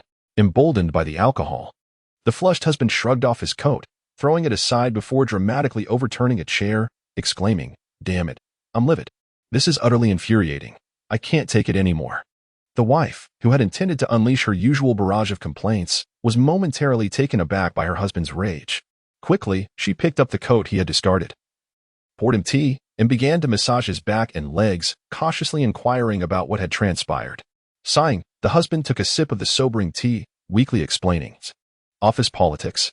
I was duped by that treacherous colleague of mine. My bonus for the month is gone." Indeed, it had vanished, squandered on a night of frivolity at a nightclub. He followed this confession with several heavy sighs. Oh dear. Oh dear. Mistakenly believing her husband had faced wrongful termination due to office politics, the wife was relieved to learn it was merely a lost bonus. She quickly reassured him. It's all right. It's all right. Money can be earned again. But if your health suffers, that's a different story. Bang. The husband slammed his hand on the table, shouting, Are you cursing me? The wife, cowed, fell silent, adjusting her demeanor to one of even greater submissiveness. The husband exhaled a sigh of relief. That was close. I nearly let the truth slip. Well, I seem to have digressed quite a bit. Feng settled back into his chair, gazing intently at Iris with keen interest. Why are you staring at me? Iris felt quite embarrassed under his scrutiny. Yet the recent mortification rendered her unable to protest. Instead, she muttered softly, Am I really that attractive? Indeed, you are. Feng responded, having overheard her quiet murmurs. You are truly beautiful. Iris rolled her eyes, but her spirits lifted considerably. There is something delightful about receiving compliments. All right, I admit it. It was somewhat disrespectful of me to cancel our date in favor of mingling with those two socialites, Feng said earnestly. I acknowledge that it undermines our friendship. Should a similar situation arise in the future, I solemnly vow to prioritize our plans above all else. Feng pledged with unwavering conviction. Iris chose to ignore him, glancing toward the entrance instead, and muttered to herself, Why hasn't the food arrived yet? Feng chuckled, aware that the matter had come to a close. He ventured a guess, suggesting that it might be on its way. The waitstaff, their ears pressed against the wooden door, instinctively took a step back, adjusting their appearances before scurrying back to the kitchen to serve the dishes. As they brought the food out, they engaged in light conversation while delivering it to the private room. Is he really a scoundrel? One server inquired. I don't think so. I find his demeanor quite sincere. Another replied. Chapter 59. Refusal. For grand bowls of Spanish paella were placed upon the table, nearly overwhelming the two diners with their abundance. Renowned as one of the three great dishes of Western cuisine, alongside French escargot and Italian pasta, the paella featured golden rice soaked in a savory broth of tomatoes, bell peppers, and onions, infused with the flavors of shrimp, scallops, crab, oysters, and squid, among other ingredients, all enhanced by the delicate strands of the exquisite saffron. During the final stage of cooking, white wine and fish stock were added for further infusion of flavor. Let us begin, said Iris, nodding in agreement. And she proceeded to indulge wholeheartedly in the feast before her. Feng scooped a morsel of rice with a spoon, inadvertently unearthing the surrounding seafood. He placed it all in his mouth at once, and the plump grains of rice burst forth with an indescribable fragrance, harmonizing beautifully with the springy shrimp and savory oysters, creating a warm current that flowed into his stomach. He closed his eyes, savoring the moment. It had been quite some time since he had indulged in such a delectable dinner. Perhaps it was due to the recent fierce battle he had endured, which had depleted his strength to such an extent that everything he consumed felt like a feast of exquisite delights. Feng opened his eyes to find that Eliza had transformed into a creature of tentacles, each hand wielding a spoon, diligently feeding herself. Even with her mouth brimming with rice, she managed to take a moment to offer her assessment. Delicious, truly delightful. Is this how one raises pigs? The corners of Feng's mouth twitched as he observed that what had originally been 4 large bowls of Spanish seafood paella had been reduced to 2.5 by Eliza. She unabashedly let out a satisfied burp, exclaiming, What a pleasure! With her hands pressed together in a gesture reminiscent of Eastern culture, she slightly bowed and sincerely declared, I am full. Feng glanced at the untouched dish of baked escargot and 2 servings of roasted green onions. Ultimately, through his determined efforts, he successfully adhered to the principle of a clean plate, leaving no morsel behind. According to their agreement, Ulysses rose to settle the bill. Initially, Feng contemplated teasing her a little, hoping to lighten the mood, but considering the atmosphere of the day, he decided against it. After settling the bill, the two embarked on a leisurely stroll along the street. Feng raised his wrist to glance at his watch. It was 8:30 in the evening, still rather early. Suddenly, a series of beeps interrupted the tranquility. It was a call from his agent, Vicky. With an instinctive motion, Iris discreetly shifted away. Feng rolled his eyes, exasperated. Didn't Vicky know today was a day off? Hey, buddy, surprised? Came the familiar voice through the receiver. Surprised indeed. Logically, he should have been hiding behind a computer screen, crafting an enigmatic text message for me, insisting on waiting until we met face-to-face to explain. Yet here he was, calling me directly. Feng silently mocked, overwhelmed with surprise and emotion. What is it? Li Feng replied coldly, "Please don't interrupt my date with the lady." "Thank you." "Well," Vicky stammered, seemingly faltering again as if he were about to have another episode. "It's nothing major. Miss Kim Kardashian and Miss Jenna would like to meet with us again, saying they have new plans to implement." Do you have any inkling as to what this could be?" Li Feng frowned. These two sisters were not to be underestimated, and he suspected nothing good would come of it. "Yes." Vicky paused. "It seems to pertain to the top rookie." "Top rookie?" Li Feng paused momentarily, casting a glance at the 2-meter distant Elise, who was idly swinging her legs. "Let us deliberate." Li Feng's mind shifted into high gear, processing the information that he currently held the 3rd position on the rookie leaderboard. Not too far, yet not too close to the first-place Ben Simmons. With a determined effort, there might still be a glimmer of opportunity, perhaps even a stroke of luck. Li Feng shook his head and chuckled. For instance, if Ben Simmons were to be spurned and blocked by Kim Kardashian due to his excessive sycophancy, he might, in a fit of rage, choose to retire. Anything is conceivable, albeit with a slim chance. He had never placed much value on the minor accolade of Rookie of the Year. His aspirations had always been directed towards the NBA championship and the Olympic gold medal. "No, it seems that they possess the means to generate momentum for you." Vitch articulated his thoughts, "Yet it is certain that you would need to reciprocate with something of worth to them." Generate momentum? Li Feng seemed to have grasped why the Jenna family was inclined to collaborate with him. Firstly, they could indeed offer him assistance in various ways, seizing accolades, amassing popularity, and rehabilitating his image. Secondly, as an NBA player bridging Eastern and Western sports circles, he could, to a certain extent, help the Jenna family amplify their influence. Perhaps this was one of the reasons the Eastern Sports Bureau sought to naturalize him. "I understand," Li Feng nodded and inquired.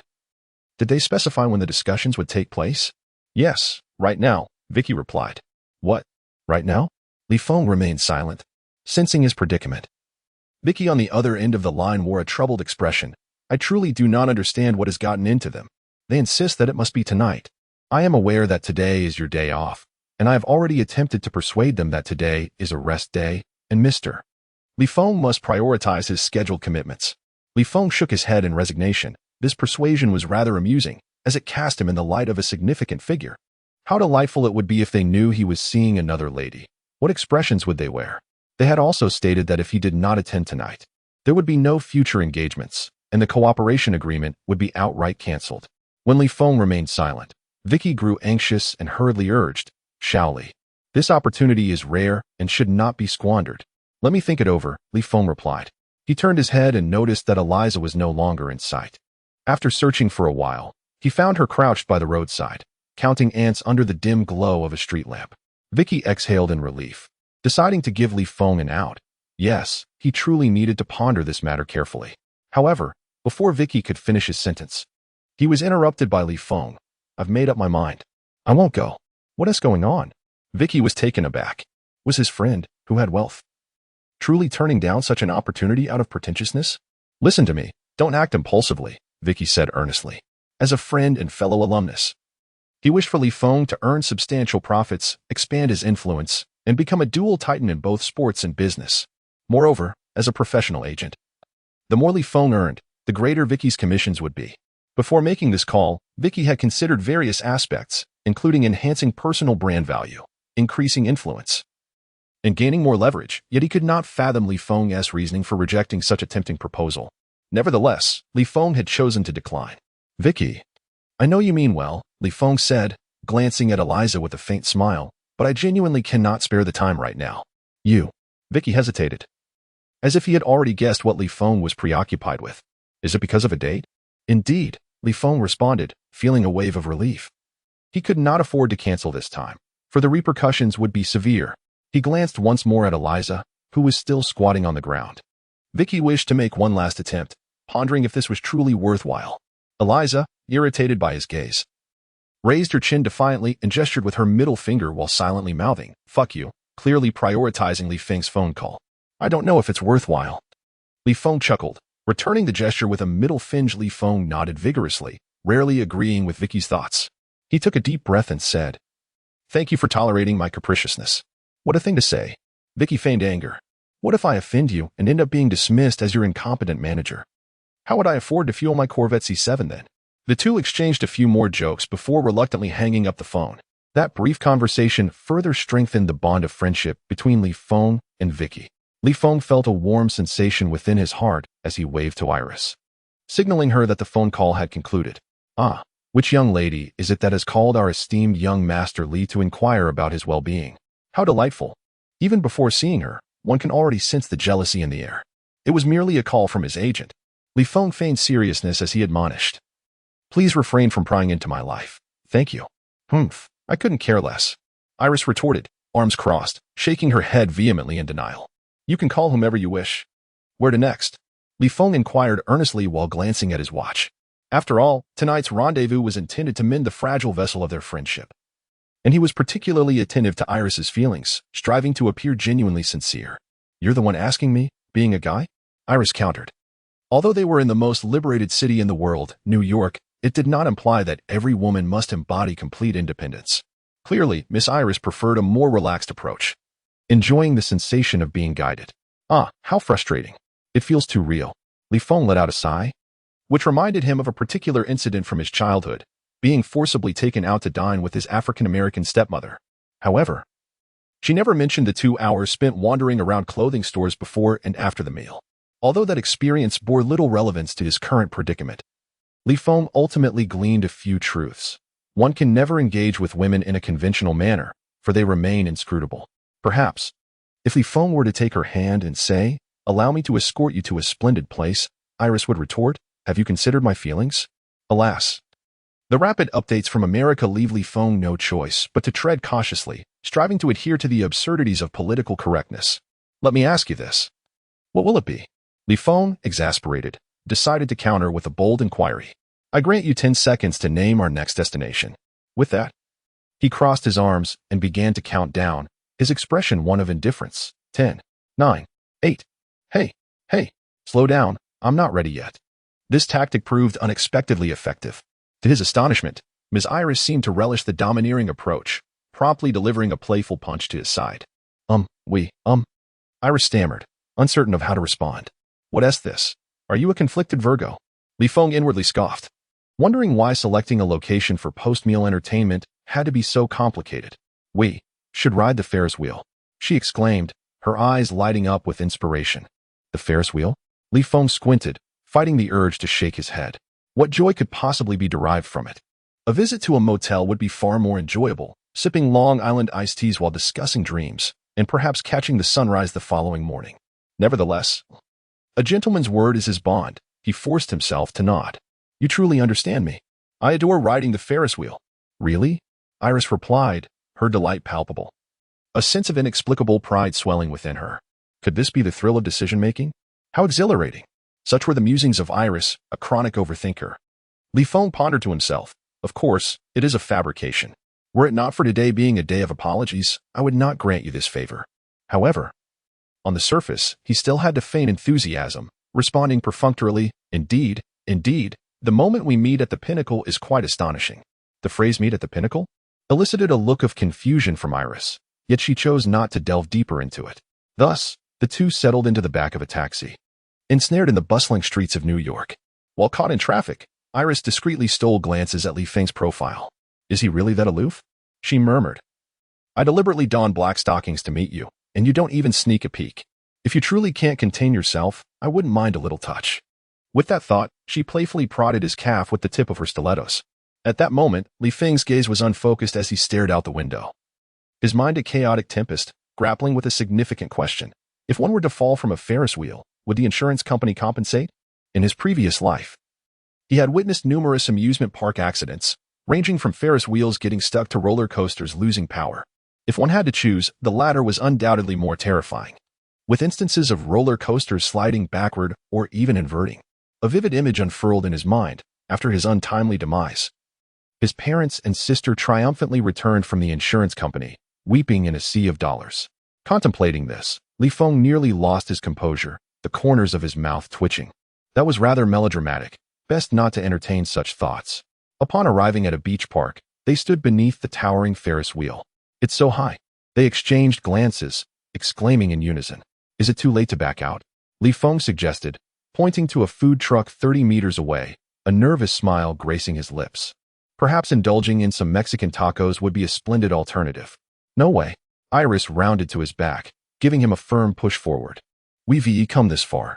You can't tell me we're not going. Chapter 61. Unclaimed. As they approached the ticket booth, a young man sporting a duckbill cap whistled at them. Hey, you two look quite the couple. Huh? Couple? Iris exclaimed, glancing around. Who are you speaking to? Us? Her face flushed with embarrassment as she realized the implication. Rather than stepping away from Feng to dispel the young man's assumption, she surreptitiously gazed at him. Noticing that he neither affirmed nor refuted the comment, Iris gently tugged at his sleeve. Feng was on the verge of denial when he inadvertently stretched his neck and caught sight of the sign behind the yellow-haired individual, which read, Couple tickets, 30 off. Such a tempting offer, who could resist taking advantage? Ahem. Feng cleared his throat. Yes, please, 2 couple tickets. The yellow-haired attendant glanced at him, his expression somewhat awkward as he pinched the hem of Eliza's skirt. Without uttering a word, he simply whistled again. All right, that will be $7 in total. As Feng and Eliza walked away, the yellow-haired attendant leaned back, stretching lazily. What a beautiful day it is. I've done another good deed. I am truly benevolent. After a brief pause, he exhaled a sigh of satisfaction and added with a smirk, If I keep this up, surely I shall ascend to paradise after death. Feng and Iris ascended the Ferris wheel, seated opposite one another. Even when their gazes inadvertently met, they quickly averted their eyes, as if a window named friendship had been shattered. In the stillness that enveloped them, Iris, with a determined resolve, finally broke the silence. What did you just say? What did I say? Feng echoed her question, adopting a playful demeanor. You must know. Why even ask me? I don't know, Iris replied, suppressing all expressions. Merely shaking her head. I didn't catch it clearly. Could you repeat that? In truth, Iris had indeed heard him, and those words struck a chord deep within her heart. She rather enjoyed such forthright declarations. Yet, who wouldn't yearn for a confession imbued with a sense of formality and ritual? Now, ensnared within the confines of the narrow Ferris wheel, they could gaze into each other's eyes, hear one another's breaths, and perceive each other's essence. Feng had an unfortunate habit of adding an excessive amount of laundry detergent to the washing machine, resulting in his clothes carrying a distinct scent of detergent. In contrast, Eliza had always been surrounded by a gentle fragrance of jasmine, a scent that seemed to linger around anyone who drew near her. One could not help but wonder if, like Feng, she too had been infused with the essence of jasmine detergent. Regardless, opportunities like this are fleeting. Eliza's heart raced as she turned her head away, gently biting her lip, feigning interest in the scenery while secretly waiting for his next move. The Ferris wheel's cabin ascended slowly, revealing the enchanting night view of the beach before them. How beautiful it is. Eliza's eyes sparkled as she observed couples strolling hand in hand along the shoreline. Parents assisting their children as they learned to ride bicycles, and elderly couples leaning against each other on benches. As the cabin reached its pinnacle, a resounding boom erupted. Dazzling fireworks shot into the sky, bursting into a kaleidoscope of red, gold, and blue, forming the word love. How serendipitous! Out of the corner of her eye, Eliza glanced at Feng, who was beside her, admiring the fireworks through the window. This guy, doesn't he have anything to say? It is hardly gentlemanly to keep a lady waiting, she muttered under her breath. Moments later, Feng turned to face her, his expression a mixture of complexity, nervousness, relief, and perhaps a hint of anxiety. Observing his silent demeanor was oddly satisfying for Eliza. She savored his emotions, internally scoffing. What is there to be nervous about? Just speak your mind. Is he afraid of my rejection? Eliza found herself both amused and exasperated. Finally, under her expectant gaze, Feng took a deep breath and summoned his courage to say, The Ferris wheel has malfunctioned. Eliza. She leaned out of the window, discovering that the Ferris wheel had indeed stopped moving. She noticed a blond man below, waving at the enormous structure, attempting to calm the anxious crowd, while other tourists within the cabin paced nervously. It was true. Are we going to die? Feng inexplicably recalled an image of his relatives swimming in a body of water, gesturing in front of him, and suddenly asked, What if we fall from the top and become unidentifiable mush? Don't speak such nonsense. A surge of inexplicable anger welled up within Eliza as she shot him a fierce glare. It was merely a temporary power outage, not some catastrophic malfunction. Just as she finished speaking, a jarring metallic screech echoed from all directions, and several hexagonal screws fell from the main pillar. The entire cabin jolted downward by half a meter. The piercing screams rose and fell from each carriage. Elisa's complexion suddenly turned pale, a cold sweat trickling down her back. Instinctively, she drew closer to Feng, her hand clasping his arm like a Venus flytrap. "What should we do?" she cried out in desperation. "I just got into university. I don't want to die yet." Helplessly, she buried her face in the crook of Li Feng's arm. Li Feng's lips twitched. He pondered. "Do you not wish to perish now? When, then, did you desire to meet your end?" Out of the corner of his eye, he observed that the rescue team had set up protective air cushions, and his emotions gradually stabilized. In our Eastern culture, there exists an ancient adage. Li Feng hesitated, deliberating which allusion to employ, and after a considerable pause, he finally managed to articulate a phrase, "the one who understands the times." "Oh, my apologies, I misspoke." Li Feng reiterated, "Let me clarify. It is a blessing, not a curse. If it is a curse, one cannot evade it." "What do you mean?" Iris shifted from his arm to his embrace, finding solace in the warmth of his presence, which prevented her emotions from spiraling further into despair. He gently explained, mindful of her sensitivity, that with the passage of time, everything would improve. For instance, government officials would convene biologists to collect the DNA of the meat sauce and subsequently inform our families for identification. Therefore, dear Iris, there is truly no need for such a pessimistic outlook on the situation. Upon finishing his words, he winked at Iris nestled in his arms, and amidst her fearful gaze, he leaned closer to her neck, inhaling the sweet fragrance of jasmine that lingered on her skin. Her complexion paled further, her lips nearly devoid of color, and her teeth chattered in nervousness. In response to Li Feng's unsettling behavior, she momentarily forgot to chastise him, instead burying her face in his chest, clutching his waist tightly, almost to the point of suffocation. Chapter 62. The ice cream lady seeing the frightened doe trembling in his embrace. Li Feng felt a twinge of guilt about continuing to tease her. All the root of the mischief, who prompted her to be so confrontational tonight? Li Feng has always been a staunch believer in the principle of an eye for an eye. He forcefully pushed Eliza away, grumbling, "Why are you holding on so tightly?" Observing Eliza's persistent desire for solace, he quickly pulled her to the window, saying, "Look, the air cushion is already in place, and the ladder has been set up." Li Feng gently patted her back, reassuringly saying, "It's all right now. Everything is fine." She nodded, yet the fear in her eyes did not dissipate. Almost instinctively, she blurted out, "Can I still hold you?" Li Feng was momentarily taken aback before responding, "Of course." With that, he opened his arms wide, drawing the lady into his embrace. Even through several layers of clothing, he could still perceive that Elisa's body was gradually relaxing, her breathing becoming steadier, and her muscles no longer as taut as they had been moments before. Observing Elisa's fright, Li Feng felt a twinge of embarrassment. He had not anticipated such a strong reaction from her.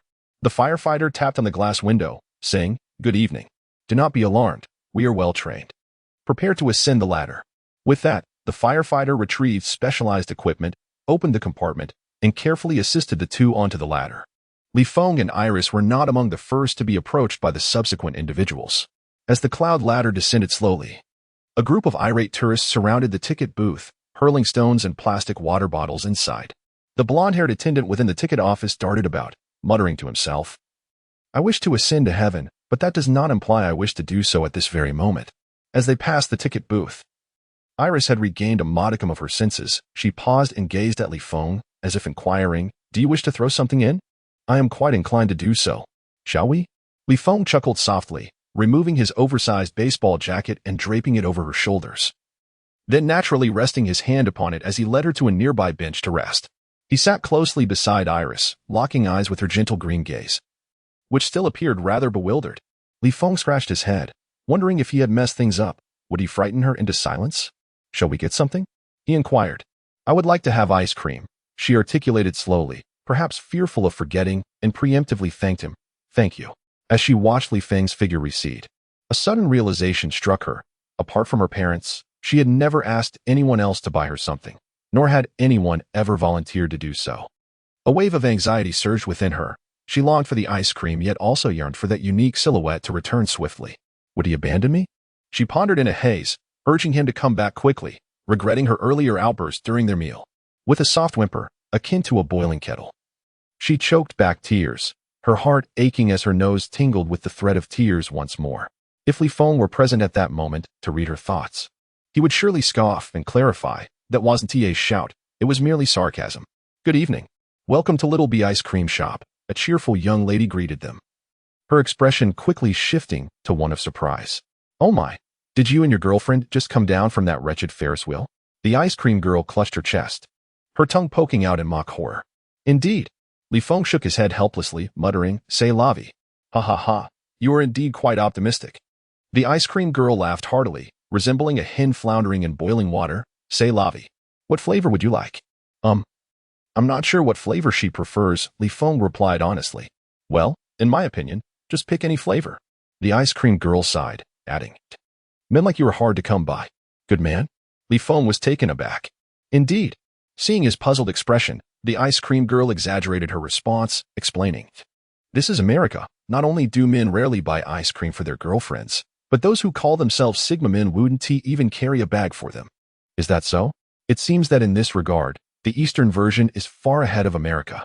Li Feng recalled that in his previous life, numerous men had depleted the savings of 3 generations merely to present a dowry to a dissatisfied mother-in-law, an unimpressed father-in-law, and even a discontented partner.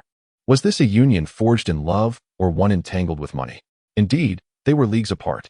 "What a statement you make," Li Feng chuckled as he pushed the memories of his former life deep into the recesses of his mind, countering, "Every place has its good and bad men. There is no need for such extremes." The ice cream miss, her expression impassive, nodded in agreement, indicating that the topic had reached its conclusion. Suddenly, Li Feng recalled that most Americans were allergic to peanuts, and he hastily withdrew his finger that had been pointing at the peanuts. He nearly caused a calamity for his classmate, Iris calmly stroking his chin. He felt a wave of anxiety wash over him. "I'll have 2 scoops of milk chocolate flavor." Li Feng hesitated in choosing this universally adored flavor. Surely, no one could dislike milk chocolate? "I would advise against that," the ice cream miss said with a grave demeanor. "You should choose 2 different flavors." "Why?" Li Feng asked bluntly, his confusion palpable. "What a fool." The ice cream miss bit her lip in frustration, casting him a disapproving glance. "You could share it with your girlfriend." "Huh?" Li Feng remained perplexed. "And then what? What does that have to do with choosing 2 flavors? You feed her a bite, and she feeds you a bite." The ice cream miss exclaimed, exasperation evident in her voice. "Licking the spoon clean?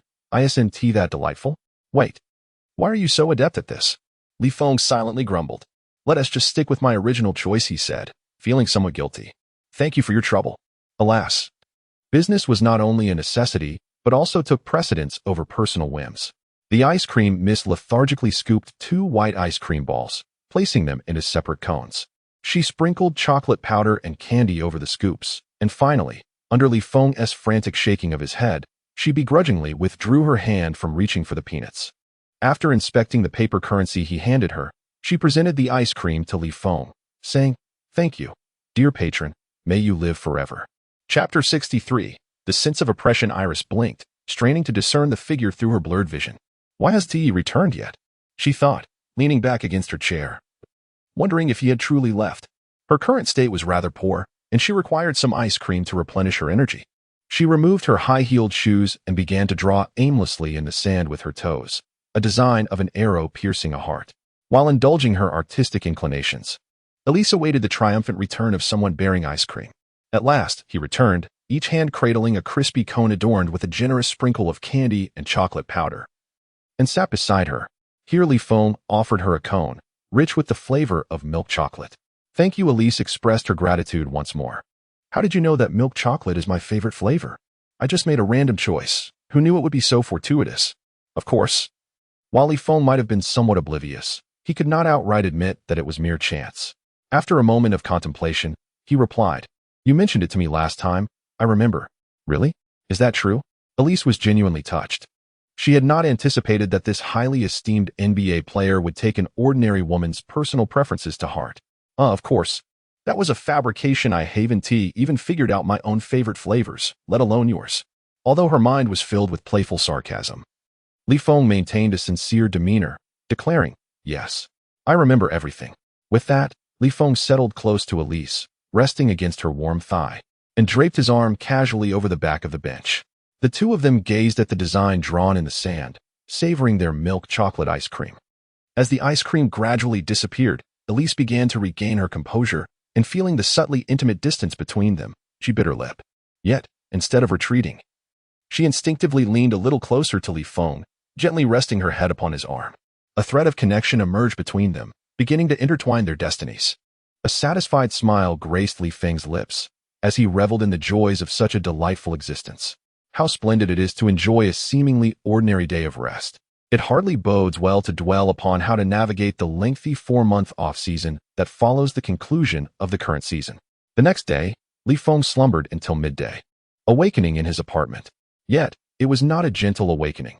Rather, he was stirred from his slumber by the incessant ringing of his mobile phone. Hello? Without even opening his eyes, he instinctively reached for the phone resting on his nightstand. Feng, how have you been lately? Came the familiar voice of his coach, Atkinson. Feng was suddenly jolted awake. A personal phone call from the head coach could only signify either a significant matter or an unfortunate one. He pondered. Is there something urgent?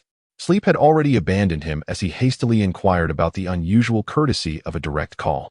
Haha, young man, do not be anxious, Atkinson chuckled. The owner specifically requested to see you, and I shall accompany you. This afternoon, in my office. The mention of Mr. Kai's name left Feng utterly bewildered. The last time he had a formal meeting with Mr. Kai was upon his entry into the NBA, when he, Atkinson, and Mr. Kai convened at the 5-star establishment. Salon Restaurant. Feng vaguely recalled the moment when Boss Kai had patted him on the shoulder, imparting earnest advice. Young man, work hard and unleash your potential. Now, Boss Kai was summoning him once more. Was it to alter the operational strategy of the Nets? Was he to abandon the tactic of unrestrained play? Did he have a new plan in mind? A chill ran down Feng's spine. This situation felt rather intricate. He assured Atkinson, all right, I will be prepared. Atkinson, perched in his office chair, hung up the phone with satisfaction. He held Feng in high regard. Despite the young man's burgeoning fame, he remained humble. Diligently honing his skills, reviewing footage, and immersing himself in new strategies. At that moment, the chair across the table pivoted, revealing Boss Kai himself. Dressed in a bespoke black suit from Seville Row, complemented by a matching black tie, he emanated an aura of formidable presence, exuding authority without uttering a word. Atkinson, not daring to be negligent, nodded promptly. As you instructed, I have conveyed the invitation to him. With that, Boss Kai's chair rotated a full 180 degrees, returning to its original position facing the floor-to-ceiling windows. He shook his head, muttering, still too young, not adhering to instructions.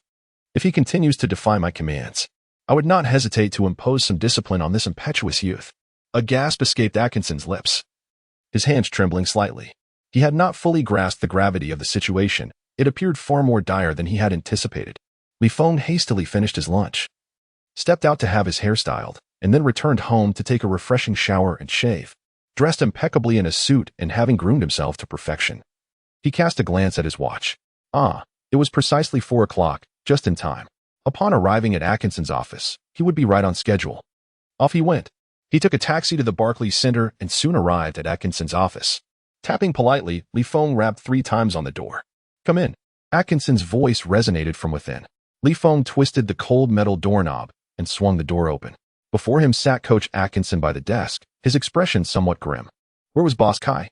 Just as Feng pondered this, a genuine leather swivel chair by the floor-to-ceiling window spun 180 degrees, revealing a successful figure, Boss Kai. Seated in the leather chair, Boss Kai smiled silently, allowing the warm glow of the setting sun to cascade over his elegant black suit. Good day, Boss Kai. Good day. Coach Atkinson. Feng greeted each of them in accordance with their status, nodding respectfully. Please, take a seat, Boss Kai said, lifting his chin, his tone devoid of any particular emotion. Feng nodded and took a seat beside Atkinson, facing Boss Kai at the table, clearing his throat. Atkinson sensed the unusual atmosphere and attempted to ease the tension. Feng, do you know why Boss Kai has come to see you personally? I do not. Feng replied, shaking his head candidly. Just as Atkinson was about to speak, he was interrupted by a raised hand from Boss Kai. Feng, Boss Kai began slowly. I believe in you. You are a player of great potential. Clearly not. After speaking, Boss Kai scratched his neck, seemingly pondering how to articulate his thoughts while maintaining the persona of a good employer. However, do not forget what I told you. The pivotal moment arrived, and Atkinson's heart raced. After finishing his sentence, Boss Kai fixed his gaze on Feng, as if awaiting an acknowledgement of fault from him. Chapter 64. I'm sorry. Feng felt a heavy weight in his heart, sensing trouble ahead. What did I tell you? Boss Kai inquired gently, noticing Feng's silence. Was he referring to their previous discussion at the luxurious Salon 5-star restaurant? Or perhaps a command? Just go ahead and swing for it. Feng hesitated before responding. We aim to secure a favorable lottery position for next year. He deliberately avoided the phrase tanking, as he despised it. And how did you go about that? Boss Kai remained expressionless, idly picking at his nails, his voice cold. I apologize. Li Feng lowered his head. I merely followed your directive to swing for it and did not pursue the lottery position as you instructed. Atkinson clenched his fists, thinking to himself. Fortunately, Li Feng's demeanor was sincere. It's normal for young individuals to err. Acknowledging one's mistakes is commendable. Surely, Boss Kai would not make things difficult for Li Feng. However, Atkinson discreetly glanced at the team report positioned in front of Boss Kai, the Nets, with a record of 24 wins and 18 losses. Currently ranked 11th in the Eastern Conference. It's no wonder Boss Kai was dissatisfied. The 11th place, a position that was neither here nor there, was indeed awkward. To tank for a higher draft pick was unfeasible. To contend for a playoff spot was equally impossible.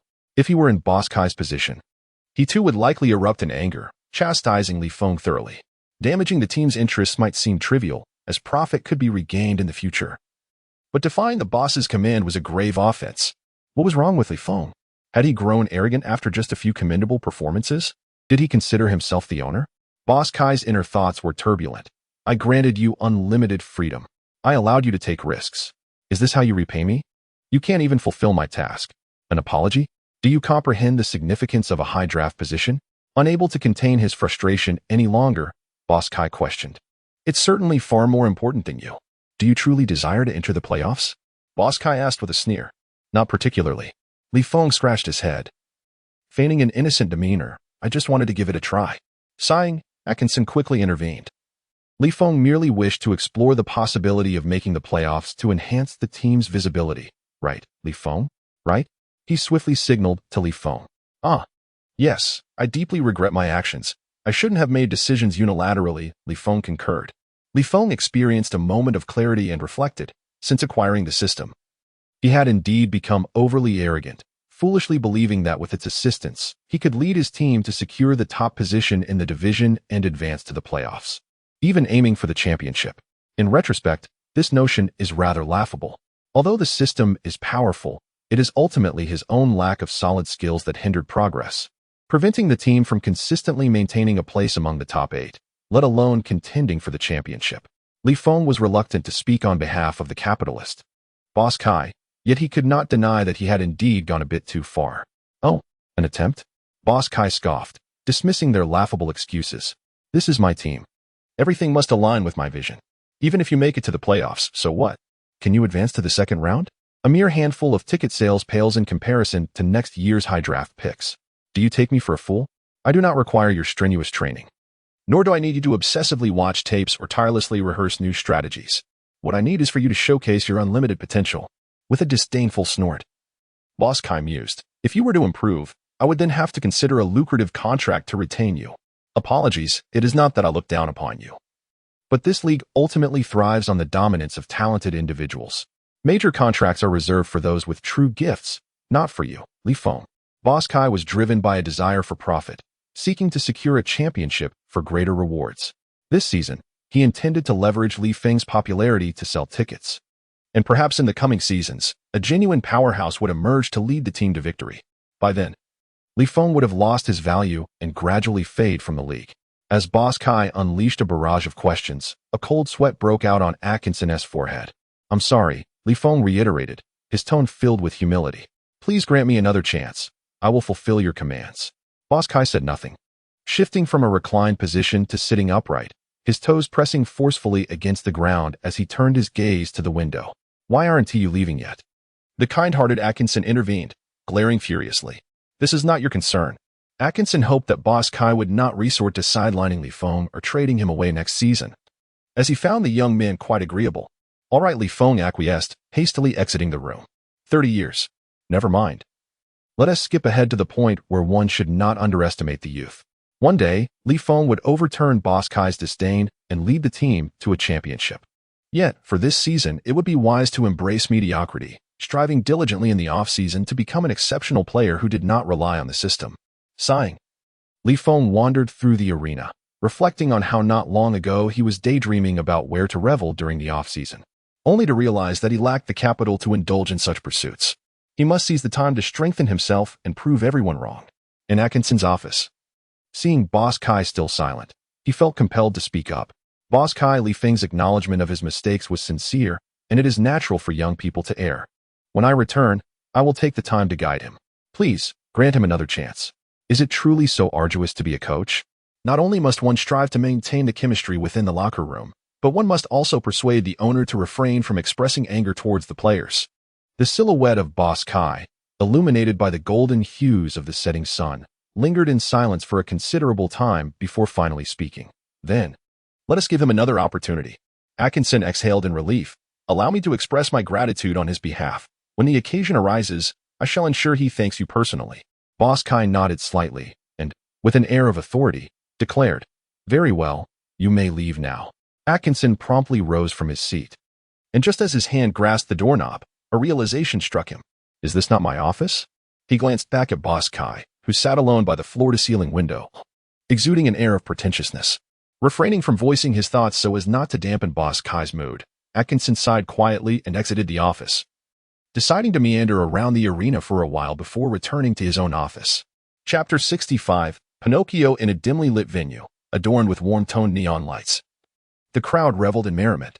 "Let us go grab some whiskey, mate," a lean man with an Australian accent said as he patted a burly figure slumped on the sofa. At that moment, the hefty man lay sprawled on the couch, burying his face in the lap of a curvaceous woman, his head bobbing side to side as he mumbled incoherently, "Huh?"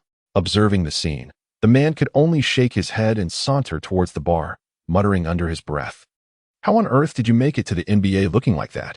The lady, amused, giggled and teased the burly man, "Your beard is quite scratchy." "What?" James Harden sat up, rubbing his iconic 30-centimeter-long curly beard, pondering that perhaps it would appear even longer if straightened. Embarrassed, he scratched his head and adjusted his posture slightly. He opened his phone to find his direct messages overflowing. "Mr. Harden, would you be interested in collaborating with our brand? Our culture?" A message from an unknown brand. "Mr. Harden, I wish to have a child with you. Could you fulfill this modest wish of mine?" A message from an unidentified netizen. Whether it be endorsements or harassment, James Harden had long grown accustomed to such occurrences. Typical brands and commonplace harassment hardly caught his attention, unless it was an endorsement from the original demon or harassment from Kim Kardashian. With an expressionless face, he extended his dark, long fingers to scroll down continuously. "James, don't get too wild. There's a game tomorrow." Mike D'Antoni's affectionate address, punctuated with 3 exclamation marks, involuntarily caused his eyelids to flutter. As the head coach of the Houston Rockets, he was certainly familiar with some of James Harden's peculiarities. For instance, Harden enjoyed frequenting nightclubs during off days, prior to games, and even after matches. Consequently, D'Antoni sent a private message to Harden, reminding him not to lose sight of his responsibilities as a professional athlete in pursuit of indulgence. With a resigned shake of his head, Harden pondered, "Basketball? Is there anything more exhilarating than the vibrant allure of nightclubs? The abundance of stunning women, each more enchanting than the last, with voices that charm the ear. I have no desire to return home. Perhaps I could simply reside here for eternity." Harden nearly drooled at the thought. However, as a professional basketball player, his noble sense of duty forbade him from languishing in such pleasures indefinitely. With this in mind, he gestured for the lady to nestle in his embrace and pulled up the game schedule to check on the next match. "Tomorrow, we fly to New York to face the Brooklyn Nets," he muttered softly. "Who do the Nets even have?" After a moment's reflection, Harden shook his head in defeat, unable to recall any star players from the Nets, perhaps because they truly lacked any. In light of this revelation, he glanced at the half-empty can of beer on the table and reached for it, taking a hearty swig. As he drank, he speculated, might the nightclubs in New York be of superior quality? After all, it is the center of the world. He set down the beer can, grinning. "I absolutely adore this arrangement." A leisurely 3/4 of work, then off to explore New York's nightlife with Lou Williams. Suddenly, he seemed to recollect something. That guy Lou already has 2 girlfriends. He might be tightly managed by them. It's unlikely he'll sneak out to join me at the club. Shrugging off the thought, he resolved to take things as they came, one step at a time. Or rather, one play at a time. James Harden nodded in satisfaction, nestling back into the embrace of the lady with his strikingly prominent beard. The following afternoon, Feng arrived at the arena. "Hey, Feng, you're here so early?" A security guard waved at him. "If I recall correctly, the game against the Houston Rockets is at 8 o'clock tonight?" "Haha, I have nothing to do and am quite bored," Feng explained with a smile. The guard looked at him in astonishment. "You are an NBA player. Surely you have plenty of leisure activities?" In any case, I truly admire your dedication. Coming in to train this early. The security guard expressed his speculations and admiration for Li Feng. Hee, I'm just afraid of the commute. Li Feng silently lamented. During the evening rush hour, one could either be suffocated in the subway or endure the discomfort of holding it in a taxi. Thus, why not arrive at the arena earlier? Right, hadn't he been clamoring for quite some time about wanting to buy a car? Taking advantage of the time after training, he might as well choose a car for himself. Truly, I am remarkable. Li Feng felt quite pleased with himself, even planning to purchase a vehicle only after training. In an instant, as Li Feng stepped into the arena, he immediately sensed something amiss. Someone had arrived at the Barclays Center before him. That figure was practicing three-point shots, drenched in sweat and breathing heavily. It appeared that he was not a player from the Nets. Once Li Feng entered the court, he recognized the individual. It was the shooting coach, George Hi. George, good afternoon. Li Feng greeted him proactively, but George paid him no heed, continuing his solitary practice. After a few seconds, an urgent alarm rang out. Beep, beep, beep. George slumped onto the bench, waving weakly at Li Feng. And no, I'm sorry. He was gasping for breath, feeling as though he might collapse at any moment. Don't rush. Take a good rest first. Li Feng quickly advised, suggesting they chat later. After another 5 minutes, observing George's pale complexion gradually returned to a healthier hue. Li Feng knew he had mostly recovered. What were you practicing just now? Li Feng inquired, puzzled. Are you trying to kill yourself? I was practicing 1-minute self-shot three-pointers. George recalled the desperate feeling of suffocation with trepidation. My performance wasn't too great. Within a minute, my best personal record is 11 out of 12. George scratched his head, feigning a hint of embarrassment. Compared to you professional players, it's quite lacking. In reality, George was secretly amused.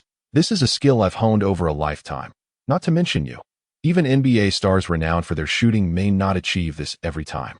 Moreover, George had embellished his performance slightly, making it appear more impressive.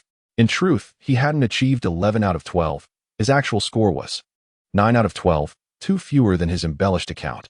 Of course, 9 out of 12 is still quite commendable, with a 75% success rate, placing him among the elite in the realm of semi-professional athletes and professional trainers. Chapter 66. Would you dare to bet with me? 11 out of 12? 91% accuracy? So impressive? Li Feng was momentarily taken aback. The grueling drill of shooting and retrieving his own three-pointers was nothing short of a devilish training regimen. This exercise meticulously evaluates one's mental fortitude, shooting precision, and physical endurance.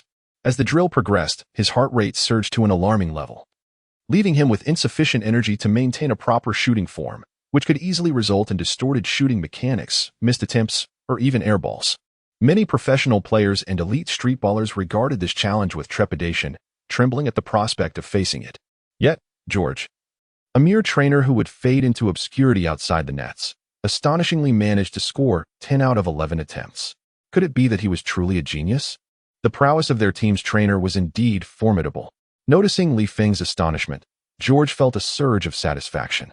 Although he had exaggerated his abilities, he firmly believed that with 2 or 3 years of rigorous training, he would inevitably reach such heights. Thus, a bit of premature boasting seemed harmless. Before Li Feng could fully process this, George eagerly interjected, "Could you perform for me? I would love to witness your skills." His sincerity was palpable. Well, Li Feng pondered for a moment, contemplating that three-point shooting was not his forte. He was about to decline when he caught sight of George's eager gaze. Please, please, George implored, reminiscent of a beckoning fortune cat in a Chinese restaurant. It was entirely out of the question. Li Feng relished the admiration of others and quickly acquiesced, saying, "All right then, I shall give it a try." Li Feng raised his hand, signaling George to pass the ball, while inwardly pondering, "Do you take me for a fool? This achievement is undoubtedly inflated. If that is the case, do not blame me for my ruthlessness." Unbeknownst to him, George, who was elated at having his trick uncovered, promptly threw the ball over and crossed his arms, eagerly anticipating Li Feng's blunder. In previous training sessions with the seasoned veterans, he had always been crushed, all while being taunted with trash talk. George murmured to himself, finally this time he would surely have his moment of vindication. However, it seemed that Li Feng had something more to say, causing George's heart to sink, cursing inwardly, "What are you planning? You can't be considering giving up, can you? Not now. I've worked hard for this chance to showcase my prowess." Yet, it felt rather lackluster to simply hand over the ball without any fervor. Li Feng furrowed his brow and complained that without passion, Potential could not be unleashed. Then, George frowned, a sense of foreboding creeping in. The ominous feeling escalating. What do you intend to do? Relax. Feng flashed a classic, mischievous smile. I suggest a light wager. Impossible.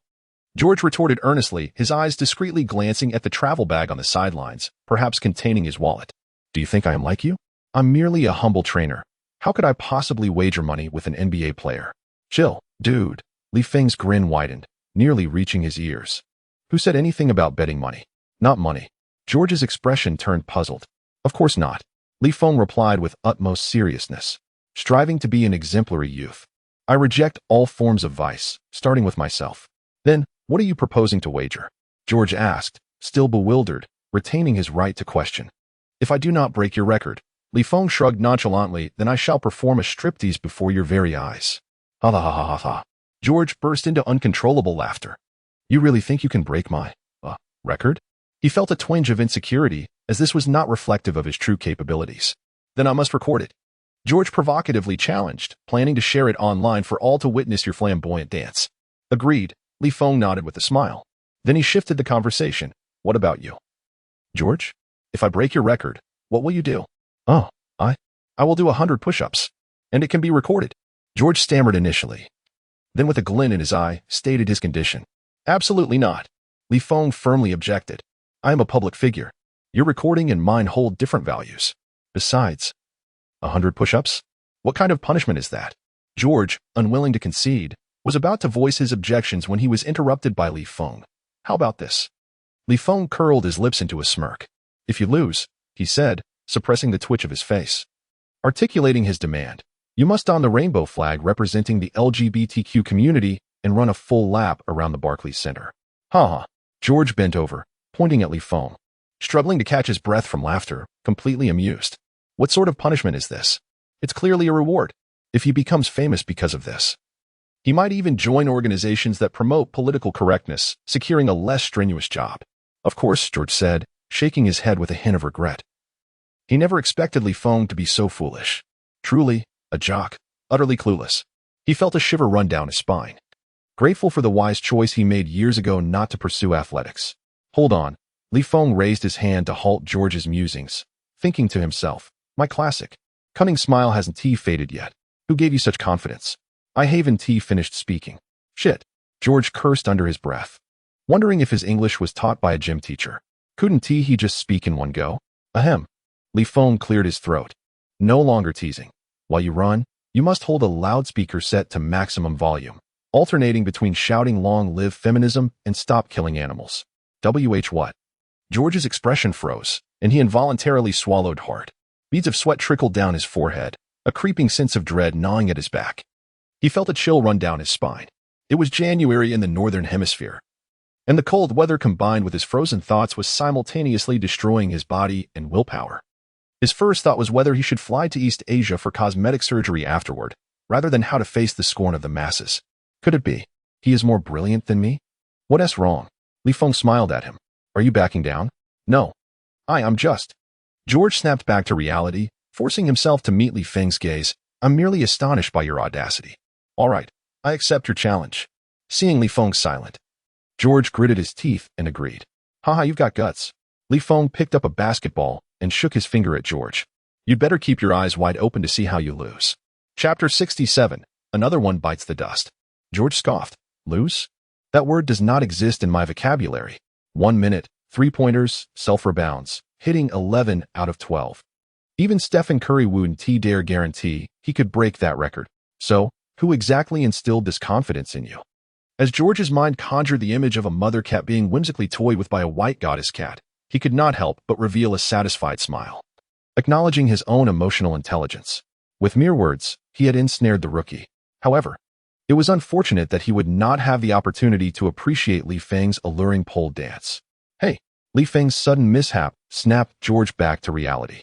Feng exhibited an air of nonchalance, his demeanor so serene that it caused George's eyelids to twitch involuntarily. Are you ready to start the timer? Feng prompted, chiding him not to daydream. Oh right, I'm on it. George quickly retrieved his phone, resetting the countdown for 1 minute. Are you prepared? George inquired pointedly, ensuring that Feng could not feign any fault with the timer. redirecting blame away from his own abilities. Li Feng nodded lightly, fearing that he might lose his composure. 3, 2, 1, begin, George exclaimed. Li Feng positioned himself at the arc, bending his knees and rising onto his toes, preparing to take the shot. The first attempt is of utmost significance. George narrowed his eyes, for during the execution of the initial shot, one's heart rate remains most stable, and the ability to control one's muscles is unhindered. Conversely, should the first shot miss, it could significantly dampen morale. Li Feng is well prepared and ready to make his move. Li Feng feigned a shot, refraining from making a move. What? George looked on in bewilderment. Just as George was pondering this, Li Feng shifted to a one-handed toss, launching the ball at an extraordinarily high arc weight. My friend, it's merely a shooting practice. Is there truly a need for a feint? Moreover, what does this one-handed release signify? Are you attempting a three-pointer with a toss? Have you lost your mind? George shook his head, contemplating. Perhaps Li Feng did this intentionally. In such a case, even in defeat, he could claim he was not playing seriously.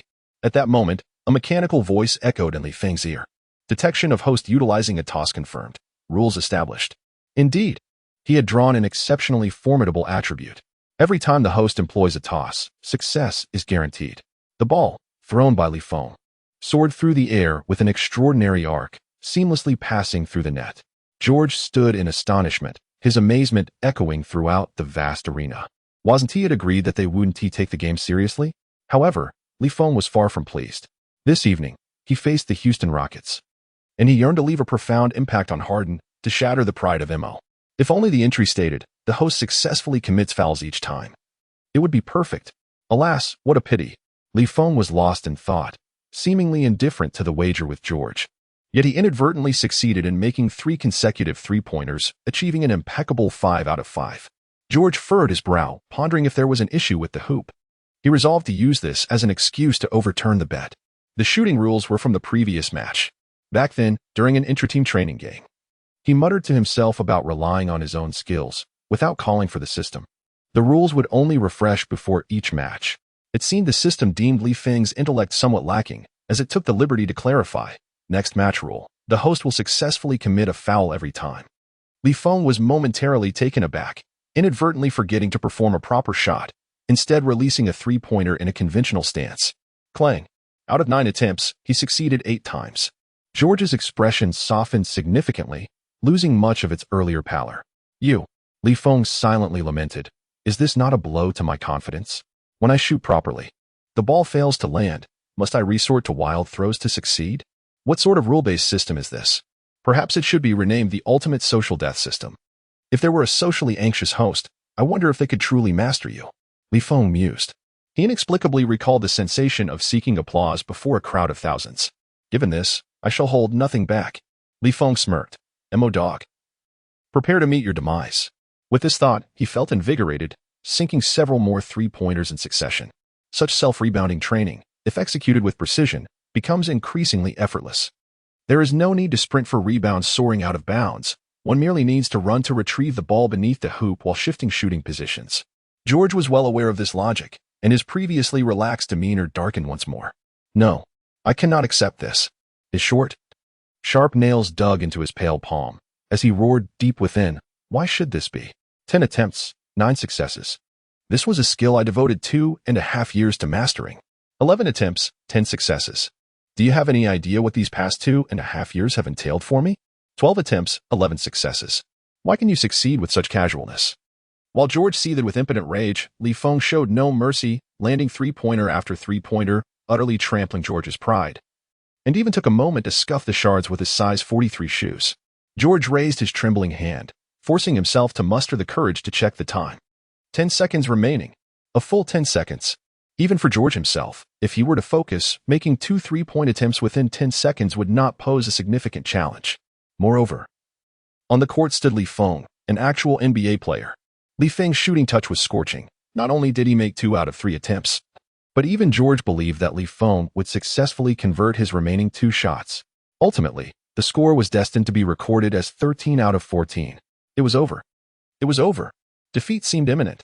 Just as George silently shouted 9 men, Li Feng's motion came to a halt. Li Feng stood before the three-point line, turning back to George with a faint smile. If memory serves me right, there should be about 10 seconds left. George, do you think I will make the next shot. Damn. George's body tensed. With your accuracy, why even ask me? He forced a smile, feeling a loss of confidence in exchanging banter with Feng, and quietly replied, you probably will. Time continued to slip away. Yet Feng showed no inclination to take the shot. Why aren't you shooting? George asked through clenched teeth. 2 shots would be too easy, Feng shrugged, adjusting his stance in preparation to shoot, aiming to send you home in one go. At those words, George's face turned ashen. He never anticipated that Feng would attack not only physically but also psychologically. 5, 4. The phone alarm incessantly announced the countdown, and George's heart synchronized with the ticking seconds. He was truly frightened, deeply afraid. He feared that when the countdown ended, his heart would cease to beat altogether. 3, 2. Feng leaped into the air, executing a single-handed shot well beyond the 3-point line. Swish. Beep, beep, beep, beep, beep, beep. The countdown had concluded, and George clutched his left chest tightly. Before collapsing, he distinctly perceived blurred figures approaching him from all directions, some draped in rainbow flags, others brandishing plant-based burgers, while a few held wooden placards adorned with a symbol representing femininity, encasing a raised fist. George crumpled to the ground, convulsing and frothing at the mouth. I am finished for this lifetime. Chapter 68. The Fool's Worry. Observing the semi-conscious George on the ground, Feng picked up his phone to dial for emergency assistance and notify the designated contacts. This was the price of deceit, the cost of being Pinocchio. Contemplating this, Feng silently expressed his gratitude to the system. Thank you. He appreciated the system's unwavering tolerance and affection. Even when Feng occasionally chose not to summon it in certain situations, deliberately neglecting it, yet it remained silently by his side without complaint. Although the system did not respond, Feng felt compelled to pay homage to it. Naturally, during his routine training sessions or informal games, Feng made a concerted effort to refrain from calling upon the system, lest he become increasingly reliant on it, transforming into a mere dependent, lacking initiative. Deep within Feng's heart lay a sacred and distant aspiration to rely on absolute strength and lead the Eastern team to victory at the Olympics. With over a year remaining until the next Olympic Games, he decided to focus on the immediate goals at hand. For instance, to infuriate the general manager of the Houston Rockets, Morey. True to his name, Morey was indeed a dog. He openly propagated certain inappropriate comments on social media, forcing the Emperor, LeBron James, the unofficial spokesperson of the NBA, to counter, if you do not understand something, refrain from commenting on it.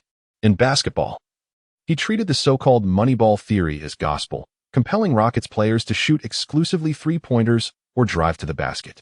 Meanwhile, the mid-range shot, once revered as a divine weapon, was relegated to obscurity. Without a valid reason, attempting a mid-range shot could even incur internal penalties from the team. When in good form, the Rockets could exploit the Moneyball theory to dismantle their opponent's defense, but during poor shooting stretches, the theory would cast a pall over the entire team. This was particularly evident during the high-stakes playoffs, where the flaws of Moneyball were starkly revealed. In the 2018 Western Conference Finals, the Rockets infamously missed 27 consecutive three-point attempts, ultimately succumbing to the Warriors and missing the finals. While the Moneyball theory is not inherently fraudulent and can benefit lower investment teams in their pursuit of success, it possesses significant shortcomings in the quest for a championship, squandering years of youth from the bearded star, Harden. Had it not been for bearded Harden ensuring the foundational stability of the Rockets, Feng could not help but chuckle. Otherwise, the dogmatic adherence to its Moneyball theory would have seen them packing their bags long ago. Prepare yourself for my wrath tonight. Reflecting on the next rule, the host's ability to successfully draw fouls, Feng nearly burst into laughter. Truly, the system demonstrates an uncanny ability to pinpoint the unique attributes of each superstar for targeted strategies. Alas, the basketball deities, Jordan, Bird, and Shaquille O'Neal, have all hung up their jerseys.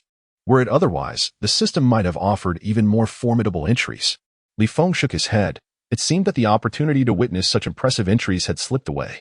Feng made another resolute decision, preparing to display his extravagant persona during a nationwide live broadcast. However, before that, he had one more task to accomplish: purchasing a car. Feng took out his mobile phone and opened a car selection app, perusing the various brands and models.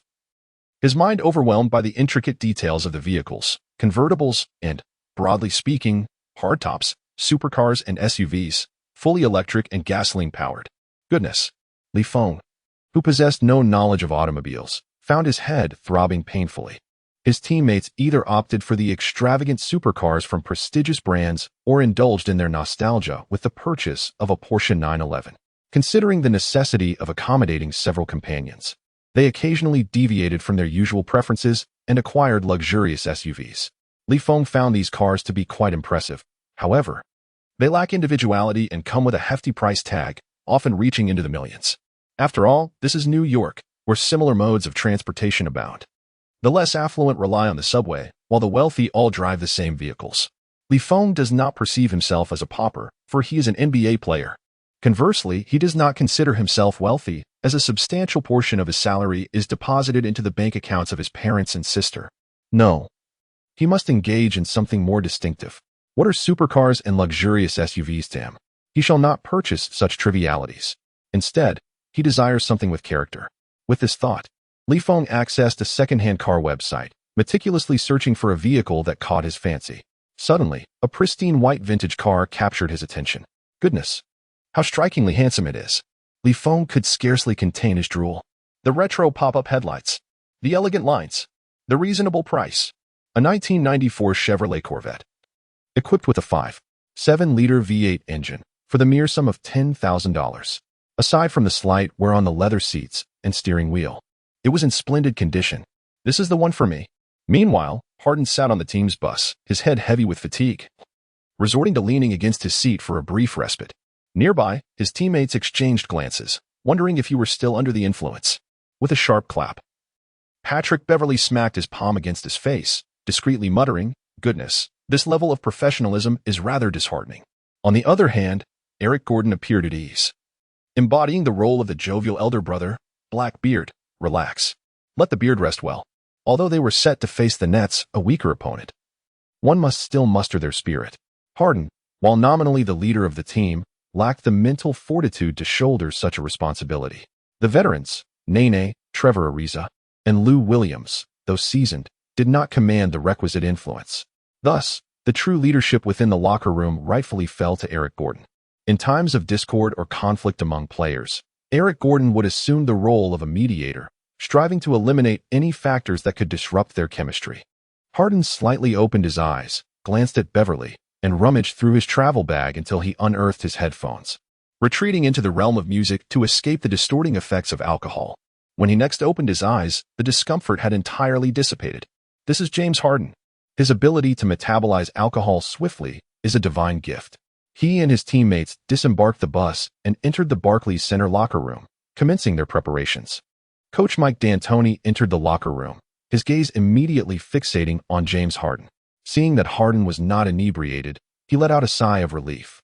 "James," Mike D'Antoni exclaimed joyfully, "I am thrilled you did not visit a nightclub last night. You have made remarkable progress lately, especially in self-control." The head coach was quite pleased with Harden's performance, prompting him to reflect on his own concerns. "Perhaps I have been overly anxious." "No, you haven't."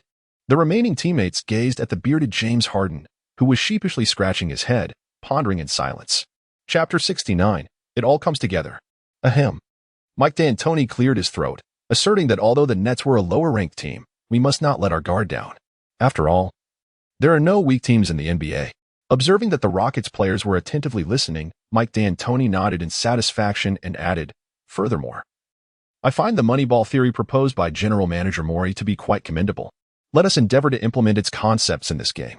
With both the general manager and the head coach endorsing the Moneyball theory, it was time to unleash their full potential. James Harden donned his gear, gesturing grandly as he led his teammates out of the locker room and onto the court for warm-ups. Just as they were about to take a few shots, Patrick Beverley intercepted James Harden, grinning as he inquired, "Hey, James, I've heard that your foul drawing skills are related to hamburgers?" On the Nets half of the court, Derrick Rose squinted, scrutinizing James Harden closely. "What's up?" Feng, aware that Harden was destined to become a future regular season MVP, dared not underestimate him. However, seeing the former regular season MVP Rose assume a serious demeanor, he could not help but ask, "Has Beard Harden offended you?" "No." Derrick Rose shook his head. "I merely believe that James Harden's potential far exceeds that of an all-star. He is destined for greatness beyond even the first-team selections." "Well said, Derrick Rose. Your insights are quite astute. Is it possible that those of the same ilk, regular season MVPs, possess some intrinsic allure towards each other?" It seems I ought to find a moment to subtly inquire if Rose perceives anything extraordinary within himself. Regaining his composure, with an eager glint in his eyes, Feng provocatively asked, "Do you think he can achieve the regular season MVP just like you?" "Yes, I have that premonition," Rose nodded, "and the likelihood is quite significant." Feng calculated the time. If everything proceeded as expected, then James Harden would, as in his previous life, secure the regular season MVP next season. He chuckled, pondering the possibility of the system being overly effective. What if he inadvertently snatched the MVP away? With a hint of dark humor, Feng remarked. Meanwhile, in the commentary booth, the official announcer donned his headphones, testing and adjusting the microphone. Clad in a suit and tie, the official commentator exuded professionalism, far surpassing the likes of B. Smith and Charles Barkley, who were often viewed as mere clowns seeking attention. As customary, the commentator would regale the audience with amusing anecdotes about NBA stars before the game commenced. This not only greatly enhanced the viewing experience, but also allowed the audience to pass the otherwise tedious warm-up period without notice.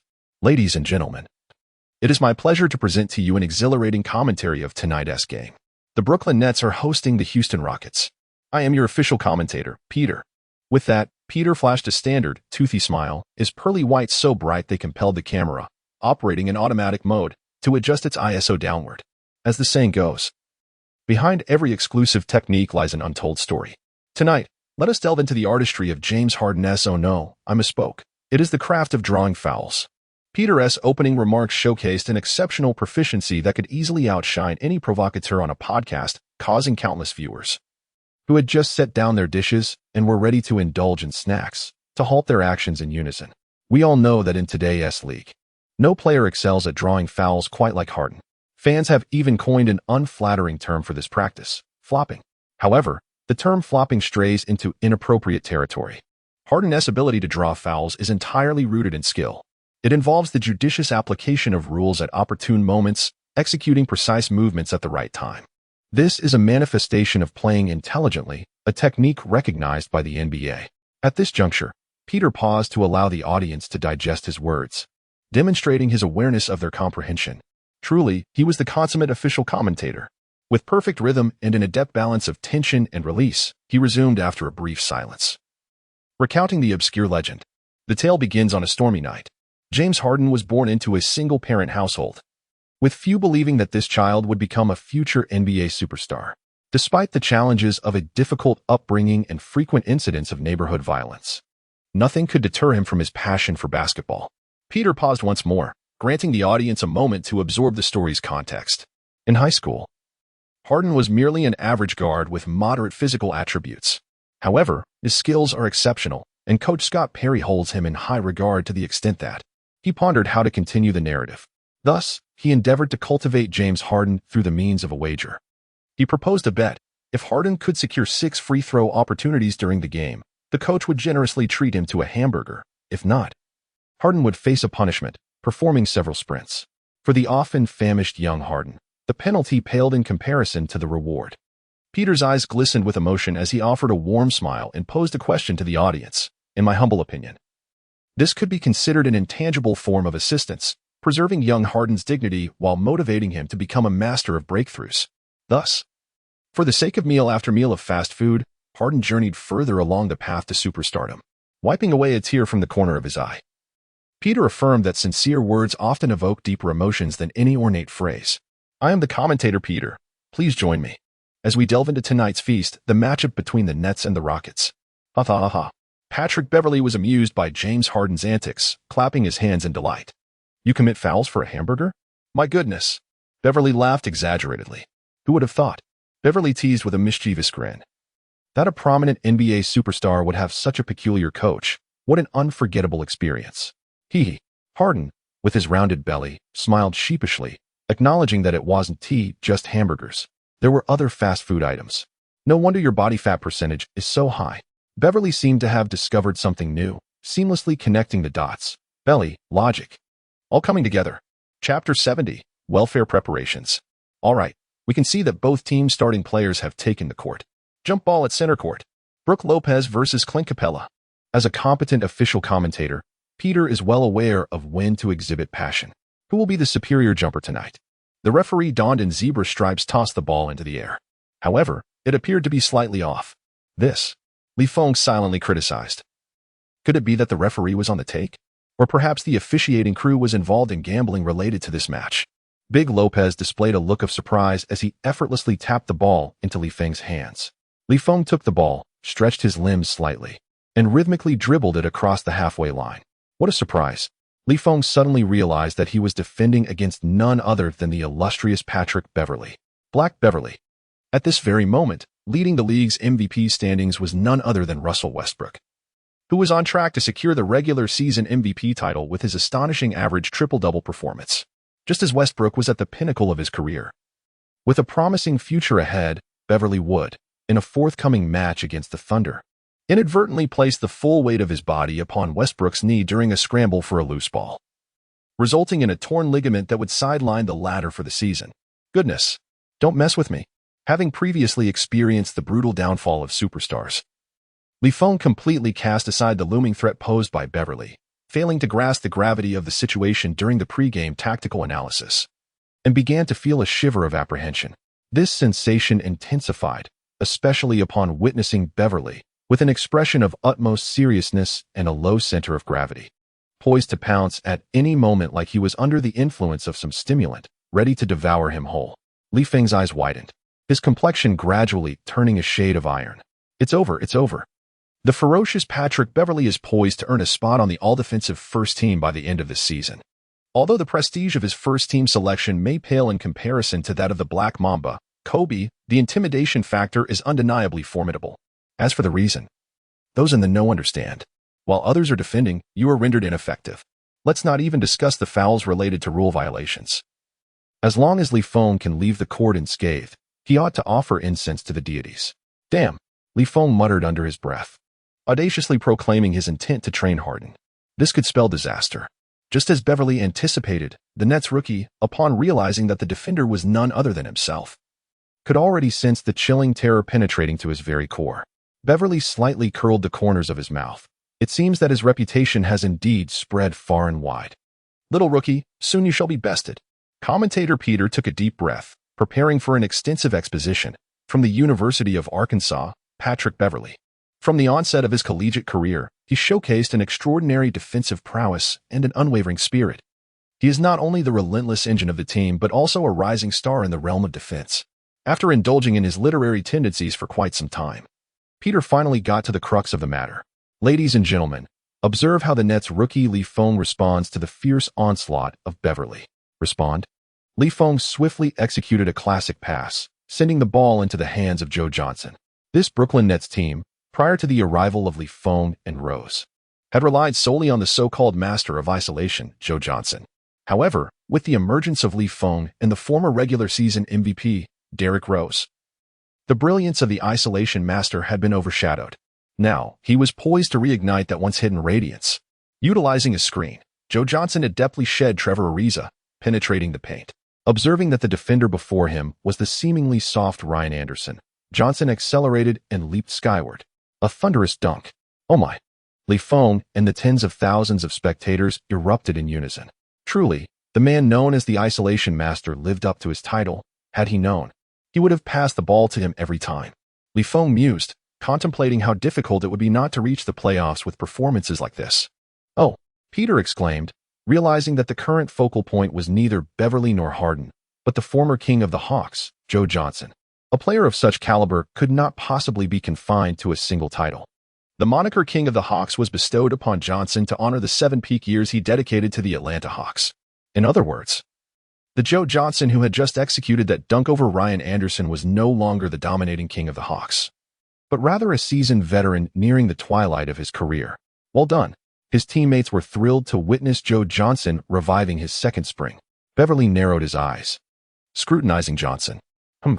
One must not underestimate Beverley, although his static dimensions may be slightly smaller, standing at 185 meters. He possesses a fierce defensive tenacity and high basketball IQ. When confronted with situations beyond his individual defensive capabilities, he can direct his teammates to position themselves optimally, maximizing pressure on the opposing defense. Hey, Ariza, Beverley called to his teammate. When you are screened, feel free to double-team Joe Johnson. As for the open space that arises, I will handle it. Beverley patted his chest, speaking with a burgeoning confidence. After several exchanges, when Li Feng beheld Beverly still standing before him, he could not help but twitch the corner of his mouth. He contemplated employing a similar tactic, passing the ball to Joe Johnson for what one might call an indiscriminate isolation play. Our Joe Johnson, adhering to this strategy, called for a pick from Big Lopez. However, the astute Beverly signaled to Ariza to deviate from the norm and instead double-teamed Joe Johnson. Having successfully maneuvered past his defender, Joe Johnson remained oblivious to the towering figure pursuing him from behind. As he confronted Ryan Anderson and opted for a sudden jump shot, Ariza leaped from behind, directly denying Johnson's attempt with a block. Seizing the opportunity, the Rockets regained possession of the ball, and Beverly delivered it with precision to Harden. The latter, utilizing his formidable upper body strength, bulldozed his way through the defense, culminating in a thunderous dunk. With a roar, Harden pounded his chest in triumph. Witnessing this, Li Feng could not help but exclaim in astonishment. The Rockets were proving to be even more formidable than he had anticipated. Truly, Beverly and Harden exemplified excellence, with their fast break flowing with unparalleled grace. Chapter 71. Terrifyingly impressive. A dunk that seemed to split the heavens. Peter exclaimed excitedly as if it was he who had just performed the dunk rather than Harden. As he dribbled past the halfway line, Li Feng hurriedly contemplated how to navigate the current predicament. Isolating against Patrick Beverly was simply out of the question, an impossibility for a lifetime. Although he could undoubtedly draw a foul, it did not guarantee his safety from injury. Li Feng is at the early stage of his professional career, having signed the minimum rookie contract, where the salary is tied to the draft position, and he finds himself at the very end, ranked 60. Li Feng must not sustain any injuries. He has yet to demonstrate his true capabilities. It is foreseeable that if he were to suffer a significant injury, no team would offer him a new contract, and he would likely fade away from the NBA, potentially transitioning into a coaching role. Therefore, he must diligently focus on his performance as brighter days lie ahead. However, if he cannot surpass Beverly in one-on-one situations, Li Feng squinted as he scrutinized the defensive formation of the Rockets. It seemed he had no choice but to target the bearded player. A sudden sneeze interrupted his thoughts. What was happening? Harden had never experienced such a phenomenon while playing.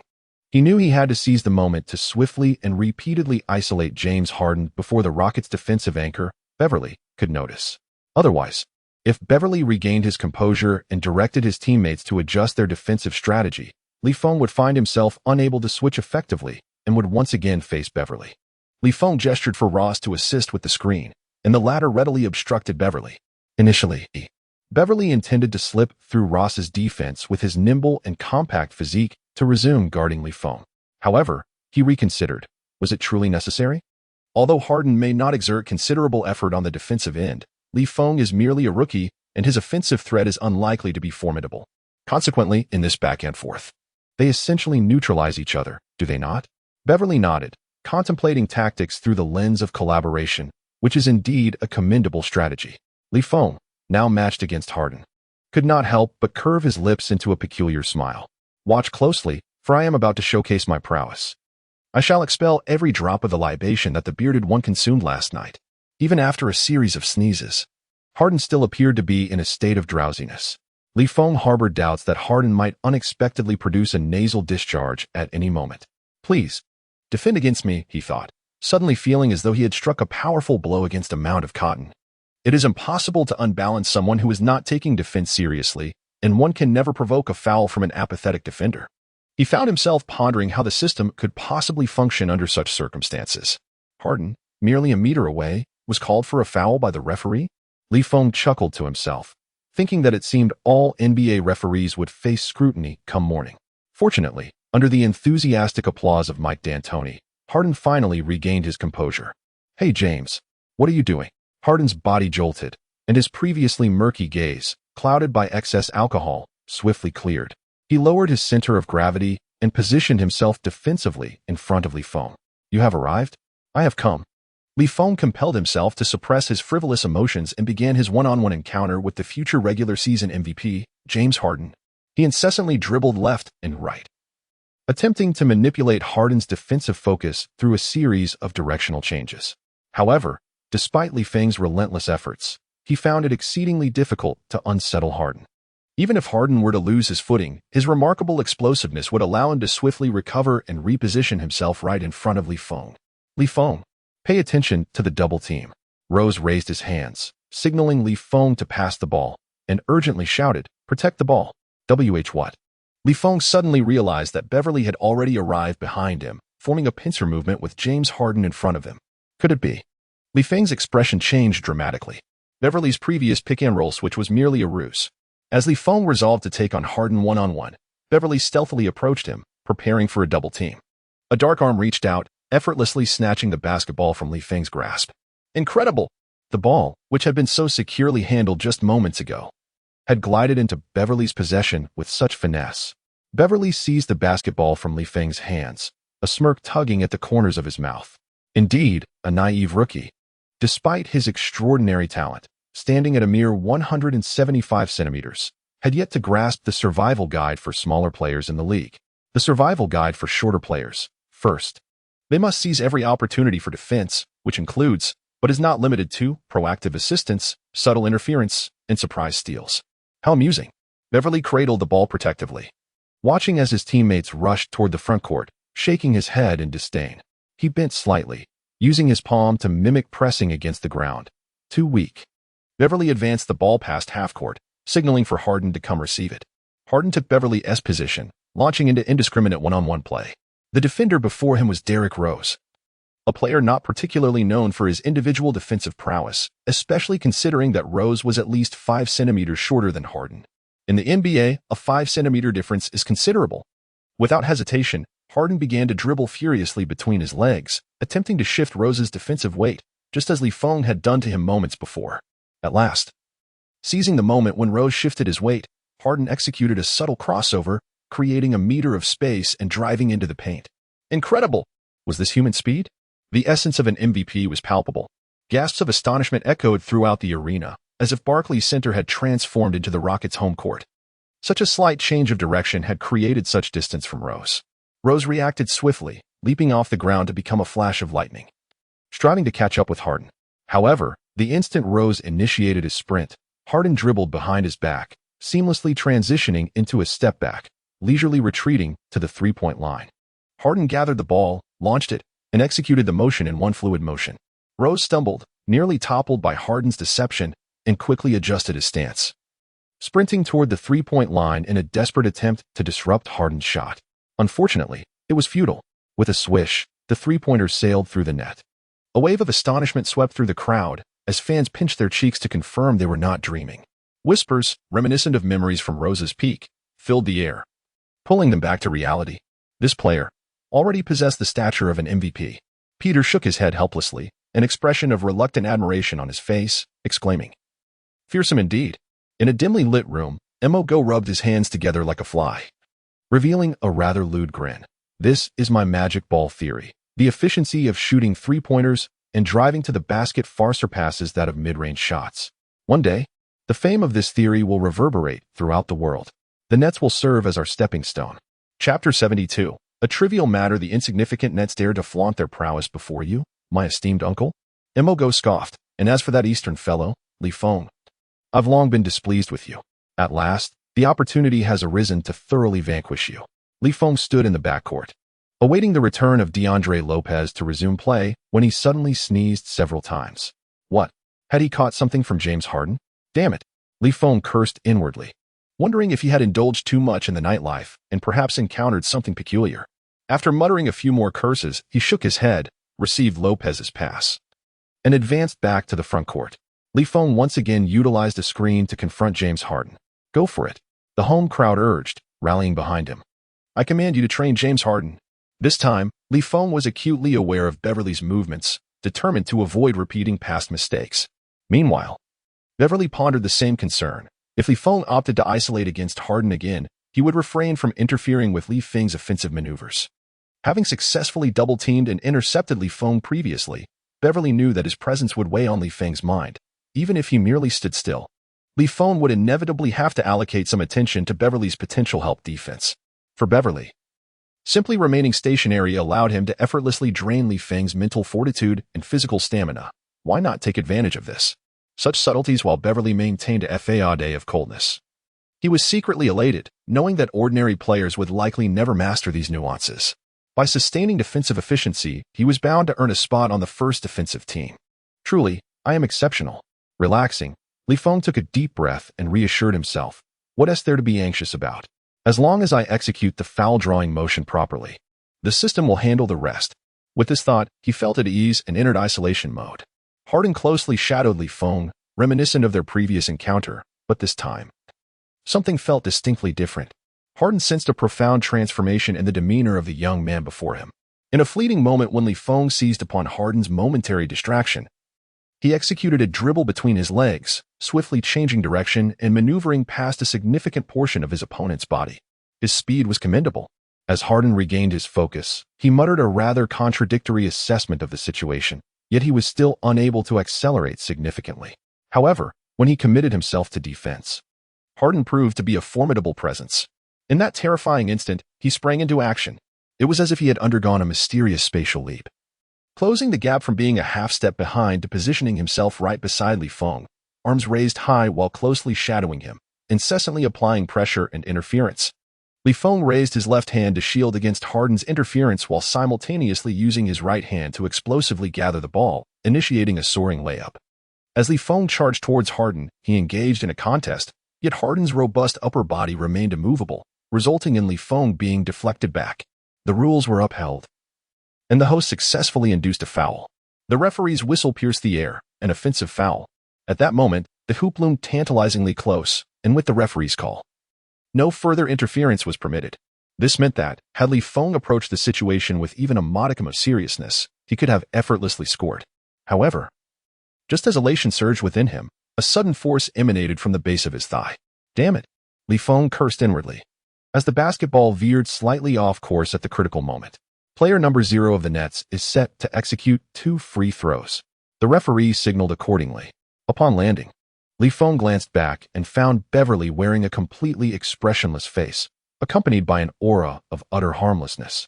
Had it not been for the moment Li Feng made his layup, catching a glimpse of Beverly using his elbow to nudge his thigh, he might have been compelled to question whether he was being overly sensitive. Li Feng furrowed his brow. The match had only just begun. And already you resort to underhanded tactics? Just wait and see. What a performance! James Harden lamented, cradling his head in his hands. If you were sitting on your living room carpet watching television with family, you could almost see the innocence radiating from Harden's expression through the screen. Pay closer attention. Seeing the referee ignore him, Harden stamped his foot on the wooden floor in frustration. What is going on? Feeling the remnants of last night's indulgence still lingering, Harden clenched his fists. Had he known, he would not have ventured to the nightclub for revelry. The memory of Li Feng skillfully leaning into him to draw a foul churned his stomach, an inexplicable wave of nausea taking root within him. Harden, whose mind had been relatively clear, now found himself inexplicably foggy and disoriented. TCH, Harden scoffed, initially intending to coast through the game. But now that you have breached the principle of not giving your all, I shall take this seriously. I shall begrudgingly demonstrate to you, Li Feng, what it means to be a master of drawing fouls, what it means to be a connoisseur of deception. When it came to the notion of deception, a look of pride replaced any hint of shame on James Harden's face. Do you think anyone can master the art of deception? Most people can't even manage it. Achoo! Li Feng let out a loud sneeze. What on earth? Am I actually catching something?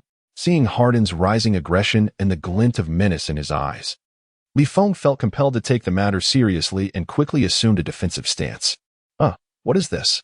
Li Feng was clearly perplexed by Harden's sudden shift in demeanor, feeling a bit wronged. I haven't committed any heinous acts, have I? It was merely a single foul against you. Ha! Li Feng finally grasped the situation, unable to suppress his laughter within, thinking, so it's only permissible for you to draw fouls, but not for me? Li Feng resolved to dethrone Harden from his pedestal as the deity of drawing fouls. The immediate priority was to thwart Harden's next move, followed by the endeavor to elicit several additional fouls. Li Feng was eagerly anticipating the sight of the bearded James Harden. Although there were no personal grievances between Li Feng and Harden, the opportunity to display his prowess, presented by the system, was too enticing to ignore. If it were you, would you not seize the chance? Of course, considering that Harden had not committed any grave misdeeds, he was not deemed a villain. Thus, Li Feng would naturally leave room for amicability, hoping for future encounters in good spirit.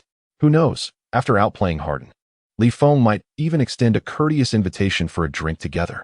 It remains uncertain whether Patrick Beverly acted with intent, but in this instance, he bypassed Li Feng, the point guard, and sought out Derrick Rose, leaving Li Feng to confront Harden. The underlying truth might be that Beverly wished to exploit Harden's isolation play to shatter Li Feng's confidence. Alas, such a plan would prove futile. Regardless of whether Li Feng could thwart Harden's attempt, once he regained possession of the ball, it would be Harden who faced the impending downfall. Chapter 73. A sudden strike. Having lowered his center of gravity, James Harden abruptly abandoned his isolation play and retreated to midcourt. Li Feng had no alternative but to closely shadow Harden in defense. Suddenly, from the corner of his eye, he caught sight of Kim Kardashian sitting courtside, her chin resting on her hand, watching him and Harden with keen interest. What? In Li Feng's mind, an untimely rumor unexpectedly surfaced, according to hearsay.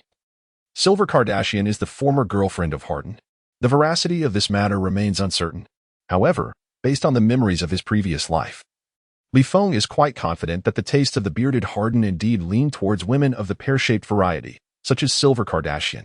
Suddenly, while dribbling at the center circle logo, Harden launched an unexpected strike. A super long three-pointer was taken without hesitation. What? Li Feng found himself caught off guard, his feet seemingly nailed to the ground, forgetting even to leap in an attempt to disrupt the play. Clang. It was almost there. The basketball struck the backboard and soared into the air.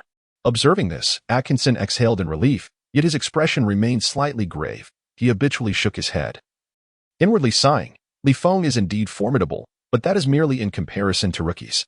Once he faces a superstar, he will experience relentless training, just as he does now.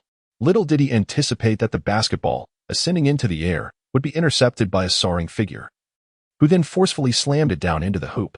A thunderous dunk. Li Feng was taken aback as he suddenly realized that James Harden had dashed back to the basket, utilizing his momentum to execute a forceful putback. Good heavens, this is utterly absurd. He had no awareness of when Harden, after launching an incredibly long three-pointer, had slipped away from his side. Could it be? Li Feng's pupils narrowed. Was this all part of Harden's scheme? Intentionally attempting a high-difficulty, long-range shot, only to return with a vengeance, leveraging his astounding explosiveness for a brutal dunk? After slamming the ball into the hoop, Harden landed and shrugged nonchalantly, while also slapping the ball into the hands of a Nets player. Score: Nets 12, Rockets 25. Time: 5 minutes remaining in the first quarter. What a grueling episode. Li Feng mused silently. If the Rockets maintain such astonishing efficiency, they might well score around 200 points throughout the game. Indeed, the score gap continued to widen, with a series of scoring surges. So, is it too much to commit a million fouls to stem the bleeding? Rose received the inbound pass and executed a long throw, accurately delivering the ball to the front court, setting up Li Feng, who was lurking in the corner for a three-pointer. Wide open. Peter's eyes lit up as he leaned closer to the microphone, whispering, "Let us see if the Nets rookie can seize this opportunity." Harden was reveling in the response from the visiting fans, gradually diminishing boos and increasingly perplexed expressions. It resembled a certain pear-shaped woman, vigorously resisting, slowly shedding her defenses, although still vociferously proclaiming the impossible. Little did he know how disciplined the Nets' offense was. Harden swiftly sprinted towards Li Feng in the corner, striving to reach him before he could release the shot. Finally, the diminutive figure standing at just 175 centimeters was right before him. Harden could even hear Li Feng trash-talking. "If you block this, drinks are on me." Harden was instantly incensed. "With your height of 175 meters, who gave you the audacity to speak to me like that? I see you're merely using this as an opportunity to mock my drinking habits." He raised both hands, lunging at Li Feng. "This time, I want to miss you." Harden grinned menacingly at the shorter Li Feng. Li Feng could not help but feel a surge of joy. He had been rather conflicted about the issue of whether to engage in trash talk. However, the ancestral defensive glare of James Harden caused him considerable distress. "If you do not guard me, how can I draw a foul?" Thus, Li Feng resolved to harness the power of human initiative. If conditions were lacking, he would create them. "If you refuse to defend me, then I shall unleash a torrent of verbal jabs to compel you to engage." As Harden lunged toward him, Li Feng deliberately leaped in his direction, colliding with his robust physique midair. Damn! Harden, unable to halt his forward momentum, could not help but curse inwardly. Is this also a foul? Well, then don't blame me. With this thought, Harden disregarded the peril of his high-speed impact and abandoned his decision to change direction. In the instant of their collision, a tremendous and ferocious force surged from Li Feng's side. The strength of James Harden was indeed terrifying. Li Feng's body suddenly tilted, nearly knocked to the ground. The referee's whistle pierced the air, signaling a foul during the shot, granting the Nets number 03 free throw opportunities. The rules were upheld, and the host would successfully create a foul. James Harden, with his wealth of experience, understood that a foul was inevitable. In a bid to mitigate the damage, he deliberately increased his force, intending solely to discomfort Feng, even to the extent of completely disrupting his shot. In a certain sense, Harden's actions proved effective. Due to the significant disparity in physical prowess, Feng, subjected to such a fierce impact, could hardly execute a normal and aesthetically pleasing shot. He nearly twisted his body, tossing the ball haphazardly. Could it be? Atkinson watched the spinning basketball, suspended in the air. Could it be? Harden sensed something was amiss. The arc, or rather the trajectory, was indeed correct. Clang. The resounding sound of hitting the rim echoed, sealing the fate. Both sides exhaled in relief. Atkinson remarked, "Had that shot gone in, I would have kidnapped you for scientific dissection." Harden replied, "If that shot had gone in, I would. No. I would reduce my visits to nightclubs and focus entirely on training." Alas, it did not go in, both murmured simultaneously. Feng stood at the free throw line, preparing to take his shots. Although free throw practice was an integral part of his daily training regimen, the experience of training differed greatly from that of an actual game. The latter could not replicate the elevated heart rate and pressure of competitive play, thus rendering training somewhat inadequate. He took 3 shots, successfully making 2. Feng shook his head in exasperation, his face reflecting a profound disappointment. Momentarily, he found himself harboring a sense of disdain towards the system. He had initially thought the rules regarding fouls were impressive, but in reality, they merely seemed to be a trivial gimmick. How could it be that he was not granted a foolproof buff for committing fouls? If he had been, he would have been invincible.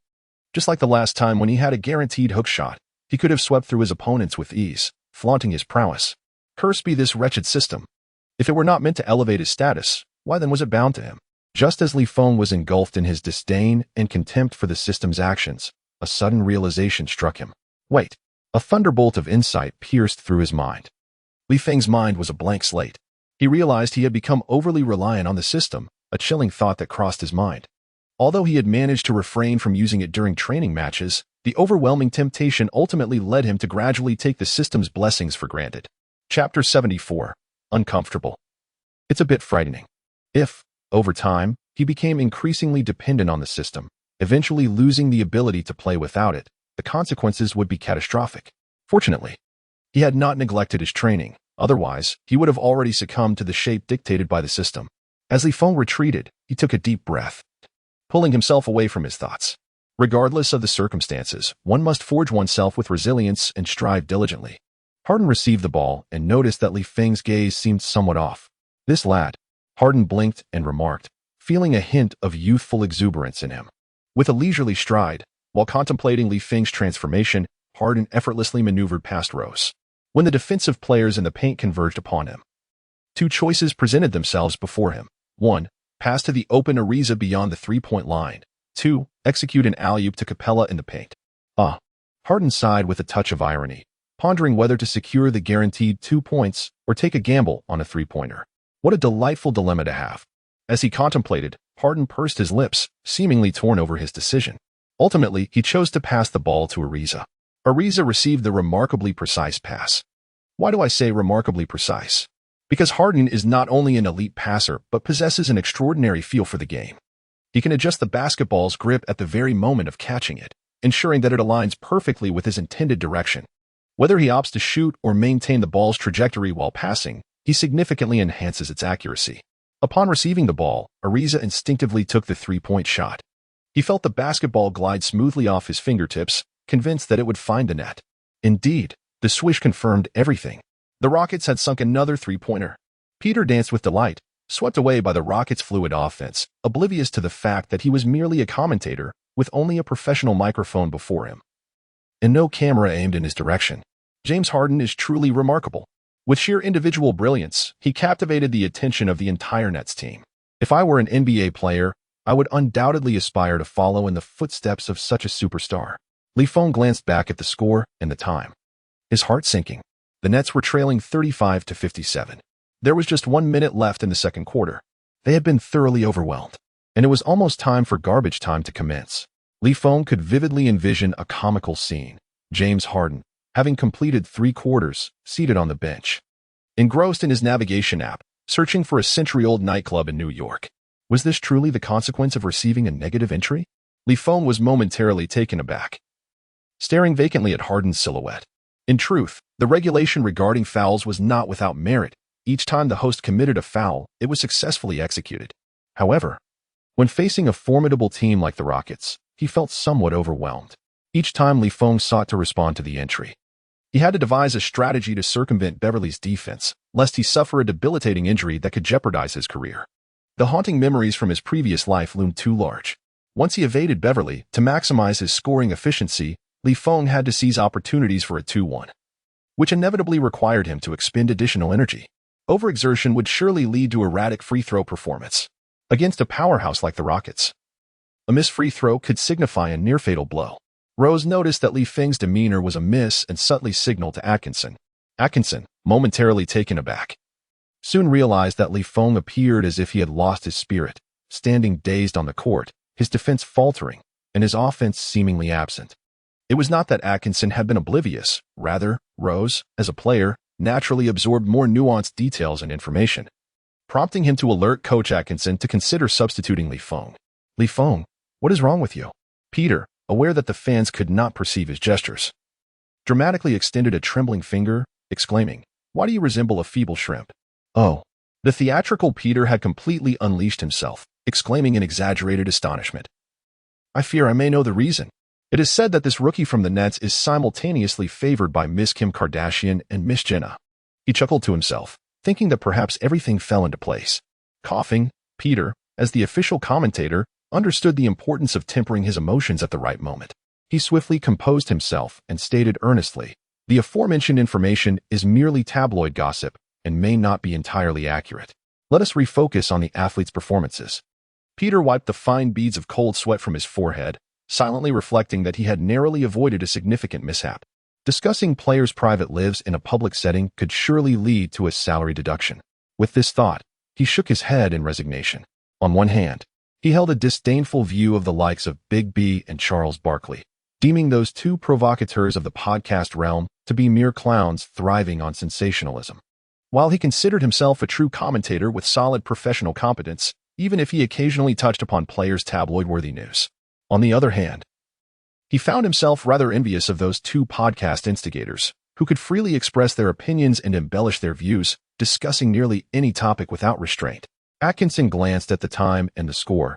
He was reluctant to concede the match and thus decided to substitute the underperforming Feng. Beep, the referee, noticing Atkinson making the timeout signal, promptly halted the game. Feng lowered his head, lost in thought as he made his way to the bench, taking a seat. "Feng, your performance is off," Atkinson stated earnestly. "I need to substitute you." "What?" Feng protested, unwilling to leave the court. "Coach, I can still play." "No." Atkinson shot him a stern glance. "You must heed my instructions." Although Atkinson held a certain fondness for Feng, it did not grant him the privilege to act independently within the team. Just as Feng sprang to his feet, ready to argue further, two arms firmly gripped his shoulders, forcing him back into his seat. The figures on either side were none other than Joe Johnson and Derrick Rose. They did not mock Feng for his audacity to confront the coach, but instead offered patient encouragement. "Hey, rookie, we've all been through this phase just like you. Please listen to the coach." With the two veteran players weighing in, Feng reluctantly nodded, propping his stiff body against the chair, his face still etched with resentment. Chapter 75. I no longer have affection for you.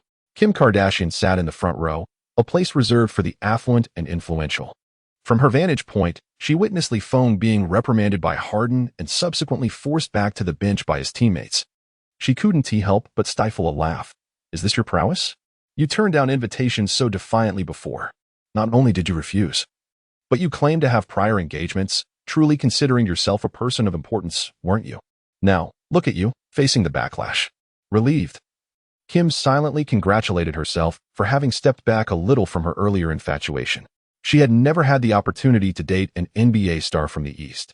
And upon learning of Feng's entry into the league, she had eagerly sought his attention, relentlessly pursuing him and intruding upon his personal life. However, after being rebuffed by him, her enthusiasm had waned. Now, witnessing his misfortune, she couldn't help but ridicule her previous judgment. How could I have developed an interest in such a weakling? She mused, feeling embarrassed. She recalled how she had once gone to the hospital to see him, posing as his girlfriend to gain entry into his ward, only to be caught by paparazzi. With that thought, Kim blinked her bright eyes and decisively shifted her focus from Feng to Harden. Huh, James, it's been a while since we last connected. Shall we give it another try? I do miss the old times. Her gaze momentarily glazed over. As if reminiscing about past passions, she murmured to herself. Harden was on fire, seemingly in the so-called Zoom state, as he caught the pass and launched a shot from just beyond the three-point line. Swish. The fans have completely lost track of how many times they have heard the sound of the ball swishing through the net. The morale of the Nets has been utterly extinguished. Although the players do not wish to display a dejected demeanor like Feng, they cannot help but feel despondent, shaking their heads in dismay. Atkinson observes this with concern, his anxiety palpable. The second quarter concludes with the score standing at Nets 40, Rockets 60. Atkinson can only pray that after the lengthy halftime break, the Rockets' shooting touch will be curtailed, losing its fervor. He gestures for the Nets players to follow him to the locker room for the next tactical briefing. In the Rockets' locker room, the players are gasping for breath, occasionally seizing a moment to gulp down sports drinks. Except for one man. His thick beard nearly obscures half his face. James Harden sits comfortably in a chair, at ease. He crosses his legs, seemingly lost in thought. Clap, clap, clap. Mike D'Antoni applauds. Young men, he exclaims, a subtle smile gracing his face, exuding both confidence and relaxation. I must express my respect and gratitude to you all for presenting such a magnificent and fluid game to the fans in attendance and those watching from countless televisions. Hearing this, the Rockets players nod in agreement, their faces beaming with pride. This exemplifies a healthy and positive team dynamic that effectively fosters chemistry. At that moment, the locker room door swings open. Clap, clap, clap. Another round of applause ensues. It is none other than the team's general manager, Morey. Indeed, Morey nods in agreement. The head coach is correct, but not entirely. His tone shifts, prompting a slight frown from head coach Mike D'Antoni, who raises an eyebrow. D'Antoni has long harbored disdain for him in everyday matters. This dog tends to bark incessantly, whether offering his seemingly unique yet lamentable opinions or boasting about his analytics theories. If only this general manager's bluster were as harmless as it appears, as long as the head coach and players united to encourage this barking dog, they might resolve the issue. However, who could have anticipated that this so-called analytics theory held some merit? This game serves as the finest testament, by employing their analytics-driven style. The Rockets dismantled the Nets in less than 2 quarters, causing even the much-hyped rookie to lose composure. Consequently, D'Antoni finds himself reluctant to show displeasure towards Morey, opting instead to let out a huff and close his eyes, wishing to avoid the sight of that dog's face. Had it not been impolite, I would have covered my ears long ago. Mike D'Antoni silently counted down in his mind. 3, 2, 1. As anticipated, when the countdown reached 1, Dog made his move. With an air of mystery, he paused before launching into his usual sales pitch. Because my magic ball theory has played a crucial role, he chuckled triumphantly, the flesh on his round face quivering. This softness was unlike that of Charles Barkley. While Barkley was robust, he was merely unhealthily plump. Just imagine. The more Dog spoke, the more animated he became, his eyes bulging as if they might leap from their sockets and bounce onto the floor. Without my magic ball theory, you all might not have won by such a margin.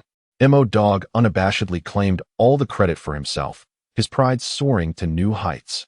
The players rolled their eyes, clearly unimpressed by his antics.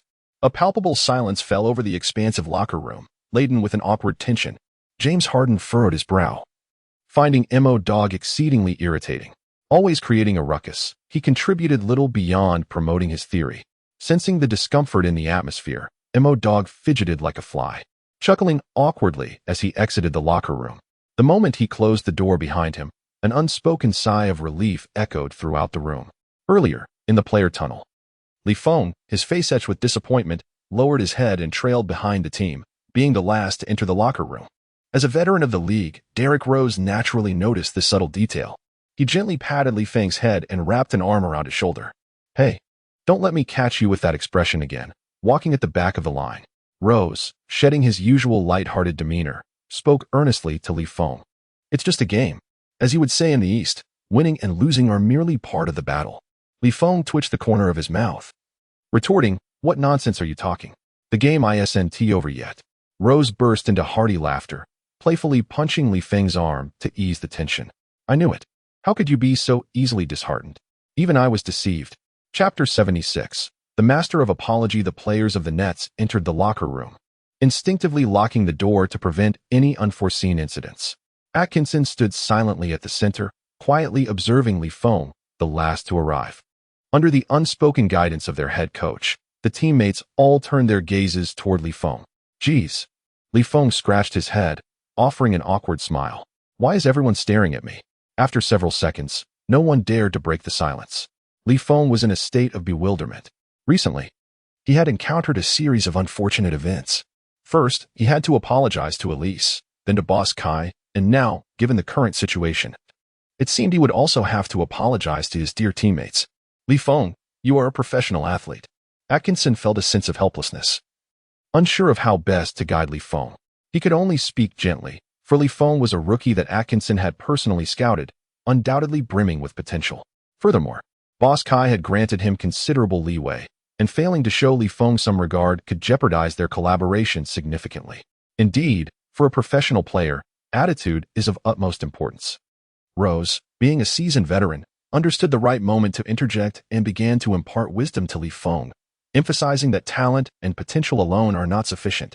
Each year, countless promising college players and highly regarded first-round picks falter, succumbing to a lack of perseverance and the right attitude, plummeting from the limelight to obscurity. Indeed, Atkinson slapped his thigh, displaying a look of heartfelt concern. Being overwhelmed in a game is not terrifying. What is truly alarming is the inability to recover. The shattering of one's resolve. Yes, under the guidance of Atkinson and Rose, the other teammates gathered around, gently ruffling Feng's hair, each offering words of encouragement. Literally, this is what we call the rookie wall. Every newcomer must face it. Don't lose heart. Your future is bright. Right. Take the time to regroup and aim for a triumphant return in the next match. Witnessing such concern from his teammates, Feng felt deeply touched. The will that had nearly extinguished was rekindled, igniting within him a fierce determination, a passionate fighting spirit that surged forth. Indeed, with the support of his comrades, Feng began to recognize his missteps and earnestly promised his teammates, I have acknowledged my errors.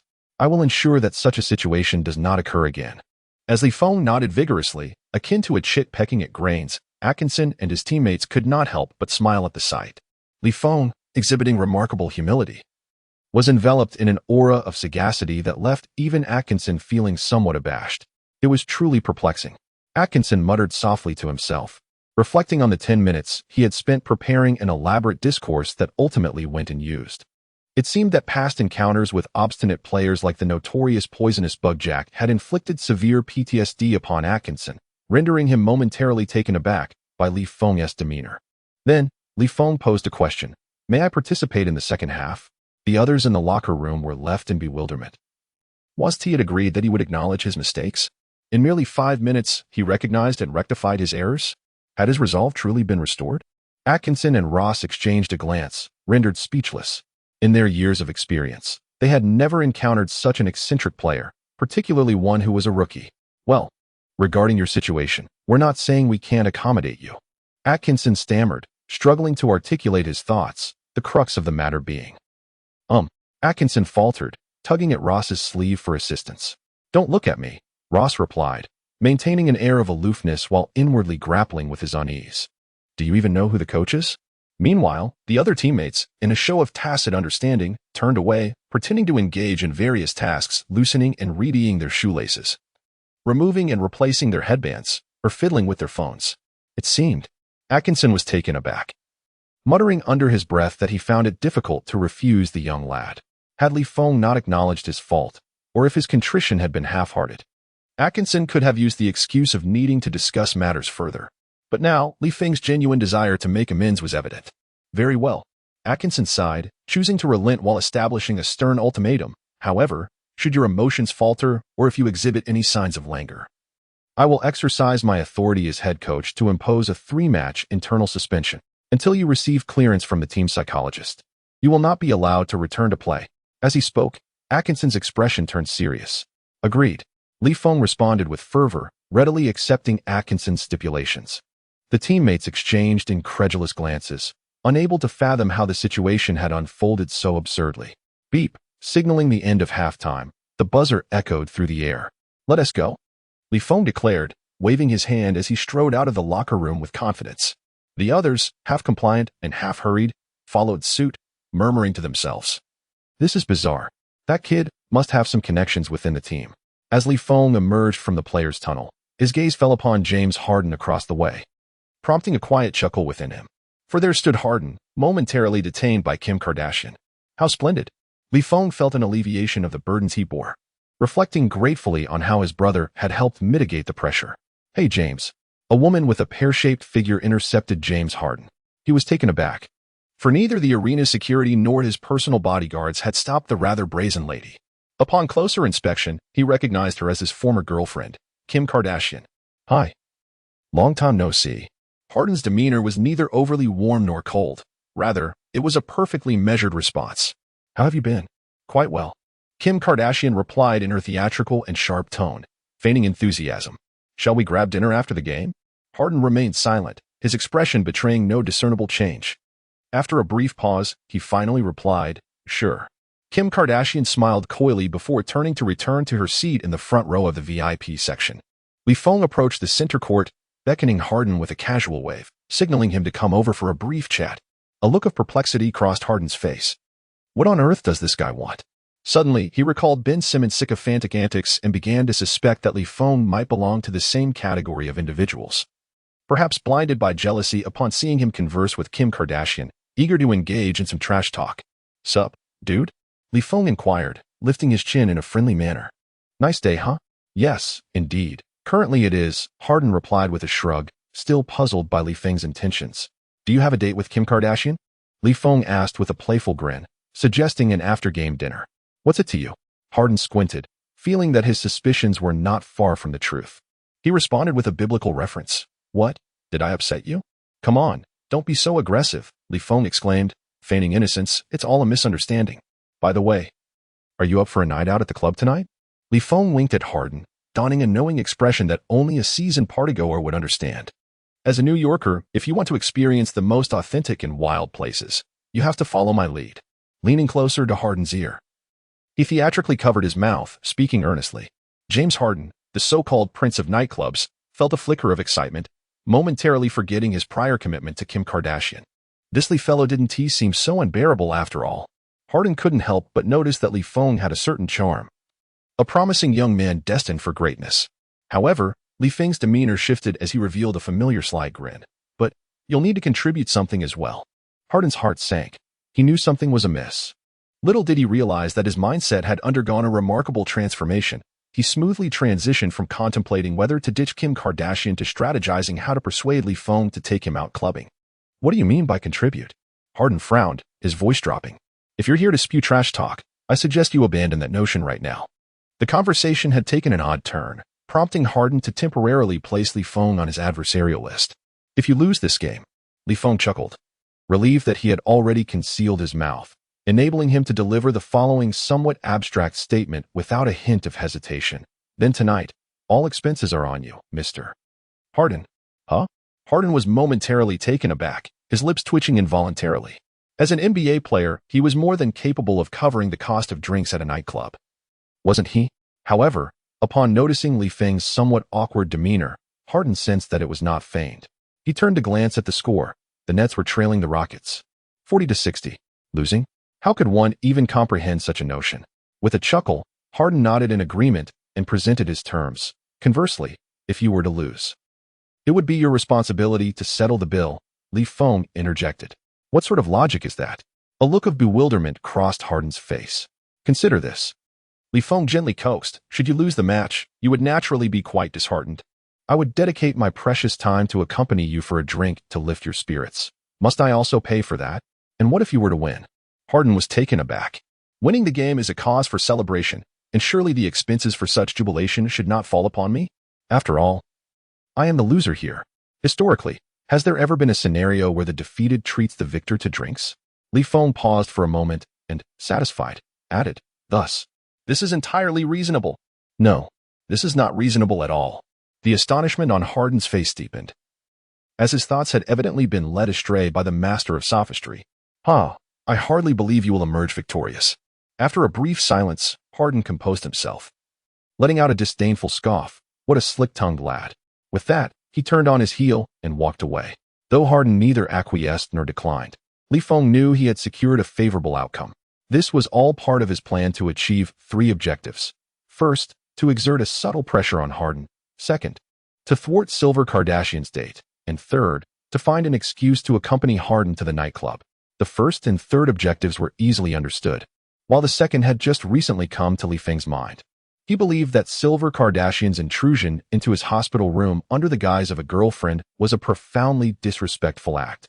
Li Feng had always been a person with a strong sense of retribution. Thus, he resolved to impose a slight penalty and disrupt Silver Kardashian's dating endeavors. Well then, let it be known that he would repay in kind.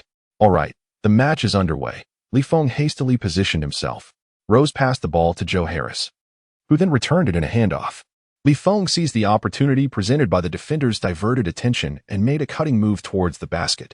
Naturally, Ross would not let such a prime opportunity slip away. With a deft bounce pass, he delivered the ball into Li Feng's awaiting hands. With the rules in effect, the host was bound to successfully draw a foul. After adjusting his mindset, the mechanical voice of the system echoing in his ears seemed less jarring.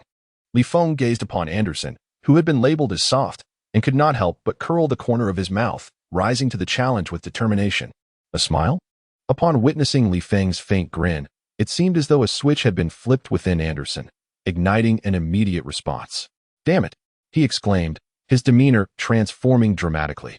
He had long been subjected to online vitriol, taunted by phrases such as, "Haha, the softest player in the league. Even the jelly my son is eating is harder than you. Slime, spare us the embarrassment." And now, he found himself belittled by a rookie? Rage consumed Ryan Anderson. His eyes widened in fury, his anger boiling over, his temper reaching its zenith. Fueled by an intense passion, he leaped high into the air, arms raised, intent on asserting dominance over Li Feng. "Oh, you enjoy drawing fouls, do you?" Anderson shouted in fury. "I'm leaping high with both hands up. How can you draw a foul now?" In his mind, he envisioned the moment when he would slam both Li Feng and the basketball to the ground with force. Yet, all of this remained nothing more than a figment of his imagination.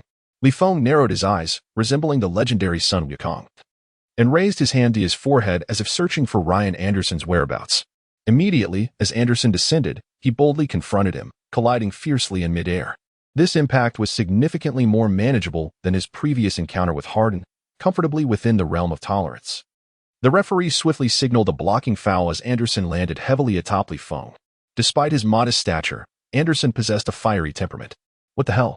he exclaimed, delivering a powerful punch to the padding beneath the hoop, cursing, "This is a conspiracy. Just like at the tip-off. You referees are biased towards the nets." Strangely, his words struck a nerve with the 3 officials, whose expressions darkened. A flurry of whistles ensued. Technical foul. Ryan Anderson was penalized with an additional technical foul. Li Feng couldn't help but chuckle to himself. What was the deal with Ryan Anderson? Standing at 2 meters and 8 centimeters, such a colossal figure. Yet he was so easily rattled. Moreover, the referee's performance seemed rather peculiar, didn't it? Li Feng mused. The expressions of the 3 officials resembled those of individuals who had placed a bet on the nets, only to be exposed, caught in a blend of embarrassment and indignation. Was it possible that the Nets, trailing by 20 points, were merely masking a deeper conspiracy, a strategy of feigned vulnerability? Was there, in fact, a glimmer of hope for a comeback? Chapter 78. Family, who understands? How can this be considered a technical foul? Ryan Anderson contemplated confronting the referees, but was swiftly pulled away by James Harden. "You need to explain this properly," he began, but Harden interjected dismissively. All right. We've managed to create such a significant lead. Let's focus on maintaining it for the next 3 quarters. Don't bring any complications into this." As Ryan Anderson's emotions gradually stabilized, Harden's eyes flickered with a thought. Little did anyone know that his calm demeanor stemmed from a desire to avoid a night out with Li Feng. Reflecting on the referee's unusual conduct, Li Feng began to piece together a theory. If his suspicions held true, if the referees were indeed manipulating the game from the shadows, favoring the Nets with their calls, then perhaps a comeback was still within reach. Li Feng couldn't help but applaud the newly implemented NBA gambling legalization policy championed by Xiao. Without his guidance, he truly wouldn't know how to navigate the situation. He stepped up to the free throw line, inhaling deeply. His mindset underwent a profound transformation. Not only did he adopt a more positive attitude, but his heart rate also significantly decreased. Sitting courtside, Silver Kardashian, who had been fixated on Harden, finally shifted her gaze back to Feng. Drawing a foul. Silver Kardashian chuckled. Isn't that the signature move of James Harden? Are you truly attempting to provoke him? Do you believe, Feng, that you can surpass him? Although Silver Kardashian maintained a tough exterior, unwilling to let slip a word that might elevate Feng, her eyes betrayed her interest. When she glanced at him, a hint of curiosity flickered in her gaze, no longer avoiding him as she had moments before. With 2 free throw opportunities from shooting fouls and 1 from a technical foul, he seized all 3 chances, sinking each shot flawlessly. Harden quickly advanced past the half-court line, launching an audacious long-range three-pointer. Clang! The ball hit the backboard, ricocheting away, and was collected by the Nets. Harden looked up, noting the 17-point deficit. His expression remained unchanged. The third quarter had only just begun, and there was ample time to bury the Nets, who were already halfway in the grave. Meanwhile, Feng pondered his strategy, from both tactical and player perspectives. The Rockets' depth was overwhelmingly rich, making it exceedingly difficult for the Nets to stifle their offensive onslaught through defense. They could only hope that the Rockets' shooting would gradually cool down. With these thoughts in mind, he received the basketball from Rose and dribbled towards Beverly. After enduring internal struggles, the coach's critiques, and finding peace with the system, Feng realized he was no longer as intimidated by Beverly. What did it matter if he were injured? If he avoided contact solely to maintain his health, he might as well take up snooker. As this image flickered in his mind, facing Beverly across a billiards table, he nearly burst into laughter. Motherfucker. Beverly, noticing the smirk on Feng's face, mistakenly interpreted it as a sign of contempt. Transitioning from routine defense, Beverly immediately switched to a heightened intensity. Resembling the bull from a cartoon, his eyes reddened and breathing heavy as he pawed the ground with one hind hoof. Determined to show Feng that he was not to be underestimated. What are you doing, hey? Feng harbored unspoken grievances within. Asserting earnestly that he had not mocked you, he merely reminisced about some joyful moments. Do not project your feelings onto me, my friend, he exclaimed, with a heavy sigh. Feng resigned himself to the situation, declaring, since you wish to target me in this manner, I shall no longer hold back. Under Feng's scrutiny, Beverly poised herself, and at a decisive moment, she lunged towards him, aiming to consume him in the most brutal manner possible. I have been anticipating your approach. Feng let out a chilling laugh, executing a swift change of direction that left Beverly grasping at thin air. Fueled by wrath and somewhat disoriented, Beverly, upon being deftly surpassed by Feng, could not concede defeat. He charged forward with all his might, determined to inflict some damage even if Feng slipped past him. Little did he know, the astute Feng had already caught a glimpse of Beverly's full-throttle sprint and, in a moment of tactical brilliance, abruptly halted just before the three-point line. The rules were set. The host would inevitably draw a foul. Boom. The collision was akin to 2 miniature locomotives crashing together. Caught off guard, Beverly failed to stop in time, crashing into Feng's back. The latter, having anticipated the impact, adeptly harnessed the momentum to launch the ball skyward. The referee leapt into action, seizing the moment, calling a shooting foul for obstruction. Beverly, now resembling an amateur surfer, lay prone on the floor, limbs akimbo. His eyes fixated on the basketball soaring through the air. Harden craned his neck, eager to witness if the shot would find its mark. Atkinson narrowed his eyes, muttering about the youth's audacity on the court. The official commentator, Peter, hastily urged the distracted audience not to miss this pivotal moment. The spinning basketball traced a flawless arc, swishing through the net. In an instant, Beverly's limbs slackened, crashing heavily onto the wooden floor. Harden quickly turned to check the score, his demeanor starkly contrasting the leisurely attitude he had just 2 minutes prior. Atkinson blinked, his words morphing into a resigned acceptance of whatever style of play unfolded. Peter, more animated than ever, sprang from his chair, nearly yanking out his headphone cord. What on earth just transpired? Feng was utterly bewildered, his face a canvas of disbelief. He hastily summoned the system panel to ascertain the rules of the game. Indeed, it was confirmed. The stipulation declared that the host would succeed in every foul committed. He scrutinized the regulations once more, finding no mention of a guaranteed foul. Could it be that this game relied solely on skill? With this realization, the last remnants of doubt dissipated like a fleeting breeze, elevating his state of mind to new heights. His gaze locked with that of Silver Kardashian, seated in the front row VIP section. He noted the palpable interest and admiration shimmering in her eyes, as if it were a tangible essence ready to spill forth. TSK. TSK. TSK. Silver Kardashian let out a few sounds of intrigue, acknowledging that Li Feng possessed extraordinary qualities. The heart, which had momentarily settled, soared once more, beating fervently. Suddenly, she felt that Li Feng had transformed back into the ideal man she had envisioned. Silver Kardashian resolved quietly to seize the opportunity to engage with him more deeply, fostering an intimate connection. On one hand, it would benefit the growth of her family's influence. On the other, she was genuinely inclined to pursue this, regardless of the circumstances. Rekindling her association with Li Feng promised to yield manifold advantages with no drawbacks. Li Feng couldn't help but shiver, goosebumps rising all over his body. What on earth does this shrimp-headed girl intend to do? Does anyone understand? Chapter 79. Amelika, you've blown away all the basketballs. This shot actually went in, which is truly unexpected. It seems that my relentless training during this period has indeed borne fruit. Li Feng stood at the free throw line, executing a flawless shot that resonated with the cheers and applause of the audience. Harden glanced at the scoreboard, noticing that the deficit had dwindled to a mere 14 points, causing a flicker of unease at the corners of his mouth. Could it be? A thought crept into Harden's mind, one that seemed out of place. Was that young man resorting to underhanded tactics? How else could he muster the audacity to challenge himself? No. As a seasoned veteran, Harden recognized the necessity to quell such unfounded musings immediately, refusing to let these distractions cloud his mindset. Taking a deep breath, James Harden received the ball from his teammate. Since he wished to engage in a fair wager, a smirk crept upon Harden's lips. Allow me to demonstrate what a comprehensive assault truly entails. A plan began to take shape within him, one that would leverage both psychological warfare and the current situation to undermine Li Feng. Li Feng, you seek to draw fouls to staunch the bleeding for your team, do you? I shall show you what genuine foul drawing looks like. With that thought, Harden resolutely called for a screen, positioning Li Feng directly against him. After all, psychology is an integral part of the game. If he could destabilize Li Feng from within, the need for further confrontation would vanish, leading to his inevitable collapse. However, unbeknownst to James Harden, Li Feng's mentality had already undergone a thorough recalibration during halftime, rendering him fearless. As Harden aimed to isolate him, Li Feng could surmise the motive behind it, yet he was intrigued to discover whose ability to draw fouls would prove superior. The systems or that of the foul drawing prodigy, James Harden? Harden advanced with the ball, approaching the three-point line.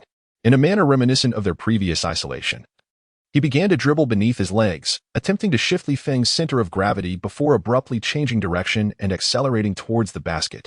Li Feng was wholly absorbed, determined to challenge the future regular season MVP, James Harden, relying solely on his defensive prowess.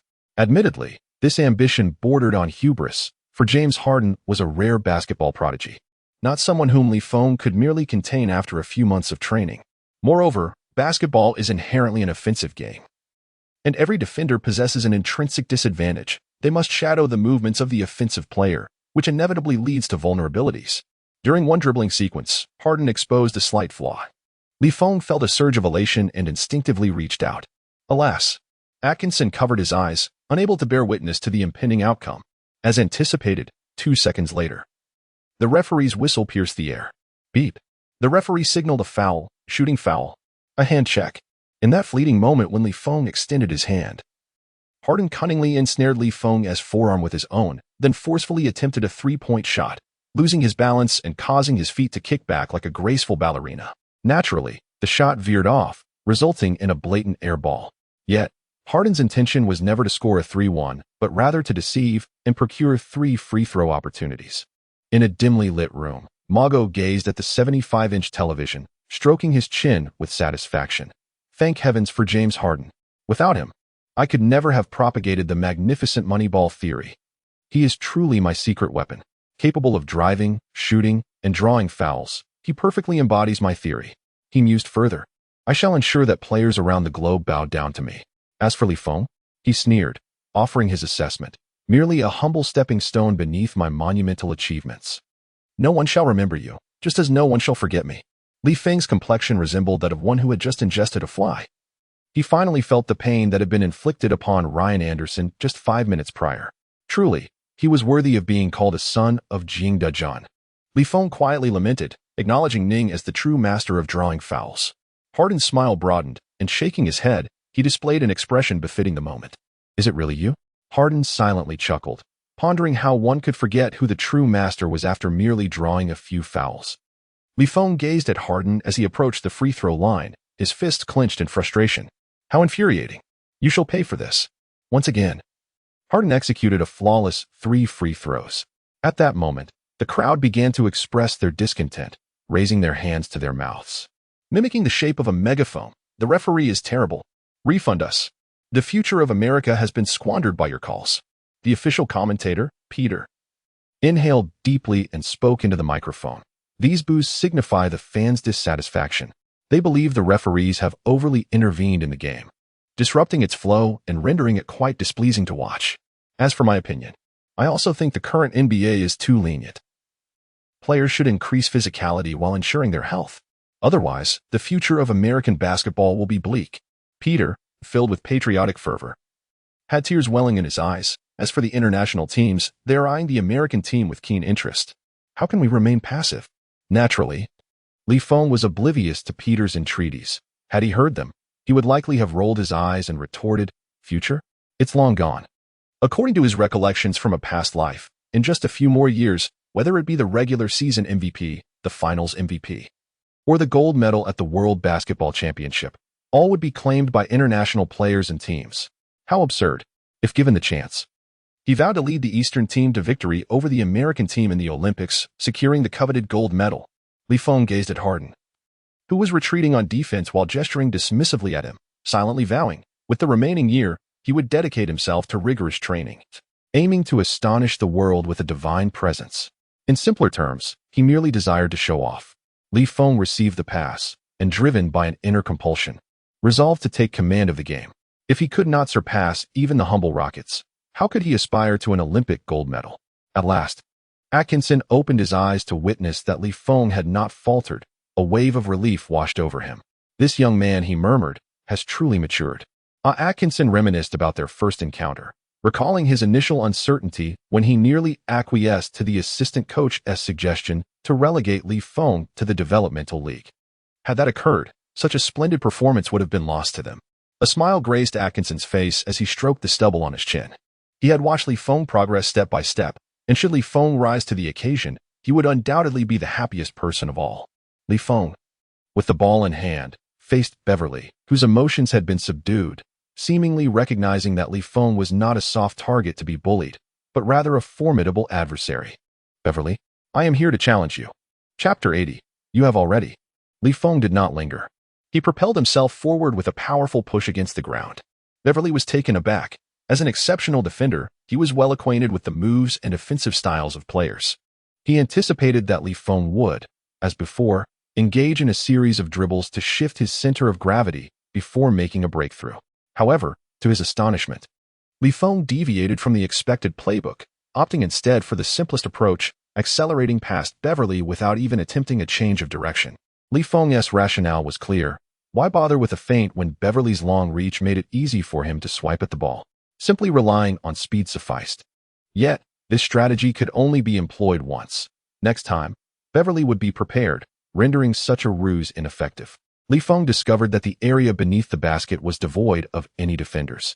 He quickly cast a sidelong glance at Beverly, who had been left behind, and executed a jump shot. Memories from his past life surged in his mind. In his previous existence, Feng was an avid basketball enthusiast, often seeking out basketball documentaries during his leisure time. He recalled how Harden efficiently drew fouls.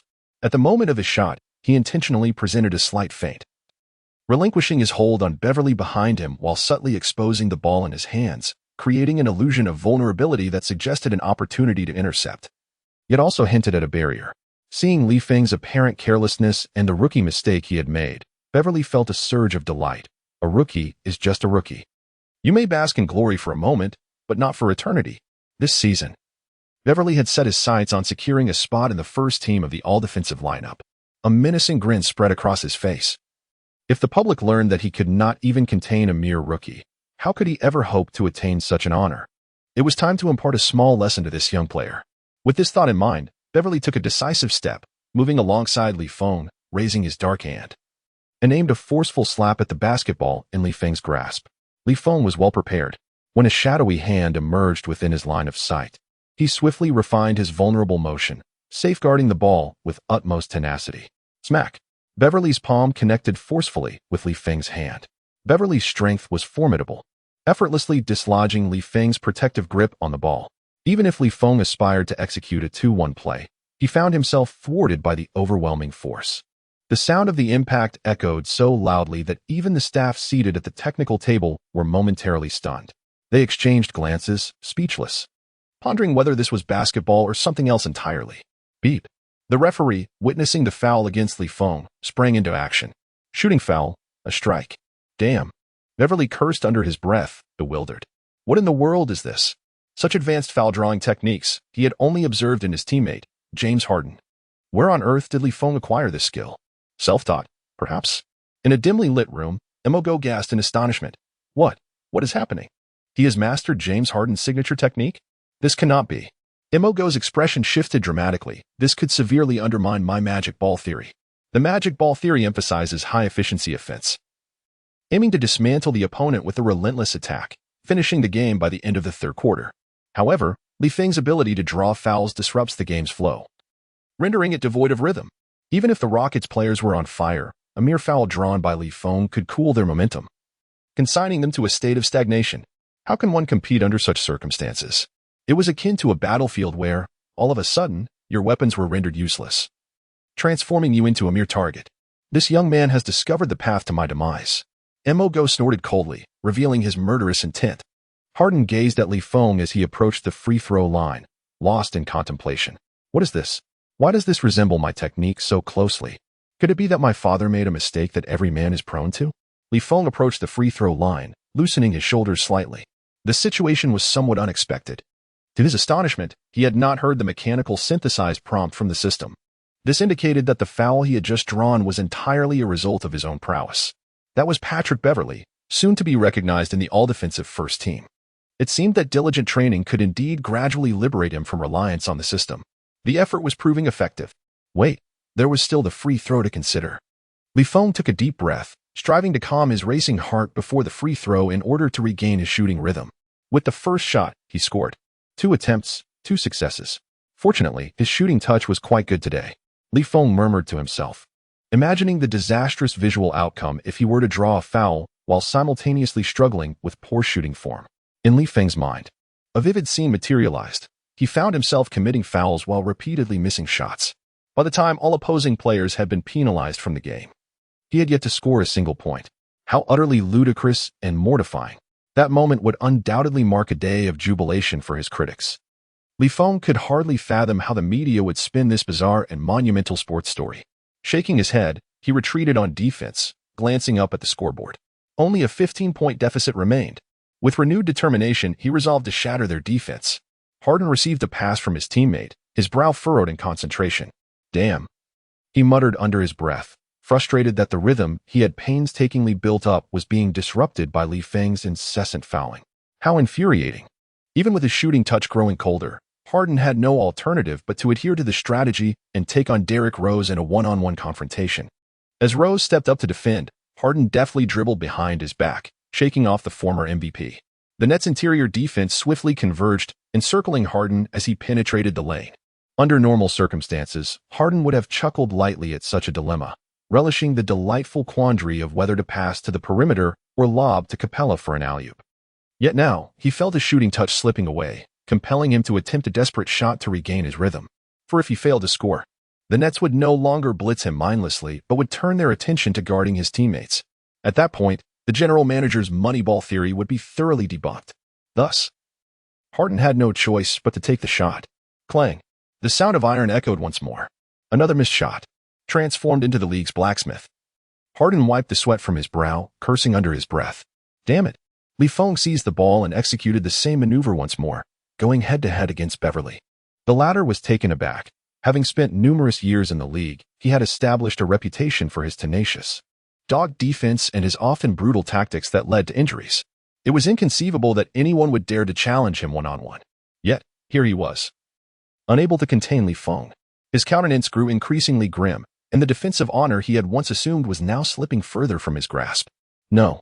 Beverly gritted his teeth, a fierce determination igniting within him. I must shut you down. Oh. The official commentator, Peter suddenly exclaimed with fervor, urging the audience to pay close attention to Beverly. His expression was grave. Could it be? Was he about to unleash that particular move? Chapter 81. Please cease your exploitative behavior. Beverly transformed into a relentless predator, employing a suffocating grip against Li Feng. Li Feng, having long been prepared, no longer exhibited the same trepidation as he once did. The moment Beverly approached, Li Feng deftly passed the ball to Ross, not in a haphazard manner akin to a crab boss, but with precision. Beverly's expression softened slightly. It appeared that his reputation still commanded respect. The rookie, seeing Beverly's earnest defense, promptly relinquished the ball.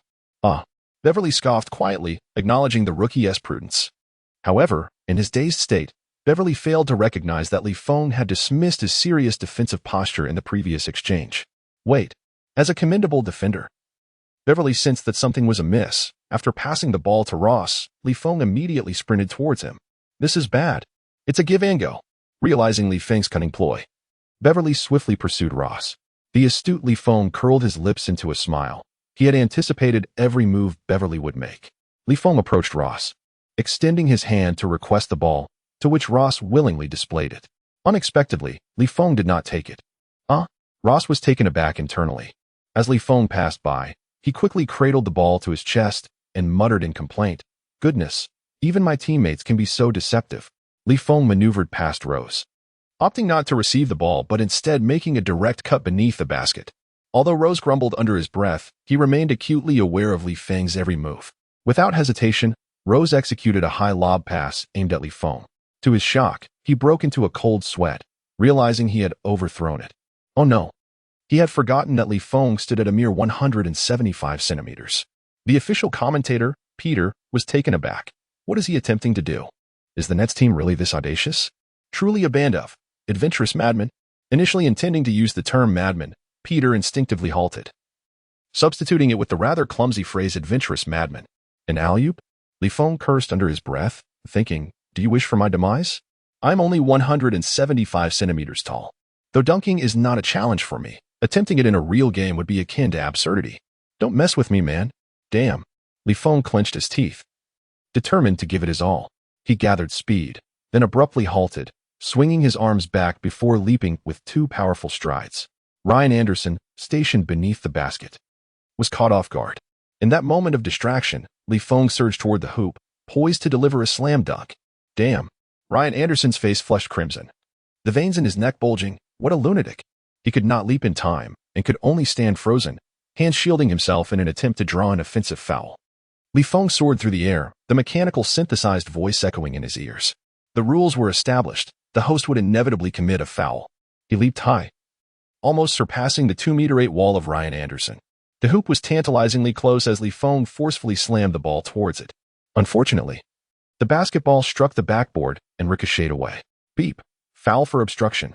The referee once again blew the whistle, which had become uncomfortably hot in his mouth. He felt as though the night stretched on interminably. Why were there so many fouls? This was utterly maddening. The referee shook his head in exasperation, desperately avoiding the ire of the fans, muttering helplessly, do you think I want to call every foul? Do you think I wouldn't prefer to finish work early? As he watched Li Feng amble toward the free throw line, the referee's eyes nearly ignited with fury. It was him. The referee clenched his fist, gritting his teeth in resentment, thinking that if it weren't for Li Feng, he would have been off duty long ago. Unbeknownst to the referee, Li Feng was entirely oblivious to his frustrations. Instigating fouls and securing free throws was his singular objective. He lethargically approached the free throw line, provoking yet another round of eye rolls from the opposing referee. Don't take advantage and then act innocent. Once again, he scored both free throws, narrowing the score gap to 13 points. Seeing the situation deteriorate, Houston Rockets head coach Mike D'Antoni hastily signaled for a timeout. Beep. The referee, exhausted from running back and forth all night while blowing his whistle, found it a monumental challenge for his cardiovascular endurance. He was nearly out of breath, managing to blow the whistle feebly and intermittently. Beep, beep. Shooting foul. The referee lifted his heavy eyelids and uttered a single word. For a moment, the entire arena was stunned. Fans were bewildered. Players and coaches on both sides were taken aback. The official commentators were dumbfounded, and even the referee himself was at a loss. It was over. It was over. He was accustomed to it. He had instinctively called a shooting foul. The referee was filled with regret as beads of cold sweat trickled down his forehead. He felt as if something was gnawing at him, akin to a thorn in his back. At this moment, related videos had already begun to circulate on the internet, wildly shared by those seeking amusement. Haha, there must be a conspiracy. The referee is involved in gambling, instinctively calling a foul on the Rockets. The referee must have bet on the Nets to win. Similar remarks proliferated, with some even directing their ire at the NBA officials. Adam Silver stepped down. Indeed, it's all his fault for creating such an environment in the NBA. Get off this stage. The referee hurriedly rushed to the scorer's table, borrowing a microphone from the staff to explain to the crowd, the call, seems to be a bit off. The referee's face flushed with embarrassment. How could it be called a reversal? What now? Should it be changed to a foul by the Nets? What I mean is, a misjudgment. The referee took a deep breath and weakly announced, correction, the Houston Rockets have called a timeout. After speaking, he crossed his arms and wore a serious expression, ignoring the jeers from the crowd. In a dimly lit room, Bogo's face resembled low-quality cement from a construction site. His features twisted together into a mass of hardened substance. Damn it! Damn it! Damn it! He picked up a golf club and struck the wooden coffee table violently, exclaiming, useless, complete waste. Bogo could not fathom how Feng managed to draw so many fouls from the Rockets players. At that moment, a custom data chart specifically for Feng appeared on the television screen. Feng committed a total of 12 fouls in this match. Ryan Anderson, for fouls. Patrick Beverley, for fouls. James Harden, for fouls.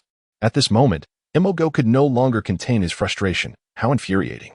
Feng surprisingly treated the players of the Rockets as mere sheep to be sheared, each one conveniently accumulating 5 fouls, ensuring that everyone shares the spoils equally.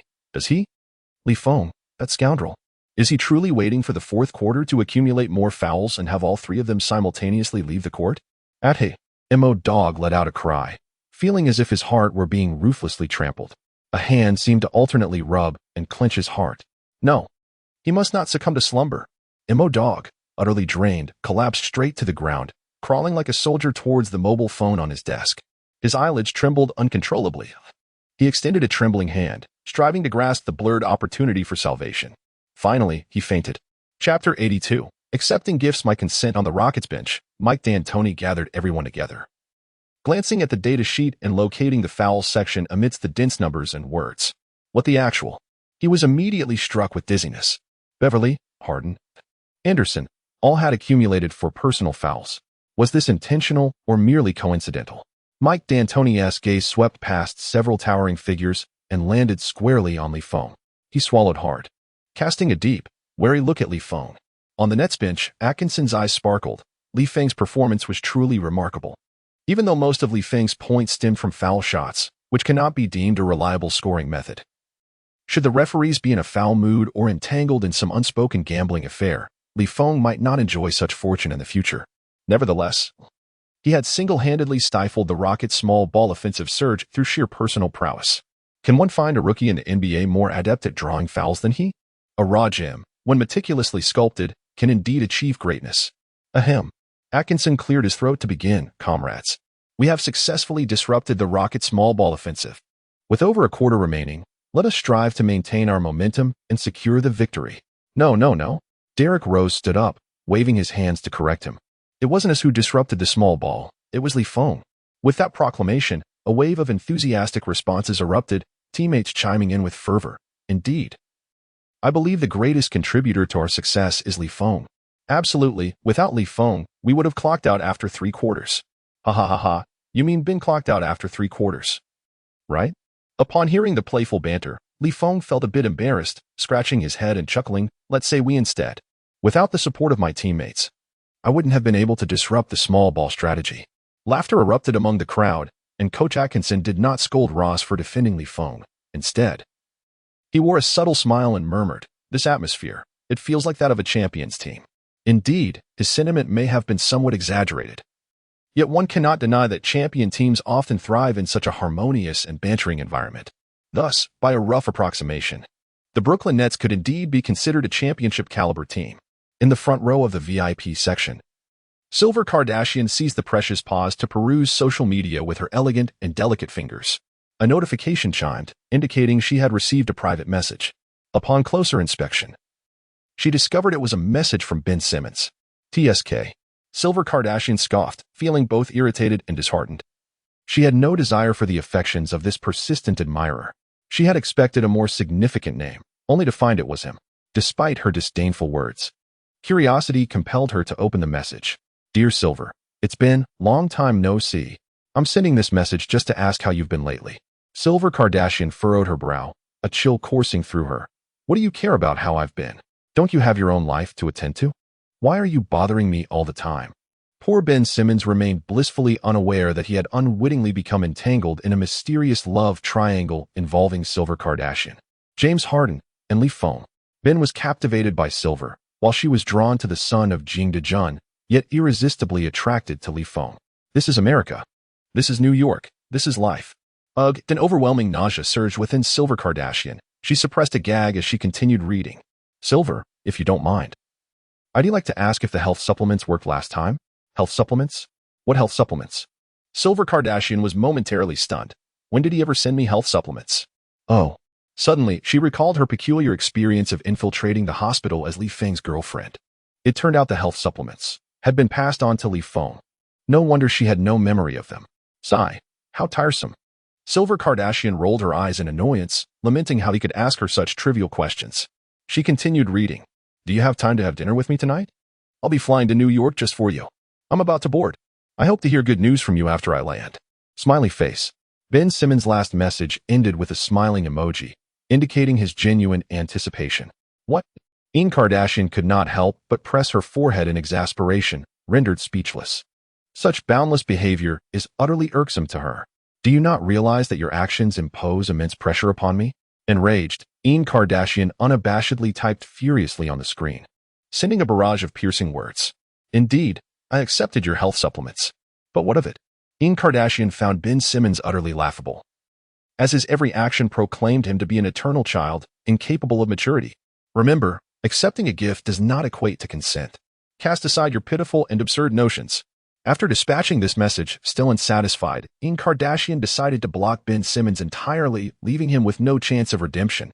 Just as she set her phone aside, the timer emitted a beeping sound, signaling the end of the pause. Both head coaches took the opportunity to impart a few last-minute words of advice before permitting the players to depart, showcasing the authenticity of professional competition where every second counts and every detail matters. The players of the Nets entered the court with smiles, while those of the Rockets wore scowls. The contrasting atmosphere and morale on either side were strikingly different, if not outright disparate. One might think the Nets were leading by 15 points. Atkinson felt a twitch at the corner of his mouth, suddenly contemplating that perhaps Feng could indeed achieve a turnaround. Atkinson murmured softly, if you can win with this, I might consider approaching President Kai to discuss revising the team's season plan, changing the goal from contending for a lottery pick to making the playoffs. With this thought, Atkinson's lips curled into a smile. Feng, you continue to surprise me in myriad ways. Regardless of whether the outcome of this match or the negotiation is favorable or not, I hope for a bright future for you. Chapter 83. Offensive foul. In the remaining time of the third quarter, Feng executed his strategy repeatedly. With each charge, the referee, weary from exertion, raised his stiffened hand, and with swollen lips, blew the whistle, which had lost its sheen. Following the principle of equitable distribution, Feng managed to draw personal fouls on James Harden, Patrick Beverley, and Ryan Anderson, each receiving their fifth foul before the end of the quarter. Consequently, he earned 6 free throws, all of which he converted. Tensions nearly escalated into discord among the Rockets, as they quarreled publicly. Ryan, what is wrong with you? Did I not remind you to refrain from being overly aggressive?